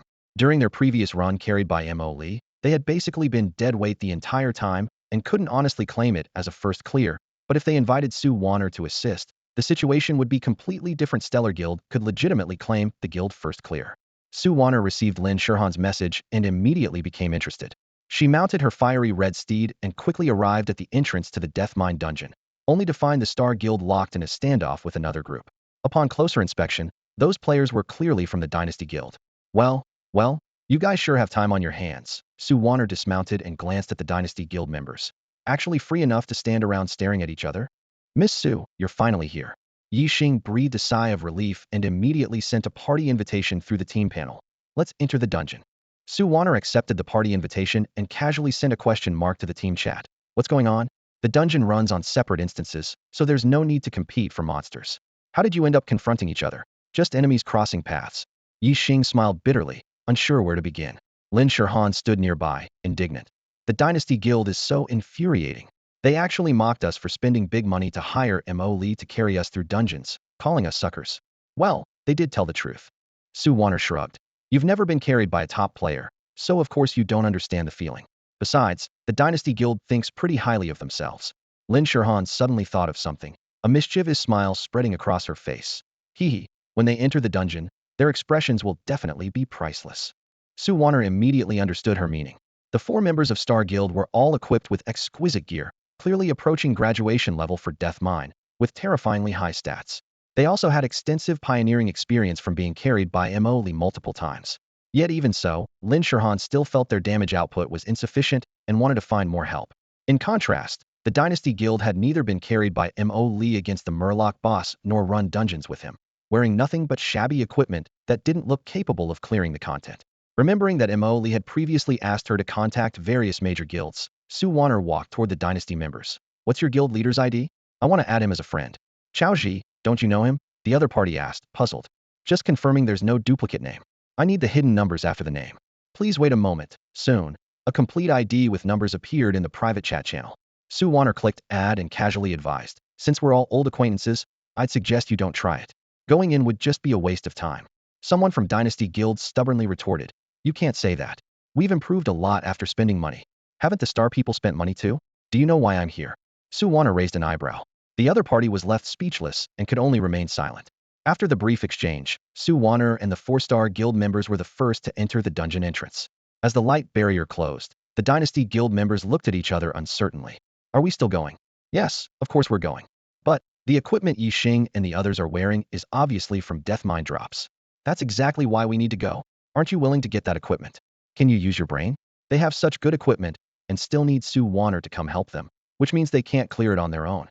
Maybe the people from Stardust are wearing fashionable outfits?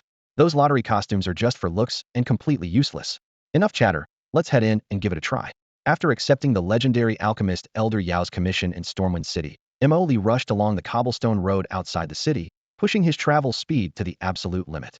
The coordinates on his game interface kept jumping, and when the numbers stopped at 22:10, the mountain path ahead burning wind trail, twisted by scorching heat waves finally came into view. Drawing on memories from his previous life, he barely paused as he scrambled down the rocky slope and spotted the narrow entrance to that natural valley. In his past life, players had hailed this valley as a monster-grinding paradise. Not only did creatures spawn densely here, but the terrain was terraced with rocky walls and scattered boulders, allowing players to use elevation differences to avoid most aggro and ranged damage. When the Black Rock Mountain catastrophe struck, Burning Wind Trail bore the brunt of it, making this valley a strategic battleground. Major guilds constantly clashed over grinding rights, with waves of players colliding as sword strikes and spells intertwined, often escalating into massive PvP battles involving dozens or even hundreds of participants within minutes. The moment Mo Li stepped onto the charred rock at the valley entrance, he heard the thunderous explosions of spells and the piercing howls of monsters echoing from within.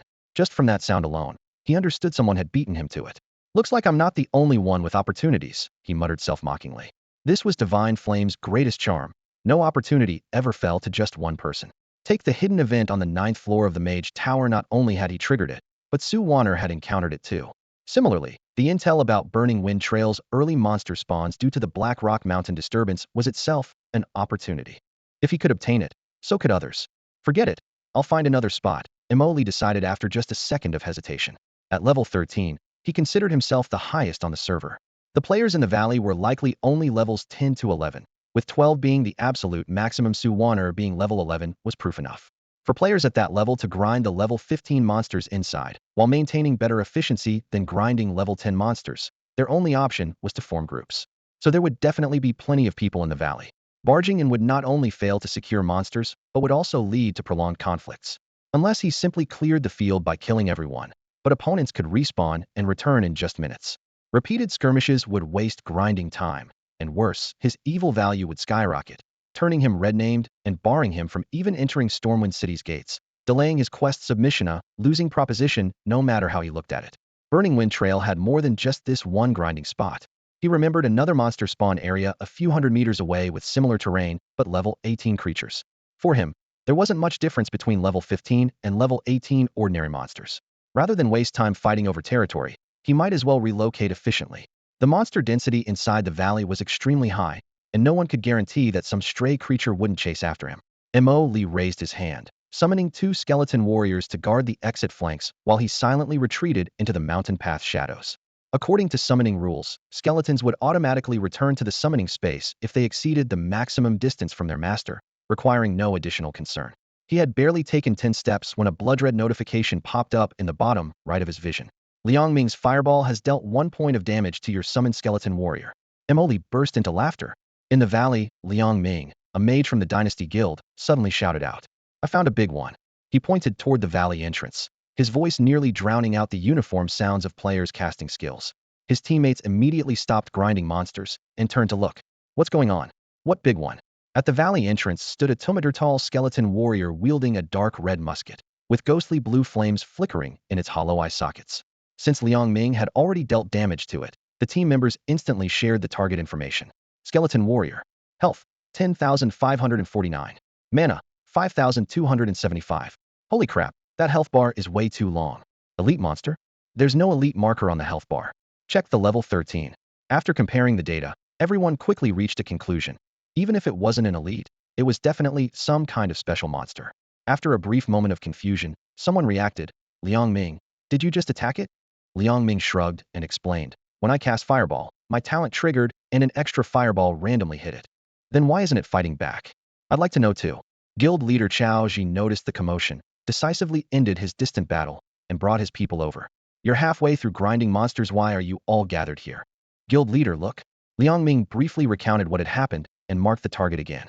Chao Ji opened the damage window and scrolled to that record. Fireball hits skeleton warrior, dealing 1 damage.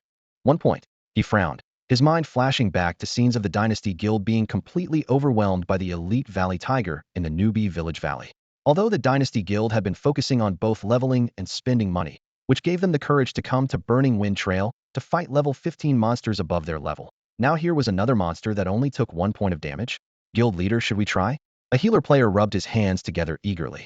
As long as it doesn't one-shot the tank, we can handle it. It's a rare opportunity, and it would be good to test our current strength, another melee player chimed in. Chao Ji surveyed everyone's eager expressions and finally nodded. Follow standard procedure. The 10 people present quickly divided roles. The tank would charge to pull aggro, melee would stand by, casters would begin casting, and healers would monitor throughout. The tank roared and charged at the skeleton warrior. 1. The familiar red number floated up again.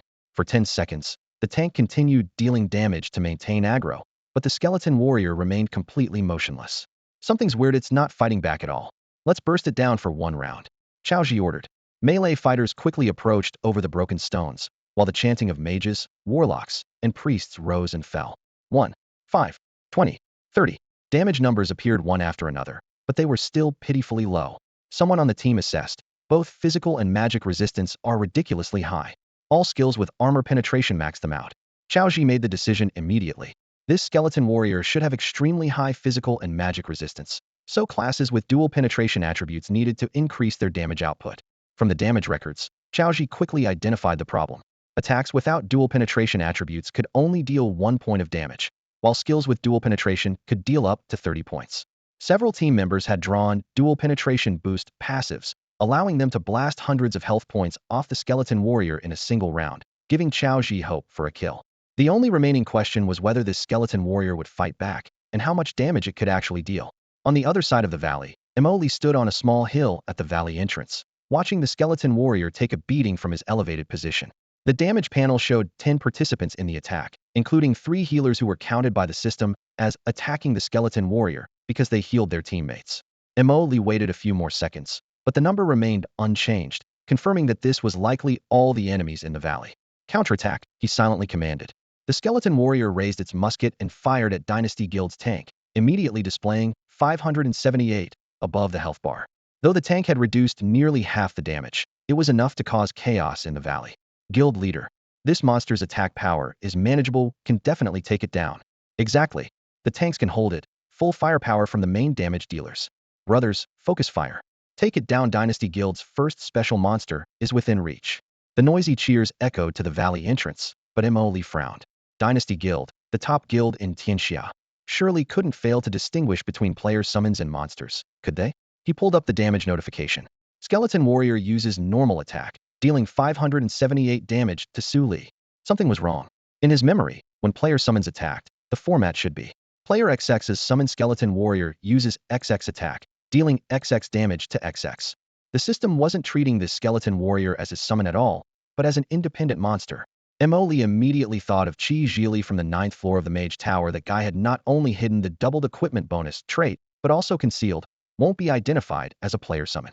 Just how many secrets did this summon skeleton warrior spell hide? But there was no time to investigate further. Dynasty Guild's bombardment had already reduced the skeleton warrior's health to under 5,000. Once it died, its weapon would drop. Emoli hadn't collected all the skeleton weapons yet, and couldn't let them benefit from it. The next moment, gray mist rolled at the valley entrance as 99 more skeleton warriors emerged in single file, their muskets, longbows, twin blades, and battle axes gleaming menacingly in a terrifying display. Emoli had created such a massive formation solely to ensure Dynasty Guild wouldn't dare enter this valley again anytime soon. Since they had attacked first, he could rightfully reclaim the monster hunting rights here, and moreover, this counted as self-defense. It wouldn't increase his evil value. Just as the Dynasty Guild members felt certain they could defeat the skeleton warrior, the sound of orderly Heavy footsteps echoed from outside the valley. Boom, boom, boom. The rhythm resembled war drums, each step drawing closer than the last. Before anyone could process their confusion, the valley entrance was already packed with countless skeleton warriors' bones standing tall, war blades raised high, forming what looked like a chilling wall of death. Impossible. Where did all these skeleton warriors come from? Shocked cries erupted throughout the team. Chaoji quickly steadied his emotions. Don't panic. These might be minions summoned by the monster's skill, so their stats should be low. Tank, go engage them and check their attributes. Everyone else, prepare your AoE spell slots, clear the ads first. At his command, the tank took heavy steps, jogging past the low-health skeleton warrior to face the newly appeared enemies. Golden light burst beneath his feet as he activated consecration without hesitation. One, the golden damage numbers floated above the skeletons' heads, but like stones thrown into the ocean, they meant nothing. Immediately after, their status bars refreshed. Health 10,549, mana 5,275. Seeing the identical numbers filling the sky, the air in the valley suddenly froze, and everyone fell silent at once. The next moment, 15 blazing fireballs crashed down on the tank, their magical formations connecting into a sheet of light. With theoretical damage exceeding 15,000, even though the tank could mitigate half of physical damage, he couldn't withstand magical attacks, especially since his magic resistance wasn't particularly strong. 990, the crimson numbers formed a chain, instantly wiping out the tank's meager 1,000+ health. The tank was killed instantly. Before his teammates' armor even hit the ground, Chaoji had already reacted, pulling out a town portal scroll and shouting, "Everyone retreat." The others frantically followed suit, but just as white light began gathering in their palms, they heard the icy howl of whoosh. Mo Lee, who had been hiding behind the skeleton warriors and anticipating this move, coldly commanded, "Blizzard." Unlike the single-target channeled fireball, Blizzard was an instant area effect spell, perfect for interrupting teleportation. Over 10 ice blue magical formations opened simultaneously, and hailstones instantly covered the Dynasty Guild's remaining 10 members. The light barriers shattered, the teleportation was interrupted, and then came overwhelming damage. Multiple skeleton warriors casting overlapping blizzards from the same position was enough to instantly kill all targets. The battle ended cleanly and decisively, with no room for reversal. The Dynasty Guild didn't even have time to create the slightest ripple before being completely crushed into white light. Confirming the area was clear, Emoli commanded his skeleton warriors to search the entire valley, ensuring no one had escaped. As for the player corpses on the ground, there was no immediate value in looting them at this stage. Player deaths didn't drop equipment.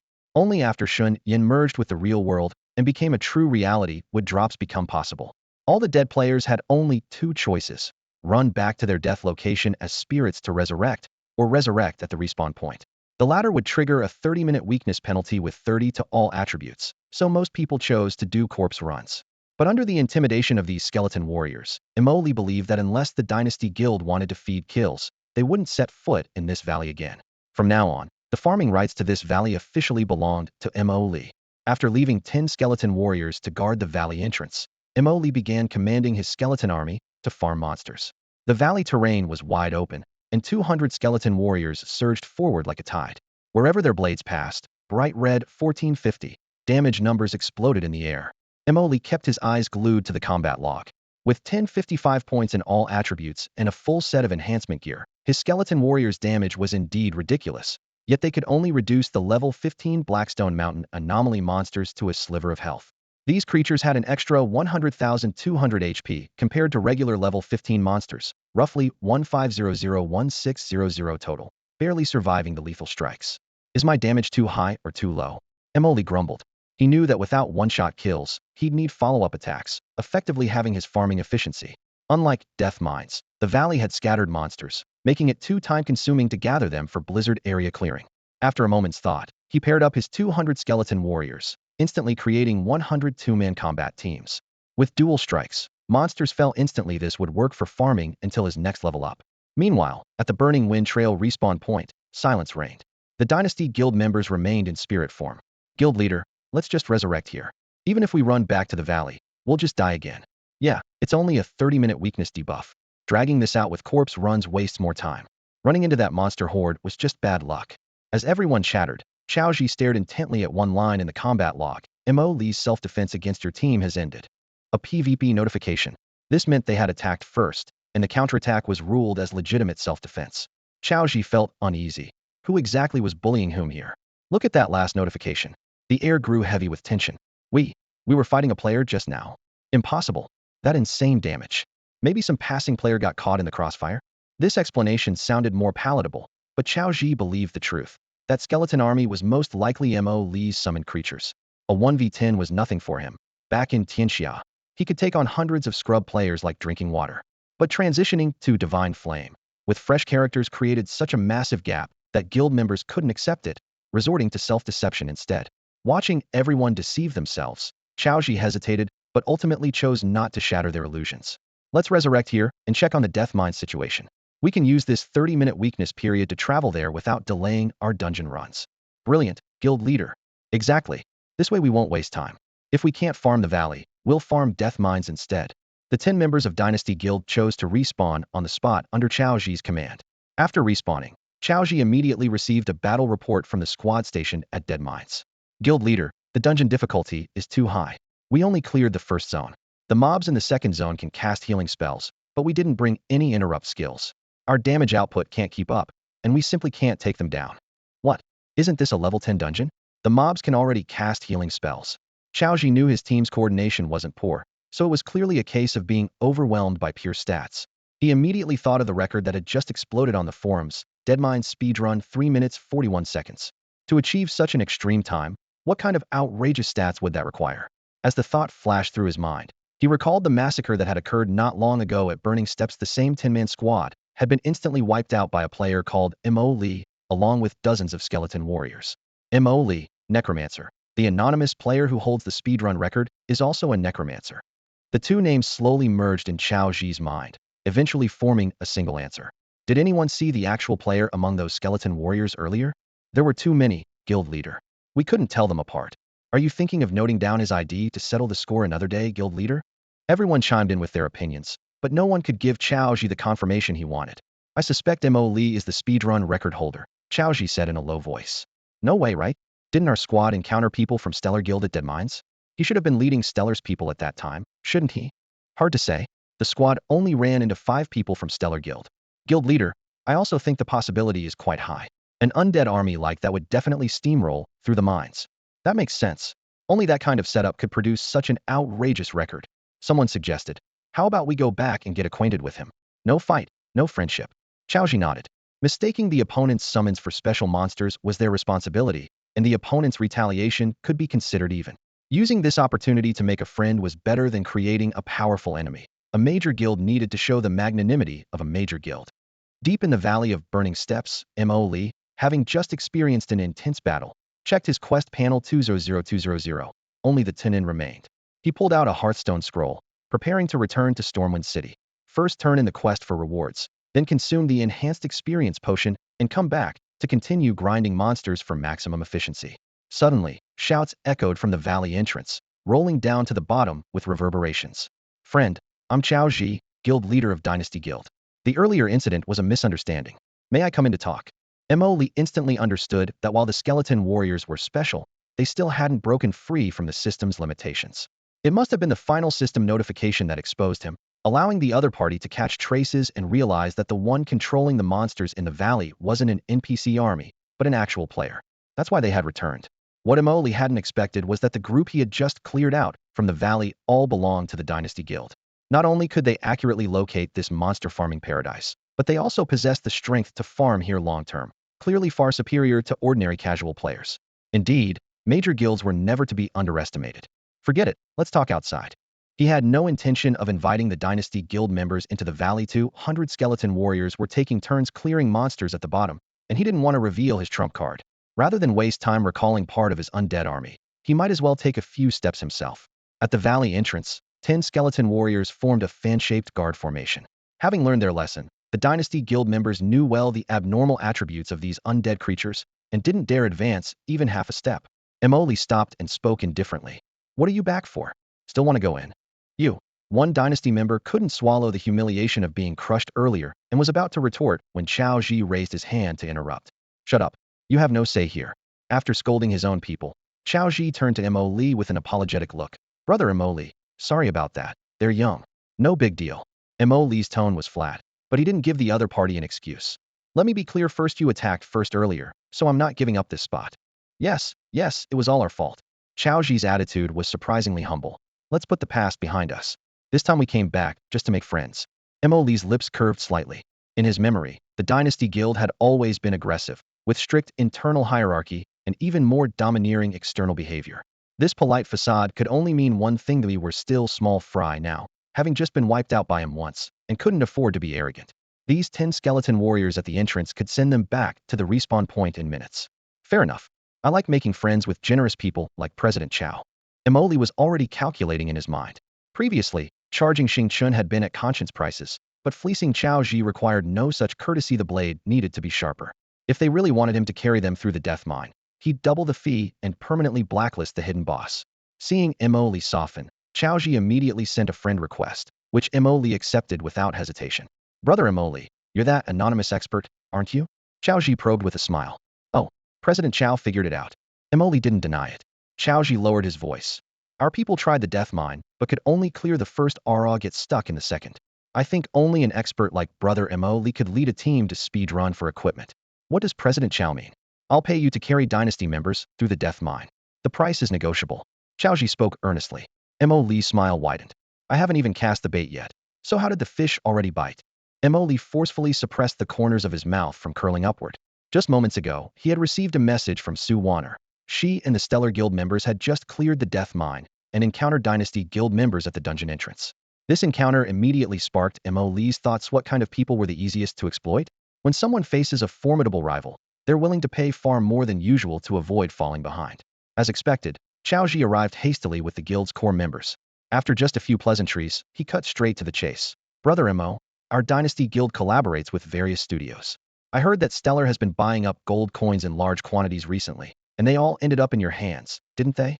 Major guilds really have their ears to the ground. Emoli shrugged. That's right, all of Stellar's gold coins are with me, and they even signed an IOU.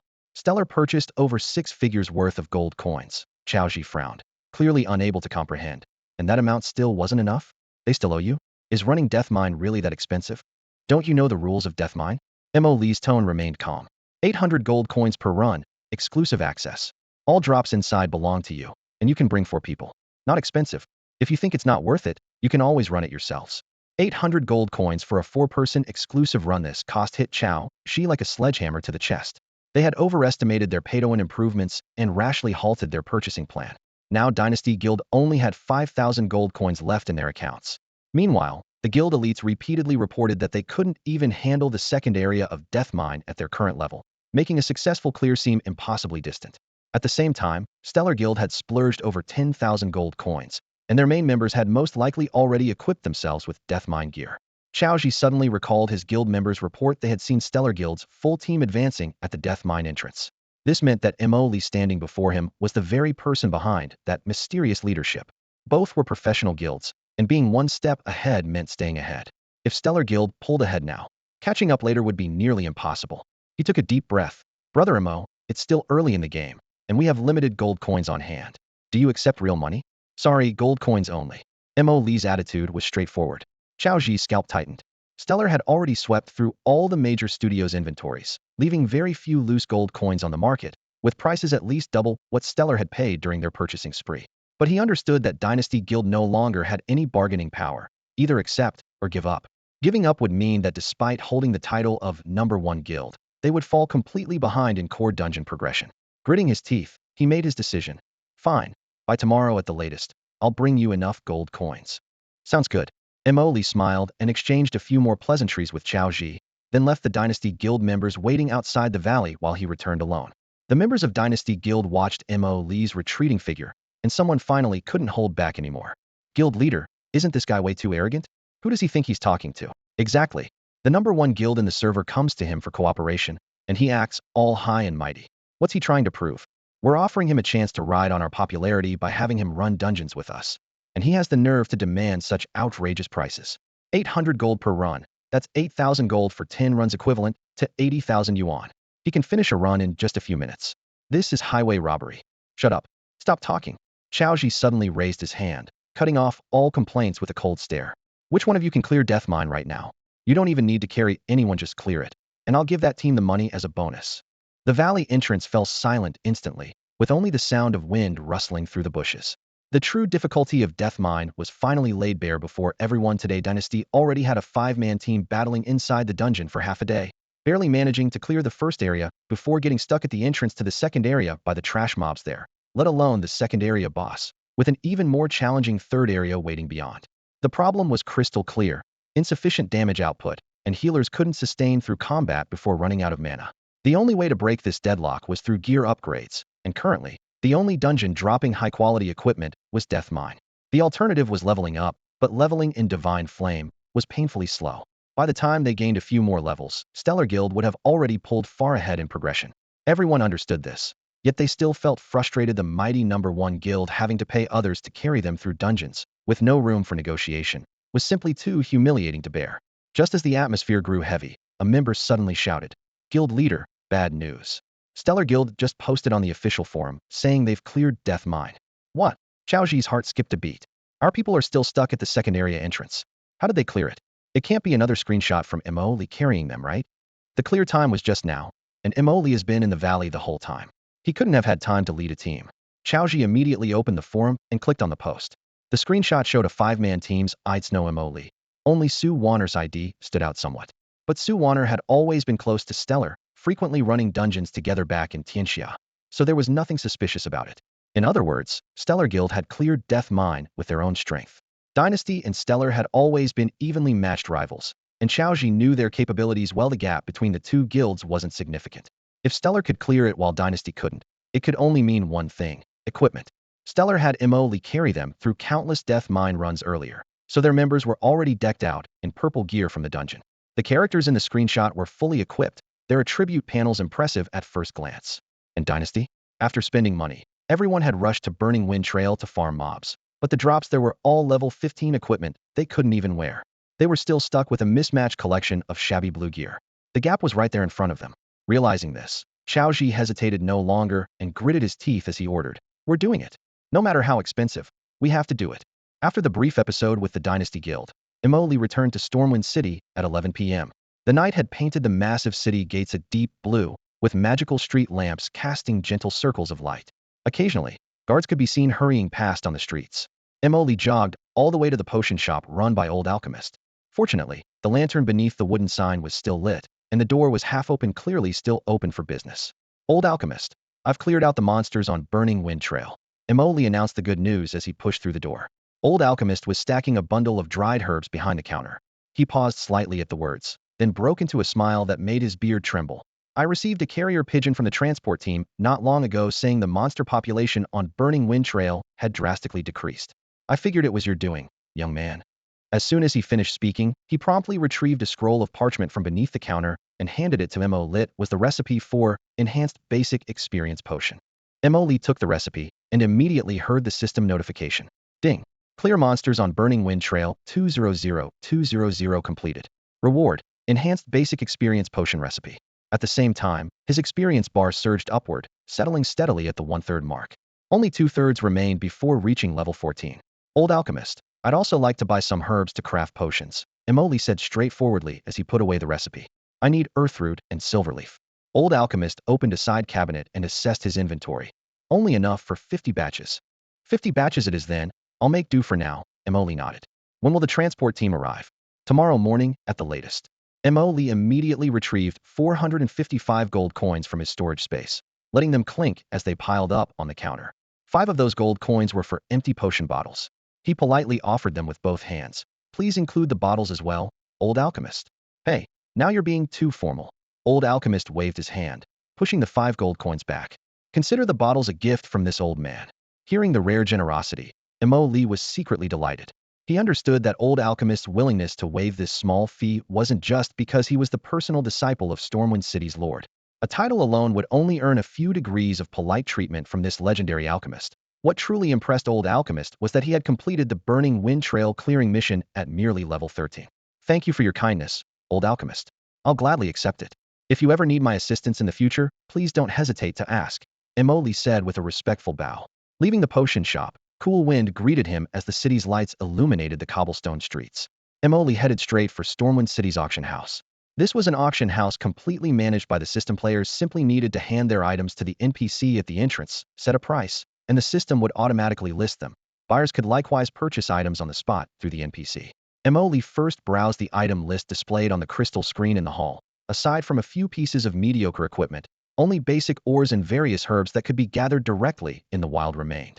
After confirming the market was still largely empty, he found a quiet corner to sit down and set up his portable alchemy station. 50 batches of materials were sorted and laid out, their herbal fragrance creating faint wisps in the air. He first crafted 20 bottles of enhanced basic experience potion, keeping 10 bottles in his backpack for personal use. The remaining 10 bottles were listed in the auction house at 100 gold coins per bottle. The remaining 30 batches of materials were all crafted into 30 bottles of basic experience potion, priced at 50 gold coins per bottle and similarly listed. In his previous life, he had never been an alchemist nor sold potions, so this was essentially a test run. Although most players currently couldn't afford such luxurious experience potions, there would always be people willing to pay for faster leveling. If they didn't sell today, those who saved enough gold tomorrow would come to buy them. It was just a matter of quantity. The total cost of these herbs was 450 gold coins. If everything sold, it would bring in 2,500 gold coins, netting a profit of 2,050 gold coins. All Emily had to invest was a little time crafting the potions. If the potions sell well and the apothecary has a stable supply of materials, this figure could be multiplied by 10 or even 20. This was the real path to wealth, and it wouldn't interfere with Emily's leveling at all. Following his pre-planned strategy, he listed the experience potions one by one on the auction house, confirmed the quantities and prices were correct, then logged off decisively. Staying up all night wouldn't be wise if he wanted to sync with the NPC schedules in Divine Flame. Death Mine Dungeon Entrance. The Stellar Guild team emerged from the dusty mine entrance after their second successful clear. The lingering smell of gunpowder still swirled in the air from inside the mine. Just as they were about to joke with each other, Lin Shirhan looked up and saw members of Dynasty Guild coming out looking disheveled, the dust on their armor clearly indicating failure. Well, look who it is, Dynasty Guild, Lin Shirhan said lightly, but with deliberate mockery. So did you clear it? Lin Shirhan, quit being so sarcastic, the other side replied, faces flushed with embarrassment. If we had your equipment, we could clear it too. Then go get some. Is it that you don't want to? Or you just can't? Lin Shirhan raised an eyebrow. The Dynasty Guild members were left speechless, but stubbornly retorted. Don't think only your Stellar Guild can find someone to carry you through dungeons. By tomorrow at the latest, we'll clear Death Mine too. Hearing this confident declaration, Lin Shirhan was momentarily stunned and instinctively turned to glare at Su Waner in her mind. Emily was currently the only one capable of carrying people through the mine. If Dynasty had really contacted Emily, it must have been through Su Waner. But the two guilds were bitter rivals. Wasn't Su Waner sabotaging them? Su Waner glared right back. Why are you looking at me? They did approach me, but I could never reach him, so I couldn't make the connection. Huh? Lin Shirhan blinked, not immediately understanding. If not you, then who else could it be? The Dynasty Guild members now looked smug. Lin Shirhan, don't think Stellar Guild is so powerful. We have our own opportunities too. That's right. Our guild leader encountered Emily in the wild by chance. They fought and became friends. Now they're buddies, another Dynasty member added. Fought and became friends. Su Waner's eyelid twitched involuntarily at those 5 words, recalling Emily's incredibly overwhelming undead army. Dynasty's dozen or so core members wouldn't even be enough to fill the gaps between the undead's teeth. Lin Shirhan couldn't help but burst into laughter. Fight? You guys? He probably just mowed you down like wild monsters, easier than clearing dungeon mobs. You think you're worthy? Dynasty Guild's faces darkened, but they remained stubborn. Exaggerating? What's to exaggerate? Our guild leader has already negotiated the price with Emily. Tomorrow he's taking us through Death Mine. I'm talking about that fought and became friends part with your measly numbers? Lin Shirhan snorted coldly. Believe it or not, we're leaving. The Dynasty Guild members knew continuing the argument wouldn't get them anywhere. With Stellar having 6 people and them only 5, a real fight wouldn't end well for them, so they retreated dejectedly. After Dynasty's people had gone far enough, Lin Shirhan's lips curved upward. I really want to see their expressions tomorrow when they first encounter Emily's undead army. She gently rubbed her fingertips, as if already visualizing the scene of terror and regret. Yixing was sitting on a rock, scrolling through the virtual interface to browse his earlier post about the Death Mine Clear Guide. Hearing Lin Shirhan's mockery, he was about to remind her not to leak information about Emily, but another new post caught his attention. Limited experience potions available on auction house. 20 experience for 1 hour, 50 gold coins bottle. 30 experience for 1 hour, 100 gold coins bottle. Remembering how Emily had earned 700 gold coins in just a few minutes that day, Yixing suddenly felt these experience potions were quite reasonably priced. Yixing glanced at Lin Shirhan. All right, Miss Lin, this is between the Dynasty Guild and Emily. It has nothing to do with us. He reminded her in a lowered voice. I know. Anything related to Mo Lee needs to stay confidential. Lin Shirhan made a zipping motion across her lips. Let's drop that topic. Have you guys seen that forum post about the experience potions? Experience potions? Those three words immediately lit up her eyes. In a game like Divine Flame, where leveling up was extremely difficult, experience potions were equivalent to time and money. The group simultaneously opened the post, the screen's glow reflecting on their faces as no one spoke first. After a brief silence, Lin Shirhan was the first to break it. The cheapest one costs 50 gold coins. At current exchange rates, that's 500 yuan per bottle. I could buy a lipstick with that money. Why doesn't this seller just go rob people? Miss Lin, are you even speaking human language? Yi Xing rubbed his forehead. What normal person spends 500 yuan on lipstick? In his opinion, that money would be better spent on experience potions. Lin Shirhan pursed her lips, her expression conveying, I can't be bothered to argue with you. Yi Xing directed the conversation towards Su Waner. What do you think? Su Waner didn't answer directly, instead asking, Yi Xing, are your previous gold coin channels still available? Help me get 5,000 gold coins, and I'll transfer the money to you. Are you out of your mind? What do you need that many gold coins for? Buying experience potions. Exactly. Su Waner nodded. With them, maybe I can catch up to Mo Lee. Yi Xing slapped the table. You might as well just give the money directly to Mo Lee and have him carry you through Death Mine.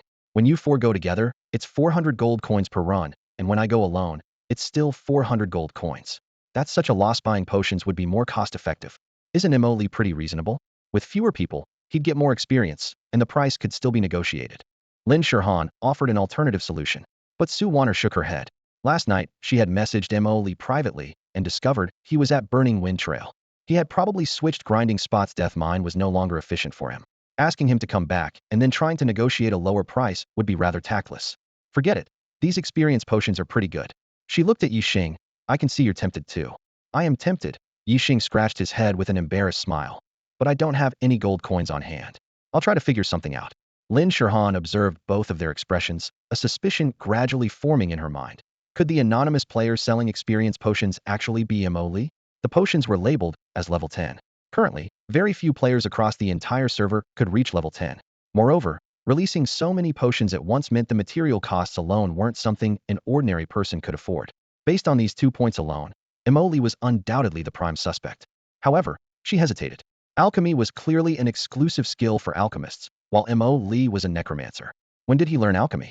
Or perhaps these experience potions were just rewards some player happened to obtain from completing a hidden quest. We're all on the same team here, so let's stop beating around the bush. You all suspect Mo Lee is the one selling those experience potions, don't you? Yes. Lin Shirhan, Su Waner, and Yi Xing answered almost in unison. Besides him, they really couldn't think of anyone else. After exchanging glances for a second, they all burst out laughing. Lin Shirhan pointed at Su Waner. You barely escaped getting slaughtered by Mo Lee in the Death Mine, but it looks like you won't escape his experience potion blade this time. Let him slaughter me then. Who told him to have a monopoly? Su Waner shrugged, not particularly bothered. I'll just think of it as spending the money I saved from not doing gacha pulls. Yi Xing felt the most pain. He counted on his fingers. These experience potions were a Lorno thing. If they were getting them, they'd need to stock up big time. At least one bottle for each of the guild's dozen core members. They couldn't play favorites today, another hefty expense. The next morning at exactly 7 o'clock, Mo Lee got up on time. After a quick wash and grabbing a few bites, he immediately logged online. As soon as he logged in, he opened his mailbox. First thing, holy cow. All the experience potions he'd put up for auction last night had sold out completely. Looks like I priced them too low. Mo Lee felt both anxious and delighted. Unfortunately, the auction house's anonymous system prevented him from knowing which sucker had bought everything in one sweep. But what's done was done. Raising prices couldn't wait. With his mind made up, he headed straight to the potion shop. Old pharmacist, did the materials arrive? Perfect timing, the materials just got here. The old man looked Mo Lee up and down. How much do you need this time? Basic experience potions, 500 sets. Is that enough? The pharmacist frowned slightly. You can't use that many yourself, planning to resell them? Just trying to earn some travel money. You know how at Ice adventurers are always short on cash. Hearing him treat alchemy as a side gig, the pharmacist reminded him. Don't waste your time on alchemy. You're a noble necromancer, and the city lord has high expectations for you. Don't worry, I know my priorities. The old man stopped trying to persuade him, took the 4,500 gold coins, and handed over a small gray-white pouch. Buying this much at once, your storage space probably isn't enough. This herb bag is on the house. This, well, I'd be rude to refuse. Mo Lee protested verbally, but smoothly took it with his hands. Name, basic herb pouch. Quality, fine. Effect, can store 20 sets of herbs only. In Divine Flame, one set of herbs meant 200 plants. taking up 1 storage slot. 500 sets of materials meant 3,000 plants, or 15 slots. MOLE's space ring had 64 slots, so while it could fit, who would complain about 20 extra slots for free? Besides, this thing didn't take up an accessory slot total profit. Seemed like the rumors about building good relationships with NPCs were true. With materials in hand, Emoli headed straight to the auction house's back area and skillfully set up a simple alchemy station. This time, he crafted all basic experience potion, enhanced version, and listed them uniformly 200 gold coins per bottle. If all 500 bottles sold, he'd rake in 100,000 gold coins, minus costs. That was a net profit of 95,500 gold coins. Moley had an epiphany. Working as a dungeon guide had no future. Controlling monopoly businesses and manipulating markets, being a capitalist, was the real joy. After listing all his enhanced basic experience potions on the auction house, Emoli returned to the monster hunting paradise of Burning Wind Trail to continue grinding. Just like yesterday, he stationed 10 skeleton warriors at the valley entrance as guards, while the remaining skeletons formed pairs and spread throughout the valley to hunt monsters. Around 9 in the morning, he glanced at his experience. Barely 1/3 remained until leveling up. At this rate, he could reach level 14 by noon and push to level 15 before logging off tonight, even faster than his original estimate. Suddenly, a red combat notification flashed before his eyes. Earth Elemental Lord deals 3,000 magic damage to your skeleton warrior. A single attack dealing 3,000 damage. This was definitely no ordinary monster. Mo Lee's heart tightened. At least an elite. He quickly scanned the valley. All the monsters in combat were being easily suppressed by pairs of skeleton warriors, none lasting beyond the second round. That big guy clearly wasn't inside the valley, it was outside. Mo Lee immediately recalled the 10 skeleton warriors from the entrance and rushed toward the valley mouth himself. At the entrance, one skeleton warrior lay on the ground, its weapons scattered nearby. A rotund, dust-covered giant over 3 meters tall was furiously pummeling the other skeletons. The monster's information appeared. Earth Elemental Lord Elite Field Boss. Level 17. Health 48. 800500000. Mana 18. 00020 000. Seeing level 17, Emoli instantly understood why the skeleton warrior had been one-shotted. Additional damage from level suppression was terrifying. Fortunately, skeleton warriors had high base defense and thick health pools, preventing them from being completely vaporized. He immediately ordered the skeletons at the entrance to kite the boss into the valley while mobilizing all 100 skeletons inside for reinforcement. 230, 210. Fireballs and arrows struck the Earth Elemental Lord in succession, producing pitifully low damage, numbers only slightly higher than when fighting the level 10 Epic Fire Elemental Lord. Clearly, this creature's physical and magical resistance approached epic tier levels, truly befitting a thick-skinned Earth Elemental. 1,000, 1,000, 1,000. Suddenly, a storm of debris erupted beneath the Lord's feet, engulfing the surrounding skeletons in dense AoE damage. The first wave of skeletons, already critically wounded, quickly had their health bars depleted under such high-frequency attacks. The Earth Elemental Lord then locked onto the remaining 10 skeletons and charged forward with a roar.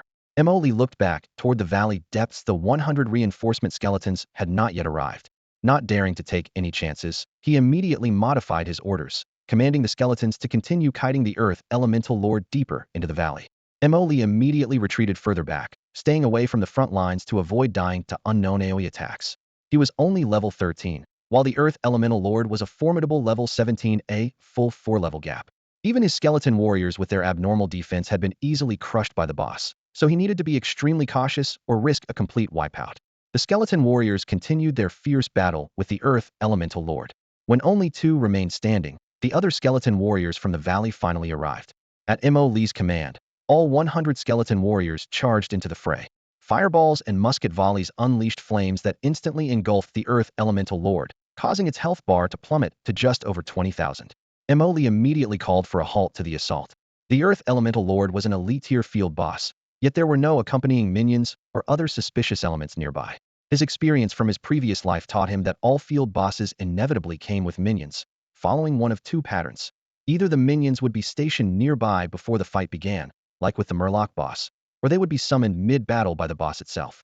If players ignored these minions and killed the boss directly, it would trigger a mechanic kill. All surviving or yet-to-appear minions would instantly become enhanced, and there were countless examples of entire teams being wiped out.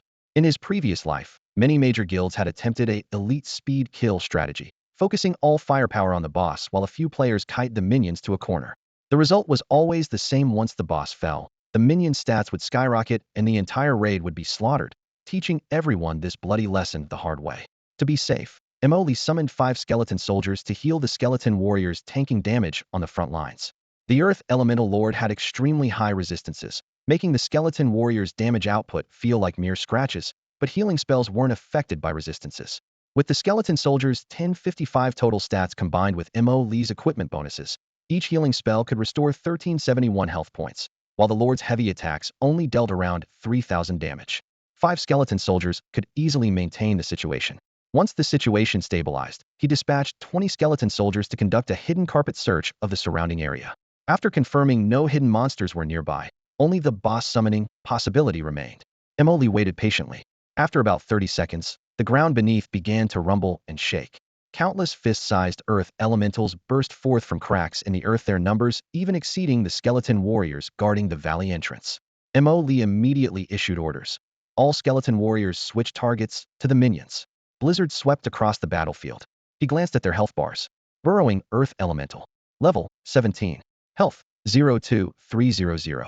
Mana 01000. That was close. Thank goodness I was cautious enough, he muttered under his breath. The summoned creatures were just ordinary monsters with normal health pools. They simply relied on overwhelming numbers, and one AoE wave cleared them all. But if he had killed the boss first without clearing them, these minions would have become nearly elite tier. The thought of over 100 level 17 elite monsters made Lee's scalp tingle.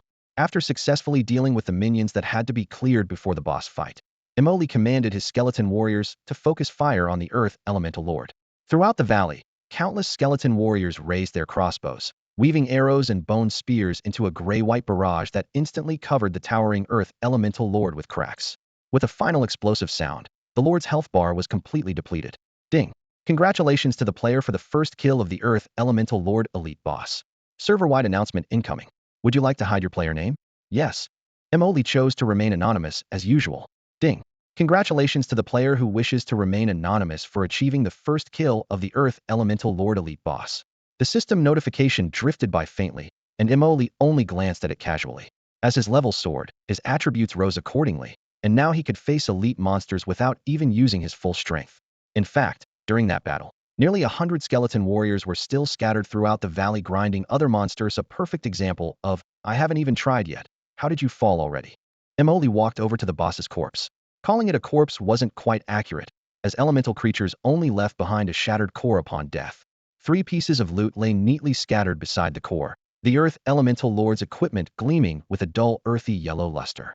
He first had his skeletons regroup, re-equipped the fallen bone soldiers with weapons and armor, then gave the command for the dense formation of bone soldiers to surge toward the valley depths to continue grinding. After confirming everything was properly arranged, he crouched down to examine the drops. Name Earth Elemental Guardian Shield. Quality Rare. Slot Shield. Block 500. Constitution 60. Level Requirement 15.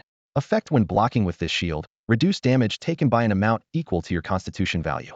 Seeing this effect, Lee's lips curved into a slight smile. Starting from the level 20 Shadowfang Castle dungeon, almost all shields of fine quality and above carried similar attributes, and Constitution was the primary stat for tank classes. A level 20 tank, including equipment, would have Constitution between 500-700, making the damage reduction quite substantial. To help players survive the elite and higher difficulty monsters that emerged from level 20 onward, the developers had clearly intentionally built this damage reduction mechanism into all high-level shields. His skeleton warriors currently had Constitution as high as 1055. Once they reached level 15 and could equip this shield, even without changing any other equipment, their Constitution would reach 1160. In other words, this shield alone would provide 1160 points of flat damage reduction, and when stacked with the skeleton warriors' already ridiculous defense, ordinary monsters probably couldn't even break through their defenses, dealing only the minimum 1 point of force damage per hit. Lee stored the shield in his inventory and turned his attention to the second piece of equipment. Name Earth Elemental Guardian Chestplate. Quality Fine. Slot Chest. Armor 120. Strength 35. Constitution 35. Level Requirement 15. Effect physical damage taken reduced by 5. Another purely defensive piece of equipment. Lee shrugged helplessly. Earth elementals were indeed thick-skinned and tough. Even their dropped loot leaned toward defense. Still, this worked out well. Once the skeleton warriors reached level 15 and unlocked their second equipment slot, they could wield that shield and wear this chest plate, making them even more heavily armored than before. Lee stored the second piece of equipment in his storage space, then examined the third item. The panel information appeared before his eyes in blue and white text. Name, Elemental Penetration Staff. Quality, Rare. Slot, Weapon. Spirit, 35. Constitution, 35. Level requirement, 15. Special effect, grants 10 spell penetration. It seems I need to prioritize building an elite squad, he murmured to himself. The Earth Elemental Lord hadn't just dropped several pieces of equipment suitable for skeleton warriors. The battle had also completely exposed their weaknesses. Currently, they relied entirely on maxed-out stats and overwhelming numbers. But once facing elite monsters, their stat advantage disappeared, leaving only quantity. And if they couldn't concentrate their numbers in time, even that advantage vanished. In the recent battle, the reinforcement skeletons in the valley hadn't arrived in time, leaving only 20 skeletons to face the Earth Elemental Lord Hedon. They were quickly reduced to just 2 survivors, forcing Mo Lee to prepare summoning another batch on the spot. The problem was clear. Skeleton warriors had decent stats, but lacked talents and passive abilities, equipped only with crude weapons from the death mine. The benefits from talents and passives became increasingly terrifying in later stages, yet his skeletons had none, relying solely on equipment to compensate. Most level 10 equipment lacked special effects, but starting from level 15, nearly every piece came with built-in properties that provided substantial improvements. Higher levels and quality meant stronger effects. Skeleton warriors had an excellent trait: the higher their level, the more equipment slots they could use, and they received double equipment effects. In terms of efficiency, they were the optimal choice for high-end gear. Therefore, Mo Lee quickly adjusted his strategy. Skeleton warrior equipment came first, his own gear second. He needed to assemble a small but heavily armed elite squad. After all, a necromancer's true strength lay in his summons. Stormwind Auction House. Thanks to yesterday's forum post, countless players had gathered to spectate. The place buzzed with noise as chat channels flooded with messages. Holy crap! Look at the listing time. These basic experience potions enhanced were posted this morning. Yesterday's entire batch got bought out. Damn, poverty limits my imagination. How much gold was spent yesterday? 2,500? No, at least 2,500 gold. Right. That's 25,000 real dollars. This guy's loaded. I think you're missing the point. Instead of focusing on the big spender, what about the players selling these potions? Exactly. The current listings total 100,000 gold. Holy shit. If he sells everything, he'll be rich overnight. This makes money faster than robbery. Shouldn't someone regulate this? He's earning through skill, not stealing or cheating. What's to regulate? Do you think this anonymous seller could be the player who wishes to remain unnamed? Impossible. That mysterious player has been quiet for so long.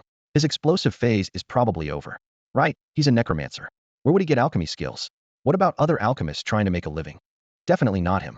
He's been silent for ages, probably hiding somewhere leveling up, afraid of embarrassment. I'd say the potion seller is more impressive, getting rich overnight. What's that unnamed player compared to this?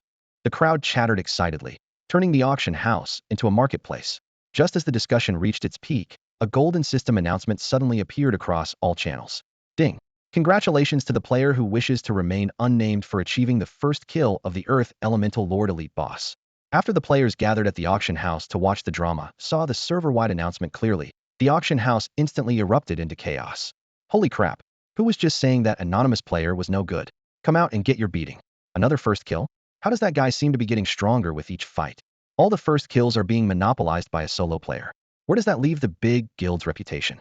I heard quite a few cross-server major guilds have set up shop in Shenyan, but they've all been completely silent. They can't even match a lone wolf. Did their finance teams pocket the funds? Hard to say. Last time he got first kill on an epic monster. This time it's just an elite. Maybe he's really losing his touch. Don't embarrass yourself if you don't have the brains for it. Do you think you can just encounter epic monsters whenever you want? Which of you has even run into an elite monster recently? Yesterday Stellar Guild just posted about clearing death mines on the forum, and now they've been completely overshadowed. One person outshining Stellar Guild, that's just ridiculous. The players chattered away, turning the auction house entrance into a boiling pot of oil. Meanwhile, a few steps away from the crowd in the shadows, members of Dynasty Guild huddled together. Chaoji had originally just wanted to enter the auction house to buy a few experience potions for when Mo Lee would lead the team through death mines to maximize the potion effects. But hearing all this discussion around him, he suddenly felt intimidated. Last night Stellar Guild cleared death mines, and now when bystanders discussed it, they'd still throw in some praise for Stellar. In contrast, Dynasty Guild, supposedly the world's #1 guild, had yet to achieve any noteworthy accomplishments in Shenyan, and passers-by couldn't even be bothered to mention them in discussions. If I walk in there now, I'll definitely be recognized, Chaoji thought. As Dynasty's guild leader and a regular at offline events, his appearance would be like handing the forum's trending topics on a silver platter. Just imagining that scenario made his scalp tingle. The members beside him couldn't hold back either, complaining in low voices. Do you think this Earth Elemental Lord spawned in that valley where we used to grind monsters? Definitely. That place had incredible experience rates. Imoli had no reason to change spots. Damn it. If we were still camping there, the first kill would have been ours. He stole our leveling paradise, and now we have to pay him to carry us through dungeons. Just thinking about it makes me sick. Chao Ji's eyelids twitched. When it came to feeling sick, he felt worse than anyone. But the problem was, Stellar Guild was already far ahead, and if Dynasty didn't have Imoli carry them through death mines, they'd never catch up in progression. This was a classic case of losing at the starting line. How could they compete with Stellar for first place after that? And that wasn't all. When Chao Ji was reaching out to various gold farming studios to purchase gold coins, he received another piece of news. Not only did several major guilds from Tianxia collectively migrate to Shenyan, but top-tier guilds from other online games were also rushing to establish themselves here, completely draining the treasuries of various power-leveling studios in their haste to stockpile gold coins. This meant that competing for the title of #1 guild in Shenyan would be exponentially more difficult than it had been back in Tianxia. Starting off already behind at the starting line, how can we even talk about being the top guild? Someone couldn't help but mutter. Enough, stop complaining. Chao Ji said, scanning the room. Do you all still want to aim for first place or not?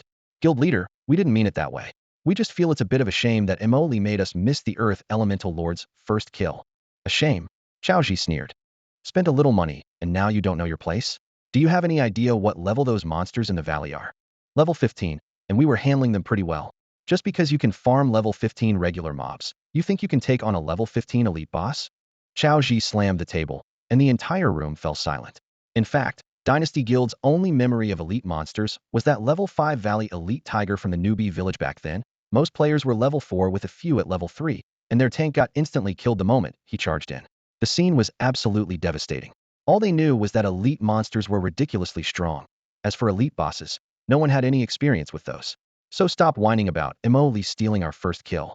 If it had been you guys there instead, you probably would have wiped completely. What first kill would you be talking about then? Everyone present had personally experienced the terror of being pulled together and slaughtered by Imoli like common monsters, and they knew full well they were nowhere near his level.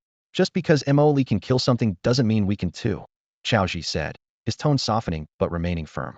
Besides, we'll need to cooperate with him going forward, so don't let guild members develop too much resentment toward him. He finalized the plan. Right now, let's focus on getting Imoli to take us through Deathmine once, grab some equipment, and catch up to Star Guild's progress. Got it, got it.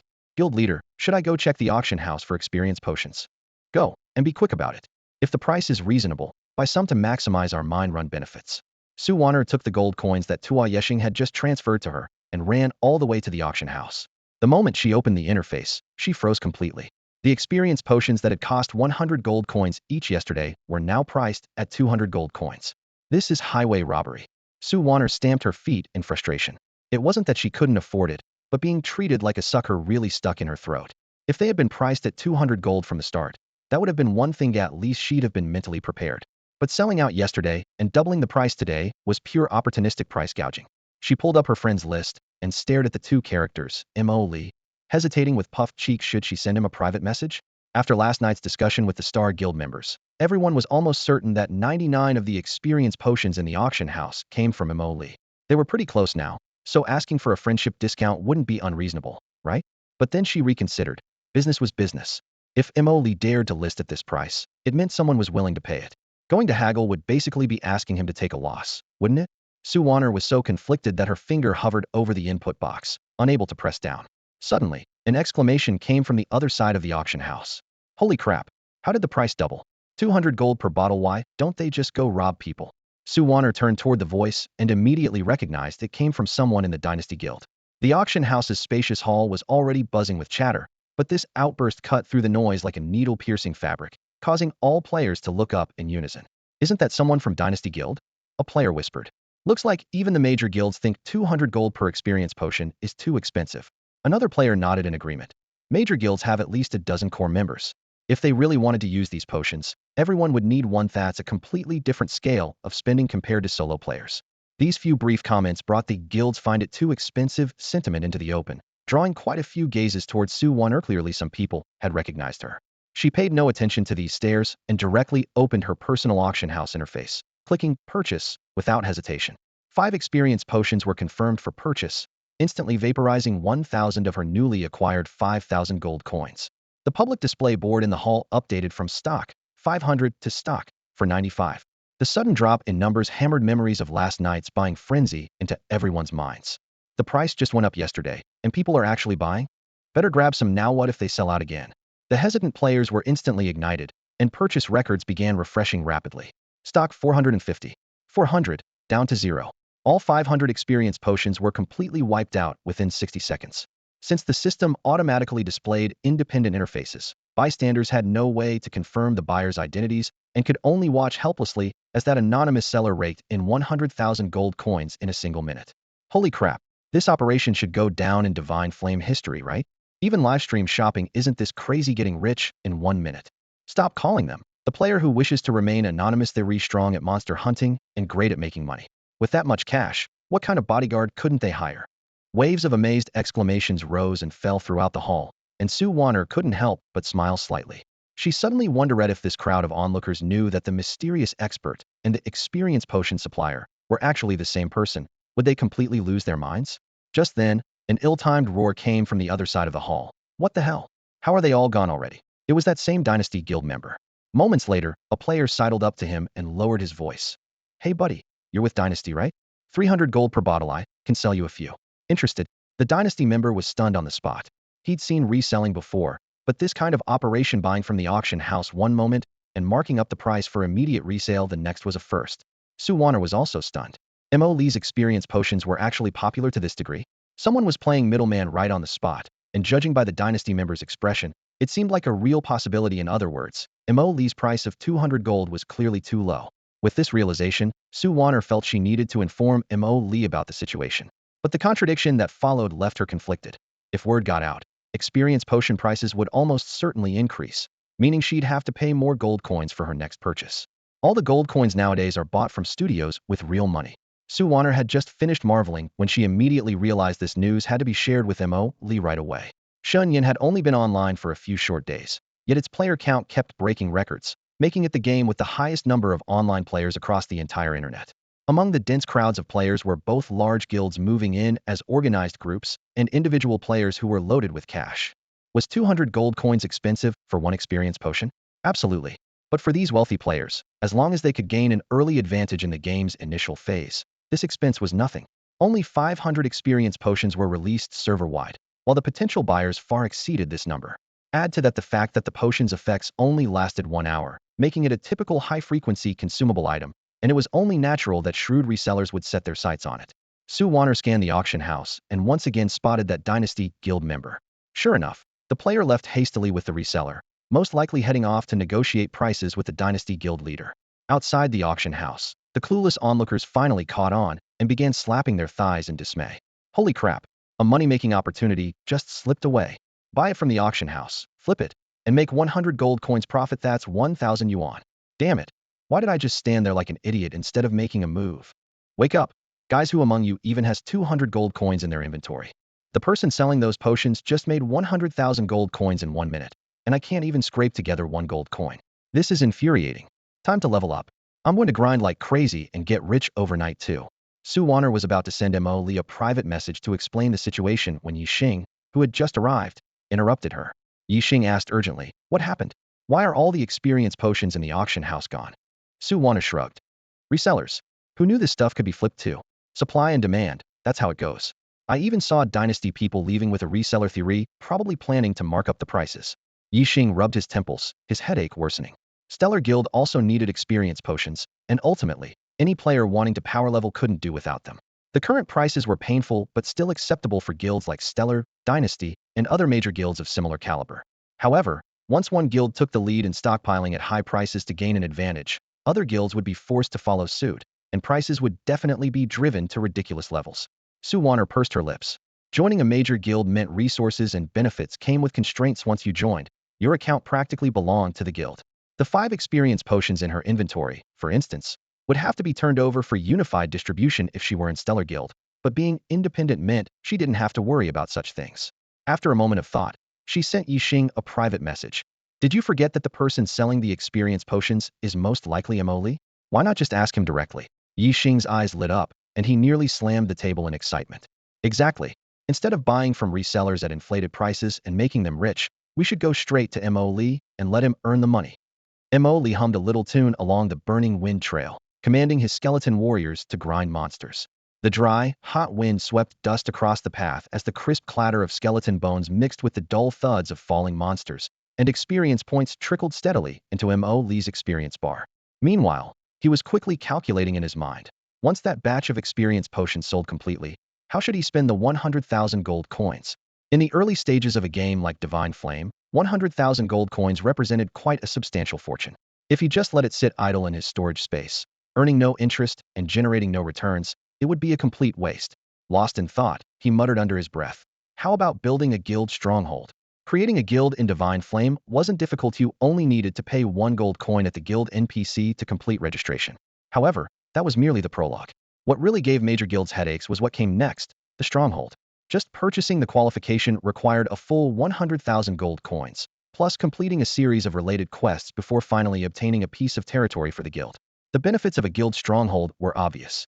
The stronghold belonged entirely to the guild, allowing them to establish various rules and hire or customize advanced NPCs. While Mo Lee had no intention of gathering followers to establish dominance, he greatly valued the various bonuses that came with the stronghold. Buffs like 5 increased experience gain, 10 increased character movement speed, and 20 increased mount movement speed, plus guild teleportation scrolls that could instantly transport players to marked guild locations. As the stronghold level increased, these conveniences would multiply. In his previous life, he had been a lone wolf player, unable to experience these benefits, and had always envied others. Therefore, in this life, as soon as he earned his first fortune, he would invest in a guild stronghold. Having made up his mind, Mo Lee glanced at his experience bar, still had some distance to go before reaching level 14. The Burning Wind Trail was already the most efficient grinding spot in the area. He did know of another monster zone with higher level creatures, but due to low monster density and complex terrain, the overall efficiency was actually worse than here. I wonder how those experience potions are selling at the auction house. Mo Lee mused to himself. He was confident that even at double the price, people would still buy them. But exactly how long it would take to sell everything was hard to say. If he wanted to get the money quickly to purchase a guild stronghold, time was crucial. The problem was that gold coins from auction house settlements were sent to players' mailboxes via mail, and out here in the wilderness, without access to a mailbox, there was no way to check. Thinking about this, Mo Lee realized he needed to save up money as quickly as possible to buy a Thunder Dragon mount that came with auction house NPCs, equipment repair and sales NPCs, as well as mailbox functionality. With this Thunder Dragon, he could handle equipment, send and receive mail, and list auction items anytime while in the wilderness, immediately doubling his efficiency. In the late game, this was practically standard equipment for every merchant, though not necessarily essential for every player. The reason lies in the Thunder Dragon's staggering price of 5 million gold coins.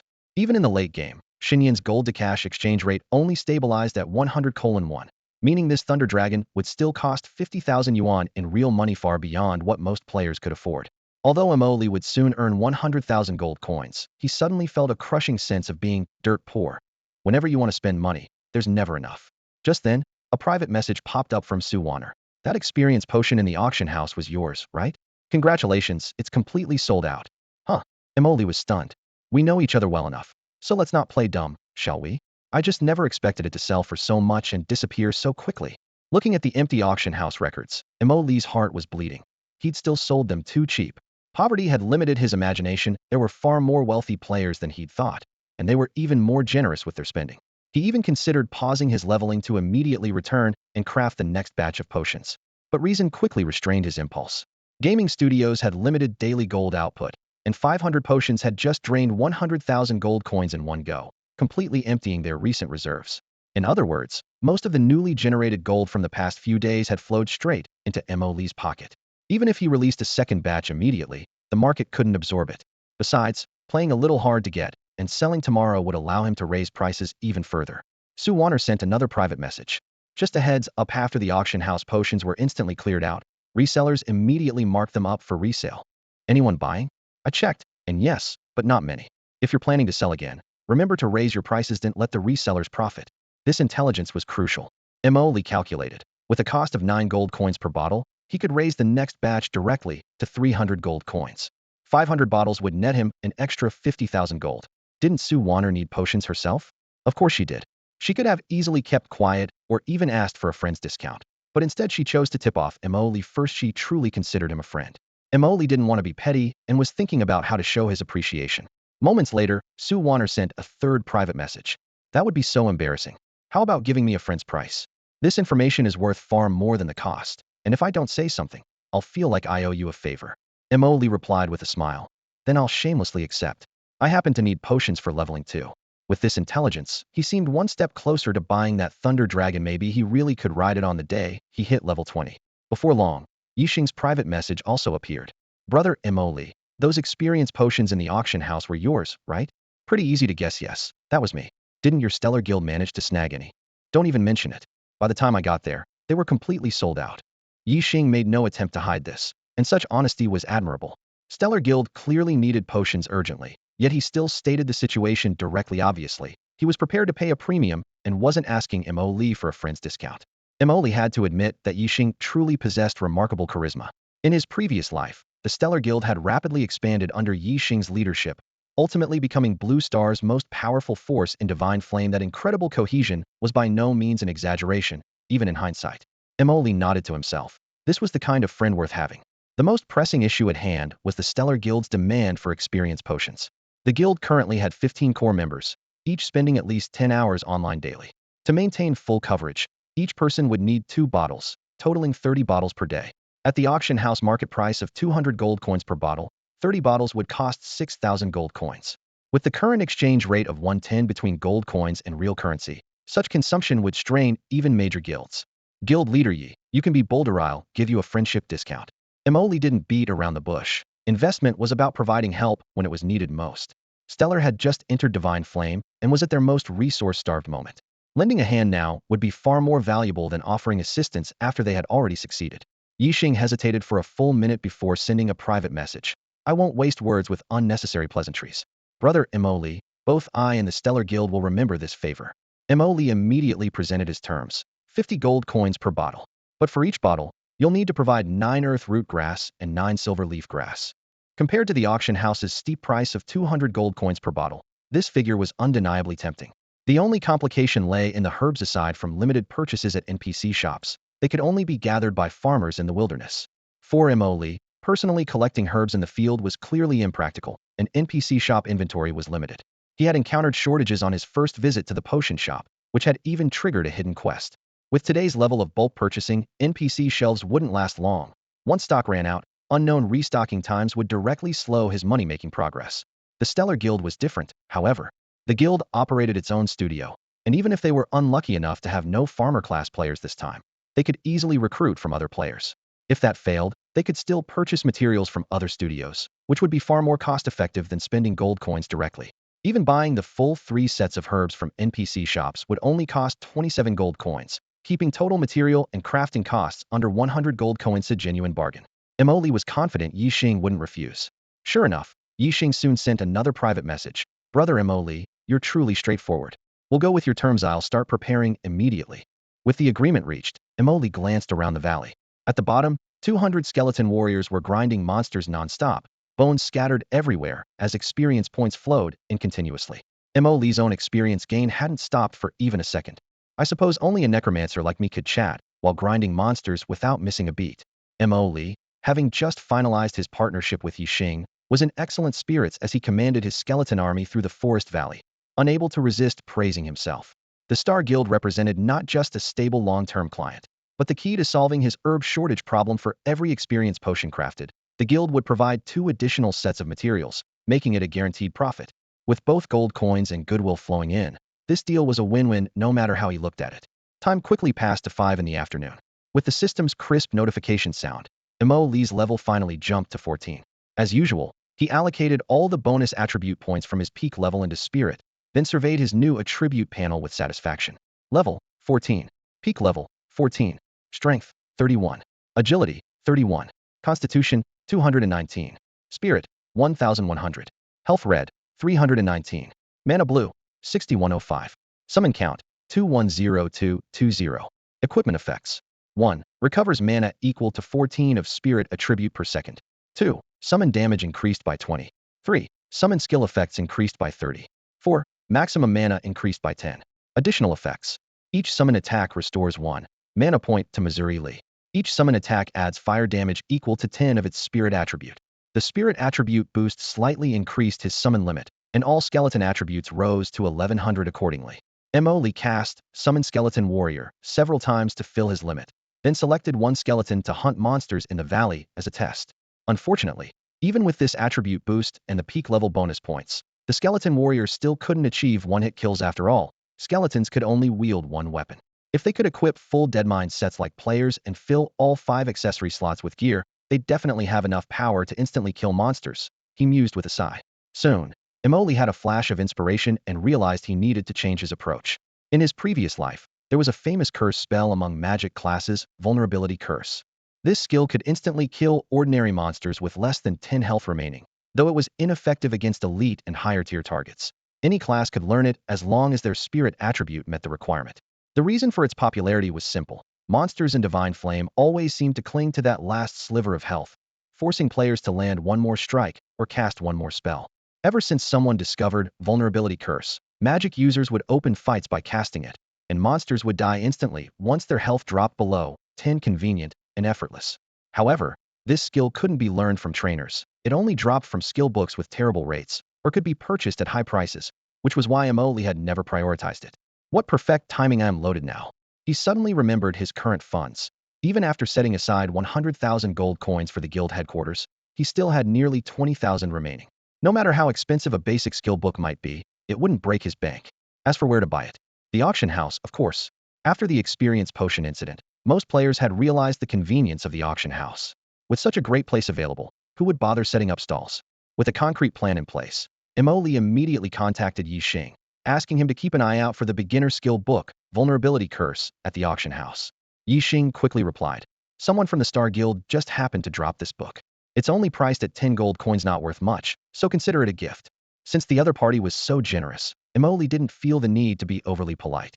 In the early stages, players were generally short on money, and these Hydroprate beginner skill books indeed couldn't fetch good prices. After agreeing on a meeting location, Emoli immediately used a town portal scroll to return to Stormwind City and received the Vulnerability Curse directly from Yi Xing. As for future trades with the Star Guild, Yi Xing still needed time to prepare, so they couldn't proceed immediately. After Yi Xing left, Emoli began organizing his own and his summons skill slots to determine who should learn the new skill. Currently, Emoli and his summons each had 4 skill slots, with the 5th slot unlocking at level 20. Emoli's 4 skills were Bone Spear, Blood Walk, Summon Skeleton Soldier, and Summon Skeleton Warrior. The Skeleton Soldier mastered Fireball, Heal, and Blizzard. The Skeleton Warrior mastered Fireball and Blizzard. The Skeleton Warrior also needed to reserve 1 slot for the double damage reward from the future Stormwind City Tavern quest. Since Vulnerability Curse would need to permanently occupy a slot once learned, the Skeleton Warrior, which still had an available slot, was the perfect candidate. With this in mind, Emoli walked to a secluded corner, summoned a Skeleton Warrior, and directly used the skill book on it. Vulnerability Curse only required 300 spirit points, while this Skeleton Warrior had all attributes reaching 1100, easily meeting the requirements. Accompanied by a gentle glow, the new skill settled into the Skeleton Warrior's skill slot, officially granting it the finishing move, Vulnerability Curse. Having resolved this important matter of increasing combat power, Emoli headed straight to the Guild Alliance District to find the NPC responsible for guild affairs. Upon seeing him enter, the NPC approached with a welcoming smile. "Adventurer, how may I help you? I need to register my own guild." "That's simple, please follow me."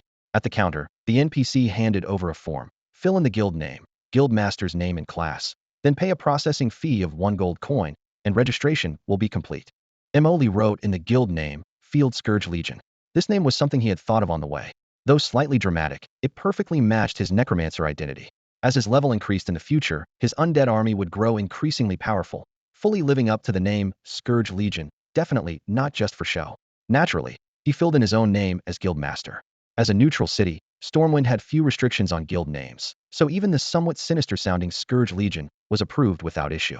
After submission, a new guild tab appeared in the system interface, and as Guildmaster, Emoli gained access to guild management options, though these functions weren't immediately useful. "I'd like to purchase a guild headquarters." Emoli noticed the NPC's expression becoming even more enthusiastic after hearing his words. He felt secretly delighted. This was a 100,000 gold coin deal. If the NPC handled everything properly, the commission would definitely be substantial. It seemed that NPCs in Divine Flame were just as materialistic as real people. The middle-aged steward behind the counter acted efficiently, pulling out a parchment map from a drawer and slapping it down on the counter with a crisp sound. Guild territory prices are standardized all 100,000 gold coins for a single plot of land. The only difference is in size. As he spoke, his finger swept across the map, quickly pointing to several locations. The map was dotted with areas marked by red circles. Any plot marked with a red circle could be purchased by players, and he was only recommending a few of them. I suggest you choose from these few plots. The NPC looked up with a sincere tone. Emoli followed his gaze to those locations, which had convenient transportation and adequate resource. At least the NPC wasn't deliberately trying to scam him. However, he had already made up his mind and pointed to the edge of the map. I want this one. His fingertip landed on 3 blood-red characters, Devouring Abyss Valley. This location wasn't among the NPC's recommendations. The NPC paused for a moment, his gaze sweeping over Emoli. Adventurer, Devouring Abyss Valley has been abandoned for years. To be honest, it's the least valuable plot on the entire map. That's fine. I prefer peace and quiet. I want Devouring Abyss Valley. Emoli's tone was resolute. I understand. Freedom of choice is your right. The NPC shrugged, then lowered his voice. However, before making the official purchase, you need to prove your guild strength. What do I need to do? Emoli asked. The steward pulled out another task list from under the counter and handed it over. Everything's written here. I've already registered, you just come back to pay after completion. Emoli took the list and immediately heard the system notification. Ding. Guild Territory Quest Series activated. Quest 1. Clear monsters from Deathmine 03000. Quest 2. Clear monsters from East Valley Lumber Mill in Eastern Stormwind City 02000 and defeat East Valley Lumber Mill Elite 01. Quest 3. Clear monsters from Golden Coast Mine Cave in Western Wilderness 03000. Quest 4. Clear monsters from Moonbrook Town in Western Wilderness 03000. Quest 5. Clear monsters from Shadowfang Castle 03000. Quest 6. Clear monsters from Devouring Abyss Valley 04000. Quest description. This is a guild quest that can be completed collectively by all guild members. Emoli scanned through the text, quickly calculating in his mind. The system would generate quests based on the overall strength of guild members. Legion of Calamity currently only had him as a member, and he was only level 14, so all monster levels weren't too high, the highest being level 22 in Devouring Abyss Valley.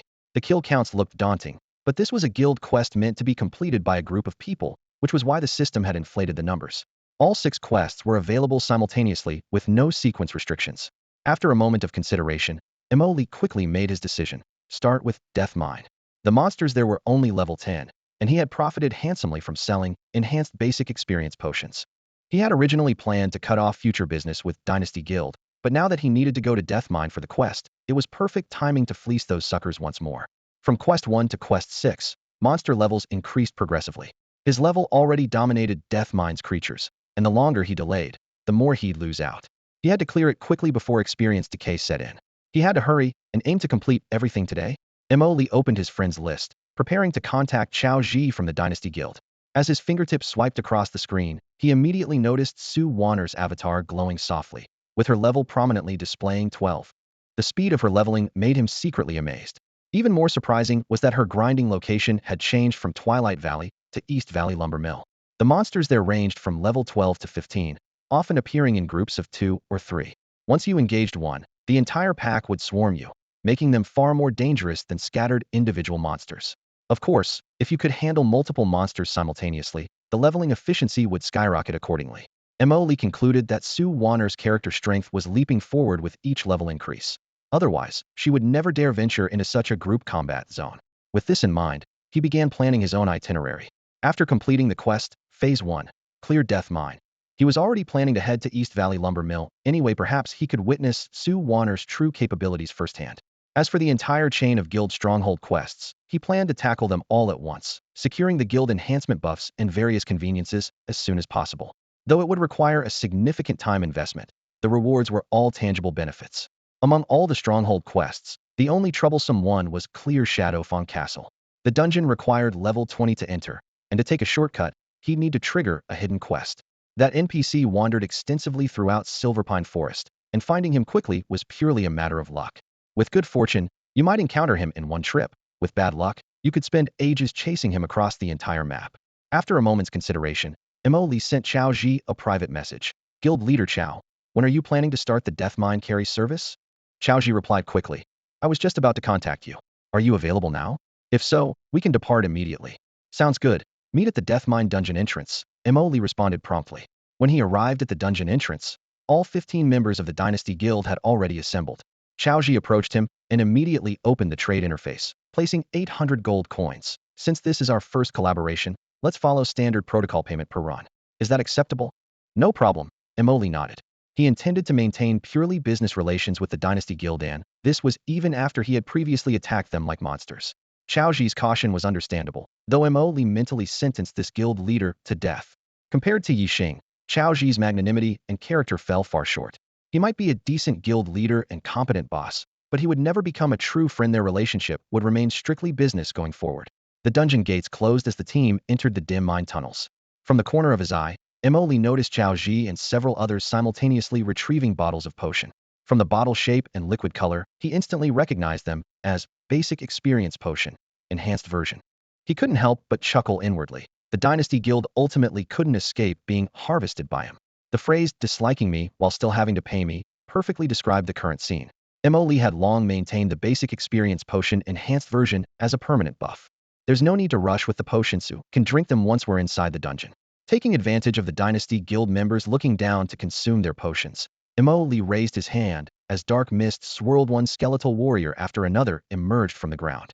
In the blink of an eye, a full 100 skeletons packed the narrow mine entrance of Death Mine so tightly that not even water could pass through.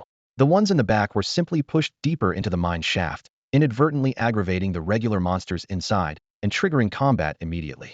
Don't panic. You don't need to do anything, just wait here, Emoli reminded them calmly.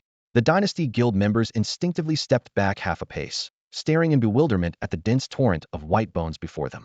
Unlike the scene in the spacious valley of Burning Wind Trail, this cramped space prevented the skeletons from forming proper ranks. They could only press shoulder blade against shoulder blade, squeezing forward, which intensified the overwhelming pressure. Boom, boom, boom. Under Emoli's command, the skeletal warriors surged like a tide toward the depths of the mine. Xiaoji stood frozen in place. He had originally planned to memorize the mine's layout for future guild expeditions, but Emoli's simple instruction to guard the entrance completely blocked that plan. Even the few monsters at the entrance were dragged away by the skeletons, leaving no opportunity to test their strength. The guild channel immediately erupted. Guild leader, this isn't right. We can't even touch a single monster. Don't worry, we'll get to fight the bosses, right? Hard to say. Remember Emoli's performance in the valley. The bosses here probably won't even make a splash. Xiaoji finally made the call. Let's just watch for now. Only then did the members reluctantly mute their mics. In less than half a minute, denser footsteps echoed from deep within the mine shaft. All the regular monsters and 3 bosses had been dragged by the skeletons to near the entrance. Emoli had one skeleton separately pull the 3 bosses to a corner for easier loot collection later. After positioning the monsters, all the skeletons raised their staffs. Howling cold wind swept down from the mine ceiling as a blizzard engulfed the entire enemy cluster. Before the snow had even finished falling, all the monsters had collapsed. All right, Guild Leader Chao, don't bother with the trash drops from the regular mobs. They're worthless. Everything from those 3 bosses over there is yours, Emoli said in his usual tone. Okay. Xiaoji finally snapped back to reality. Gathering all the monsters into one pile and clearing them with a single blizzard, the visual impact was simply overwhelming. Even more outrageous was that a death mine run had just ended like that. There goes 800 gold coins. He glanced at the system time, 5 minutes and 30 seconds. Looking at the other 3 members, each had vacant stares, clearly still in shock mode. All right, stop spacing out and see if there's any usable equipment. As Xiaoji spoke, he crouched beside the boss corpses, picking up the loot piece by piece and posting the attributes directly to the party channel. Only then did the 3 members snap out of their daze and join the corpse looting effort. Leave the regular mob gear for Laterno Rush to distribute it. I have other matters to attend to, so let's exit and reset the dungeon first, Emoli reminded them. We'll do as you say. Xiaoji agreed, then called for the other 3 guild members to exit the dungeon together. After everyone in the Dynasty Guild experienced how Emoli tackled the death mines, the guild channel exploded with chatter. That monster clearing speed is absolutely insane. I suspect Emoli is still holding back. Think about it, when did he set that 3 minutes 41 seconds record? If I could clear monsters that easily, I'd slack off too. Why bother going all out? True, but he didn't even let us touch a single monster. That's pretty unfair. I spent half the day just staring at the death mine's entrance. I have no idea what it looks like inside. Didn't get to see any boss skills either. He just pulled them all and instantly killed them. Definitely on purpose. Of course it's on purpose. This intel is money. You want it, you pay for it. How much did the Star Guild actually pay? I heard from the studio guys that Yixing received over 10,000 gold coins. Probably all went into Emoli's pocket. At this efficiency, about 5 minutes per run, he could do 10 runs an hour with breaks. Talk about making bank. Maybe not. If he really wanted money, he'd take cash directly. Why only gold coins? I was thinking the same thing. Maybe being this strong requires burning through tons of gold coins. The channel buzzed with various theories as 2 hours flew by. Xiao Zhi's prepared 16,000 gold coins were transferred to Mo Li's inventory through repeated 800 coin transactions. At the Death Mine's dungeon entrance, Xiao Zhi looked somewhat embarrassed as he addressed Mo Li. Sorry, brother Mo Li. Time was tight, and this is all the gold I could gather. Mo Li glanced at his watch and nodded. That's about right. Let's call it here for today. I have other matters to attend to. What about tomorrow? Guild leader Chao, my level is high now, so the death mines yield too little profit. If we raise the price, you can't afford it. Let's collaborate again when there's another opportunity. With that, he tore open a return scroll and vanished in a flash of light, leaving the Dynasty Guild members staring and stomping their feet. What the hell? Makes his money and then turns his back on us. Didn't even let us finish talking before running off. Ridiculous. We paid him to carry us through the dungeon. That's his blessing, and he doesn't even appreciate it. Guild leader, now that we have experience potions and almost enough mine equipment, we don't need him anymore. Exactly. He's just strong in the early game. Can a solo player really go against Dynasty Guild? Xiao Zhi felt equally frustrated. Those 16,000 gold coins had taken tremendous effort to scrape together. Having them drained in less than 2 hours was hard to swallow for anyone. The guy bolted the moment the gold ran out. Really doesn't give us any face. Everyone calm down, someone advised. He mentioned having other business before we started. He's probably in a hurry now. Regardless, he's the one who helped us get the Death Mines equipment. The Death Mines is just the beginning. The next dungeon is Shadowfang Keep at level 20. Now that we've soured the relationship, what if we need him again later? The Dynasty Guild team remained at the entrance to the Dead Mines, with several calmer members frowning as they stepped forward to dissuade their companions. There's no choice, someone said in a lowered voice. Stellar Guild has definitely connected with Mo Li, there's no doubt about that. We spent so much money this time and barely managed to catch up to their progress. But what about when Shadowfang Keep opens? If Mo Li's power increases again, once Stellar's people hit level 20, he can take them in any time to clear it and get the gear. Another person added quietly, forget level 20, he could handle Shadowfang right now. He's just level locked from entering. No matter how fierce the monsters in Shadowfang are, could they be fiercer than that undead army? The sheer numbers were overwhelming. The atmosphere grew increasingly heavy. Everyone understood that until Mo Li's weakening was confirmed, Dynasty Guild absolutely couldn't burn all bridges. Guild leader, say something. You understand the stakes better than anyone. Yeah, guild leader. The persuaders turned their gazes toward Xiao Zhi. Xiao Zhi's face was ashen, like he'd swallowed a fly. He wasn't stupid, roughly guessed why he'd been outbid. Stellar Guild's leader Yixing was famous for big spending, and with Su Wanner making connections, when Mo Li first took them through Dead Mines, Yixing probably paid up front for 5 or even 10 runs. In comparison, Xiao Zhi paying once per run seemed petty, but as the proud leader of Dynasty Guild, he would never admit to losing his composure. To blame had to fall on Mo Li. More crucially, they still needed Mo Li for the upcoming Shadowfang Keep dungeon. After weighing his options, Xiao Zhi spoke. Enough, stop arguing. Mo Li takes money and does the job, then leaves when it's done. Dynasty Guild, and he or Aveno need to overthink it. Right? The guild leader cuts straight to the point. Hired muscle is hired muscle. As long as he does his job in the dungeon, we don't care about outside matters. But some still couldn't swallow their pride. I just can't stand Mo Li's arrogant attitude, someone growled from the crowd. I can't let this slide. Someone nearby immediately mocked. Not satisfied? Go challenge him to a duel. What's the point of being a keyboard warrior and gossiping? As those words fell, the Dead Mines entrance fell silent. A duel? Everyone remembered the humiliation of their entire group being kite by Mo Li like monsters, and their spines went cold.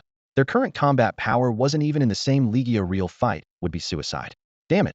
Suddenly, a rogue named Qin Yangwu emerged from the shadows. Fully equipped with Dead Mines gear and gripping daggers, his eyes were cold. Mo Li's strength all comes from his summons.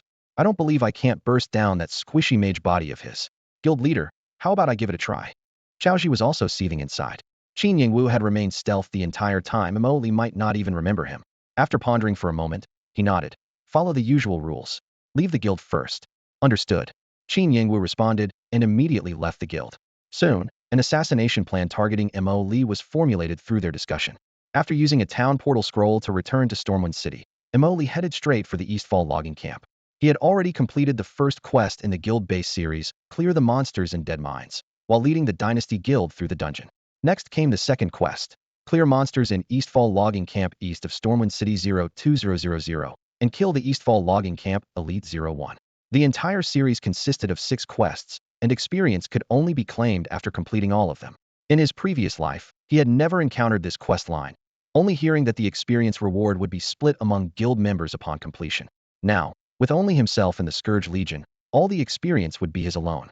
If the reward was generous enough, it might even level him up once, or perhaps twice. He opened his friends list and glanced at it. Sue Warner was still online, her location showing Eastfall logging camp. Perfect, he could complete the quest while checking out Sue Warner's current abilities. Half an hour later, Emoli arrived at Eastfall logging camp. The area spawned level 12 to 15 goblin monsters, characterized by high attack, low defense, and low health. He didn't immediately summon his skeleton warrior from the summoning space, instead choosing to hide and observe his surroundings.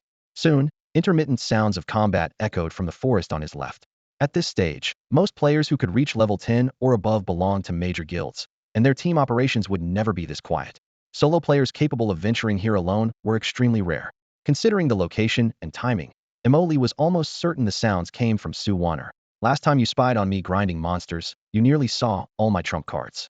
Now it's my turn to spy on you, that's fair, right? Emoli's lips curved into a smile as he silently crept into the small grove. Soon, he spotted Sue Warner among the branches and leaves. The girl, standing less than 5.5 feet tall, wielded a two-handed greatsword over 6 feet long. The blade carved heavy arcs through the air, the whooshing sound mixing with goblin screams. Within mere seconds, whenever the massive sword's edge made even the slightest contact with a monster's body, it would immediately collapse in a flash of white light, unable to even finish its death cry. This damage output was absolutely ridiculous. Although the goblins at Eastfall logging camp were considered squishy, they still possessed 1,200 to 1,400 health points. By normal standards, an 11th level melee player, even fully equipped with Deadmine's gear and main attributes around 400, could only deal under 500 base damage with regular attacks, about 400 after accounting for monster defense. Even with skill bursts pushing it higher, breaking 600 was difficult. Without Deadmine's equipment, an 11th level player's main attributes would barely exceed 200, cutting the damage in half. But the damage Sue Warner was dealing now was somewhat outrageous. Whether it's a goblin with 1,200 HP or one with 1,400 HP, the moment they appear before Sue Warner, she swings her blade in a flash of cold light, and all goblins, whether wearing cloth armor, as flimsy as paper, or full-plate mail, with several times the defense, are killed in a single strike. Her actual damage output clearly exceeds 1,400 points, and each swing is just a basic attack without using any skills, revealing her maximum firepower potential to the fullest. Cough, cough. Emoli watched for a while, then cleared his throat softly to get her attention. But Sue Warner was caught up in the thrill of killing and completely oblivious to his presence.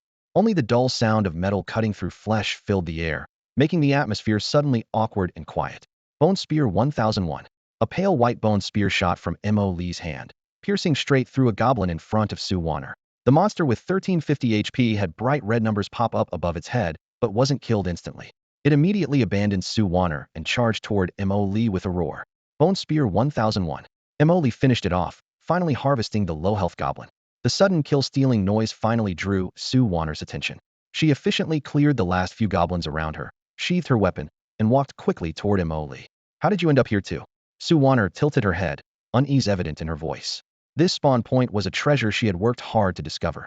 The monster stats perfectly matched her one-shot rhythm, with frighteningly high grinding efficiency.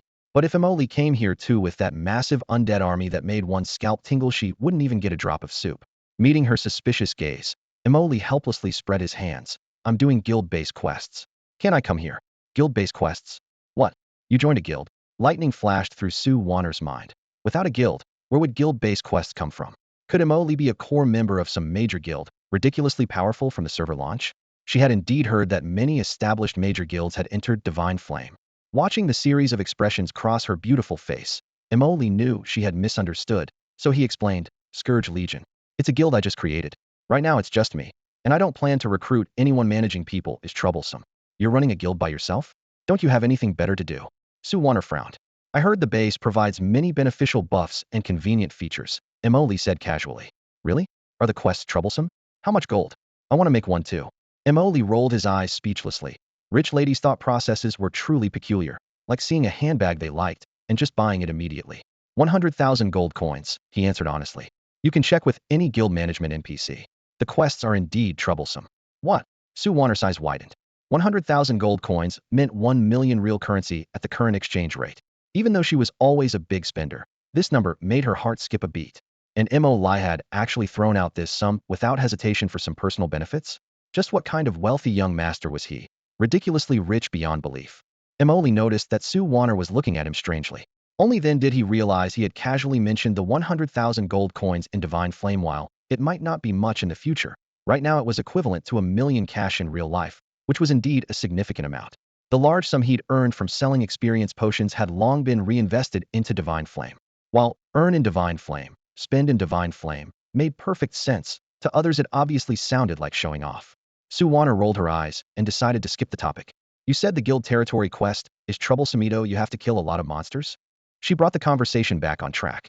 Pretty much, Emoli replied. Need to take down 2,000 regular goblins at East Valley Lumber Mill, plus 1 elite. With such a massive monster requirement, if Emoli took them all, she probably wouldn't even get any experience. Is there anywhere else good? I'll find another spot to grind, Sue Warner muttered quietly. No need. Emoli directly sent her a party invitation. While he showed no mercy to strangers who competed for monsters, Sue Warner was a friend. After all, driving her away would be too inconsiderate. Sue Warner didn't act coy either, clicking accept and officially joining Emoli's party. The moment they formed the party, Emoli didn't waste time and summoned all his skeleton warriors in succession. East Valley Lumber Mill had vast terrain. Deploying only 100 skeletons would be too inefficient, so he simply maxed out at 220. One skeleton warrior charged at a level 15 goblin wearing plate armor under his command. A flash of blade light, and the goblin dropped, instantly killed in one hit. That was the regular monster with the highest defense and HP in this area. And if even it couldn't withstand a single strike, it meant that except for the elite, all goblins would be instantly eliminated. After receiving orders, the skeleton warriors spread out in groups, advancing like a surging black tide toward all corners of the lumber mill, individually seeking targets to harvest. Sue Warner stared at the scene before her, as if witnessing a true undead army, frozen in place. She clearly hadn't seen him deploy so many summons before. How did it suddenly become an entire legion? You're the first person to see all my summons. Can you help keep it secret? Emoli reminded her. So you've been hiding your strength all along? Don't worry, my lips are sealed. Sue Warner patted her chest. Not really deliberately hiding it, just that most of the time I don't need this many skeletons. Emoli shrugged. This statement sounded almost like humble bragging to Sue Warner, but she knew clearly that he wasn't showing off, was simply stating facts. Recalling the earlier monster stealing incident, she had experienced an emotional roller coaster. Initially annoyed, then shocked when she saw the monster reduced to critical health in one hit. That damage output was almost on par with hers. She possessed divine talent and god-tier passives to deal such damage, which meant the other party likely had equivalent level talents too, with only the equipment gap from death mines separating them. When she confirmed the monster thief was Emoli, she actually felt relieved, even secretly complaining. Was Emoli not eating properly, needing to last hit even level 15 squishy monsters? Yes. In Sue Warner's mind, it was only natural that Emoli could instantly kill the monsters here. It would be strange if he couldn't. At this moment, Emoli released his entire undead army all at once. The sky filled with bone armor glowing with eerie blue soul fire, their damage output already excessive. When dealing with just one or a few monsters, most of the skeleton warriors could only stand on the sidelines, holding their weapons and cheering, with no chance to strike. Only in scenarios like the East Valley Lumber Mill, which required large-scale clearing, did summoning all the skeleton warriors truly make sense.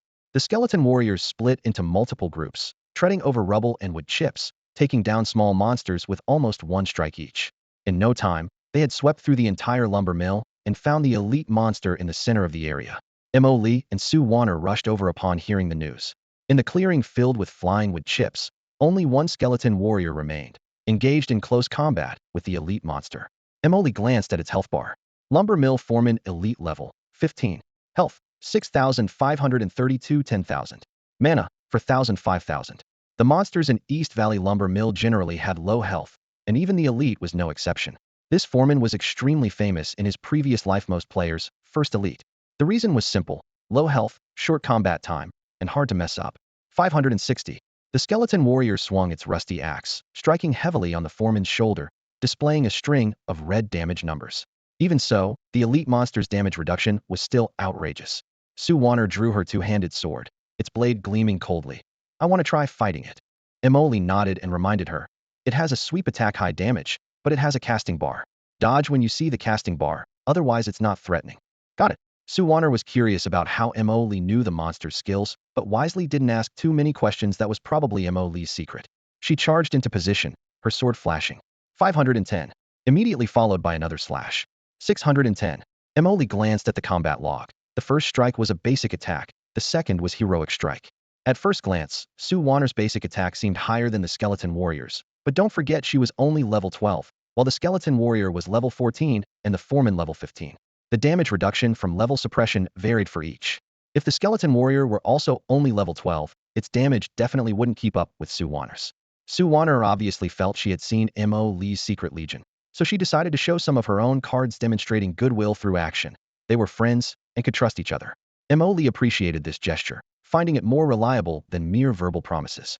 His favorability towards Sue Warner shot up another notch. Under the skeleton warrior's roars and Sue Warner's frenzied sword dance, the lumber mill foreman's health bar visibly plummeted, and the battle quickly concluded. Ding! Congratulations to the player for the first kill of the lumber mill foreman elite. Server-wide announcement incoming. Would you like to hide your player name? Mo Lee selected yes through the management interface. Ding! Congratulations to an anonymous player and Sue Warner for achieving the first kill of the lumber mill foreman elite. Sue Warner wasn't new to server-wide announcements, so she remained calm. She sheathed her sword and sighed. This elite was a bit too easy. Mo Lee laughed. Your positioning was too good. You dodged the sweep, so naturally there was no difficulty. Sue Warner rolled her eyes at him. She had just carefully followed Mo Lee's instructions, pulling back whenever she saw a casting bar. Looking back, she realized Mo Lee's skeleton warriors had tanked the foreman's attacks heat in, and in just a few seconds, they had caught up to and even surpassed her initial damage lead. It was simply unfair. Your skeleton warriors just ate the damage directly and didn't seem to lose much health. That's just how it looked to you watching the health bar. Do you know how much health and defense my skeleton warriors actually have? Sue Warner had originally wanted to compete with Mo Lee's skeleton warriors to see whose damage output was higher. When she heard Mo Lee bring up this topic himself, her attention was immediately drawn to it. You can share that? She asked with raised eyebrows. There's nothing wrong with sharing it, Mo Lee replied readily. It's not some earth-shattering secret. To avoid being overheard by others, Mo Lee sent her a private message. Skeleton warrior, HP 11,000, defense 2,000. Sue Warner stared at the chat box, her eyes nearly bulging like saucers as she frantically counted the zeros 3 times to make sure she hadn't miscounted. When she looked up at Mo Lee, only one word could describe her feelings. Insane. Even with her divine talent and divine passive dual bonuses, her HP was barely over 1,500, and her defense was similarly around 1,500. She had always assumed the skeleton warrior's stats were comparable to hers, thinking she only had a slight equipment advantage. She never imagined the gap was in completely different dimensions. Based on these numbers, that sweeping attack that had only taken a small chunk off the skeleton warrior's health bar would have been an instant kill if it had hit her. Heavy warriors weren't tank classes aside from damage reduction from defense. They had no additional survival mechanisms. What made her mind explode even more was that Mo Lee had 220 of these skeleton warriors. No wonder his leveling speed was so fast that she couldn't catch up no matter how hard she tried. Understanding this, Sue Warner simply gave up competing. No single person could match over 200 skeletons with godlike stats. Countless thoughts flashed through her mind, leading to one conclusion. If you can't beat them, join them. Is your guild still recruiting? She asked straightforwardly. Mo Lee was stunned. What? You want to join a guild? In his impression, Sue Warner had always been a lone wolf player who occasionally cooperated with the Star Guild, but had never considered joining one. Do you want me to join? Your lone wolf guild doesn't have those annoying rules, does it? Sue Warner explained directly. I've always refused guilds because I can't stand all the restrictions. Mo Lee hesitated for only a second before agreeing. Having another person for guild-based missions would be perfect. With Sue Warner's combat power, she could handle any mission independently except for Shadowfang Castle. With her joining, their efficiency would at least double. I'm not planning to build some empire anyway, so why would I need rules? Let's just think of it as playing together. As soon as he finished speaking, he sent the invitation. A system notification appeared. Player Sue Warner has joined the Scourge Legion. With this, the Lone Wolf Guild finally welcomed its second member. Let's see what this elite mob dropped first. Mo Lee walked to the lumberyard foreman's corpse, first collecting the dropped gold coins, then picking up and examining the 3 pieces of equipment one by one. Unfortunately, all 3 pieces were melee equipment. Mo Lee looked up at Sue Warner, and the first thought that popped into his mind was, could she really have the legendary Emperor of Luck constitution? If that were true, he'd absolutely have to bring her along for the hidden quest behind Shadowfang Castle. If she could just step into Silverleaf Forest and immediately trigger the quest NPC, that would be a massive win. You can use all 3 pieces of equipment, take them. Mo Lee handed them over without hesitation. Then I thanked the guild leader for his generosity. Sue Warner reached out without ceremony, blinking playfully yet politely. According to the rules, when no distribution method was agreed upon beforehand, whoever could use the items would take them. If multiple people could use them, they'd roll dice to decide. Since she was now part of Mo Lee's guild, being overly modest would seem pretentious, so she simply accepted all 3 pieces of equipment. After clearing the battlefield, Missouri, Lee opened his panel. Quest 2. Clear monsters from Stormwind City's Eastern East Valley Lumber Mill 975-2000 and defeat East Valley Lumber Mill Elite 11. The Skeleton Army's monster-killing efficiency was frighteningly high, but the monster respawn rate couldn't keep up with the slaughter speed, otherwise the quest would have been completed long ago. How much experience do you need to reach level 13? He asked casually. About 1/5, I think. Teaming up with you is much more efficient than grinding solo. Sue Warner smiled with her eyes crinkling. What Lin Sherhan used to call being carried by a pro, she was finally experiencing firsthand today. Even just standing around chatting, her experience bar was rising rapidly, countless times faster than grinding monsters alone. Once you hit level 13, I'd like you to help with the guild-based quest. Emily said. I'll compensate you for any time lost with experience. Why wait until level 13? I can go now. Since I've joined the guild, contributing to it is only natural. The monsters there go up to level 16. If you go now, you'll be instantly killed by crushing damage. Emily explained, while mentally giving Stellar Guild another point of approval. Yixing was honorable enough not to reveal the crushing damage concept even to Sue Warner. Sue Warner tilted her head. Crushing damage? You mean it triggers when monsters are 3 levels higher? It's refreshing to talk with someone smart. Once you reach level 13, you won't be crushed in the instance. Now I understand why Stellar Guild's tank got instantly killed when they challenged the Murloc boss.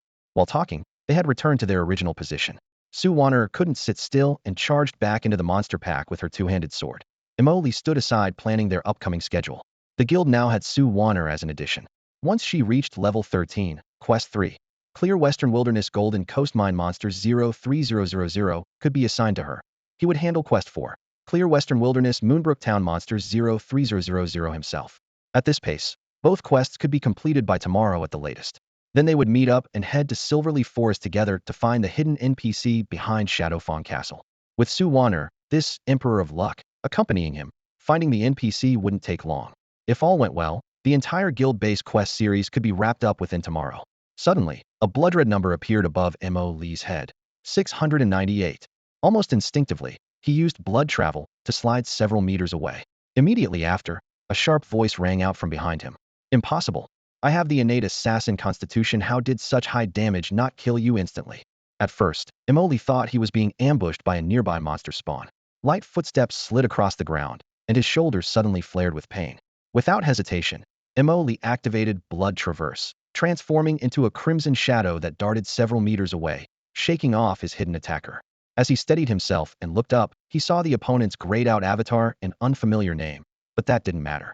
Emily raised his hand as pale spiritual energy swirled in his palm, forming a spear crafted from bone fragments that materialized in the air before piercing through space. 980. The opponent's health bar instantly dropped to 0, and the body collapsed heavily among the grass. The moment the bone spear struck, he summoned back his 2 nearest skeleton warriors. Frost burst from their bone staves as Blizzard engulfed the surrounding area, preventing any further stealth attempts. After confirming the area was secure, Emily approached the corpse for a closer look. With stealth abilities, initial strike damage approaching 700, plus what appeared to be an innate assassin constitution, the opponent was almost certainly an assassin carrying high-tier passive skills. Emily was currently only level 14, with 319 health points if not for his divine passive, mental damage absorption, blocking the excess damage. That single strike would have been fatal. Relying on this passive ability, Emily had long abandoned the strategy of stacking health. Unlike most Magic class players who painstakingly built Constitution in the early stages, he invested all his resources into mana. Over 6,000 mana points provided the most reliable margin for error, making those few hundred health points from equipment irrelevant. Turning his attention back to the corpse, the assassin now had only 2 options: either return as a soul to resurrect at the original location, or respawn at a revival point with debuff penalties. Emily stationed a skeleton warrior to guard the body, blade ready, waiting for his opponent to come back and feed him another kill. After completing these preparations, he opened the combat log. Qin Yangwu's backstab dealt 698 damage to you. The name meant nothing to him. Emily quickly identified his prime, suspect the Dynasty Guild. Throughout the entire Godflame continent, only a handful of factions had made contact with him. Sue Warner was now one of his own. Relations with the Star Guild were harmonious, leaving the Dynasty Guild as the most suspicious remaining option. When he had helped them clear the Death Mine dungeon, he hadn't revealed his attributes to the Dynasty Guild, and that group had been equally cautious except for guild leader Chao Ji. Everyone else remained anonymous. Add in several assassins who stayed stealth throughout, and their identities naturally remained a mystery. To verify his suspicions, he sent a direct message to Sue Warner. Do you know someone called Qin Yangwu? A few seconds later, her reply appeared. Qin Yingguo. I remember that's a core member of the Dynasty Guild. What's wrong? He had just tried to ambush me, but I killed him instead. His body is right here at my location. Su Wanner didn't reply to the private message immediately. Instead, she teleported directly to Mo Li's side, crouched down, and examined the corpse on the ground, confirming that the dead player was indeed Qin Yingguo. It really is Qin Yingguo. Why would Dynasty send someone to kill you? Probably because our previous cooperation ended badly, and they couldn't swallow their pride.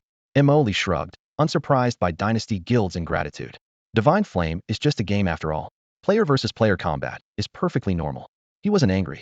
Instead, he recalled how he had once used Dynasty's members as mob bait on Burning Wind Trail, only for them to turn around and pay him gold to help them farm Deathmine afterward. Grudges and alliances changed faster than flipping pages in a book. Right now, he had a quest to complete and no time to personally settle scores with Dynasty. However, there was one thing he could do immediately. He opened the guild panel and added Dynasty Guild to Calamity Legion's enemy list, checking the Declare War option. Seeing his calm expression, Su Wanner found it strange. What are you planning to do now? Go directly to Dynasty for revenge? That would be too time-consuming. Have you heard of guild wars? I know a bit about them. You want to go to war with Dynasty? I can't just take this lying down, can I? To avoid affecting your leveling, you should leave the guild first. This is between me and them. Su Wanner rolled her eyes at him. What kind of person do you think I am? If we're going to war, then let's go to war. I've been annoyed with them for a long time anyway. Oh, weren't you acquainted with them in all under heaven? How well acquainted could we be? They had to go through multiple intermediaries just to contact me. I only avoided confronting them before because they were powerful. I couldn't be bothered with the hassle. Mo Li knew Su Wanner had confidence for good reason. There were very few players in the entire server who could match her in combat. He nodded in agreement. All right, you can stay. Then he confirmed the operation. A system notification appeared. Calamity Legion Guild has officially declared war on Dynasty Guild. The war will continue until one side surrenders and the other accepts. War declaration will be sent to Dynasty Guild in 30 seconds. Su Wanner hefted her two-handed greatsword and poked at the assassin's corpse, sending a private message. With us two guardians watching over this place, when his soul floats back and sees this scene, he probably won't dare to resurrect. Do you want to camp his corpse and kill him again? Mo Li raised an eyebrow. This woman's quick shift into combat mode left him speechless. She was already thinking about getting another kill just 10 seconds after declaring war. Since you already killed him once, it wouldn't make sense for me not to get a hit in, right? Let's move back a bit first. She winked at Mo Li, and the two retreated into a nearby grove. Mo Li calculated the distance. They were well beyond melee range here. If the enemy resurrected, he could immediately stealth and escape, and Su Wanner probably wouldn't be able to interrupt him. Just as he was about to remind her, she put away her greatsword and smoothly drew out a firearm, aiming it in the direction of the assassin's corpse. Su Wanner playfully made a face at Mo Li. I'm a heavy armor warrior carrying a musket. That's perfectly reasonable, right? She waved the firearm in her hand. Reasonable, absolutely reasonable. Mo Li laughed in agreement. In Divine Flame, weapons had virtually no class restrictions. Anyone could wield them as long as they met the attribute requirements. However, without the corresponding skills and bonuses, the damage output was laughably low, serving more as entertainment than anything else, much like how Mo Li would sometimes swing melee weapons at enemies, dealing a measly few dozen damage points just for fun. But now, Su Wanner's musket suddenly held real value. The purpose of ranged shots wasn't damage, but to forcibly drag targets into combat. Once in combat mode, assassins couldn't stealth. As a veteran player, Mo Li understood this perfectly. The fact that Su Wanner could think of it on the spot showed her remarkable intelligence. Mo Li immediately felt the thrill of striking gold. Bang! The musket roared as Su Wanner pulled the trigger the instant the corpse respawned. The bullet hit Qin Yingguo without question, and Mo Li, being in the same party, also entered combat mode. Don't interfere, let me handle this, Su Wanner called out before charging forward. Sensing trouble, Qin Yingguo immediately turned and fled. But Mo Li witnessed an astonishing sight.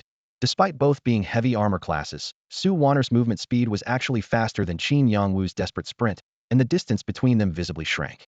After several seconds of pursuit, she was within striking range. Su Wanner, we're all old acquaintances from under heaven. We have no grudges between us. Why are you hunting me down? Qin Yingwu spoke frantically. You just ambushed my guild leader. Killing you once is perfectly reasonable, don't you think? Su Wanner countered. What guild leader? You never joined any guilds. The past is the past, and now is now. Die. Before she finished speaking, her charge skill activated, transforming her into a blur as she rushed to Qin Yongwu's face and delivered a basic attack. 1430. Qin Yingwu died instantly once again. Su Wanner's lips curved upward in a charming yet triumphant smile. Mere words weren't enough to truly join. Mo lit his was her pledge of loyalty. At the entrance to the Deathmine dungeon, Xiaoji stared at the system notification, completely bewildered. Natural Disaster Legion Guild has officially declared war on Dynasty Guild. Natural Disaster Legion? Where did this random guild come from? He'd never heard of it, definitely not a branch of any major guild. The puzzling part was this. What gave such an unknown small guild the audacity to declare war on Dynasty? Guild leader, could their leader have accidentally clicked the wrong button? A nearby member whispered. Unlikely. Declaring war requires manually typing the target guild's namites, not a one-click action. Xiaoji frowned. A thought suddenly occurred to him. Could Stellar Guild be deliberately messing with Dynasty? After all, in Under Heaven, Dynasty had pulled similar stunts when competing for resources. Let's wait and see. Xiaoji muttered under his breath, scanning the surroundings. By the way, where's Qin Yingwu? Still hasn't found him, Li. Qin Yingwu remained silent for the moment. Xiaoji stared at the ID in his friends list for a full 30 seconds before finally clicking open the private chat window in frustration and typing. What's going on? Didn't I tell you Li was at East Valley logging camp? Haven't you found him yet? Almost immediately, a line of small text with a gray avatar popped up. No, guild leader. I tried to ambush him, but couldn't kill Li instantly. Instead, he killed me. Xiaoji's eyebrow twitched, and his keyboard strikes suddenly became heavier. What? Isn't his character strength all in his summoned creatures? I don't know either. Qin Yongwu's text came quickly, like an explanation mixed with self-talk. I ambushed him with one strike, and damage numbers clearly appeared on the interface, but his health bar didn't drop even one segment. The plan failed, and you didn't even send a message. Xiaoji sent a string of question marks. What were you doing? I was planning to reply after respawning and returning to town, but right after I got up, Su Wanner killed me again. The three characters Su Wanner in the message hit like a muffled blow, and Xiaoji immediately broke out in a cold sweat. In that moment, countless thoughts flashed through his mind as he suddenly connected the four words Calamity Legion with Li and Su Wanner. Su Wanner knew Qin Yingwu offline, so she could confirm with just one glance that Qin Yingwu was a core member of Dynasty Guild. Whether Qin Yingwu had the Dynasty Guild tag displayed in the system panel didn't matter at all. With just one word from Su Wanner, Dynasty Guild could be pushed into the eye of the storm. If Calamity Legion really was Li's new guild, then as soon as they heard Su Wanner say he's from Dynasty, they would immediately turn their spears toward Dynasty. Everything added up perfectly. But what truly shocked Xiaoji wasn't this direct declaration of war attitude, but the result. Dynasty Guild's strongest assassin, Qin Yingwu, had successfully ambushed but failed to instantly kill Li. Instead, he was killed by Li and Su Wanner one after another. For a moment, Xiaoji couldn't tell who the real assassin was. Another message from Qin Yingwu popped up. Guild leader, before Su Wanner killed me, she personally said she had already joined Li's guild. What? Xiaoji nearly smashed his keyboard. Damn it. Can't you say everything in one sentence? The shocks kept coming. Su Wanner, the acknowledged most beautiful woman in the game, and a famous lone wolf. Even though her best friend was in Stellar Guild, she hadn't joined. Dynasty Guild had made countless high-price invitations, but she remained unmoved. The Divine Flame server had only been open for a few days, and she had already sided with Li? Just because he was strong enough? Absolutely impossible. Dynasty Guild was the #1 guild on the old server. They weren't lacking in strength, yet Su Wanner still refused them. There had to be another reason. While Xiaoji was still pondering, someone in the dungeon channel suddenly reminded.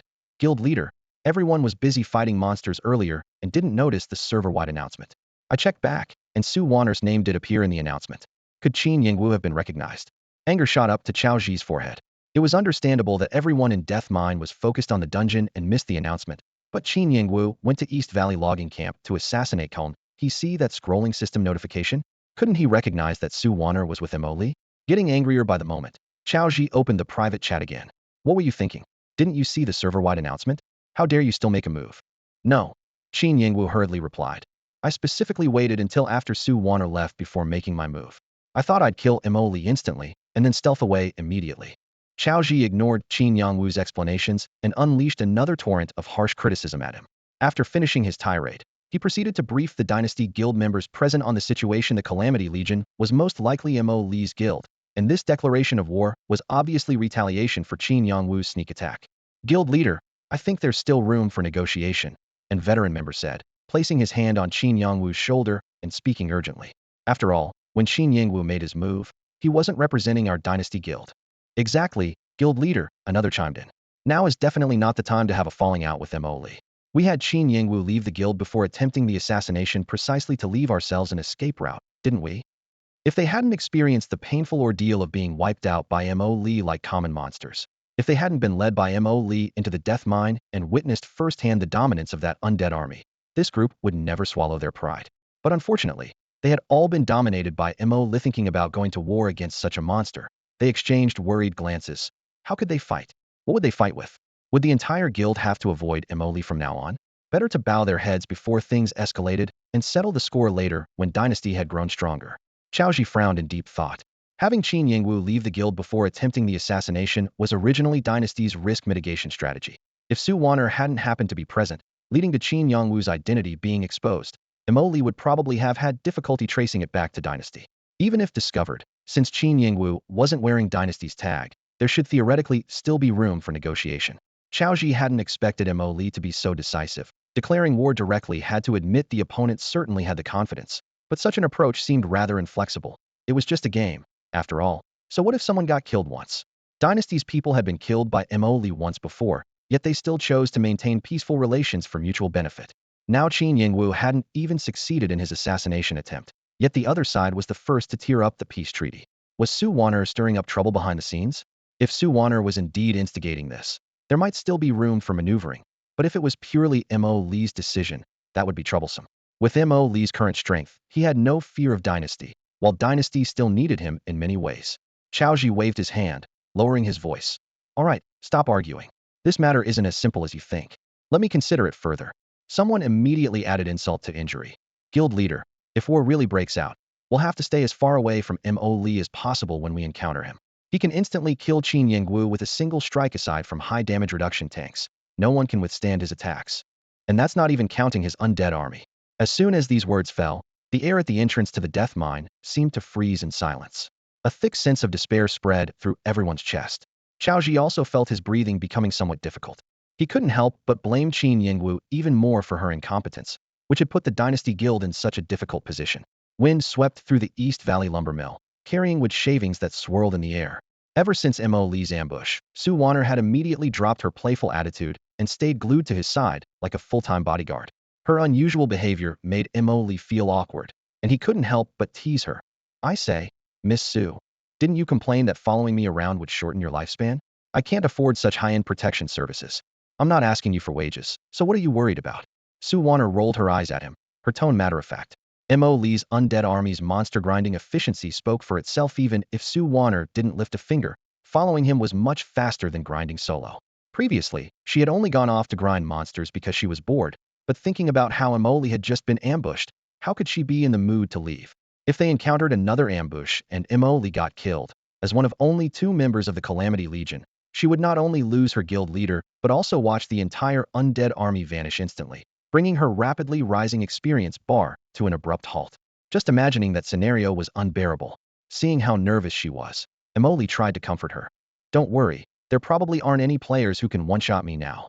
Really? Su Wanner looked him up and down skeptically. In Divine Flame, magic classes were notoriously fragile, and the system settings made it even worse. Characters started with only 100 health points. Melee classes gained 3 health per point of constitution, while magic classes only gained 1 point for the same constitution investment. Although Mo Li was already level 14 and wearing top-tier equipment, his health was at most just over 400. He couldn't even withstand one casual strike from Su Wanner, let alone a high-burst assassin. She had always believed that Qin Yongwu's failed ambush was purely due to insufficient talents and passives, failing to kill Mo Li in one hit and being forced to retreat. Once an assassin missed their chance, they only had one opportunity left, and once Mo Li created distance, they would face the blades of over 100 skeleton warriors. Virtually no player could withstand that concentrated firepower, and being surrounded and hacked to death was just a matter of time. Noticing Su Wanner's strange expression, Mo Li secretly curled his lip. When she had rushed back, Qin Yingwu was already a corpse, and she had seen skeletons scattered everywhere, so she must have assumed the enemy died to the undead army. Past misunderstandings were one thing, but now that she was one of his own and had already submitted her loyalty token, how could he let her underestimate her guild leader? What's with that look? Don't believe me? Want a duel? Mo Li raised an eyebrow. You want me to fight your 200 skeleton warriors? Listen to yourself, does that sound reasonable? Su Wanner rolled her eyes and complained. I won't use summons, okay? Really won't call them? Then don't blame me for bullying you. Before her words finished, Su Wanner sent Mo Li a duel request. Duels in Divine Flame were friendly sparring matches where both parties could go all out. When health was depleted, the system would lock it at one point and end the duel, so players wouldn't actually die. Wait, let me call back a few skeletons first. Mo Li raised his hand, and over a dozen skeleton warriors quickly assembled around them to prevent anyone from taking advantage after their health comparison. He also recalled 2 skeleton warriors and replaced them with skeleton soldiers who could cast healing spells as insurance. 3, 2, 1, duel begins. The countdown ended, and the duel officially began. Sue Warner and Emily stood at the center of the circular arena, staring each other down, neither making the first move. The air seemed taut as a bowstring, creating an eerie atmosphere. Sue Warner finally couldn't help but furrow her brow. She was a melee fighter, while Emily was a mage. According to standard friendly duel etiquette, the mage should retreat first, and the melee fighter wouldn't take advantage by closing in. Yet Emily stood right within her attack range, close enough to strike with a single swing. If that sword fell, the duel would likely end immediately. Why aren't you creating distance? Sue Warner whispered as a reminder. No need. Emily raised an eyebrow. Isn't this duel meant to prove I can't be killed instantly? He had already calculated Sue Warner's damage output. She could one-shot ordinary monsters in Donggu logging camp and instantly kill assassins like Qin Yingguo, but taking him down in one hit was far beyond her reach. As long as he tanked the first round of damage and then created distance, he was confident he could make Sue Warner admit defeat. Fine, then I won't hold back. Sue Warner gritted her teeth and swept her two-handed sword horizontally. 1,760. A crimson damage number shot up from above Emily's head, higher than what the same strike would deal to heavily armored monsters or assassins. Emily remained motionless. Just as he was about to activate blood travel, Sue Warner cleverly timed her massive sword and smoothly followed up with a basic attack. 1,560. The two numbers exploded almost simultaneously. Emily transformed into a blood shadow, instantly retreating to a safe distance. As he created space, he raised his hand and launched a bone spear. 1,050. The bone spear pierced through the air. Sue Warner absorbed the damage and activated charge, her iron boots striking the ground as a ghostly blue shockwave trailed behind her, instantly closing the distance between them. However, Emily didn't retreat but advanced instead, launching another bone spear. 1,050. The moment the second bone spear hit its target, the system declared, duel over. Sue Warner's health bar emptied completely. The skeleton soldier immediately raised its staff and cast healing spells on her, green light rapidly refilling her health. In contrast, Emily had only lost Manahi, just needed to stand still for a moment to recover through natural regeneration and the lifesteal effects from his undead army. Sue Warner stared blankly at the party interface. In that exchange, she had used one skill plus one basic attack, dealing over 3,000 total damage. Yet Emily's health bar hadn't budged an inch, didn't even need healing. Even a skeleton warrior with 11,000 health would have lost a full quarter of its life. What kind of ridiculous stats had Emily stacked? What shocked her even more was that Emily's bone spear was instant cast. No wonder she never saw him channeling while grinding monsters. When channeling, mages typically chose high damage skills. Instant cast spells generally had lower damage, yet Emily's bone spear still dealt over 1,000 points.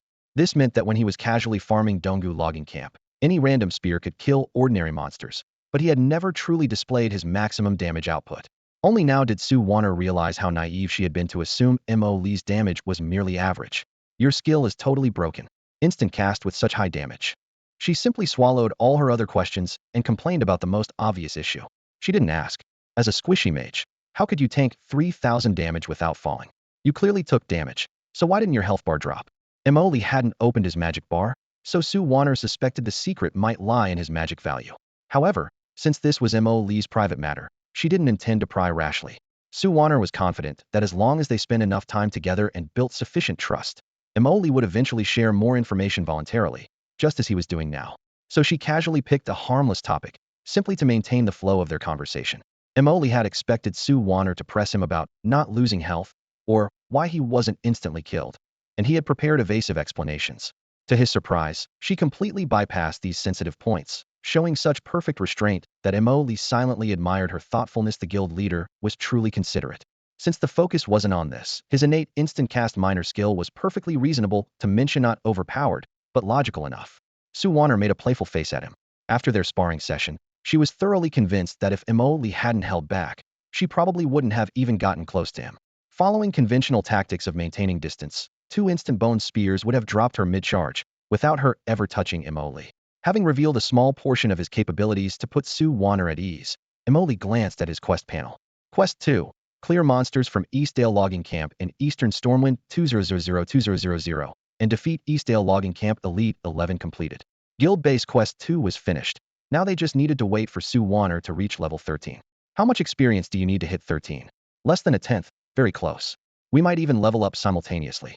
Suwana replied. Then let me brief you on the situation at Goldshore Mine in the Western Wilderness. What? You're about to level up again? That's normal, isn't it? I was already close when I arrived. Fine. Forget I said anything. Continue. Emoli used the most concise language possible to explain the key points of Goldshore Mine. The only thing to watch out for was that low-health monsters must be killed quickly, or they would flee and call for reinforcements. Got it. But I'm definitely not as efficient as you, so don't mind if I'm slow. Don't worry, I'll come help you once I finish. Both quests are in the Western Wilderness, not far apart. As they spoke, a system notification suddenly appeared. Ding. Congratulations, player has reached level 15. Emoli immediately opened his attribute panel and allocated all 40 peak attribute points to Spirit. Level 15. Peak level 15. Strength 32. Agility 32. Constitution 212. Spirit 1165. Health red 322. Magic blue 6407. Summon count 210232. Equipment effects. 1. Recovers 14 of spirit attribute value in magic per second. 2. Summon damage increased by 20. 3. Summon skill effects increased by 30. 4. Magic value increased by 10. Additional effects. Each summon attack restores 1 magic point to Missouri Lee. Each summon attack deals additional fire damage equal to 10 of spirit attribute. A straightforward attribute boost. Unlike before, skeleton warriors could unlock a new equipment slot every 5 levels. Level 15 perfectly allowed them to open their second slot with sufficient equipment. All skeleton warriors could equip a second item and gain double effects. Emoli was calculating how to distribute equipment when he heard Sue Warner cheer. I hit level 13 too. Boom, boom. As the skeleton warriors unleashed a devastating barrage across Moonstream Town in the Western Wasteland, Emoli opened his quest panel to check the progress. Guild-based quest 4-inch clear monsters from Moonstream Town in the Western Wasteland. 30003000 now displayed the golden complete status. Meanwhile, quest 3-inch clear monsters from Golden Coast Mine in the Western Wasteland. 28503000 was nearing completion as well. Quest 3 was originally assigned to Sue Warner alone at Golden Coast Mine. Her monster clearing efficiency hadn't suddenly skyrocketed. She had caught up to Emoli simply because after reaching level 13 at East Valley Lumber Mill last night, she had rushed straight to Golden Coast to continue grinding through the night. Even more impressive was that when Emoli logged in this morning, he found Sue Warner already camped in the mine, still clearing monsters, which had brought their progress to nearly the same level. After confirming the data was correct, Emoli opened his friends list and sent a message, meet at Silverleaf Forest. He then pulled out a town portal scroll and in a flash of white light, returned to Stormwind City. With some time before the meetup, he headed straight to the alchemy shop and bought 150 sets of materials for crafting enhanced basic experience potions. Back at the alchemy workshop, flames crackled and reagents bubbled with green light. After completing all the crafting, Emoli selected 100 bottles, priced them at 300 gold each, and listed them on the auction house. It wasn't that he didn't want to earn more, but after yesterday's market sweep, most of the circulating gold had already ended up in his pocket. If he listed 500 bottles at once like yesterday, they would definitely sit unsold. By artificially limiting supply and creating scarcity, he could maintain the hot commodity status. After all, as alchemists gradually reached level 10, regular basic experience potions would soon flood the market. Only by protecting the premium price of the enhanced version could he continue milking the wealthy players. He kept the remaining 50 bottles for himself, and Sue Wannerwo knew how long this trip to Silverleaf Forest would take, and extra potions never hurt. Silverleaf Forest lay east of Stormwind City, its entrance a narrow valley barely wide enough for 2 riders. The entire map consisted of pristine wilderness, with monster levels ranging from 14 to 22. However, the real target wasn't in the wild areas, but deep within the forest the gray-black Shadowfang Castle. It was the second dungeon in Divine Flame, normally accessible only at level 20. Emoli brought Sue Warner here hoping to leverage her European luck to quickly find the hidden quest NPC and trigger the backdoor entrance to Shadowfang Castle, allowing them to run the dungeon early. While waiting, Emoli summoned 12 skeleton warriors, for leading the way, for guarding the rear, and 4 on each flank, essentially forming a mobile formation around the 2 of them. When Sue Warner arrived, she was startled by the display even during last night's assassination attempt at East Valley Lumber Mill. Emoli hadn't deployed such an elaborate formation. My dear guild leader, what's with this grand formation? Ever heard of developer malice? Every game has it. Really hard not to hear about it. That explains it perfectly. There's an elite monster called Son of Erigel in Silverpine Forest, level 22, with an aggro range 3 times larger than ordinary monsters. Let me think this through. Sue Warner tilted her head, quickly organizing the information in her mind. Level 22 more than enough to completely overwhelm her and Emoli. Aggro range 3 times that of normal monsters, meaning players often get targeted before they even notice it, plus the elite status, which speaks for itself in terms of difficulty. Mystery solved. She clapped her hands lightly. With a monster like that around, one wrong move and we both get instantly killed. No wonder Emily is being so cautious. This son of Erigel, is it ranged? Emily confirmed. Melee, but it has a charge ability that lets it pounce from quite a distance, so we need to be extra careful. Got it. As they spoke, Sue Warner quietly stepped closer to Emily. She was melee while Emily was a cast. If the monster actually appeared, staying close would let her intercept that charge attack immediately. Only by protecting Emily would they both have a chance to survive. Emily looked at her, guessing her intention. Miss Sue, standing so close, are you confident you can block the charge? The guild leader is indeed perceptive. I have a shockwave skill that can forcibly stun monsters in place for 3 seconds. But it's a melee skill with short range, so I need to stay close. Shockwave, a powerful crowd control ability that warriors could only learn from class trainers at level 20, with the drawback of extremely limited range. Sue Warner was only level 13 now, so how did she already know it? Emily's heart stirred. Could her talent not only reduce equipment level requirements, but skill level requirements as well? Would the level 20 gear that dropped from Shadowfang be directly wearable for her? Emily couldn't help but probe. If I gave you level 20 equipment right now, could you wear it? Huh. Sue Warner stuck out her tongue playfully. I never planned to hide it from you. Besides, we'll get Shadowfang equipment soon anyway. Looks like my little secret won't stay hidden much longer. She made a mischievous face at Emily, not bothering to conceal the answer. Yes, she could wear it. She just hadn't gotten any yet. Sue Warner's character strength was already ridiculous. Emily suddenly imagined how overpowered she'd be if she equipped a full set of level 20 Shadowfang gear at levels 13 or 14. Of course, the stronger his own people were, the better. Hey, is that a person over there? Just as he was planning how to gear up Sue Warner, she tugged at his sleeve and pointed to the left front. Emily looked in that direction. An NPC. From the outfit to the appearance, everything matched perfectly with the NPC from the Shadowfang back in trance quest in his memory. Sue Warner truly had the luck of a goddess. Less than half an hour into Silverpine Forest, without traveling very far, they'd already encountered the key NPC. Emily remembered that players averaged 2 hours to find this NPC. In his previous life, with his terrible luck, it had taken him a full 4 hours. This time he'd estimated 1 hour would be incredibly lucky, but here they were at just 30 minutes. Sue Warner's good fortune was definitely at work. He'd have to adventure with her more often in the future. Who knew what miraculous effects it might bring? Under the protection of skeletal warriors, Emily and Sue Warner approached the NPC. A cold wind swept by, and the clear sound of clashing bones from the skeletal warriors filled the air, yet the gray-robed NPC showed no trace of fear. Instead, he examined the two players with keen interest. A necromancer? Excellent. The NPC exclaimed as if suddenly grasping a lifeline. Emily secretly rolled his eyes. If they were mages, warriors, or any other class, those 4 words would surely be swapped out accordingly. It was the standard opening line for hidden quests. Hello, I am indeed a necromancer. Is there anything I can help you with? Emily responded accordingly. Adventurer, would you be willing to accompany me to Shadowfang to slay Erigel? The NPC asked directly. Of course, Emily replied, though he wasn't rushing to agree. However, I need to know what compensation we'll receive. The NPC raised his hand and pulled a dark purple robe from the spatial bag at his waist. When he spread it out, the sunlight revealed faint magical patterns. Name, Erigel's robe. Quality, rare. Slot, chest armor. Stamina, 60. Spirit, 60. Effect, increases your mana by 10. Effect, restores mana equal to 14 of your spirit attribute per second. A full line of stats appeared before Emily's eyes. The attributes were roughly equivalent to level 20 dungeon equipment, but without any level requirements. This instantly made it incredibly valuable, as it could be equipped immediately upon acquisition. The NPC looked up at Sue Warner. You're a warrior, aren't you, adventurer? I have a ring here that should interest you. With that, he produced a silver and black ring. Emily leaned over to examine the stats panel together. Name, Erigel's war ring. Quality, rare. Slot, accessory. Strength, 60.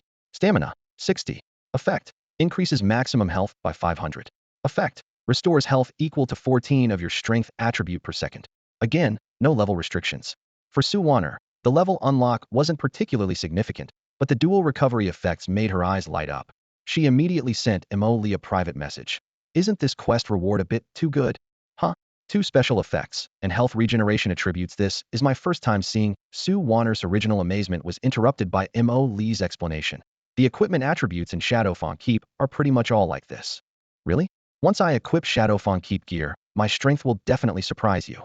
Sue Warner raised an eyebrow with a sly smile. Lee secretly speculated that Sue Warner likely possessed a talent similar to the Skeletal Warrior's one that could gain double or even greater effects from equipment. That would explain her strong reaction to these attributes. But that was her secret, and Lee couldn't be bothered to investigate further. He simply turned and nodded to the NPC. Ding. System notification. Congratulations, player has triggered the hidden quest, Defeat Shadowfang keeps Lord Erigel. Quest objective, Defeat Erigel. The subsequent process was straightforward. After a brief conversation, the NPC gestured for the two to follow. The three walked side by side through the sparse forest as the gray-white silhouette of Shadowfang keep gradually became clear in the distance. Adventurers, the secret passage is in a cave entrance beneath the moat. We'll swim in from here, stay close. The NPC stopped at the moat's edge, pointing toward the dark water below. No problem, lead the way, Lee responded. Actually, he had long memorized the location of Shadowfang keeps back in trance, but that rusted iron door was tightly locked. Without accepting this quest, forget about opening the door, you couldn't even squeeze through the cracks. However, there was a locked door at this location. Without doing this quest, there was simply no way to enter. This differs slightly from the back entrance of Dead Mines. You must first complete the hidden quest and obtain the key to this door before you can pass through freely in the future. The NPC led Lee and Sue Warner into the icy river water, swimming close to the stone wall. The cold water enveloped them along with the sound of their breathing as the three moved forward through the dim waters. Moments later, they surfaced in a deep cavern. On the far side of the cave, a heavy iron door stood locked tight. Adventurers, this is the place. Back then, I went through great trouble to escape from Shadowfang Castle through this secret passage. The NPC explained while pulling out a key, unlocking the iron door with a click. Lee's gaze fell on Sue Warner. That exquisite dress outfit was originally just meant to conceal her equipment without affecting her stats. But after swimming underwater, the fabric clung to her skin, revealing tantalizing curves that accentuated her graceful figure to perfection. He snapped back to his senses, retrieving a loose robe from his void storage and trading it over. Sorry, I didn't think this through. Sue Warner accepted it and put it on, instantly concealing her alluring form. I thought you'd take a few more looks. Am I not attractive? You're attractive, all right. But if I kept looking, what if you insisted I marry you? Lee deflected casually, unwilling to engage with this loaded question. He turned to the NPC instead. Brother, could you spare me a couple more keys? The NPC shook his head with a bitter smile. The other keys are all in that bastard Erigel's bedroom. You'll have to kill him first to get them. As soon as he finished speaking, a system notification appeared. Ding. Congratulations, player has triggered the hidden quest, Key to Shadowfang Castle's back door. Quest objective. Defeat Erigel and obtain the key to Shadowfang Castle's back door. Sue Warner caught up, whispering rapidly in private chat. That quest just innocent that the back door quest you mentioned? Sort of, but not exactly. You must witness the NPC opening the door with your own eyes to trigger the key quest. That's such a trap. It's natural to want the key when you see the door. If you don't get it, you'll have to make multiple trips until you realize the issue. In his previous life, Lee had fallen into the same trap, scouring forum discussion posts before figuring out the correct approach. The three passed through the secret passage and officially entered Shadowfang Castle's lower section. The castle was divided into three areas: the courtyard, lower castle, and upper castle, the lower section being the second area. The monsters here were exclusively level 20 war djinn and ghosts, typically in groups of 5. Adventurers, I am a healing priest. Now, let me witness your strength. The NPC positioned himself behind Lee, and Sue Warner healers stay in the back row, naturally. Lee opened his summoning space, and rows of skeleton warriors poured out, quickly filling the lower section's corridor. In the narrow spaces, several skeletons got too close to monsters, immediately drawing aggro. The next second, combat erupted. 2,150. Damage numbers exploded above the skeleton's head. Level 20 monsters against level 15 skeletons. The 5-level gap created such overwhelming pressure that even basic attacks exceeded the burst damage of epic tier fire elemental lords. Level suppression was truly terrifying. Lee immediately ordered the skeleton warriors to clear a safe zone in the surrounding area. The skeleton warriors raised their worn long swords and bone spears, charging into the monster horde as the dull sounds of steel clashing against bone echoed continuously. The monsters dealt crushing damage, and within moments several skeletons were shattered to pieces, their weapons clattering to the ground and rolling among the rubble and dust. Lee surveyed the battlefield and placed a conspicuous square marker above the head of a skeleton warrior equipped with Earth Elemental Guardian armor and an Earth Elemental Guardian shield, designating it as the main tank. He then summoned 30 additional skeleton soldiers capable of casting healing spells to form a rear medical team. With preparations complete, the undead army advanced once more. Earth Elemental Guardian armor reduces physical damage taken by 5. Earth Elemental Guardian shield reduces damage equal to Constitution when blocking. With dual damage reduction in effect, the monster's original 2,150 damage was reduced to just 1 point. The shield proved decisive. The main tank skeleton possessed 1,165 constitution points thanks to divine passive attribute inheritance, allowing the shield's damage reduction to trigger a double effect that negated a full 2,330 points of damage, completely nullifying the monster's attack and leaving only the mandatory 1 point of forced damage. My goodness. Adventurer, your summons are absolutely incredible, exclaimed a nearby NPC who witnessed the scene, jaw agape with amazement. Emoli had no time for flattery and quickly analyzed the situation. The crushing damage from monsters in the lower district of Shadowfang Castle was too brutal for the pull-everything tactics that worked in the Dead Mines. Having only the main tank pull monsters resulted in low clearing efficiency. Other skeletons pulling monsters risked instant death. Medical skeletons force healing might draw aggro. Ultimately, he divided the undead army into several small squads to eliminate enemies in place through focused fire. Once the battlefield stabilized, Emoli began examining the damage numbers. Regular skeleton fireball, 550 damage. Skeleton with elemental penetration staff, 605 fireball damage. Melee attacks or physical ranged, approximately 300 points. The monsters here had high physical defense, and melee and physical ranged attacks lacked skill multipliers, making them far less efficient than fireball spells. Fireball was clearly the optimal choice. Meanwhile, he recorded the monster status. Fallen Werewolf HP 23006, 300 MP, 230300 melee type. Howling Wraith HP 23005, 500 MP, 3000 caster type. During a brief lull in combat, Emoli called Sue Warner over to help collect the scattered weapons from the ground. Sue Warner bent down to pick up a worn scimitar, examined it briefly, then gave him a strange look. These are weapons from the Dead Mines? Yes, they're Dead Mines weapons. What about it? Your undead army can equip gear? That's absolutely ridiculous. What's so ridiculous about it? Have you ever thought about how much trouble it is to equip an entire undead army? Sue Warner rolled her eyes, though she couldn't help but click her tongue in envy. What a humble brag. I'd love to have that kind of troublesome problem myself. After spending some time collecting and storing all the equipment on the ground, Emoli decided to take charge and led Sue Warner and the group of following NPCs forward. The skeleton warriors had already cleared a safe passage ahead, so he followed this route, rushing toward the lower district dining hall. Along the way, Emoli quickly adjusted his undead army's formation based on the corridor width and monster spawn patterns. 1. The 200 skeleton warriors were divided into 10 groups of 20 each. 2. One group served as Emoli's personal guard, while the other 9 groups cleared the path ahead. 3. All 32 remaining summoning slots were filled with skeleton soldiers capable of casting healing spells. 4. Each combat group was assigned 3 healing skeletons, with an additional 5 healing skeletons forming an emergency support team. With healers added to the mix, the entire undead army suffered no casualties, making their dungeon run incredibly smooth. Soon, Emoli brought Sue Warner and the NPCs to the kitchen behind the lower district dining hall of Shadowfang Castle where the second area boss was lurking. This boss is even more troublesome than Erigal. During combat, it randomly targets non-primary threat targets in the party and charges at them with devastating attacks. As soon as Emoli finished speaking, Sue Warner frowned. So both of us could potentially get one-shotted? No, its targeting attack only forces a player's health down to 1 point. It won't kill you outright.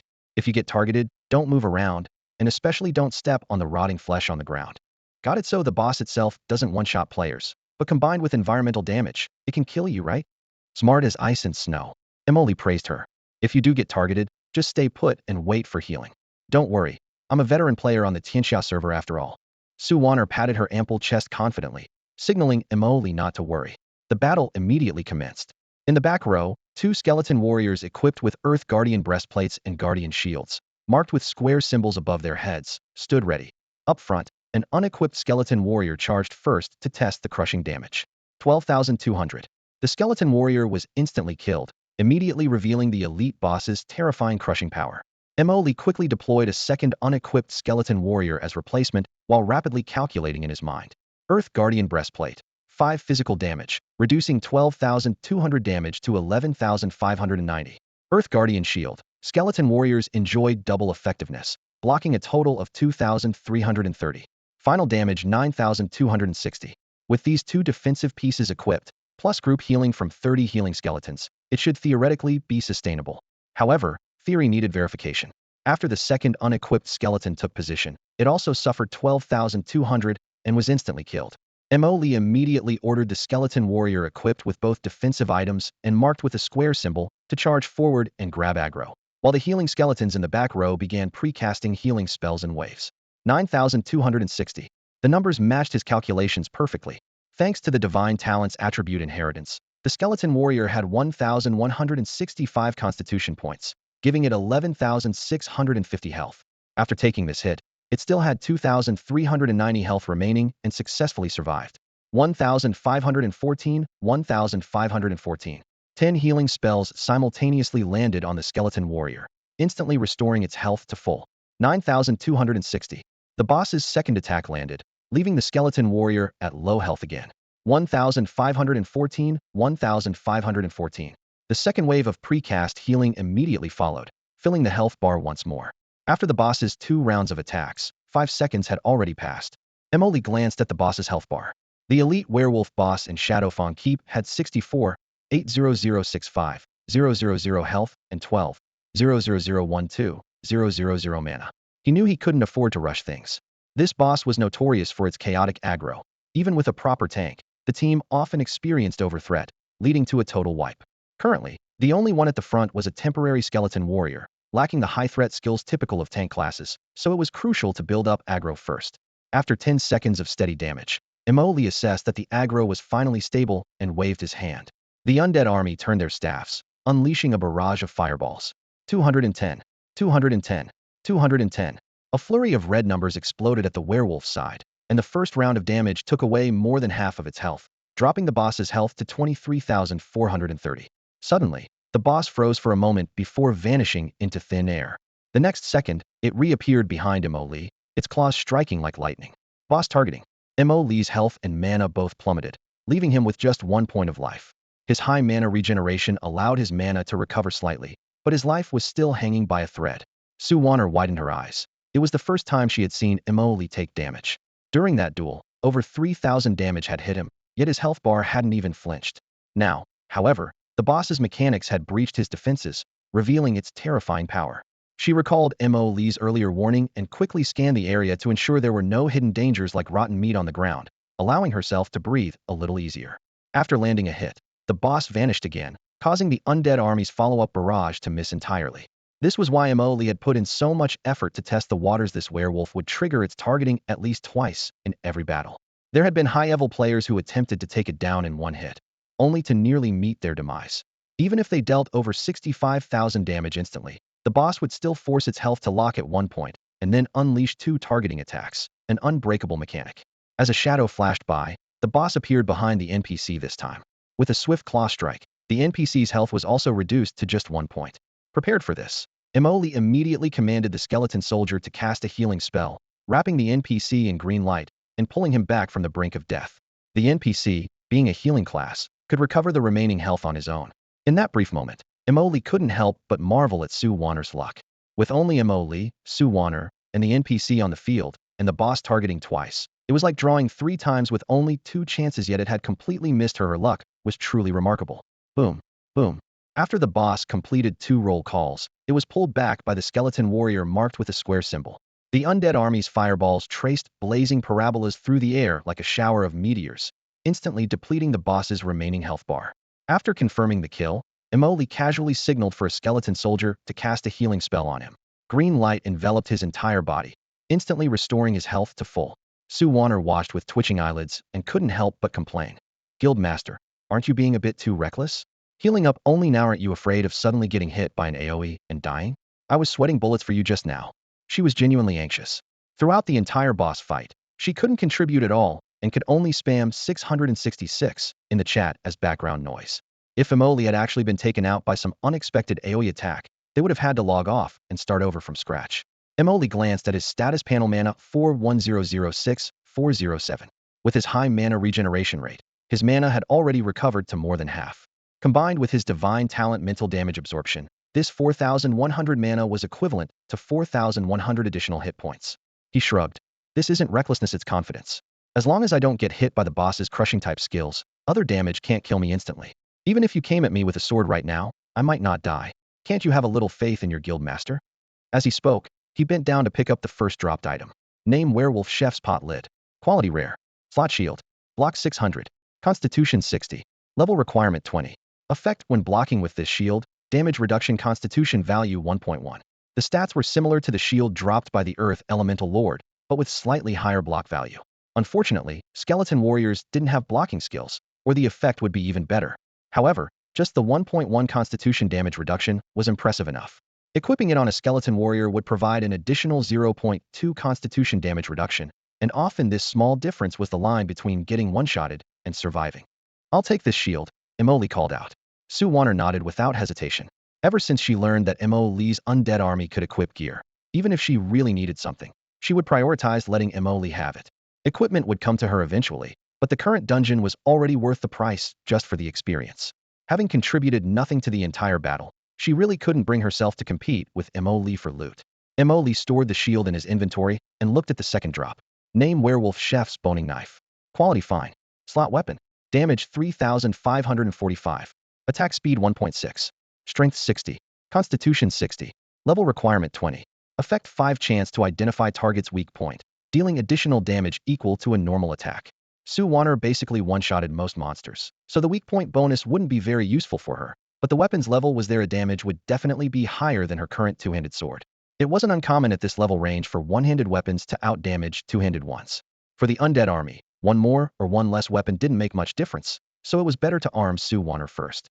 Emily showed her the stats panel. One-handed weapon with higher damage than what you're using, a significant upgrade. Thank you for your generosity, Guild Master. Sue Warner accepted it joyfully. Seeing her sheath the knife, Emily asked curiously, "Did you equip it?"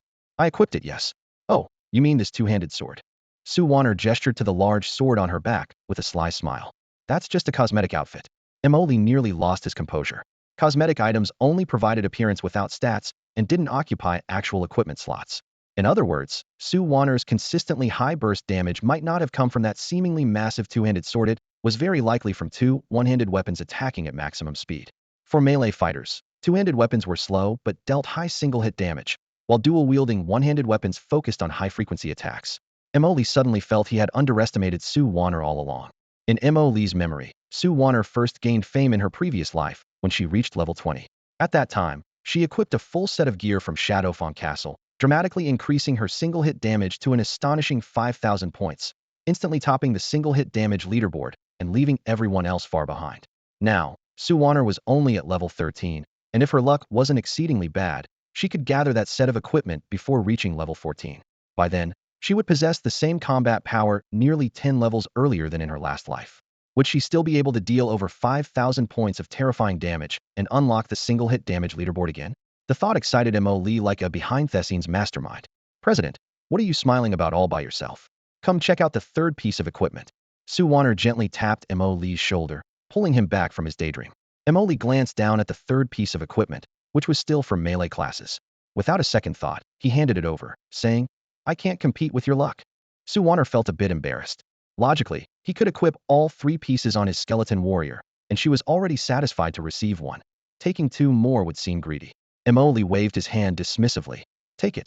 My skeleton warrior prioritizes defense, and its damage output is already overflowing. Besides, with over 200 skeleton warriors, the difference in damage output from one more or one less piece of gear is negligible. Not to mention, I can't even equip it right now since I'm level locked." Hearing this reasoning, Sue Warner accepted the equipment but still spoke shyly. "Then I won't be polite." After clearing the battlefield, the undead army, under Emily's command, slowly advanced toward their target, the upper area of Shadowfang Castle, also known as Zone 3. After changing two pieces of equipment, Sue Warner was practically bursting with fighting spirit.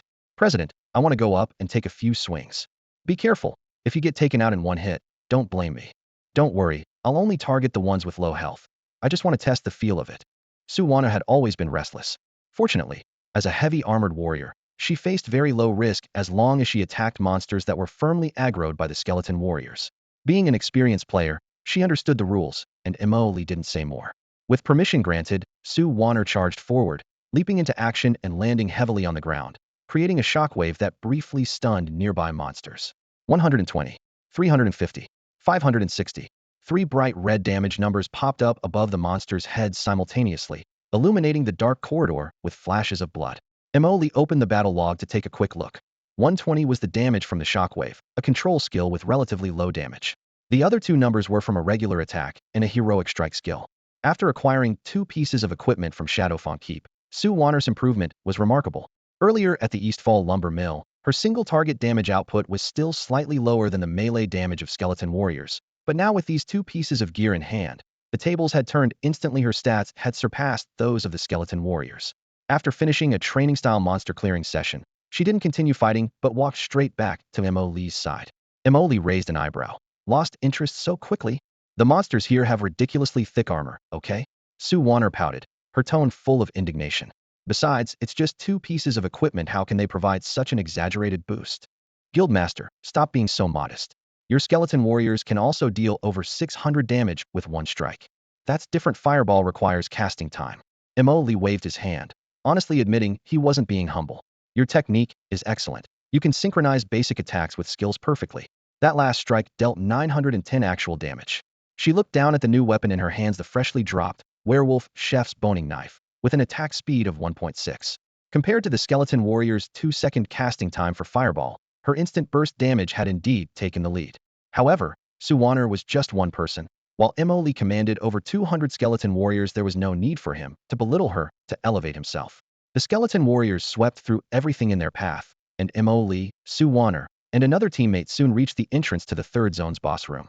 Archmage Erigel would randomly target and control non-primary threat targets, causing the selected player to instantly go berserk and turn on their teammates. As usual, Mo Lee explained the mechanics clearly in advance. Sue Warner glanced at the rows of skeletons around them. Can summoned creatures be targeted too? No, only the 2 of us players. Upon hearing this, the image of being instantly killed by Mo Lee's 2 bone spears at Eastfall Lumber Mill immediately flashed through her mind, sending a chill down her spine. She couldn't even scratch Mo Lee's health, while he could kill her with a casual attack. If Mo Lee got mind-controlled, she would probably die on the spot. Mo Lee reassured her. Don't worry, as long as it's not an instant kill, my skeletons can heal you back up. I'm just reminding you not to go all out attacking me when that happens. Ugh, what kind of person do you think I am? It's not like I'm carrying personal grudges. Sue Warner rolled her eyes at him, though she felt relieved inside. She had to admit that for ordinary players who hadn't done their homework, this random mind control was enough to wipe the team. If there were a mage in the party, they could use polymorph to control the affected player for a full minute the instant they were targeted, making the fight easy to handle. However, Mo Lee's summoned creatures only had Fireball, and his only hard crowd control was a 3-second shockwave, nothing compared to polymorph. The situation would inevitably be somewhat chaotic. Setting expectations in advance was indeed necessary. After confirming tactics, positioning, and backup details, the undead army filed in according to the predetermined order. The final boss of Shadowfang Keep, Archmage Erigel, stood in the shadows on the 2nd floor, looking down. Through the high-ceilinged hall, his figure could be directly spotted from the 1st floor, robes billowing, blue-purple magical flames flickering at his fingertips. The battle was about to begin. Mo Lee ordered the skeleton warrior with the square marker above its head to stand by. He wouldn't need it just yet, it would only come into play during the final phase. Then, he commanded another skeleton warrior to hurl a fireball at Archmage Erigel. 150 along with the damage number, Archmage Erigel's health bar lit up. Health 59, 85060, 000, mana 30, 00030, 000. Mo Lee knew the final boss of Shadowfang Keep inside and out. Ridiculously high magic resistance, ridiculously high spell damage, but armor as thin as paper. To win this fight, he'd need physical damage output.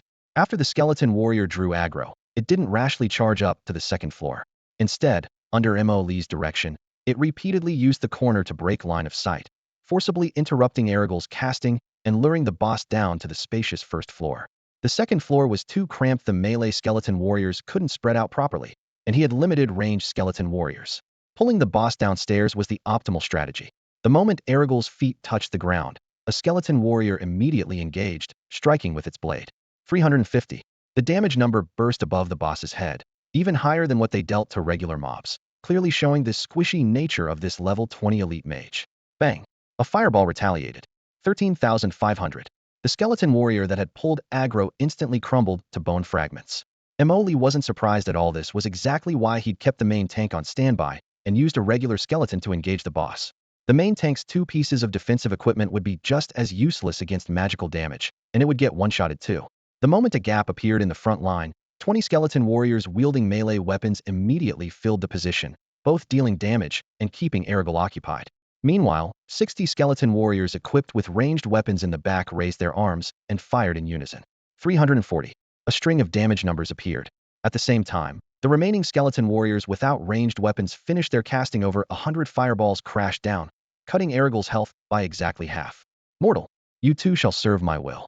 Erigle roared. Boss targeting. Emoli instantly lost control of his body, forced to cast a bone spear at Sue Warner. 998.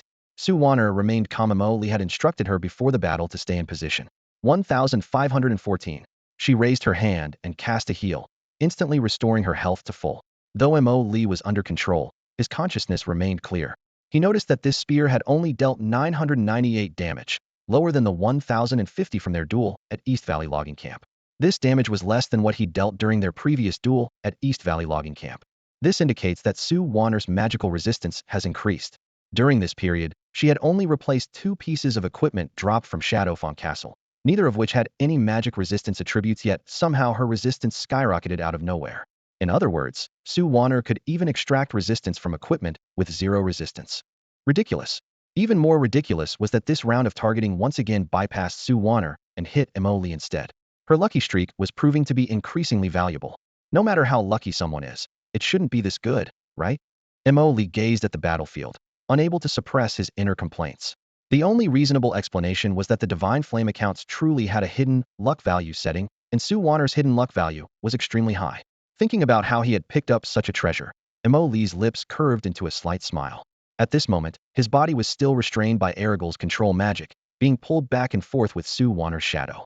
After 5 seconds passed, the control effect ended, and Emoli regained control of his body. Meanwhile, Erigle's health bar had only 10,000 points remaining. The undead army wasn't incapable of dealing higher damage, but the boss mechanics were strictly locked. Once health touched 10,000, he would immediately begin a 10-second channeling phase to switch forms, during which he was completely invincible. This also gave players a chance to catch their breath. Mortals, witness true power. After finishing his channeling, Archmage Erigle roared skyward. The next second, he swung his staff down hard at the main tank skeleton warrior. 10,100. After the mode switch, Erigle became a melee berserker with ridiculously high basic attack damage. If not for the main tank skeleton warrior wearing those 2 defensive pieces, this single strike would have been enough to instantly kill any skeleton of the same level. Seeing that the main tank hadn't fallen, Emoli secretly breathed a sigh of relief. Because the battle was far from over, there was still a 3rd phase ahead. The undead army seized the opportunity to unleash a concentrated barrage, forcibly locking Erigle's health at one point. Then he entered his frenzied, staff-swinging phase. 9,000. 9,000. Brutal red numbers exploded in succession above the main tank skeleton warrior's head. Fortunately, healing spells from the rear skeleton soldiers poured in continuously whenever the main tank was beaten to critical health. His health bar immediately rose back to the safety line. According to conventional tactics, this phase required real player tanks to activate level 20 survival skills like the warrior's shield wall or the paladin's divine protection to withstand several seconds of high damage output. But skeleton warriors had no damage reduction abilities and could only take the damage hidden, relying on saturated healing to recover. If the main tank was truly killed instantly, they could only have other skeleton warriors queue up to die, buying time. Finally, the health lock phase timer reached 0. 350. The main tank skeleton warrior's blade fell, ending Erigle's invincibility frame. The boss crashed to the ground, first clear of the 5-player dungeon Shadowfang Castle achieved. A system pop-up appeared before Emoli's eyes. Hide player name for server-wide announcement. Emoli clicked no without hesitation. This time, he made a completely different choice from the past. It wasn't a sudden desire for attention, but rather his understanding that since Dynasty Guild had already sent assassins, both sides had completely torn off their masks. His identity would be exposed sooner or later, so it was better to reveal his cards and seize the initiative. Hiding would only encourage Dynasty's underhanded schemes. Emoli chose to take the offensive, cutting off Dynasty Guild's underhanded schemes. Ding! Congratulations to players Emoli and Sue Warner for completing the 5-player dungeon Shadowfang Castle for the first time. The system announcement thundered 3 times consecutively in the air like war drums, and the entire dungeon fell silent except for the echoing reverberations. Sue Warner stared at the names in the announcement and turned to Emoli with surprise. Why did our guild leader suddenly decide to stop hiding his name? Emoli shrugged. I used to want to avoid trouble, but now trouble comes knocking on my door. You mean the Dynasty Guild? That's them. Emoli waved his hand dismissively. Let's finish the quest first and avoid any complications. As he spoke, he beckoned to the NPC hiding in the corner. Archmage Erigle is dead. I saw it all. You adventurers are truly amazing. The NPC's voice trembled with barely contained excitement as he handed out quest rewards to both players. Ding! Congratulations on completing the quest, defeat Shadowfang Castle, Lord Erigel. As soon as the system notification appeared, Emoli glanced at his quest panel. Only the first part was complete, and Shadowfang Castle backdoor key still hung there unfinished. Relying on his memory, he headed straight for the depths of the boss room.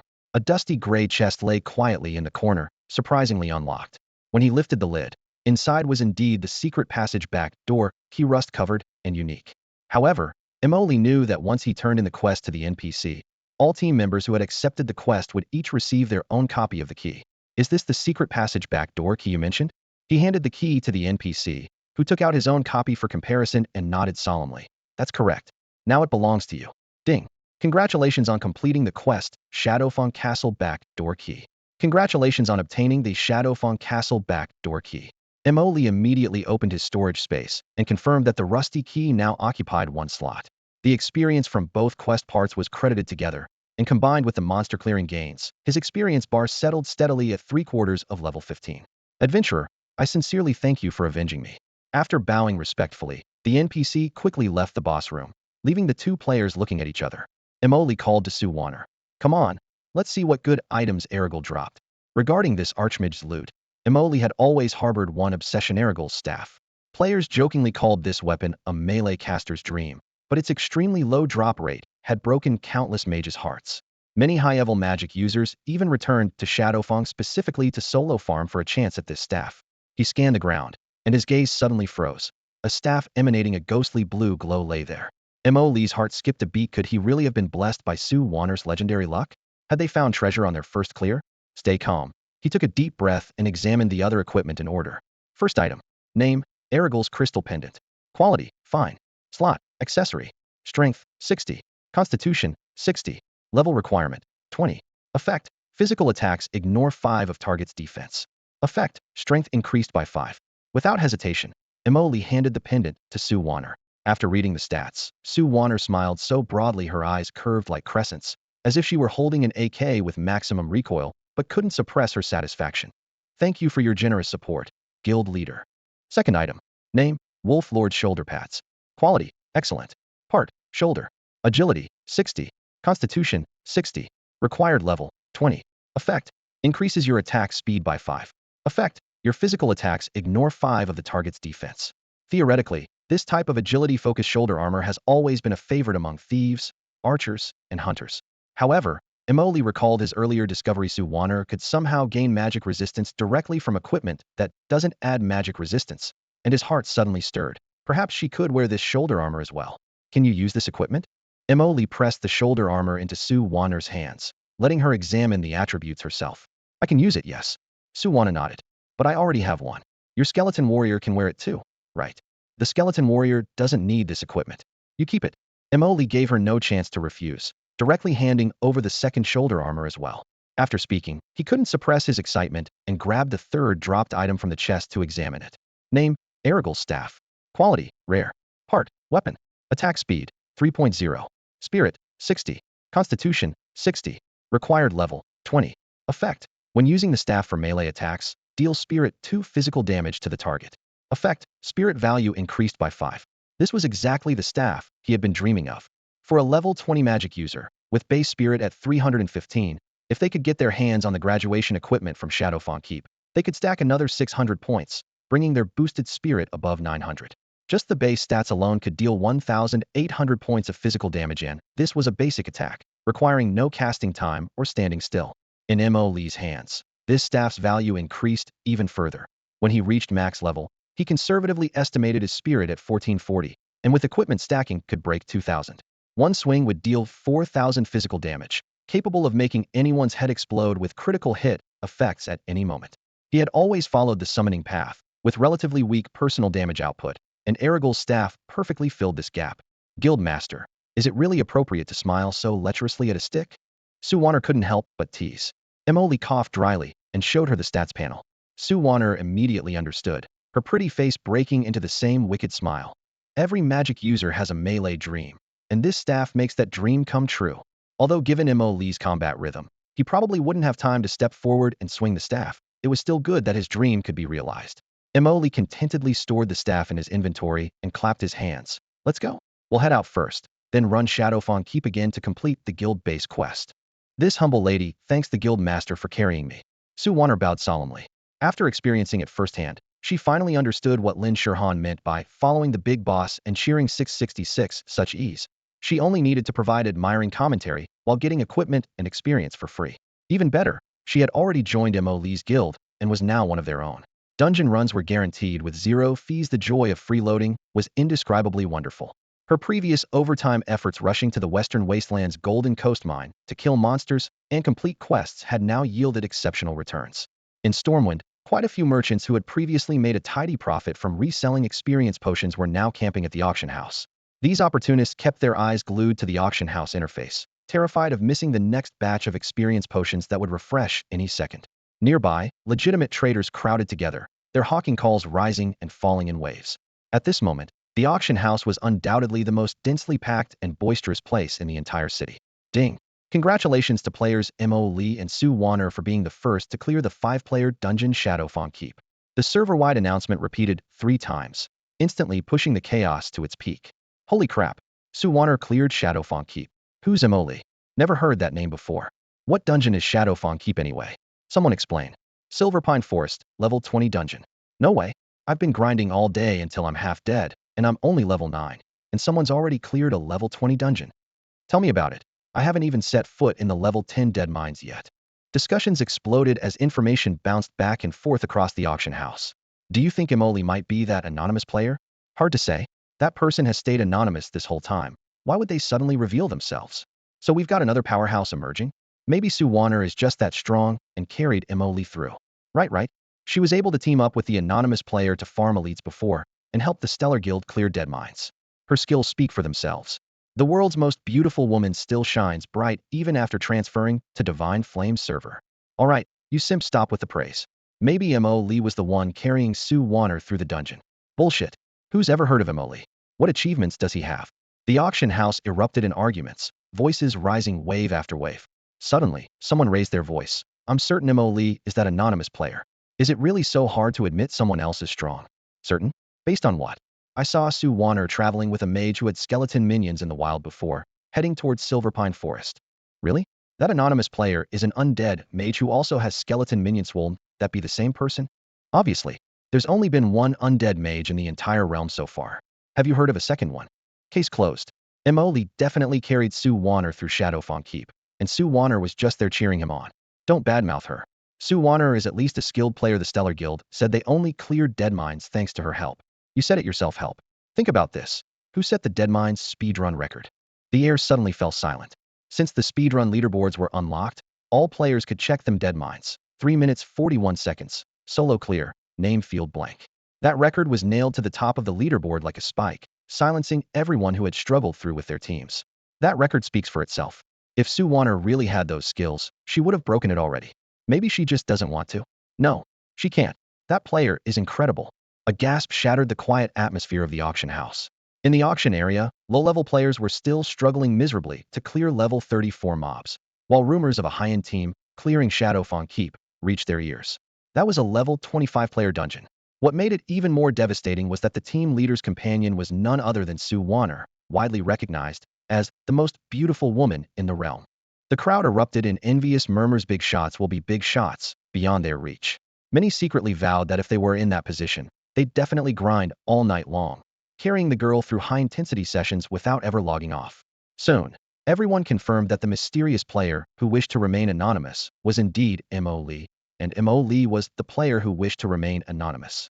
This tongue-twister-like revelation silenced all doubts. Anyone capable of clearing Shadowfang Keep had to be Mo Lee as the main DPS. As for Su Wanner, everyone unanimously agreed. Her presence made little difference. Who could blame them when Mo Lee's previous achievements were so outrageous they were blinding? Nearly every server-wide system announcement revolved around him, with new records flooding the screen until people saw stars. If anyone dared suggest that Su Wanner carried Mo Lee through the dungeon, they'd probably be questioned about their intelligence on the spot. Meanwhile, at the entrance to dead mines, the atmosphere within Dynasty Guild was tense. After multiple attempts, they had barely managed to clear areas 1 and 2, only to hit a wall at the third area's trash mobs. Insufficient damage output. Guild leader Chao Ji gathered everyone, preparing to redeploy their strategy. Just as he opened his mouth, ding! Congratulations to player Mo Lee and player Su Wanner for the first clear of the 5-player dungeon Shadowfang Keep. The same server-wide announcement flashed 3 times.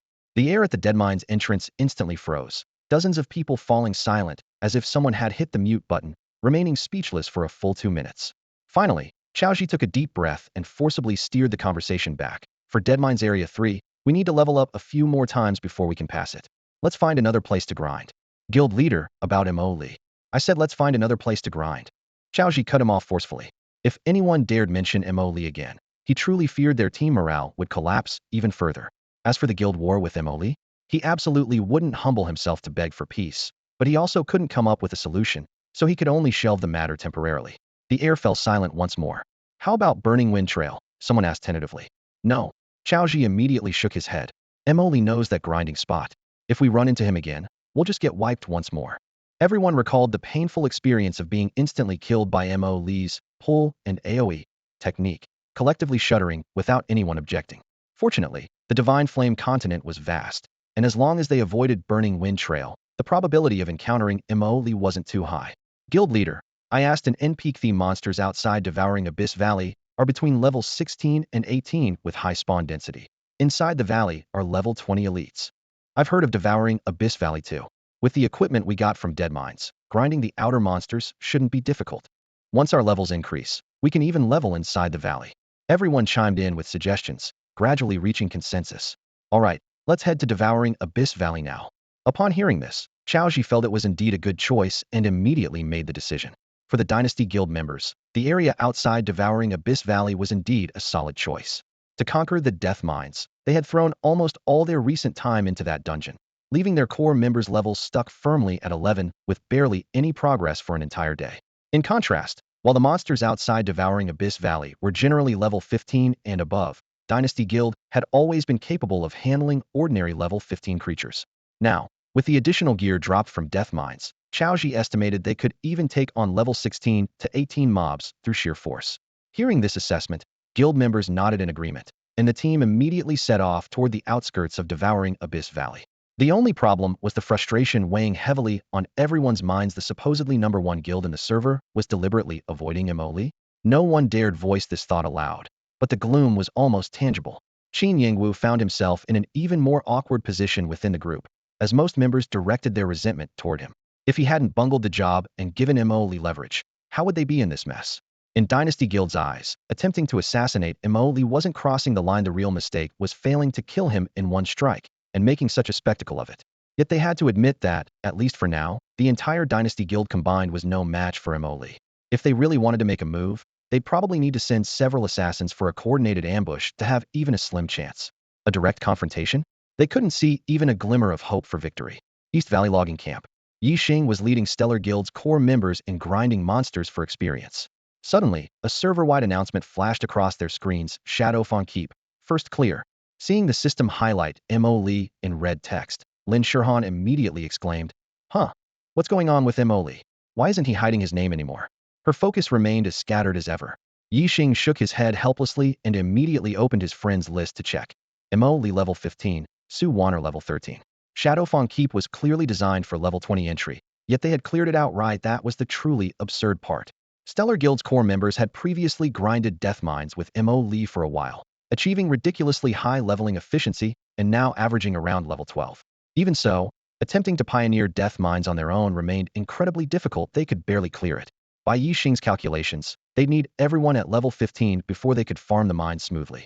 But what about Mo Lee and Su Wanner? One at level 15, the other at level 13, and they'd already plastered the Shadowfang Keep first clear record in front of everyone. Comparing people really was infuriating. Everyone stopped grinding and gathered to discuss. Lin Shurhan spoke first. Look, Su Wanner was pretty decent back then, warning us early on to treat Mo Lee as an equal and make friends with everyone. She lifted her chin. That was still out of respect for me. Then she whispered, Guild leader, do you think Mo Lee has some way to enter dungeons early, ignoring level restrictions? Yi Xing sighed softly. We're all veterans here, it's not hard to guess. It must be some kind of hidden quest. If you ask me, even if we knew the secret, it wouldn't matter. We'd still get crushed in the dungeon. Yi Xing listened to the heated discussions flooding the guild channel, his brow furrowed in concentration. He glanced at his teammates' character panels, taking in their levels, equipment, and stats at a glance, feeling equally unsettled. The fact that Mo Lee at level 15 could carry Su Wan'er at level 13 through the level 20 Shadowfang castle clearly indicated some hidden quest or storyline that allowed players to bypass level requirements and enter dungeons early. The problem was, the Stellar Guild couldn't even figure out the Divine Flame dungeon. Looking back, when they first cleared the level 10 dead mines with everyone at level 11, they had barely managed it even with Su Wan'er as powerful external support. Even now, with all their experience, running the mines was still a struggle. Aside from the ridiculously overpowered Mo Lee, what was the point of other players entering high-level dungeons early? To go in and die? Lin Shirhan muted the channel and glanced over the guild members, silently complaining to herself. Have these people been so rattled by Mo Lee that they've all lost their minds? I don't think it's entirely useless, Yixing suddenly said quietly, turning to her with a look of dawning realization. In his view, most Stellar members' talents and passives were still at their most basic stages. Combined with crude equipment, even graduation gear from dead mines had mediocre stats, which explained why dungeon runs were so difficult. Once levels increased, talents and passives kicked in, and equipment stats improved, challenging higher-level dungeons early might actually be possible. If Mo Lee could solo them, surely a 5-person Stellar team could put up a fight? If we can't handle level 20 Shadowfang Castle, there's still the level 30 Scarlet Monastery. If that doesn't work, we can try the level 40 Blackrock Depths. There's bound to be something we can tackle. Yixing's thoughts became clearer. When that time comes, this intel will be valuable. He laid out his reasoning in detail, and the guild channel fell silent before erupting in a wave of agreeing emotes. Guild leader, why don't we just buy the intel directly from Mo Lee? Exactly. Let's figure out Shadowfang Castle's hidden quest first. Whether we can actually clear it is another matter. I really can't figure out how Mo Lee discovered all this stuff. Our intel team of over a dozen people can't match him alone. Luck is part of skill too. As everyone debated enthusiastically, Lin Shirhan suddenly received a private message notification. Su Wan'er had sent over the stat panels of several pieces of equipment from Shadowfang Castle: a pristine shield face, a silver gray axe blade, and a staff adorned with shadow patterns. Every line of stats seemed to flaunt the dungeon's level advantage. She casually shared the screenshots in the guild channel. Take a look at this. Su Wan'er wanted me to show everyone. In the panel, a single special effect on one shield provided over 500 damage reduction. By Deadmine's equipment standards, even a level 20 tank would barely have 500 constitution. This one piece created a massive power gap. Guild leader, looks like your judgment was spot on. Members excitedly flooded the chat. With gear like this, once we hit level 27 with full talents and passives unlocked, we might actually be able to tackle Scarlet Monastery early. Don't hesitate, let's buy the intel from Mo Lee quickly. We need to act fast on this. Lin Shirhan gently tugged at Yixing's sleeve. Su Wan'er is usually very measured in her actions. For her to suddenly send equipment panels like this, it's probably Mo Lee's idea. Yixing nodded. I know. He's probably dangling bait again, trying to get us to pay him to carry us through dungeons. Lin Shirhan shook her head. I don't think so. We're still far from level 20. There'd be no point in him carrying us. She paused, her brow slightly furrowed. Forget it. I'll just ask directly. In the end, she decided not to guess and prepared to ask outright. After Mo Lee and Su Wan'er finished grinding the required number of monsters for the guild-based quest at Shadowfang Castle, they continued farming for a while longer. When the experience bar jumped again, Mo Lee reached level 16 and Su Wan'er hit level 14. Only then did they both crush their hearthstones simultaneously, disappearing in a flash of white light back to Stormwind City. After a quick resupply, they planned to head straight to Devouring Abyss Valley to complete the final step of their guild-based quest. Just as they finished organizing their bags, Lin Shirhan sent a private message. What are you planning to do next? Su Wan'er looked up at Mo Lee, clearly seeking his opinion. She certainly wasn't the type to show off equipment everywhere. All the previous contact with Lin Shirhan, getting gear, and casually showing it off had been Mo Lee's arrangement, and she had simply followed along. Now, following Mo Lee's guidance, she replied, Want to know how to enter Shadowfang Castle early? We can carry you through runs. Same quality for the same price, 400 gold per run. Huh? I heard Dead Mines only costs 400 gold per run right now too. After sending the message, Su Wan'er couldn't help but mutter quietly, unable to understand why Mo Lee was offering such a generous price. Mo Lee didn't mind after all. He could easily sell 100 experience potions daily at the auction house, 300 gold each, earning 30,000 gold per day. He had no need to work as a carry service. That money was both exhausting and unprofitable, especially with same quality for the same price. What was the point? I want to cultivate an opponent for Dynasty Guild so they won't have time to bother me, Mo Lee explained frankly. Earlier, while farming Shadowfang Castle with Su Wan'er, he had heard her mention the old grudge between Dynasty Guild and Stellar Guild, which gave him an idea. The two guilds had been feuding in Tianxia for years, neither willing to submit to the other. Dynasty Guild had used every underhanded method to claim the top position. Stellar Guild harbored deep resentment against Dynasty. With just a little push, Stellar could gain an overwhelming advantage in their competition. That way, Dynasty Guild would be tied up and wouldn't have time to trouble Mo Lee. Su Wanner nodded thoughtfully and immediately sent Mo Lee's message to Lin Shirhan. Soon, Lin Shirhan replied that Stellar Guild was certainly willing, but they needed some time to gather the gold. No problem, we can start with credit. Let's set it for tomorrow, Su Wanner relayed for Mo Lee. Mo Lee had calculated clearly completing the guild-based quest series tonight would provide enough experience to reach level 17, more than enough even when split with Su Wanner. By then, the level 20 monsters in Shadowfang Castle wouldn't be able to deal crushing damage to his undead army, and farming efficiency would multiply. Whether or not he brought Stellar Guild members, he would be farming Shadowfang Castle anyway. Since that was the case, he might as well earn some gold on the side, while helping Stellar Guild rapidly level up and establish absolute dominance over Dynasty Guild. The two still had some distance to travel to Devouring Abyss Valley when they heard intense battle sounds coming from the valley entrance. The level 16-18 monster zone was rarely visited by players. Su Wanner craned her neck to see who was leveling there, but the mist outside the valley was so thick that even 5 meters ahead was hard to make out. Emoli glanced at his friend's List Xiaoji's location showed he was in Devouring Abyss Valley. I think I know who it is. Dynasty Guild members. Talk about enemies crossing paths. They weren't exactly enemies, but it was definitely a case of running into each other in a narrow alley. Of all the places they could go, why did they have to come to Devouring Abyss Valley? Emoli grumbled to himself while opening his summoning space, tossing skeleton warriors into the mist one by one. He had never considered Dynasty Guild a real opponent. Emoli remembered that after Divine Flame descended into reality, this self-proclaimed #1 guild in the world quickly crumbled due to lack of cohesion, lasting even shorter than some smaller guilds. He didn't need to deliberately target them. Dynasty wouldn't be jumping around much longer anyway. To enjoy a few peaceful days before Dynasty's inevitable collapse, he was currently letting Stellar Guild clash with Dynasty. Otherwise, constantly guarding against assassin stealth attacks and coordinated strikes would be such a hassle. The skeleton warriors quickly formed ranks, dark iron armor and broken spears gleaming coldly in the mist. Emoli flicked his fingers, and the undead legion minimized the clatter of their bones, silently advancing toward the valley entrance. Once the garrison mission at Devouring Abyss Valley was complete, this place would belong to Calamity Legion Guild. In his heart, Emoli already considered the entire valley his private territory. No matter who it was grinding levels at his doorstep, he would have his undead army clear them out. Moreover, Dynasty had ambushed him once at East Valley Lumber Mill. Today he would return the favor, catch them off guard, and annihilate them completely, letting none escape. He deliberately deployed 100 skeletons to form a tight encirclement on the perimeter, sealing off all escape routes from a distance. It looked like a monster tide. Su Wanner followed beside him, unable to resist complaining. Dynasty's core members are only about 10 people, 20 at most. Your 200+ skeletons, it's like using a rocket launcher to kill mosquitoes. To be honest, I only fight battles I'm guaranteed to win. Emoli smiled with serene confidence. What a cautious guild leader, Su Wanner rolled her eyes. Originally, she had planned to join the fight herself, but with Emily's overwhelming setup, there was no room for her to intervene. As they chatted, the distant mist already echoed with the clash of weapons and screams. Emoli, how has our Dynasty Guild offended you? Can't we sit down and talk things through? It's just a game, there's no need to be so ruthless. The shouts stretched and distorted through the mist before being drowned out by bone blades and undead roars. Su Wanner turned to look at Emoli. I'm right here with you. So how did they immediately know it was you? At Burning Wind Trail, they farmed my skeletons like wild monsters, so I casually slaughtered them once, Emoli said matter-of-factly. No wonder they see skeletons and immediately think of you, Su Wanner realized. The cries from deep within the mist grew fainter and fainter, then vanished completely. The battle was over. Before the undead army, Dynasty Guild couldn't even make a ripple. After the battle in the mist ended, Mo Lee and Su Wanner arrived at the scene together. The fog hadn't completely cleared yet, and the damp air was thick with the smell of blood and earth.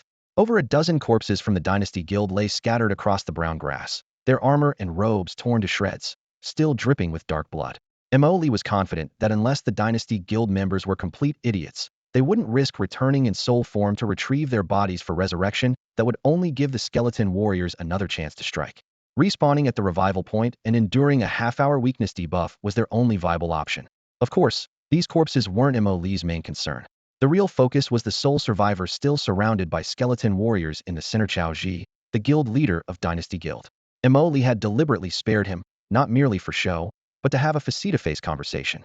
Only by displaying his strength again and creating sufficient intimidation could he force Dynasty Guild to keep a low profile for the foreseeable future.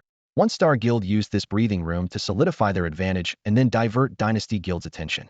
Emoli could focus wholeheartedly on leveling up and farming equipment. After all, Divine Flame, was still just a game-killing opponents would only make them respawn at revival points. If Dynasty Guild remained persistent, the harassment would be endless. What Emoli truly feared were stealth assassins. If one assassin couldn't kill him instantly, what about 2, 3, or even more? Rather than living in constant fear of ambushes, he preferred to force their retreat once and for all. Xiaoji clearly wasn't surprised by Mo Li's appearance. When the skeleton warriors first appeared, Dynasty Guild members had already guessed they were Mo Li's summons. Many simply stood still and waited for death after being crushed by Mo Li's undead army at Burning Wind Trail. They understood that a dozen people were no match for these undead creatures. Resistance would only prolong their suffering. The number of players would need to exceed the undead army several times over to have even a slim chance of fighting back. Rather than struggle futilely, it was better to accept death quickly and end the nightmare. Originally, Xiaoji had also planned to die quickly and then relocate his people to different leveling spots. However, he ultimately found himself standing there completely unharmed, a result that left even him unsure whether to feel relieved or annoyed. Under Mo Li's command, the skeleton warriors uniformly cleared a path. Mo Li stepped across the muddy ground, stood before Qiao Ji, and greeted him with a smile. Guild leader Qiao, what a coincidence. Brother Mo Li, Dynasty Guild hasn't offended you, has it? Is it really necessary to be so ruthless? Qiao Ji suppressed his anger, his facial muscles twitching, yet his tone remained deliberately calm. Let's speak plainly. Mo Li's tone was flat.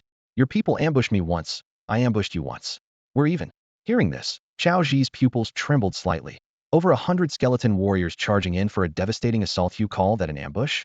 But no matter how furious he was, he had to swallow his rage since Mo Li had specifically spared his life. His purpose was clearly to negotiate after this show of force. Otherwise, why keep him alive? To celebrate New Year? Qiao Ji took a deep breath, his voice hoarse but trying to remain steady. Brother Mo Li, no. I should call you guild leader Mo Li now. Since you say we're even, could we end this guild war between us? Of course, that's exactly what I'm here to discuss. What's the price I need to pay? Qiao Ji stood amidst the ruins of his devastated guild base, his face flushed red as he struggled to contain his temper. He knew perfectly well that the Dynasty Guild had started this guild war, and if he wanted Mo Li to stop now, he'd have to offer something in return. But he'd already calculated his movie. As long as the price was within acceptable limits, he'd agree to anything. After all, if the fighting continued, Mo Li slaughtering Dynasty members would be as easy as killing chickens in the newbie village, and crucially, it wouldn't add a single point of evil value, leaving him with zero psychological burden. After just a few team wipes, Dynasty's morale had already completely collapsed. Meanwhile, Qiao Ji had secretly laid a trap. The moment Mo Li demanded compensation, he'd immediately agree cheerfully and even offer a bit extra, enough to constitute extortion. Then he'd use underhanded tactics to send Mo Li to the security bureau to face the music. That was his real objective. Su Wanner stood beside Mo Li, her gaze shifting between the two men, finding the whole situation fascinating. The Dynasty Guild had dominated all under heaven for years, notorious for their tyrannical behavior, earning them a mixed reputation at best. Qiao Ji was accustomed to looking down on everyone, but now he was groveling. Scene reminded her of that famous line. Sir, times have changed. Easy enough. Just stop bothering me, Mo Li said coolly. Next time won't be this simple. That brief statement instantly shattered Qiao Ji's carefully laid plans. But he reacted quickly, immediately forcing a smile and nodding. Don't worry, I guarantee the Dynasty Guild won't harass you again. In his mind, this was just a verbal agreement. Since Dynasty couldn't match him now, he'd endure it for the time being. 30 years east of the river, 30 years west. Once the guild rebuilt and grew strong again, he'd settle accounts with Mo Li slowly.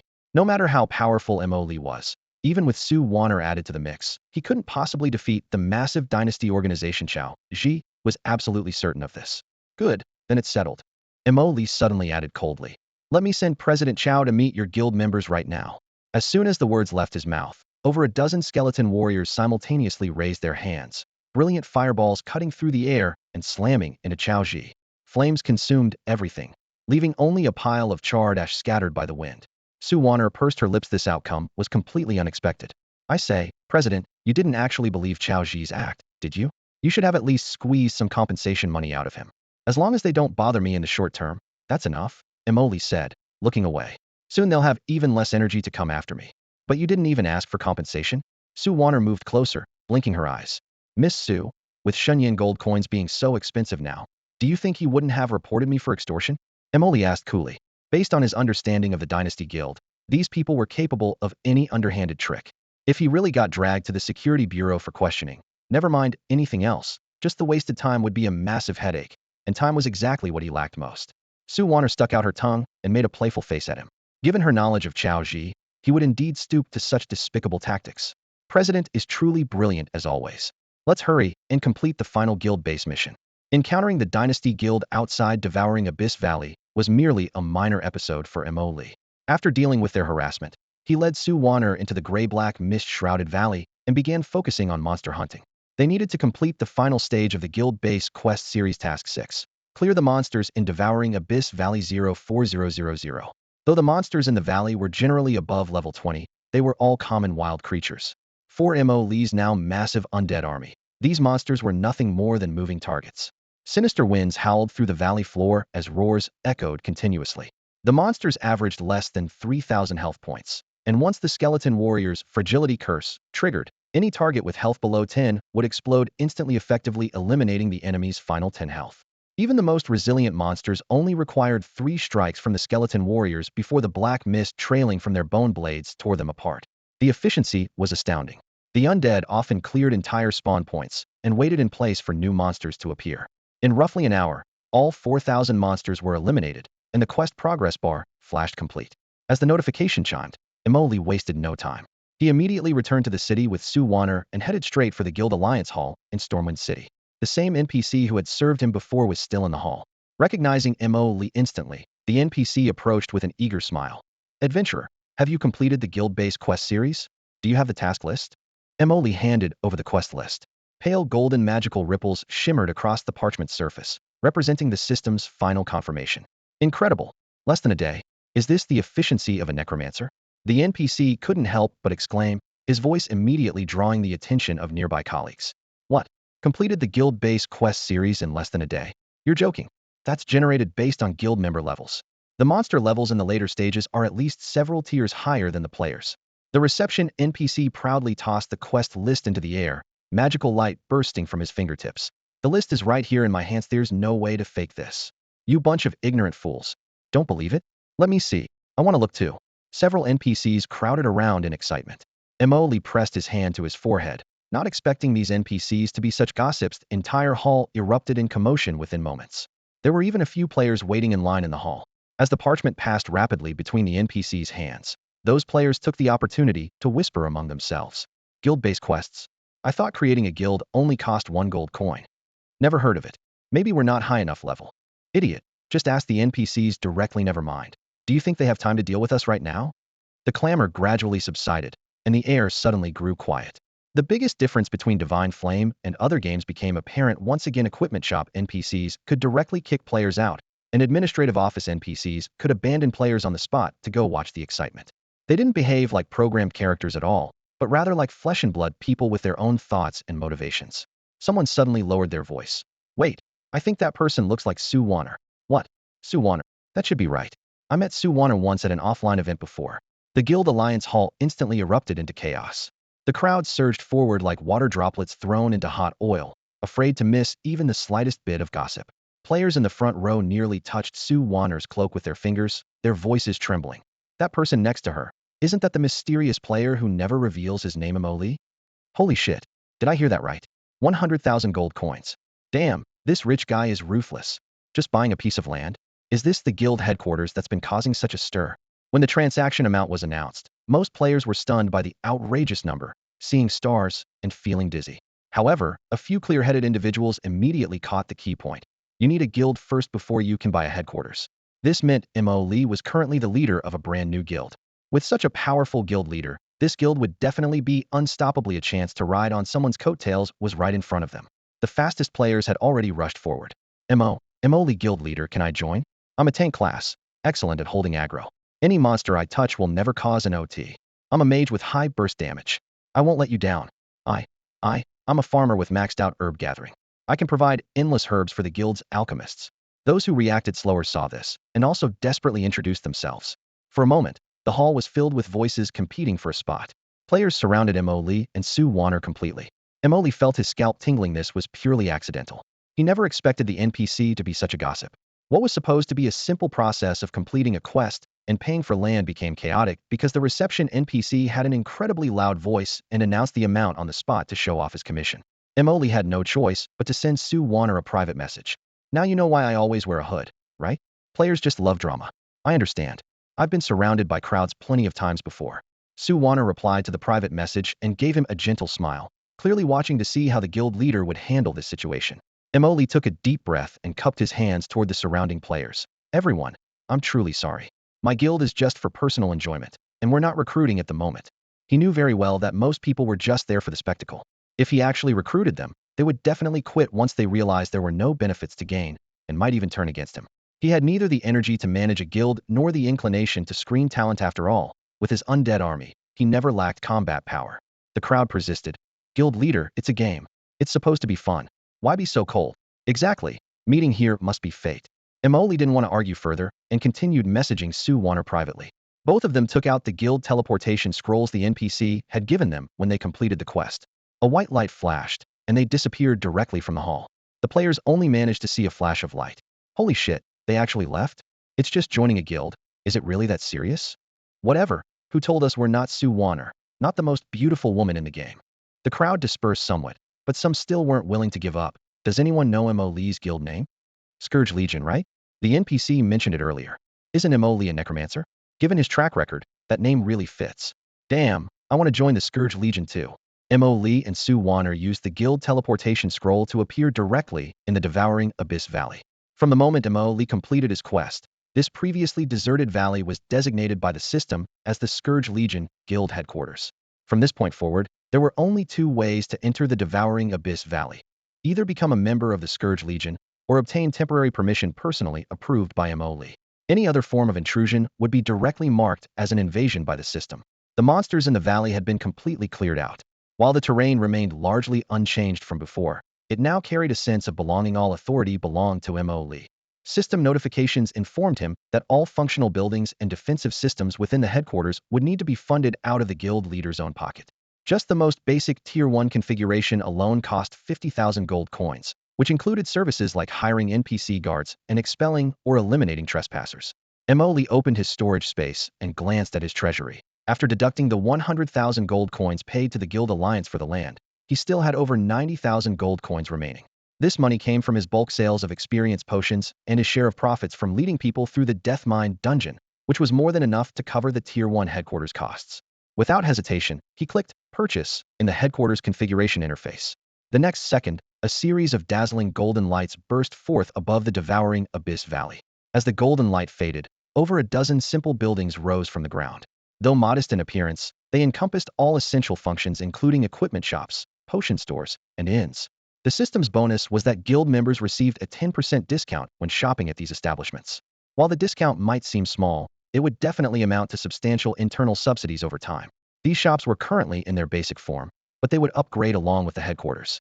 Emoli had already calculated his strategy. Once the headquarters reached a level that could accommodate high-level NPCs, he would go to Stormwind City, which was full of hidden talents, and recruit some capable NPCs who could both fight and manage affairs. Given his relationship with Lord Bloodshadow, the city lord of Stormwind City, and his mentor, this matter would likely fall into place naturally.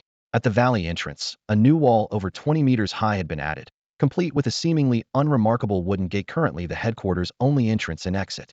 Despite the gate's rough surface appearance, it actually possessed 500,000 hit points. Once closed, attackers would need to wear down all 500,000 durability points before they could break through.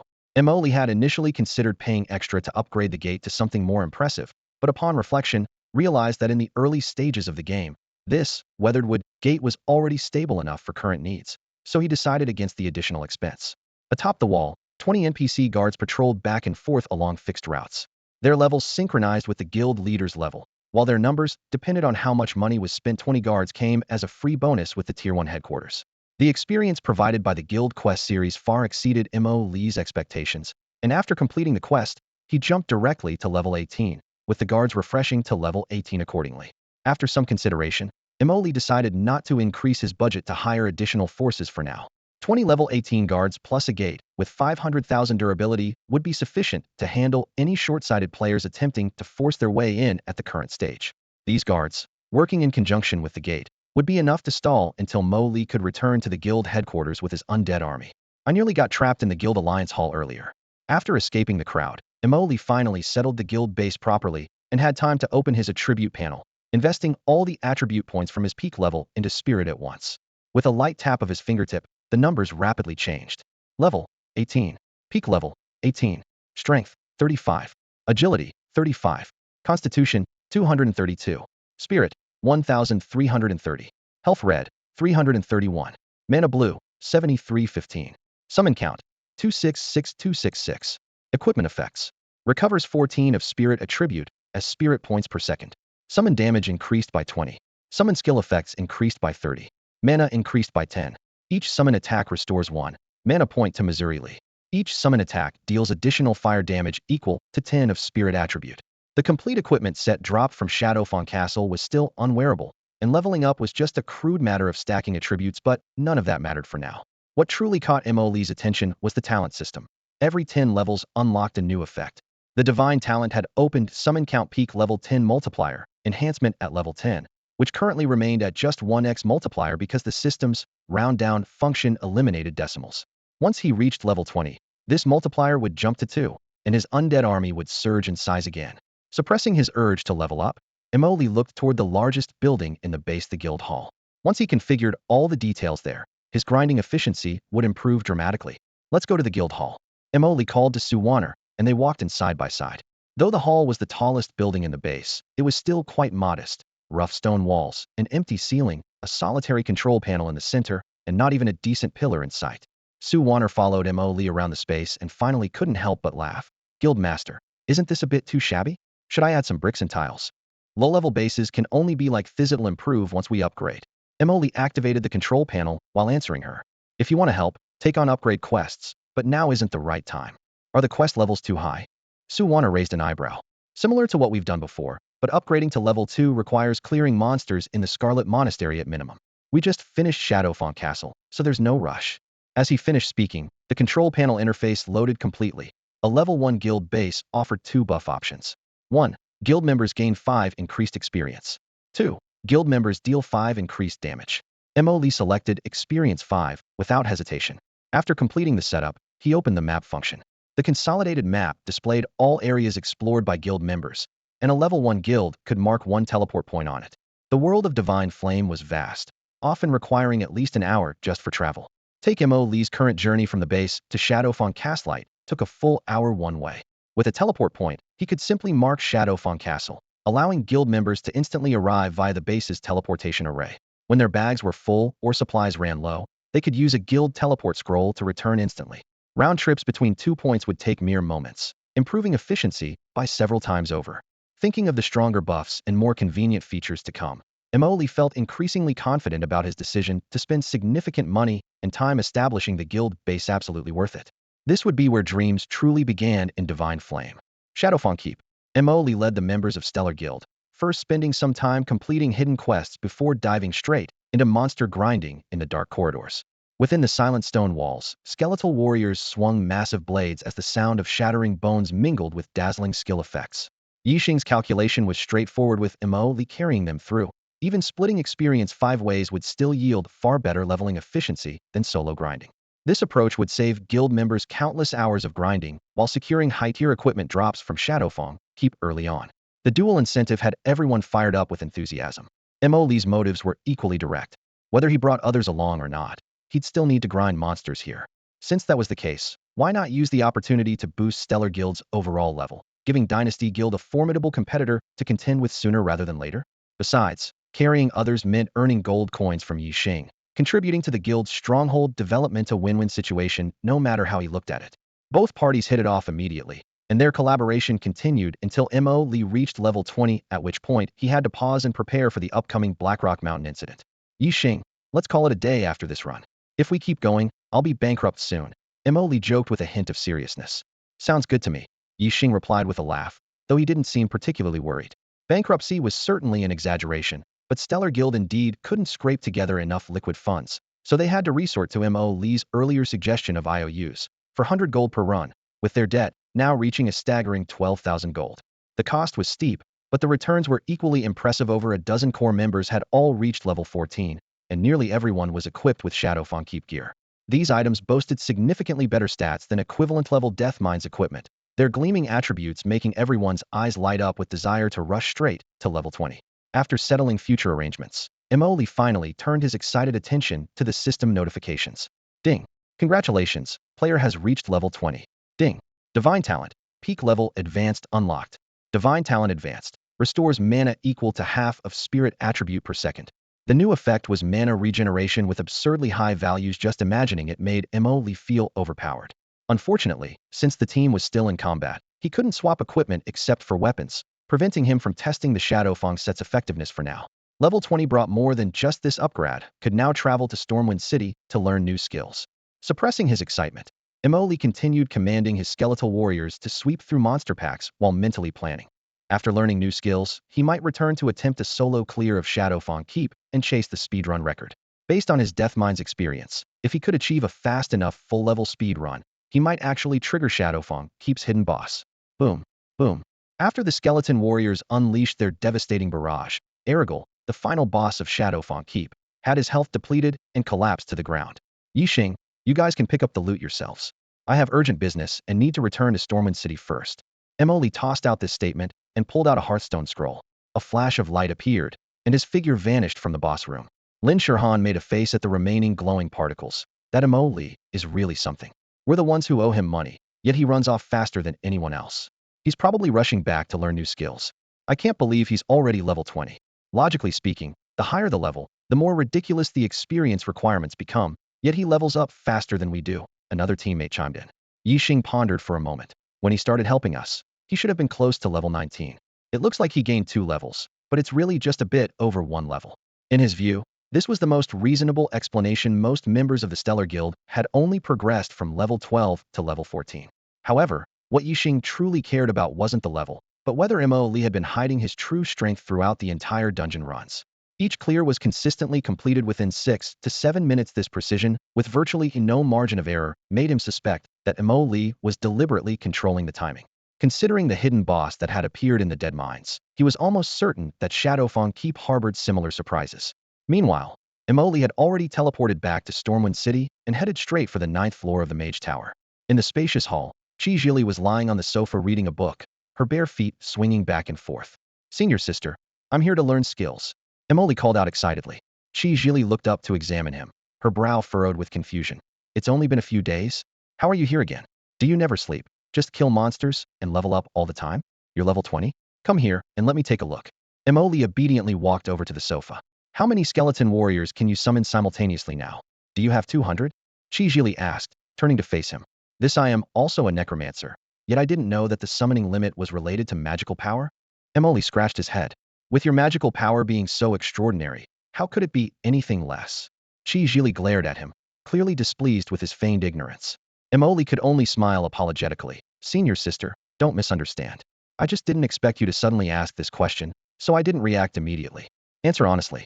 This is closely related to the skill you're about to learn. My current summoning limit is 432. Emoli decided to come clean. She had a clear reference point in mind.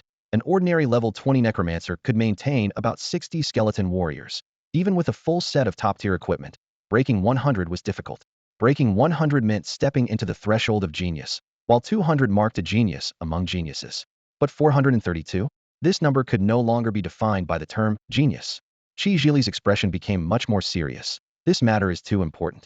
I need to investigate. Don't worry, I won't peek at your other secrets. Emoli's eyelid twitched slightly. If this investigation wasn't handled properly, it could directly affect his future development path. Senior sister, could you wait a moment? Let me change my equipment first. I came in a hurry and haven't equipped my new gear yet. Chi Jili raised an eyebrow upon hearing Emoli's words. With powerful equipment providing layer upon layer of enhancement, a necromancer's mana pool and summoning limit would be forcibly elevated. Emoli's statement meant one thing: 432 summoned creatures were far from his limit. All right, make it quick. Chi Jili nodded, feigning composure. With permission granted, Emoli immediately retrieved the complete Shadowfang Castle equipment set from his storage space. This was the full gear set he had hoarded after completing the Shadowfang Castle hidden quest, had even deliberately saved the quest reward Erigel's robes, until now, just to experience the ultimate boost from a complete equipment overhaul. His movements were lightning fast. 1. Erigel's hood. 2. Wolf King mantle. 3. Erigel's robes. 4. Phantom leggings. 5. Meteor boots. The 5 main pieces were instantly swapped out, followed immediately by replacing his necklace, rings, and accessories in one swift motion. Meteor fragment. Sorcery ring. Erigel's seal. Commander's signet ring. At this moment, Only his storage-expanding ring and the Lord's staff remained unchanged. Everything else had been completely renewed. With his equipment in place, he immediately pulled up his attribute panel. Level 20, peak level 20. Strength 37, agility 37, constitution 672, spirit 27. Health red 772, mana blue 11237. Summon creatures 412666. Equipment effects 1. Your summoned creatures deal 40 increased damage. 2. Each attack by your summoned creatures restores 1 mana point to you. 3. Each attack by your summoned creatures deals additional fire damage equal to 10 of the creature's spirit attribute. 4. Your summoned creatures gain 10 spell penetration. 5. Your summoned creatures gain 10 physical penetration. 6. Your spirit attribute is increased by 10. This complete overhaul brought not only a massive attribute boost, but also equipment bonuses that heavily favored summoned creature enhancement. MMORPG had essentially abandoned all other attributes, focusing every selection around the summoning school. The results spoke for themselves. He switched to the second page of his attribute panel. Defense 310, magic resistance 0, spell penetration 0, physical penetration 0, health regeneration 0 second, mana regeneration 1113 second. While his new equipment lacked individual mana regeneration stats, the peak level advanced passive, regenerate mana equal to half your spirit attribute per second, granted him a terrifying 1113 mana per second. Combined with the Lord's Staff's special effect, summoned creatures restore 1 mana point per attack. Over 600 summoned creatures attacking in unison could restore 600 mana in a single round, practically like a fountain. Additionally, he kept the melee-oriented Erigol's staff in his storage space, ready to grab and use as a club if needed. With everything prepared, Emoli closed his panel. Ready, senior sister. Chi Jili raised her hand toward him, casting an identification spell. As the light faded, her gaze locked onto the most prominent number on his panel, and she couldn't help but exclaim, "What? Wasn't it 432 summoned creatures just moments ago? How did it suddenly become 666? I was just wearing Deadmine's gear earlier, and now I've got this full set from Shadowfang Keep. But that shouldn't boost my stats this much, right?" Upon hearing this, Chi Jili's eyes sparkled as she carefully examined Emoli for a moment, then smiled with understanding. "Whatever, you're my junior brother anyway. The stronger you get, the happier I am. Naturally, we're one big loving family after all." Emoli seized the opportunity to flatter her. "Senior sister, can you tell me what this level 20 skill is all about now? Master gave instructions long ago that once you reach level 20, I should teach you summon necromantic golem." After speaking, Chi Jili turned her palm slightly, and a pitch-black fissure suddenly tore open. The spatial rift looked like a dark mirror of water as Chi Jili reached her hand directly into it. Emoli's eyelid twitched. That was a real storage space. The other side of the fissure was an independent dimension, completely different from the grid-limited storage slots that players had. As long as there was room, any item could be thrown in there, and rumors even said living people could be stored inside. However, such divine skills could only be mastered at level 90 or above. This meant Chi Jili was at least a level 90 NPC. Emoli suddenly realized he had still underestimated this senior sister. When she kept saying she couldn't teach divine skills above level 80, she was probably just messing with him. What was even more troubling was that Chi Jili had obviously been provoked by the number of Emoli's summoned creatures and deliberately revealed this trump card. Don't forget who the senior sister really is. The next second, a small box and a parchment scroll emerged from the fissure and landed in Emoli's hands. The parchment was a familiar task list, exactly the format used by guild alliances. As for the box, its material was unidentifiable, with ancient craftsmanship that gave no clue to its purpose. Emoli flipped through the parchment scroll and roughly understood. To learn summon necromantic golem, he'd probably need to complete the task first. But what was that little box for? Senior sister, what does this mean? Complete the task first, then learn the skill? Take the soul casket. Chi Jili pointed at the box, and go collect monster souls in Shadowfang Keep on nightmare difficulty. Nightmare difficulty? Emoli stood there stunned. In his previous life, he'd never heard of nightmare difficulty for dungeons, only knowing that epic difficulty would unlock after level 70. He quickly theorized. First, no one had triggered nightmare difficulty in his previous life. Second, those who truly had triggered it were few and far between, and they kept their mouths shut. No wonder the vast majority of players had no idea nightmare difficulty even existed. Just hearing the word nightmare, Emoli was certain this was no ordinary challenge. Chi Jili noticed his shock and smiled slightly. Never heard of it? Good, that's exactly right. This isn't a place just anyone can go. So what's the deal with nightmare difficulty? Monster levels stay the same, but all regular mobs upgrade to elite status, and all bosses become epic tier. What? Emoli's eyes instantly widened. What did elite monsters mean? Not that they were harder to kill, but that they guaranteed equipment drops. Hordes of elite monsters meant hordes of equipment. His undead army could soon be armed to the teeth. If he weren't worried about Chi Jili slapping him into next week, Emoli would have wanted to hug and kiss her right then and there. Perfect timing. This quest came at absolutely perfect timing. Without waiting for Emoli to respond, Chi Jili handed him an intermediate skill book. Once you've collected enough souls with the soul casket, use this book to directly learn summon necromantic golem. As Chi Jili finished speaking, she pressed the cover, emanating a dark purple glow into Emoli's hands. Emoli looked down to examine it. Pale golden text immediately appeared. Intermediate skill book, summon necromantic golem. Level requirement, none. Spirit requirement, 1000. Description, use 10 summon creatures to synthesize 1 necromantic golem. The necromantic golem will inherit all attributes of these 10 summoned creatures and possess a higher degree of autonomous action, occupying 10 summoned creature slots. Note, this skill book is in a sealed state and requires completion of a designated quest to unlock and learn. This is an intricate intermediate spell, not an intermediate summoning spell. Emoli murmured, his heart skipping a beat. In the rules of Divine Flame, traditional summoning spells directly generated summoned creatures from the void, essentially shaping them with mana. But this book clearly required first possessing other summoned creatures, then performing synthesis. The skill description specifically emphasized intricate intermediate spell rather than summoning spell. This meant the necromantic golem likely wouldn't be classified as a summoned creature by the system. He glanced up at Chi Jili, still hesitant. His current spirit attribute was 2227, which meant his skeleton warriors were also fixed at 2227 for all attributes. If 10 skeleton warriors synthesized into 1 golem with attributes still only at 2227, that would be awkward, trading 10 for 1, with combat power remaining stagnant, even losing massive troop capacity. That wouldn't be enhancement, it would be weakening. After pondering for a moment, he finally spoke. Senior sister, I have a question. I knew you'd ask. Chi Jili crossed her arms with a go-ahead expression. I have a special ability that gives my summoned creatures their own thoughts and fixed attributes. If the golem synthesized from 10 summoned creatures would also be limited by that ability, still only having the attributes of 1 summoned creature, then this skill would be meaningless to me. Chi Jili rolled her eyes beautifully. You really underestimate our teacher's abilities. Necromantic golems, strictly speaking, aren't summoned creatures, but products of necromantic spells. Getting a definitive answer, the weight lifted from Emily's heart. Since it didn't count as a summoned creature, it wouldn't apply the rigid formula of inherited attributes, original attributes. 10 skeleton warriors synthesizing into 1 necromantic golem would have attributes equal to the sum of all 10 skeleton warriors, a full 10 times stronger. This way, this skill represents true qualitative change.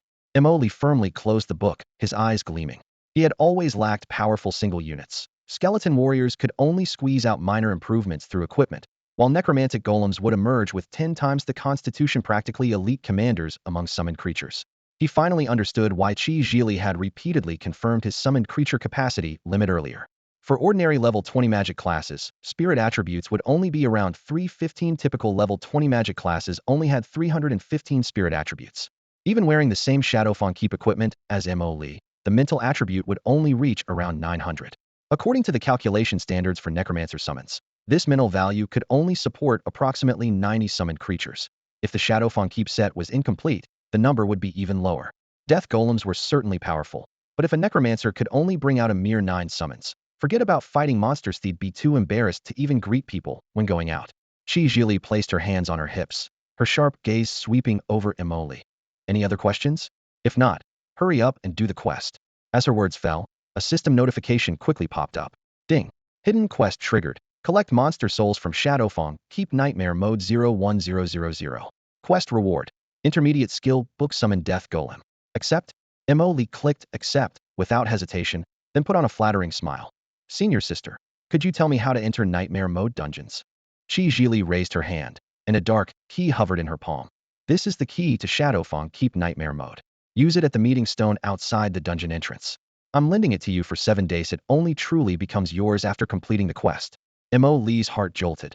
This method was exactly the same as opening epic difficulty dungeons. A flash of insight struck him. Could it be that nightmare mode wasn't exclusive to Shadowfang Keep? Perhaps every dungeon had corresponding epic keys and nightmare keys. He quickly organized his thoughts and looked at his senior sister again. She was over level 90 and a student of Stormwind City's lore. Just a few clues would be enough. Emoli lowered his voice. Senior sister, do other dungeons also have nightmare difficulty? How do you get the keys? Chi Jili smiled faintly. Why the rush? Finish the task at hand first. Mo Lee's eyelid twitched. There was hope. Perhaps all nightmare keys were in his senior sister's hands, and to obtain them, he'd first need her to acknowledge his strength and complete the task she assigned. After all, with insufficient strength, entering a dungeon where all trash mobs were elites and all bosses were epic would be suicide. Don't worry, senior sister. I guarantee I'll complete the quest. Mo Lee solemnly promised, then turned and left the Mage Tower, heading straight for Stormwind City's mount shop. The mount shop not only sold various mounts, but also taught riding skills. Players could learn basic riding at level 20, which increased movement speed by 60 when mounted in the wild, significantly reducing travel time. Learning riding cost 100 gold coins for Mo Lee in his previous life. This was a considerable expense, but now with over 90,000 gold coins in his possession, plus the 12,000 gold coins from Star Guild yet to be settled, a mere 100 gold coins was nothing. Selling just one bottle of enhanced basic experience potion would far exceed this price. After learning riding skills from the riding trainer, Mo Lee moved to the sales counter to check mount prices. As a necromancer, he naturally needed a mount that matched his identity. As for what to choose, Mo Lee had already decided long ago. Mo Lee quickly located the purple undead warhorse, priced at 100 gold coins. Looking around the entire mount shop, the cheapest mount cost only 5 gold coins, making the epic grade purple undead warhorse 20 times more expensive than ordinary mounts.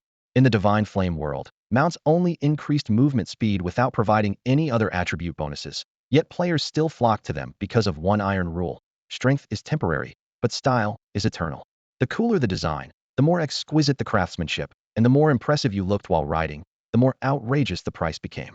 Mo Lee didn't hesitate and immediately pulled out 100 gleaming gold coins to purchase the purple undead warhorse outright.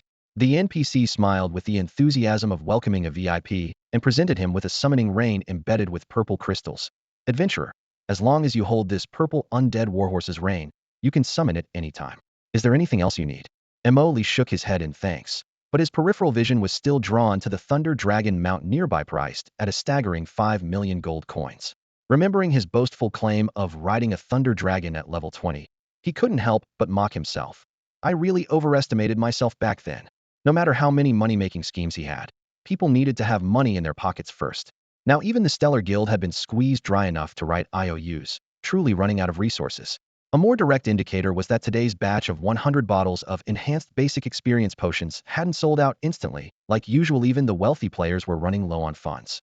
The situation was temporarily unsolvable. Only when players' overall levels increased would the circulation of gold coins in the market significantly improve. Forget it. Let me set a smaller goal: aim to ride a Thunder Dragon at level 30. After revising his plan, Mo Lee headed straight to the Stormwind City Tavern to turn in his quest and successfully obtain the basic skill book, Aimed Shot.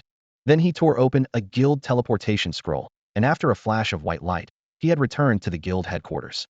The next route quickly formed in his mind. 1. First, complete Chi Jili's quest series and learn the crucial skill Summon Golem. 2. Use the Nightmare difficulty Shadowfang Castle dungeon opportunity to equip his skeleton warriors, giving his undead army a layer of armor. 3. After completing the quest, challenge Shadowfang Castle on normal difficulty for a speed run to compete for the server record. 4. Finally, make time to visit Glimmer Town to investigate what other follow-up quests remain for the Deadmine's backdoor mission. Now with a mount, his travel efficiency had increased several times over, and his quest completion and leveling speed could roughly match dungeon grinding in Shadowfang Castle. Moreover, if he could trigger hidden storylines during quests, that would be a pleasant surprise. Mo Lee knew well that in his previous life, he was only a mid to low tier player who had seen merely the tip of the iceberg of the Divine Flame world. If he clung to old memories, he might very well turn this god tier opening into a catastrophic failure. Since he now had the strength, he needed to actively explore unknown territories. 9th floor of the Mage Tower. After seeing Mo Lee off, Chi Jili immediately turned and cast communication magic. The magic circle lit up, and crimson light gathered into a figure. Lord Blood Shadow's projection soon appeared in the 9th floor hall of the Mage Tower. The situation at Blackrock Mountain is quite unstable, and I've been extremely busy lately. Is there something urgent? In the Great Hall, Lord Blood Shadow's magical projection floated in midair, flames and shadows intertwining around him, casting dancing lights and shadows throughout the stone chamber. Chi Jili bowed respectfully through the communication crystal, yet couldn't help but take a deep breath, her voice tinged with urgency. Master, I know you're very busy, but there's something extremely important that I must report to you immediately. What is it? Lord Blood Shadow frowned, his gaze sharp, clearly paying special attention to the word important. Chi Jili's mind quickly flashed through her master's recent schedule. The seals at Blackrock Mountain were loosening. Ancient monsters were stirring restlessly, and Stormwind City was in grave danger. Lord Bloodshadow was personally guarding Blackrock Mountain to reinforce the seals and prevent disaster. Apart from this, there seemed to be nothing else he would consider an urgent matter requiring immediate report.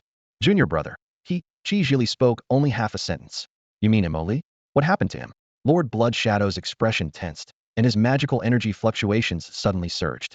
Chi Jili secretly chuckled to herself. Master's concern for Emoli was clearly genuine. She knew very well that with the scale of Emoli's undead army, as long as he didn't venture into high-level areas seeking death, no one could threaten him. Even if Master didn't know the exact numbers, he should have some confidence in the student he personally selected. Master, what danger could Emoli possibly be in? I'm talking about something else. You little rascal, stop being mysterious and keeping me in suspense. Speak up. Chi Jili's eyes curved into crescents as she finally revealed the main point. Junior brother has reached level 20 and returned to the city to learn skills. What? Lord Bloodshadow's projection shuddered violently. The magical communication was disrupted, and the image instantly blurred. After a brief flicker of static, the picture restored. Chi Jili covered her mouth and giggled. She had witnessed a live demonstration of the legendary, shocked into blurriness.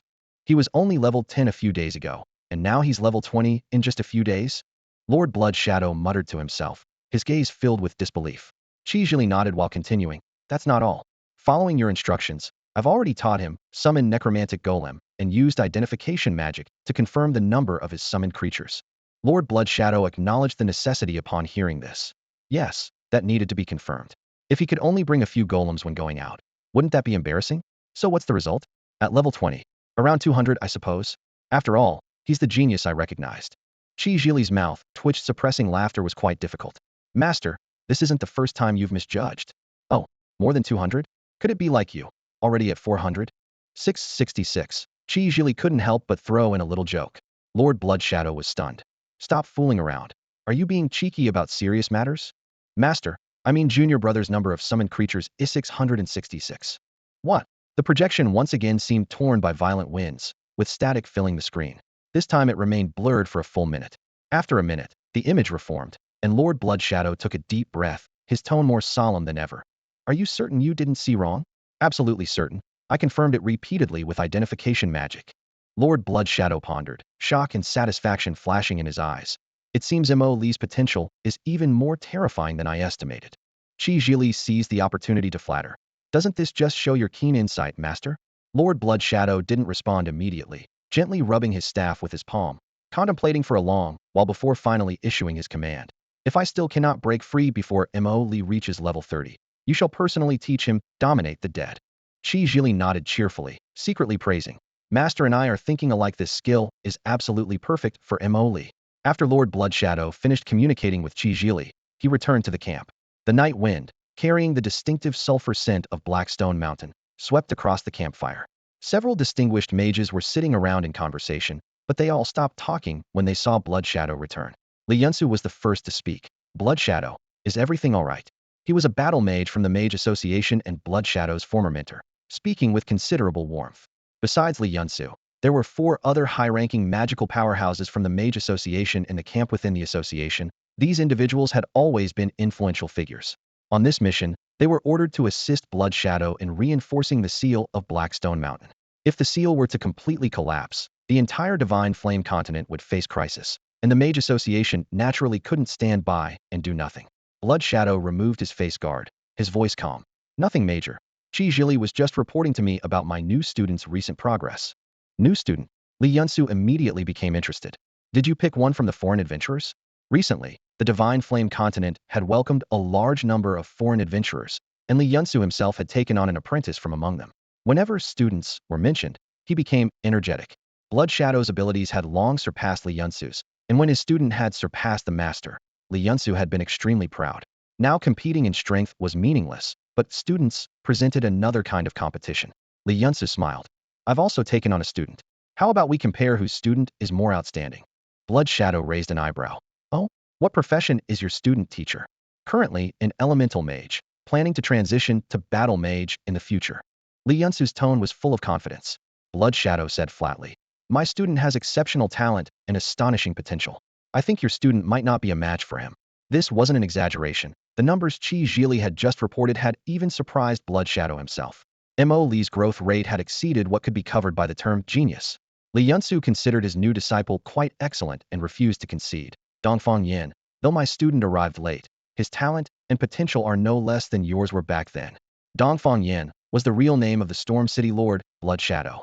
Very few people on the entire Divine Flame continent could call her by her real name, and Li Yunsu, as her former teacher, was one of them. Blood Shadow understood her teacher's personality and knew this was already a challenge. Trying to decline was no longer possible, so she had to make things clear first. Teacher, my student is called Mo Li. His profession is the same as Necromancer and he's already level 20. What? Li Yunsu shot to his feet. It's only been a few days. Doesn't he sleep? Even if he didn't rest for 24 hours a day, he shouldn't have reached level 20 this quickly. The 4 other big shots nearby also abandoned their composure, all rising from their seats in unison, their eyes filled with disbelief. These individuals, who normally remained steady even if the sky were falling, now looked as if they had all been struck by lightning simultaneously. Seeing these Mage Association big shots display such expressions, Dongfang Yin was delighted.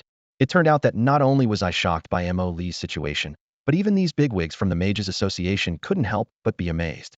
In the circular council chamber, candlelight flickered as 5 prominent figures sat around a long table, their faces filled with curiosity and suspicion. Li Yunshu cleared his throat gently, breaking the brief silence. It's true. Why would I lie to you? My student arrived a bit late and is only level 15 now, but that's not a big problem. Master, do you mean? The disciple asked tentatively. If we want to reinforce the seal on Blackstone Mountain, we must first let some of the monsters inside escape. Li Yunshu raised his hand and drew a circle in the air, signaling everyone to pay attention. When the monsters pour out, we can have our students compete to see who kills the most and fastest. Hearing this, Dongfang Yin recalled Qi Zhili's earlier warning. Mo Li had a full 666 summoned creatures. Having others compete with Mo Li in monster killing speed? They're not even in the same dimension, she thought, secretly worrying for Li Yunshu's student. Before she could finish her thought, the other 4 bigwigs' interest was completely ignited. It's not just you who took on students, I also took one. I have a student too. Perfect, I also brought a young person. We're all the same, thinner ones falling behind. Li Yunshu looked at everyone, a smile playing at the corners of his mouth. Since we happen to meet, and everyone has students, why not have a competition? The group exchanged glances and almost simultaneously nodded. Interesting, I agree. I agree too, but we need something substantial. The prizes should be worth it. Seeing the bigwigs' high enthusiasm, Dongfang Yin didn't want to dampen their spirits. She was completely confident in Mo Li. The bigger the competition and the more rewards, the more benefits Mo Li would gain. Storm City's foundation was thin, far inferior to these bigwigs' decades of accumulation. Even their casual, little trinkets could be treasures for Mo Li. So she smiled and agreed. Good, since everyone is so enthusiastic, I won't decline. How about we each contribute 1 prize? 6 prizes total. First place gets 3, second place gets 2, third place gets 1. Does that work? Someone immediately proposed. That works, Li Yunshu agreed. To eliminate level differences, let's have the students clear monsters in areas matching their own levels. Perfect. After the Blackstone Mountain seal loosened, quite a few minions escaped. Let's set it at 3,000 ordinary monsters plus 5 elite monsters. Time to see who finishes fastest. The others nodded in agreement. We can discuss the details further, but that's the general idea. The bigwigs all had complete confidence in their judgment, certain their own students were the strongest. As for Dongfang Yan's student Mo Li, so what if his level was high? In their view, that only meant Mo Li had entered the Divine Flame continent early or mastered special leveling methods. But with a high level came the requirement to kill high-level monsters, putting everyone on the same starting line. The monsters in the Blackstone Mountain seal were nothing like those inferior creatures in the wild. Their attack, defense, and health all increased dramatically, enough to give any low-level adventurer a hard time. Unless one's strength far exceeded their level, it would be difficult to last until the end. Mo Li is only level 20. Where would he have time to gather a full set of top-tier equipment? Someone sneered quietly. Without top-tier equipment, Mo Li would find it very difficult to have strength surpassing his own level. Mo Li used the guild headquarters teleportation array to transport directly to the entrance of Shadowfang Castle dungeon. At the summoning stone before the dungeon entrance, he activated Shadowfang Castle's nightmare mode with his nightmare difficulty. The entire process was identical to opening epic difficulty in his memory, a detail that once again confirmed his suspicion. Every dungeon had a nightmare difficulty. Stepping through the main entrance into the dungeon, Mo Li immediately began releasing skeleton warriors from his summoning space one by one.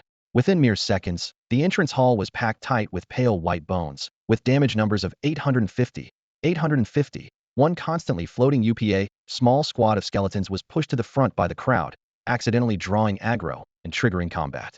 Even so, after losing their level advantage, the Nightmare Mode Shadowfang monsters could only deal scratch damage to these skeletons.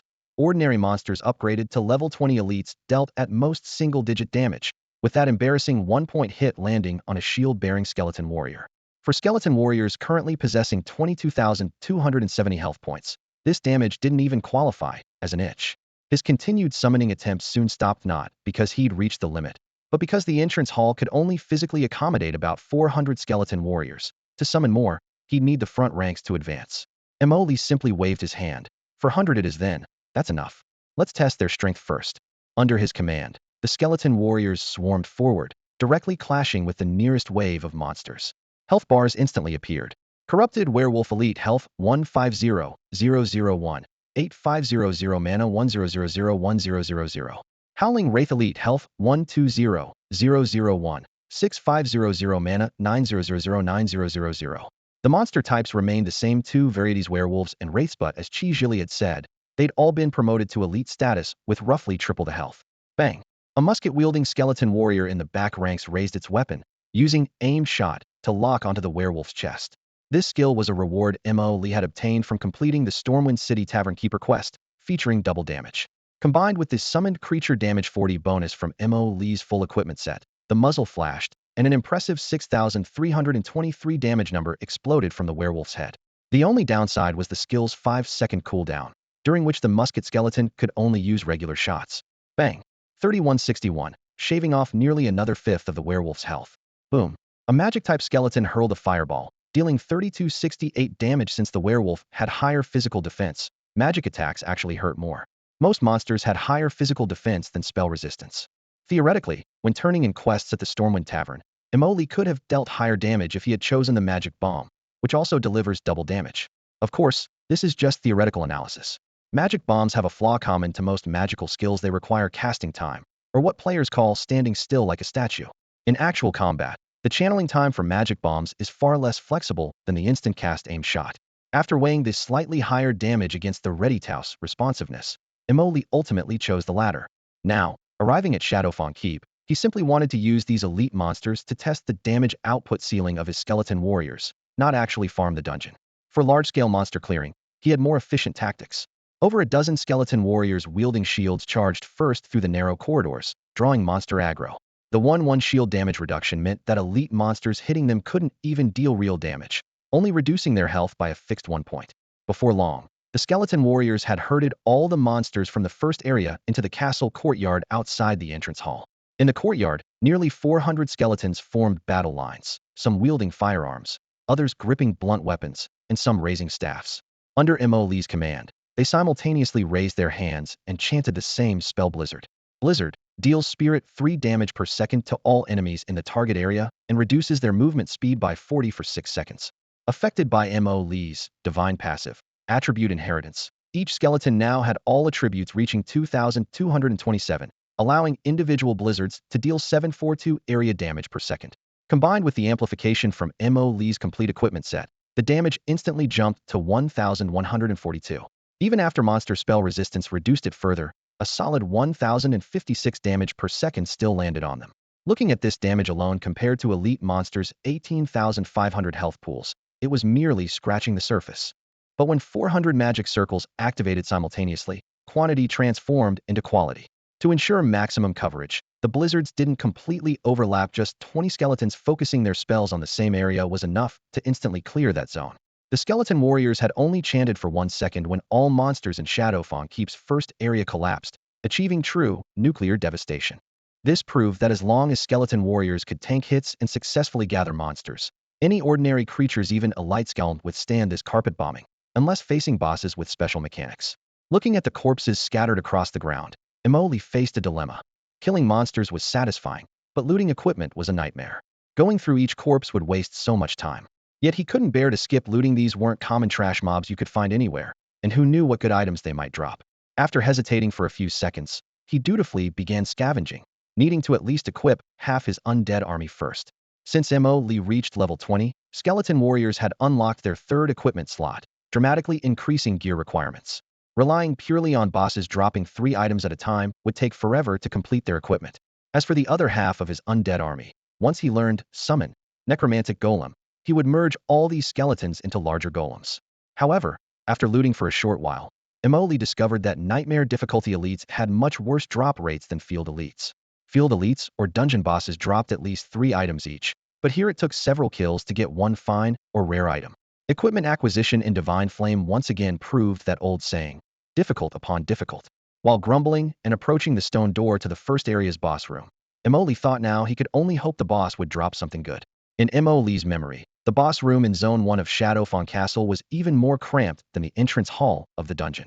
Before pushing open the door, he first recalled some of his skeleton warriors back to the summoning space. This was to avoid overcrowding the room and to leave maneuvering space for the upcoming battle. Theoretically, he could have pulled the boss to the entrance and simply overwhelmed it with the sheer numbers of his undead army. However, the target before him was an epic-level boss, unheard of in his previous life, and for a first encounter, he felt he should maintain proper respect. More importantly, he wanted to fight it through the normal process, personally experiencing the gap between epic and elite levels, and gathering data for future challenges in other nightmare difficulty dungeons.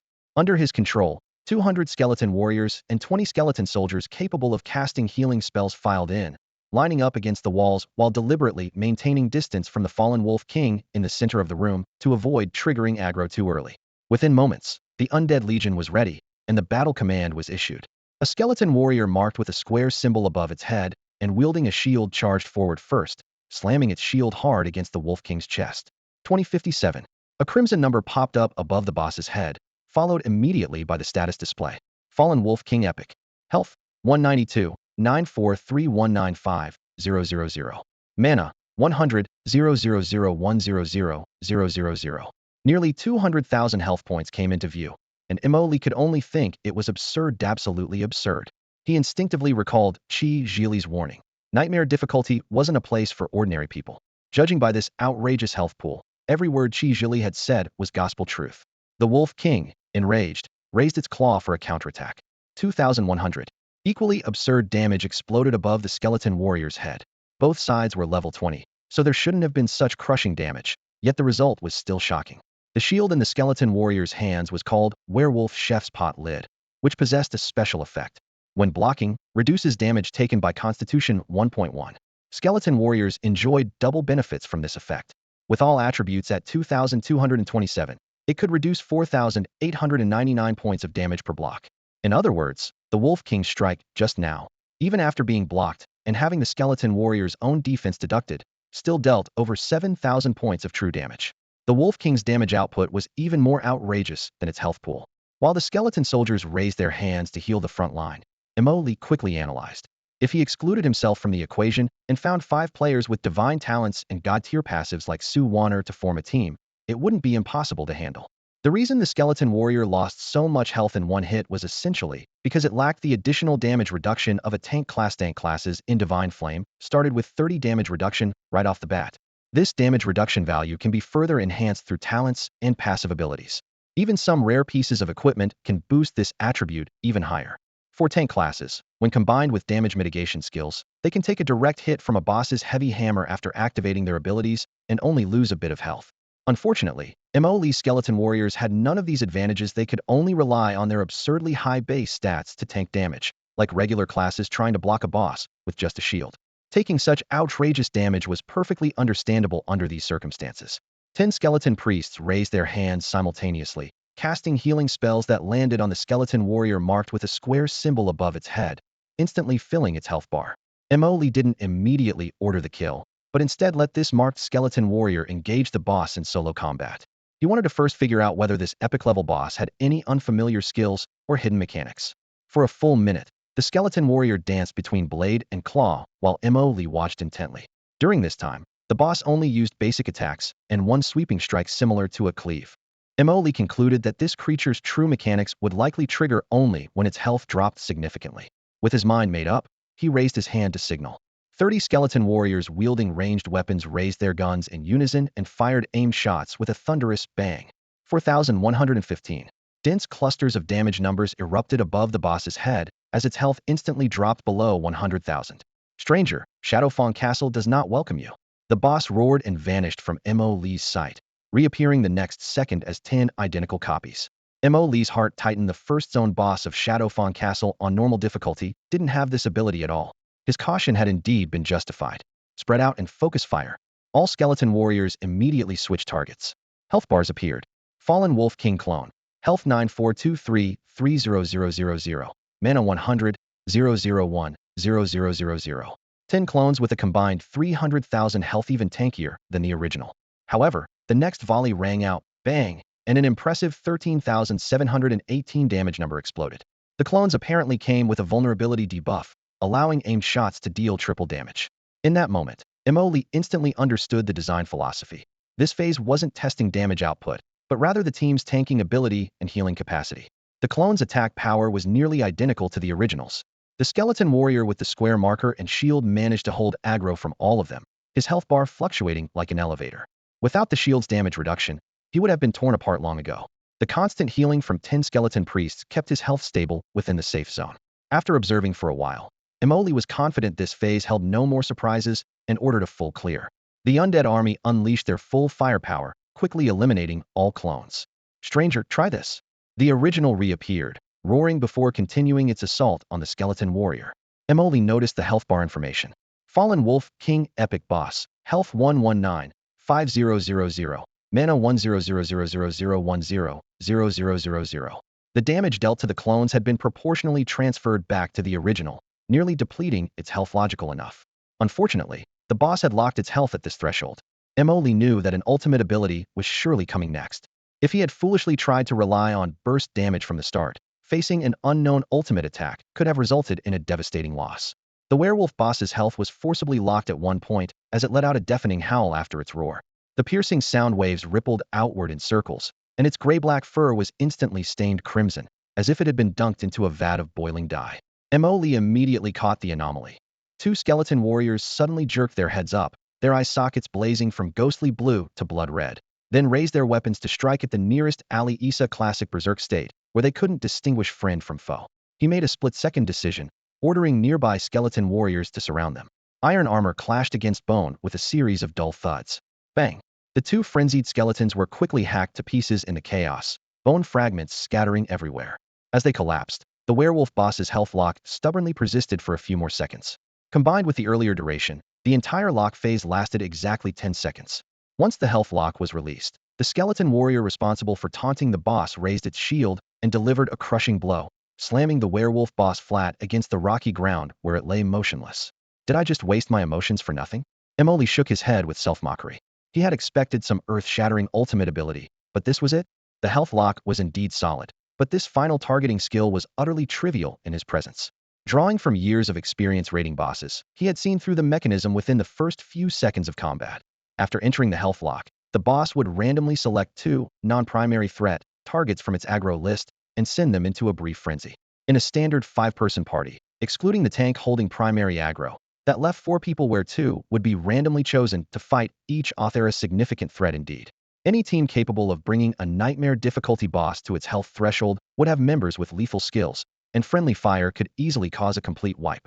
However, Mo Lee's composition was entirely different. Apart from himself, the entire area was filled with his summoned undead army over 200 strong. The odds of the boss precisely targeting Mo Lee from that list were pitifully low. Even if it did hit him, it would only temporarily rob Mo Lee of control over his own body, while he could still command his undead army. As for hitting skeletons, 2 against the remaining 198 posed no real threat. Therefore, under these stacked, special circumstances, the werewolf boss's ultimate ability appeared rather foolish. Even so, Mo Lee reminded himself to stay alert. Complacency would eventually exact its price. After his brief complaint, he bent down to loot the boss's corpse. Name: Wolf King Shoulder Guards. Quality: Rare. Slot: Shoulders. Agility: 75. Constitution: 75. Level requirement: 20. Effect: increases your attack speed by 10. Effect: your physical attacks ignore 10 of the target's defense. This equipment was essentially an upgraded version of the fine-quality Wolf King Shoulder Guards with comprehensive stat improvements. Unfortunately, it was melee gear, so Mo Lee casually tossed it into his storage space to distribute to his skeleton warriors later. Name: Wolf King Mantle. Quality: Rare. Slot: Shoulders. Spirit: 75. Constitution: 75. Level requirement: 20. Effect: damage dealt by your summons is increased by 15. Effect: your summoned creatures gain 15 spell penetration. Mo Lee was wearing the excellent Wolf King cloak, still feeling the lingering chill from its edges against his chest. Without any hesitation, he immediately replaced his shoulder equipment with this upgraded cloak. Its stats were clearly superior across the board. Now only the final drop remained. Based on Mo Lee's experience, an epic-level boss should at least drop one excellent quality item. Otherwise, what right would it have to be called epic level? Name, Wolf King's Claws. Quality, excellent. Slot, weapon. Damage, 90,100. Attack speed, 1.3. Agility, 90. Constitution, 90. Level requirement, 20. Effect 1. Gain 10 physical penetration. Effect 2. Increase your agility by 10. Effect 3. Each attack deals poison damage equal to 10 of your agility to the target. Emoli glanced at the stats and unhesitatingly stored the weapon in his inventory space. In his view, as long as his undead army existed, there was no such thing as useless equipment. Tanks, melee fighters, casters, physical ranged attackers, even healers as skeleton warriors could fill every combat role, making any equipment valuable in their hands. After cleaning up the battlefield, he exited the boss room and commanded his undead army to clear the minor monsters in Shadowfang Castle's second area. During this lull in combat, Emoli began contemplating the highest single damage issue. In his previous life, he had been a battle mage who relied purely on his own damage output, never playing summoner builds. His knowledge of summon creature mechanics was mostly hearsay. Earlier in the entrance hall, a skeleton warrior's aim shot had dealt 6,323 damage, but failed to make the single damage leaderboard. During the boss fight, the same skeleton had dealt an outrageous 13,781 damage, yet still didn't qualify for the rankings. From this, Emoli could almost certainly conclude that summoned creature damage didn't count toward the leaderboards. To make the rankings, players had to deal damage personally. His sudden interest in this leaderboard stemmed entirely from the equipment dropped by the first area boss. Those 3 drops led Emoli to theorize that nightmare difficulty bosses likely dropped upgraded versions of their normal difficulty counterparts. If his theory was correct, then the nightmare difficulty 3rd area boss Archmage Arubal would probably drop an excellent quality Erigal's staff. Comparing the first area drops, this staff's special attribute, when using the staff for melee attacks, deal physical damage equal to 2x mental attributes to the target, would likely be enhanced to 2.5x or even 3x multiplier. Once he obtained this staff, Emoli could simply whack any monster with it and potentially unlock the single damage leaderboard directly, maybe even surpassing Sue Warner's record. After all, Sue Warner's record-breaking damage had been just over 5,000. Thinking about this, Emoli felt a surge of excitement. True strength meant being powerful in every aspect. Otherwise, how could he be worthy of being President Sue Warner's guild leader? With this thought, his entire spirit lifted. In his previous life, that single damage leaderboard dominated by wealthy players had been something he could only observe from afar. The leaderboard held 100 names, and Emoli, despite being a noble mage, couldn't even match a fraction of the 100th place's single damage output. But now Emoli would soon have the chance to unlock the single damage leaderboard and claim the top position. Emoli approached the second zone boss with the same caution he had shown against the first zone's Wolf King boss. The second zone's leader was the head chef werewolf of Shadowfang Keep. Compared to normal mode, it only had slightly increased health, attack, and defense, with no fundamental differences in skills or mechanics. Emoli speculated that the so-called increased difficulty probably manifested in the number of targeted players. Previously, only one player would be marked at a time, but now several might be targeted simultaneously. Unfortunately, since he was soloing the dungeon, he couldn't see any difference. Regardless, this didn't affect his progress after defeating the second zone boss. He simply added both the first zone Wolf King and the second zone head chef to his list of enemies that can be wiped out by the undead army in one sweep. The boss dropped 3 pieces of equipment he couldn't use, which he casually handed over to his skeleton warriors as gear. Subsequently, under Emoli's command, the undead army marched forward triumphantly, rapidly advancing to the door of the third zone boss Archmage Erigal. 200 undead units formed their battle formation, and combat erupted instantly. Shield-bearing skeleton warriors charged forward first to draw Erigal's aggro, while Emoli looked up to assess the boss's stats. Archmage Erigal Epic. Health, 180, 000 000. Mana, 30, 000 000. As the dungeon's final boss, Erigal's health barely met the standard, though it wasn't much higher than the first zone's Wolf King. The reason was simple: mages had always been in the squishy category. If this were a melee-type leader, the health would need to be tens of thousands higher. The skeleton warrior raised his shield and struck hard. 3,196. A shield bash without any weapon bonuses dealt damage close to the maximum of 3,552, making it easy to calculate that Erigal only had about 10 physical damage reduction compared to the first zone Wolf King's solid 40. Next, an undead mage's fireball slammed into the boss. 357. The pathetically small number highlighted Erigol's exaggerated spell resistancy in epic level 90. His physically weak, magically resistant attributes were displayed in full. After figuring out the pattern, Emoli immediately ordered undead archers volley fire. Hundreds of arrows struck with precision, instantly vaporizing half of the archmage's health bar.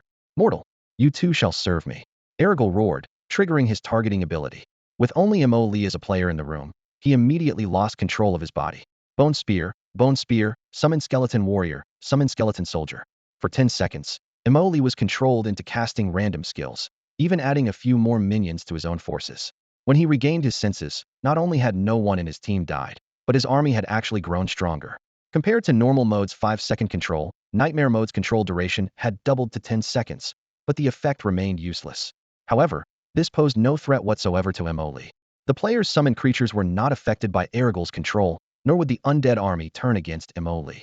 During the brief few seconds when Erigol controlled Emoli, the undead army continued their relentless assault following their preset commands, forcibly pushing the epic-level boss into a healthlock state. On the system panel, Erigol's health stopped at the alarming figure of 1190,000. Mortals, witness true power. Erigol roared with a voice hoarse from strain as his casting finished. The main tank skeleton warrior followed Emoli's command, raising its shield to block in front of him. Erigol swung his staff down with tremendous force. 4,500. The sequence was identical to normal difficulty, with only slight numerical variations. The Erigol before them was an epic-level boss after all, with theoretical damage output far exceeding normal difficulty. However, the skeleton warrior was now at the same level as him, eliminating the boss's crushing damage advantage. Combined with the shield's damage reduction, what should have been terrifying damage suddenly seemed quite ordinary. Erigol's face contorted with rage as he repeatedly swung his staff. 4,500. 4,500. The skeleton warriors steadily absorbed the hits while skeleton priests on both sides raised their hands to cast spells, waves of green healing light continuously flowing into the main tank. Mortal, behold this. Erigol roared again, his staff suddenly blazing with brilliant flames as dozens of fireballs whistled forth. Emoli was well prepared.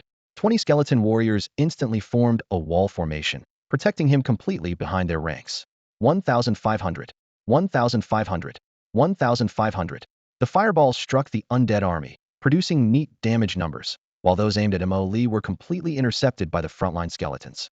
Seeing this perfectly reasonable damage output, Emoli nodded silently to himself. Skills could be blocked and dodged, and as long as teammates didn't make stupid mistakes, there wouldn't be the embarrassing situation of backline units getting instantly killed.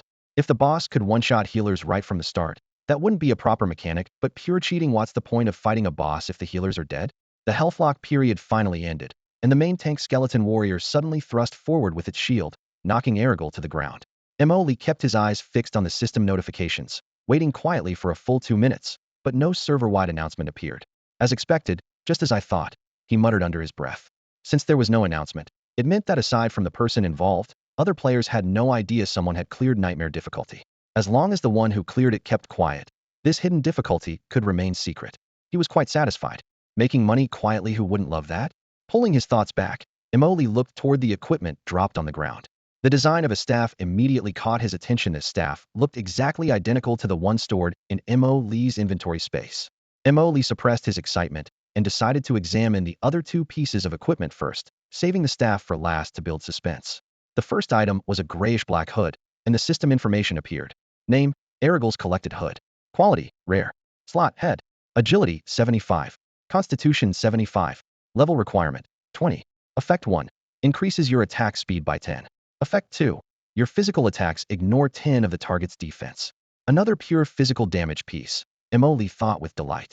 He casually pulled over a nearby skeleton warrior and fitted the hood onto its skull. The silver patterns flowing along the hood's edges created a striking contrast against the skeleton's pale white bones, and the attributes took effect immediately. He bent down to pick up the second item, necklace adorned with dark red rubies. Name, Erigol's ruby necklace. Quality, rare. Slot, accessory. Strength, 75. Constitution, 75. Level requirement, 20. Effect 1.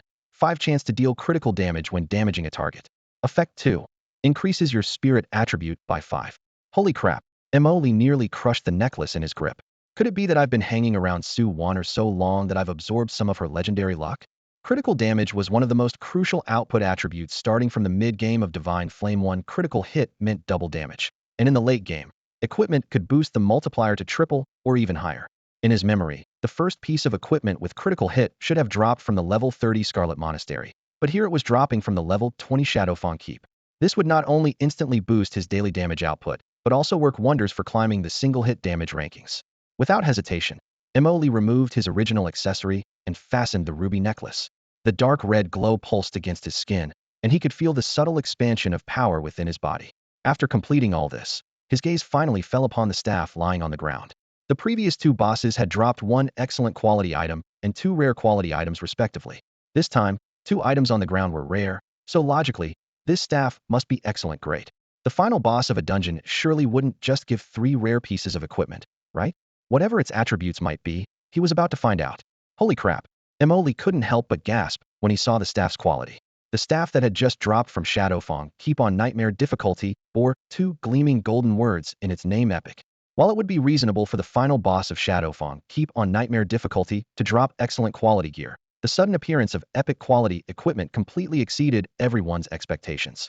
According to standard settings, epic level bosses on Nightmare difficulty typically dropped 1 excellent, 2 rare items, which was already enough to justify the epic label. However, dungeons had different drop mechanics than the open world. Epic monsters in the wild were rare encounters, so their overall drop quality was usually higher than dungeons. But dungeon bosses could be farmed infinitely, whether elite or epic, so their drop rates were naturally suppressed. Of course, there were exceptions. Hidden bosses with bonus rewards, like those in Dead Mines, didn't fall into this category. Going further up, legendary bosses in large 40-player raid dungeons often had drops that completely surpassed their open-world counterparts of the same level for a simple reason. The difficulty was off the charts, and raids had a weekly cooldown, making it impossible to farm them casually like 5-player dungeons. These thoughts flashed through his mind as Emoli forced himself to calm his excitement and began examining the staff's attributes. Name: Erigal's staff. Quality: epic. Slot: weapon. Attack speed: 3.0. Spirit: 105. Constitution: 105. Level requirement: 20. Effect: when you perform melee attacks with this staff, you deal physical damage equal to spirit attribute 4 to the target. Effect: increases your spirit value by 20. No fancy special effects, just raw numerical violence. Every line of description declared this was pure stat monster equipment. The 105 spirit and 105 constitution alone were drool-worthy. Even more terrifying was that even in the late game, as long as you pulled it out of storage, it could still one-shot people. Emoli instantly visualized the scene. An undead mage activating Blood Walk, instantly teleporting beside a target, raising the staff, and smashing down with a bang, completely emptying their health bar. Many of Shenyan's skills could be avoided through positioning, but basic attacks were guaranteed hits once within range. Using a staff to bash people, elegant. So elegant. Elegance never goes out of style. After his brief fantasy, he began considering efficiency. Having cleared Nightmare difficulty Shadowfang Keep for the first time and confirming that the 3 bosses posed no significant threat to his undead army, he immediately constructed a speed farming framework in his mind. 1. Rush straight to the map center upon entry, pulling all 3 bosses and minions together into an open area. 2. Deploy the undead army, cover the entire field with blizzard, instantly melting the minions. 3. After the minions fall, focus fire the bosses one by one. After several test runs, he fine-tuned positioning and skill rotations based on spawn points and pathing distances, ultimately compressing each dungeon run to around 4 minutes. As for exactly how many times he farmed it, he had long stopped counting, only knew he moved in and out of the dungeon like clockwork, listening to the constant rhythm of footsteps and spell sounds echoing through the long corridors. After an unknown amount of time, a crisp system notification suddenly rang in his ears. Ding! Congratulations, player, on completing the collection of monster souls from Shadowfang Keep Nightmare mode. Emoli's heart leaped with joy. Taking advantage of the brief lull while his undead army cleared out the monsters, Emoli retrieved the intermediate skill book, Summon, Necromantic Golem, from his storage space. With the quest now complete, the book's status had changed from cannot learn to available for learning. Without hesitation, Emoli used it on himself. A flash of white light appeared, and Summon, Necromantic Golem, was added to his skill list. The undead army had just finished their battle, completing this round of speed farming. Eager to test his new skill while the momentum was hot, Emoli first ordered his skeleton soldiers and skeleton warriors to quickly form ranks, then raised his hand to cast the spell. A grayish-white orb of light gathered in his palm, and simultaneously a system prompt appeared. Please select synthesis targets. He immediately selected 9 skeleton warriors and 1 skeleton soldier. The reason for including the skeleton soldier was to give the final creation the heal ability. After confirming his selection, the light orb exploded into 10 beams that precisely struck the chosen undead. The beams wrapped around them like bandages, dragging and compressing the 10 skeletons together. After a 3-second countdown, a necromantic golem over 3 meters tall with a bulky form resembling a dark gray scarecrow crashed to the ground, its glowing eye sockets and sharp claws announcing its extraordinary nature. Immediately after, a new system prompt appeared. Necromantic golem has insufficient skill slots. Please select which skills to retain. Lee was momentarily stunned. He was level 20 with 5 skill slots available. Summon creatures also had 5 slots. The skeleton soldiers and skeleton warriors had overlapping skills, totaling just 5 abilities. Fireball, heal, blizzard, aimed shot, and vulnerability curse, theoretically a perfect fit. But the system claimed there wasn't enough space. He quickly opened the golem's status panel, and the mystery was solved. The necromantic golem came with its own unique skill. Skill name, suppress. Skill description, the necromantic golem launches a suppressive attack on the target, dealing 300 weapon damage. Cooldown, 8 seconds. Cost, 200 mana points. This is actually Lord Bloodshadow's signature skill from Stormwind City. Lee exclaimed in amazement. According to his memory, this type of description matched the intermediate skills that physical classes could only learn after completing their level 30 class advancement. Even if players obtained the corresponding intermediate skill book, they had to complete the advancement quest and reach level 30 before being allowed to learn it. These restrictions were so strict because they represented a fundamental change in damage calculation methods. Before level 30, whether melee or caster, damage algorithms were extremely straightforward. For example, if a damage-dealing warrior had 1,000 strength and wielded a weapon with 100 base attack, their basic attack theoretical value would be 1,100. Most low-tier melee skills would only multiply the strength attribute by 1.x or 2 times, with the weapon itself contributing very little. The same principle applied to caster and healing classes. After completing class advancement, the system would have NPCs explain that early-stage players were still inexperienced, relying mainly on their base attributes for damage output. Advancement symbolized a significant increase in proficiency, making weapons equally important as attributes. From that point forward, weapon damage was officially incorporated into the core formula. Weapons and staves above level 30 would have additional weapon damage or spell damage attributes, with the calculation formula simplified to actual weapon damage primary attribute 100 weapon damage. Thus, with the same 1,000 strength and a weapon with 100 attack, post-advancement weapon damage would be 1,100 1,000. At first glance, this seemed lower than the pre-advancement 1,100, but this was just the base value before multiplying by intermediate skills amplification coefficients. Post-advancement skill multipliers were rarely below 2's multiply by 2, and you get 2,000. The better the weapon and higher the multiplier, the more damage increased exponentially. Not to mention the necromantic golem's suppress ability dealt a whopping 300 weapon damage with any decent weapon. It could unleash explosive damage. Lee suppressed his excitement and pondered which skill to sacrifice. The necromantic golem's built-in suppress was his ace damage dealer and absolutely untouchable. After much deliberation, he settled on vulnerability curse, a skill he'd hastily learned while grinding monsters to finish off low-health enemies. It was useful, but not irreplaceable. If needed, his skeleton warriors could cast the same spell and instantly kill ordinary monsters below 10 health. Having made his decision, Lee retained 5 skills for the necromantic golem: suppress, fireball, blizzard, aimed shot, and heal, clearing vulnerability curse from the slot. With that, the necromantic golem synthesis was officially complete. Accompanied by the subtle crackling of shifting bones, 10 skeleton warriors instantly fused together. All the equipment they'd been wearing clattered to the ground, 30 pieces in total. Lee quickly bent down to collect the gear, distributing it among the remaining skeleton warriors still standing in formation. His undead army was so massive that achieving full armament for all troops remained a distant goal, but the necromantic golem's creation would save him considerable effort in equipment management. After finishing this task, he opened the necromantic golem's attribute panel. Level 20. Strength 22,720. Agility 22,720. Constitution 22,720. Spirit 22,720. Health 22,720. Mana 22,720. Skills: suppress, fireball, blizzard, aimed shot, heal. Equipment slots 3. The brutally simple numbers gave Lee a thrilling sense of data domination. Was it powerful? Absolutely. This was the price of 10 skeleton warriors. The only disappointment was the mere 3 equipment slots, inherited from the skeleton warrior characteristics. Even if more slots could be unlocked later, He didn't particularly care as long as he could equip the essential weapon and shield. That would suffice. Wait, I'm still wearing that old junk equipment. Emoli glanced down at himself. Apart from the few pieces he'd obtained during his first dungeon run, everything else was stored in his inventory space.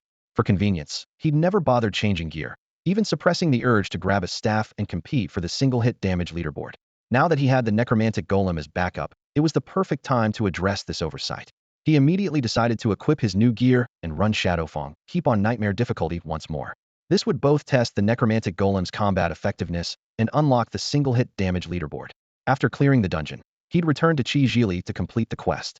While the quest appeared to unlock skills upon meeting conditions, the lack of experience rewards clearly indicated he still needed to submit it properly, in a nightmare difficulty dungeon quest would surely offer substantial experience he couldn't afford to waste. With this plan in mind, Emoli exited the dungeon, reset it with one click, then re-entered. Before engaging in combat, he equipped all the gear from his storage space and checked his attribute panel. Level 20, peak level 20, strength 37, agility 37, constitution 837, spirit 2737, health red 937, mana blue 15056, summon count 666819. Equipment effects. Your summons deal 60 increased damage. Your summons gain 20 spell penetration. Your summons gain 20 physical penetration. When you perform melee attacks with a staff, you deal physical damage equal to spirit attribute 4 to the target. Your spirit attribute is increased by 25. To unlock the single damage leaderboard, Emoli decisively removed the Lord's staff and equipped the epic quality staff of Erigel. Erigel's staff came with an inherent spirit 20 bonus, which for a player like Emoli whose spirit was already ridiculously high, provided a simple, crude, yet remarkably effective boost. Combined with other equipment from Nightmare difficulty, his spirit value skyrocketed from 2227 after changing gear on the 9th floor of the Mage Tower to 2737. The Divine Talent Peak Level Intermediate Effects Summon Quantity Bonus also pushed his carrying capacity limit to 819, with 666 currently summoned. After making preparations, Emoli stood at the dungeon entrance and cast Summon Necromantic Golem. Within moments, the hall filled with swirling dark energy was packed with exactly 30 necromantic golems. The Divine Talent Peak Level Advanced Effect provided 1368 mana per second regeneration, ensuring he never had to worry about mana consumption. Next came the armament phase. Emoli began distributing pre-prepared equipment into the golem's hands. One necromantic golem stood out particularly. It wielded the only excellent quality weapon, Claws of the Wolf King, with 90,100 weapon damage and a special effect of agility 10. Emoli specifically checked this golem's attributes. Agility, 32,844. Effect activated, as expected. He nodded with satisfaction. Necromantic golems weren't classified as summons, so they couldn't benefit from the divine passive's attribute inheritance. However, equipment special effects still triggered normally, and they could even inherit the skeleton warrior's double special effect benefit, trait strength upon strength. With everything ready, Emoli commanded, engage. The golem wielding Claws of the Wolf King charged forward, swinging its stone arm to execute the intermediate skill suppress. 131,001. A blood-red number of exactly 131,001 exploded above the monster's head, instantly killing the werewolf with less than 19,000 health. The absurd disparity was like using a rocket launcher against a mosquito, prompting Emoli to quip. Now this is what you call a true damage monster. Such damage would make even the bosses of Shadowfang struggle to survive more than a few hits. To personally strike monsters and trigger the leaderboard himself, he summoned a shield-bearing skeleton warrior to pull several monsters from another side of the hall. There was no choice. The necromantic golems could deal over 20,000 damage with a casual slap or even a basic fireball spell, instantly killing the small monsters here. Only skeleton warriors could maintain aggro without killing the creatures. Once the monsters were secured, Emoli circled behind them and swung Erigel's staff hard against a werewolf. 10,630. The target's defense managed to absorb some damage, but the 5-digit number remained striking. Ding. Player has dealt single damage exceeding 5,000, activating single damage leaderboard. Server-wide announcement incoming. Do you wish to hide your player name? Emoli chose no, without hesitation. When he had cleared Shadowfang Keep earlier, he had already chosen to reveal his name for a strategic information counterattack against the Dynasty Guild. There was even less reason to hide now. Besides, his personal 10,000 damage would be announced to the entire server, while the necromantic golem's terrifying 100,000 damage output remained known only to him. This actually became an alternative way of concealing his true strength. Ding. Player Emoli has dealt 10,630 single damage to a monster, activating the single damage leaderboard. As soon as the server-wide announcement ended, Emoli immediately received a private message from Sue Warner. Guild leader, couldn't you give me a chance? I'm working so hard on this, but you've already unlocked it first? And with such ridiculous damage too.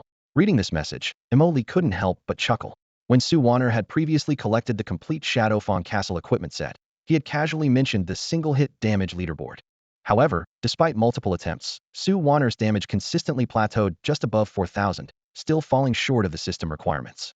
Emoli suspected it was likely due to insufficient level, missing the attribute bonuses from leveling up, and not reaching level 20 meant she couldn't access the additional benefits from new talents. Based on his calculations at the time, Sue Warner's chances of unlocking the single-hit damage leaderboard before reaching level 20 were virtually non-existent unless she could obtain equipment dropped from Nightmare difficulty. After a moment of consideration, Emoli typed a private message. Come to Shadowfang Castle. You might be able to make the leaderboard too. Huh? But I already have the complete Shadowfang Castle equipment set, don't I? Wouldn't it be embarrassing for me to come just for experience points? Just tell me if you're coming or not. Don't come crying to me later if you regret it. Can't say I don't take care of my own people. As Emoli replied, he sent over the attributes of the excellent quality Wolf King's claws. Guild leader, I'll definitely be there within 10 minutes. As a member of the Scourge Legion, Sue Warner could use the guild teleportation scroll to return to headquarters, then take the teleportation array directly to the Shadowfang Castle dungeon entrance. Logically, she should be able to arrive in 1 minute, yet she estimated 10 minutes. Curious, Emoli opened his friends list. Sue Warner, level 17, location, Dead Mines. Mystery solved. She already had the complete Shadowfang set, so what could she possibly need from Dead Mines? Most likely she'd been recruited by Stellar Guild or other friends to serve as backup DPS. Emoli nodded to himself. He hadn't misjudged her character. Sue Warner was loyal to her friends and never refused when they needed help. This type of person would be most trustworthy after Divine Flame fully merged with reality. All right, I'll wait for you. He sent his final private message. Since he had a 10-minute window, he decided to do an intense speed run of Shadowfang Castle and try for the speed clear leaderboard. Dead Mines. After receiving the reply, Sue Warner's lips curved into a smile. Lin Han, let's pick up the pace and speed through this last section. Miss Sue, even if I brought our guild's main tank over, we can't just go fast because we want to. Currently, their party consisted of Sue Warner, Lin Han, Stellar Guild's main tank, plus 2 level 10 players Wu Jian and Qin Zisu. These two were mutual friends who had started Divine Flame late and were only level 10. Sue Warner and Lin Han didn't want their friends to miss out, so as soon as they reached level 10, they brought them to Dead Mines for gear farming. With Sue Warner's extremely high damage output clearing monsters ahead, Wu Jian and Qin Zi, Sue only needed to stand in the back row cheering 666, treatment that was virtually unmatched across the entire server. Wu Jian pursed her lips. Miss Lin, why don't you just call out Zisu and my names directly? You're basically saying we're the ones holding everyone back. Qin Zisu raised her staff in agreement. Exactly. Last time we came to Death Mine, weren't you the one who dragged us in here? The four had known each other for years, close enough to tease each other freely. Lin Han immediately shot them both a glare and cast a minor heal on herself. Sue Warner is the one rushing us, so why are you two yelling at me? Her words successfully redirected the fire towards Sue Warner. Sue Warner, spill it. What's so urgent? Wu Yuejian asked while drawing her bow. Stop arguing. I really am in a hurry. Sue Warner raised her hand in a pull mobs gesture, signaling the frontline tank to charge. Iron-armored boots stepped into the dim mine tunnel as monsters swarmed out in waves, and the team dove back into combat. The full immersion mode of Divine Flame showed its advantages here during this low-difficulty training run. They only needed to spare a fraction of their attention, easily managing both fighting and chatting. As Sue Warner swung her sword for damage output, she spoke up. You all saw that server-wide announcement just now, right? We saw it. Wu Yuejian released a volley of arrows, then shifted topics. Is it related? Before Sue Warner could answer, Lin Han from the back row loudly interjected. It's totally related. That Emoli in the announcement is our Miss Sue's guild leader. I bet Emoli is looking for her. What? What does he look like? Is he handsome? Wu Yuejian and Qin Zis's gossip souls instantly ignited. Everyone knew Sue Warner well enough. She'd always been a lone wolf. Back in Tianxia, when Lin Han joined the Stellar Guild, Sue Warner hadn't followed. Yet just days into Divine Flame, she'd actually joined a guild and kept calling him guild leader. If there wasn't something fishy going on, they'd never believe it. Besides, that kind of address was either out of respect or carried some intimate, playful undertone. Combined with how Sue Warner's ears were slightly flushed, both concluded it was almost certainly the latter. Lin Han smiled meaningfully and dropped another bombshell. Not just that announcement, go check the dungeon first clears and various first kills. They're all Lee's records. That impressive? Now I really want to meet him. Wu Yuejian exclaimed in surprise. shooting an explosive arrow. Su Wanner felt a bit overwhelmed by Lin Shurhan's string of revelations.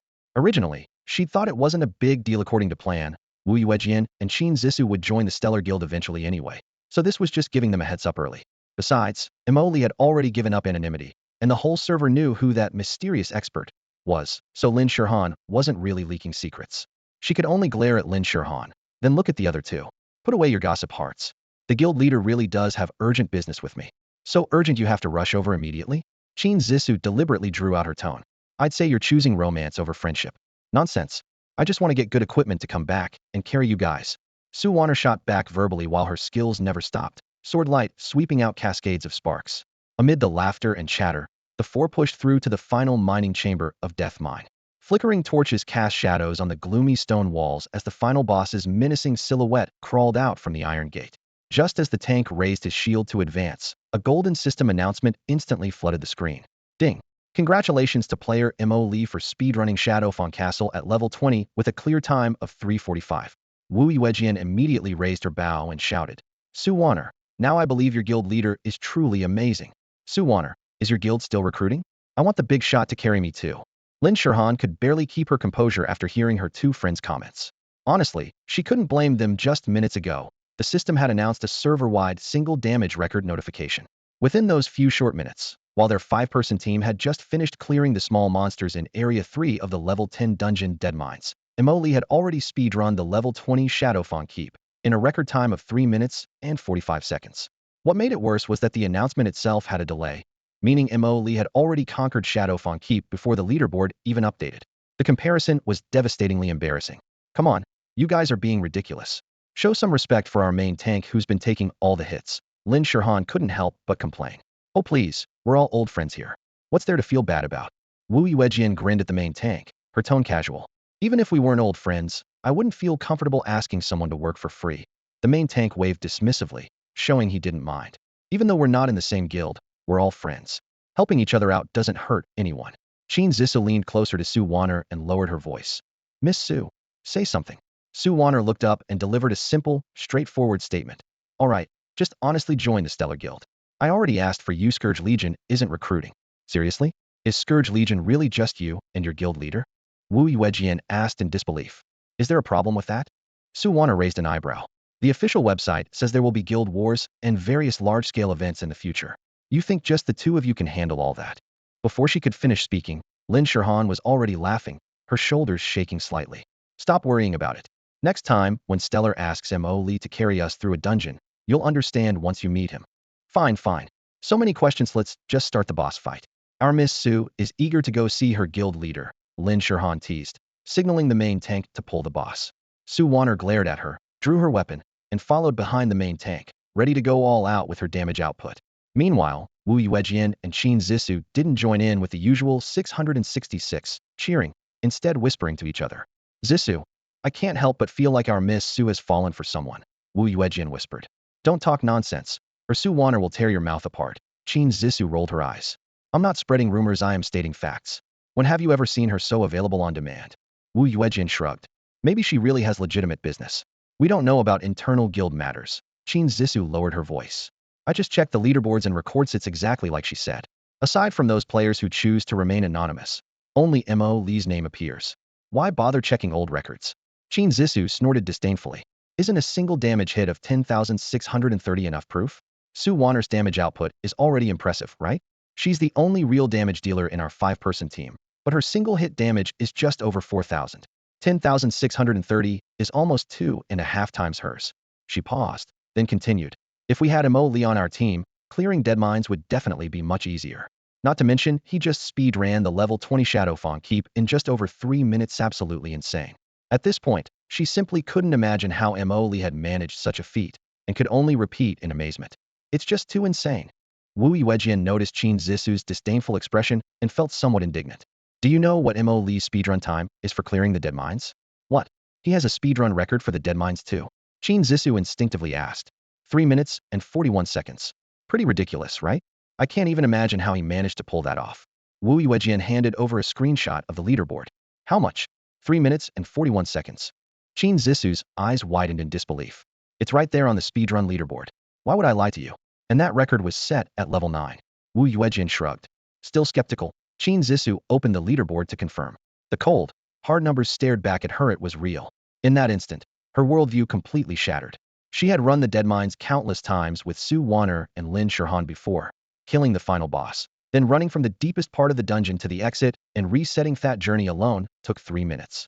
A 3 minutes and 41 seconds record practically defied common sense. How on earth did Emoli manage it? Seeing Qin Zissou's expression of complete existential crisis, Wu Yuejian felt inexplicably smug. When she had been scrolling through Emoli's outrageous stats earlier, she'd been equally stunned. Fortunately, Lin Shirhan, Su Wanner, and the main tank were all busy fighting monsters, so no one noticed her loss of composure. Now it was Qin Zissou's turn to experience that same shock. Wu Yuejian finally understood why Su Wanner had grown so close to Emoli. When making friends in games, as long as someone had good character and could carry you, the stronger they were, the better. Since Emoli had already passed Su Wanner's character assessment, she wanted to get to know this gaming legend too. Bang! With a thunderous crash, the final boss collapsed to the ground, marking the end of the Dead Mines battle. I'm heading out first. Your gear is pretty much sorted, so focus on leveling up. Su Wanner spoke while pulling out a guild teleportation scroll inscribed with black skull patterns. As the casting bar lit up, her figure was swallowed by blue-white light and vanished from the dungeon in the blink of an eye. After Su Wanner left, Wu Yuejian and Qin Zissou immediately crowded around Lin Shirhan. Shirhan, what was that guild teleportation scroll Miss Su just used? How come we've never seen you use one? They asked almost in unison. Lin Shirhan rolled her eyes. You're asking me? Who am I supposed to ask? I want to know too. I asked Su Wanner about it ages ago, and she only gave me 8 words. Matters concerning Scourge Legion, no comment. She's part of Scourge Legion now, so keeping secrets is normal, but not giving even a hint to a longtime friend really gets on my nerves. Qin Zissou tugged at her sleeve. All right, now that she's gone, tell us what Emoli is really like. Just a normal person. Lin Shirhan shrugged. With Su Wanner around, you're worried you won't get to meet him? Haven't you noticed how Miss Su has become his on-call sidekick? It's going to be tough for us to meet her guild leader though. Better watch your mouth, or Su Wanner will tear it apart. Wu Yuejian glared at her, then pressed on. Let me ask something simple, then how strong is Su Wanner's gear? Wu Yuejian and Qin Zissou nodded vigorously. Definitely strong. She practically dealt as much damage as our entire team combined. How could it not be strong? That gear was all arranged by her guild leader. Lin Shirhan pursed her lips. Makes me want to join Scourge Legion myself. Me too. Qin Zissou chimed in. Lin Shirhan gave them another eye roll. Don't even think about it. Su Wanner helped Emoli out a lot in the early days. The only reason our Star Guild could connect with him was through her introduction. Without that, she might not have even gotten into Scourge Legion herself. Really, Qin Zissou still couldn't believe it. Of course, Lin Shirhan snorted. You'll understand once you meet Emoli. His Scourge Legion only needs him, everyone else is just there to fill numbers. Is it really that ridiculous? Wu Yuejian's mouth formed a perfect O. You can use your wildest imagination. However ridiculous you think it is, just go with that. Donggu logging camp. The Dynasty Guild members had just seen the system notification in the channel about Emoli unlocking this single damage leaderboard, and immediately stopped grinding monsters to gather for a brief but tense discussion. The core members quickly reached a consensus through their back-and-forth exchange. Emoli's ridiculous damage number of 10,630 couldn't possibly be from a sudden surge in his own attack power, but rather from encountering a monster with a vulnerability debuff. Against such creatures, players' damage output could easily multiply several times or even tenfold. In other words, this leaderboard achievement was simply Emoli getting lucky and stumbling upon the perfect target for farming single-hit damage. They cited the most convincing example. A few days ago, when Qin Yangwu attempted to assassinate Emoli, though he was ultimately killed instantly, the combat log showed in black and white Emoli's bone spear had only dealt 980 damage. Believing this guy could suddenly dish out over 10,000 damage was less credible than believing Qin Yangwu was the reincarnation of Emperor Qin Shi Huang and deserved a donate 50 to help restore his empire treatment. Guild leader, everyone thinks Emoli just got lucky. It's not a big deal. Exactly, one person thinking this might be wrong, but when everyone thinks the same, it's probably accurate. Besides, this is actually good news. It shows Emoli feels pressured by our Dynasty Guild. Right, he's under pressure, so he's desperately hunting vulnerability monsters to boost his ranking. Xiaoji's thoughts aligned with everyone else's. If Emoli could consistently deal over 10,000 single-hit damage, no one in Dynasty Guild could withstand it. Only need one strike to turn them all into white light. Worse yet, if this truly represented Emoli's actual level, his growth rate would be terrifyingly fast. Jumping from less than 1,000 damage to over 10,000 in just a few days would be utterly despairing. This was absolutely not a future the guild could accept. Dynasty Guild had originally planned to catch up and close the gap before settling old scores with Emoli. The gap truly widened infinitely. all their plans would become a joke. Regardless of the truth, Chao Ji had already made his decision. He must cement the narrative that Imoli got lucky and encountered a monster with 10 times or even higher vulnerability multiplier. You're absolutely right, he declared in a grave tone. Imoli is definitely panicking now. Otherwise, he wouldn't resort to such underhanded methods to boost his ranking. One sentence, final verdict. As for his private negotiations with Imoli in the Devouring Abyss, Chao Ji didn't mention a word. Having the mighty Dynasty Guild bow to an individual player would be embarrassing if it got out. The excuse was simple. Everyone should focus on leveling to catch up with Imoli as quickly as possible. After confirming through his friends list that Imoli wasn't at Donggu logging camp, he led the core members in teleporting there. Now, Chao Ji needed to verbally belittle Imoli a few times in front of the guild members. Chao Ji tried to minimize the impact of Imoli's server-wide announcement on the guild members. Just as his words faded, another crisp system notification exploded across the server. Ding! Congratulations to player Imoli for speedrunning Shadowfang. Keep at level 20 with a clear time of 3:45. The assembled Dynasty Guild members erupted almost simultaneously. Impossible. When did he reach level 20? Why is he leveling so fast? This isn't fair. We're still struggling through dead mines. And he can speedrun Shadowfang Keep? He's cheating. Definitely cheating. Someone report him to the GM. They could barely rationalize the previous damage ranking record by convincing themselves it was against some vulnerable mob. But this dungeon speedrun record left no room for wishful thinking.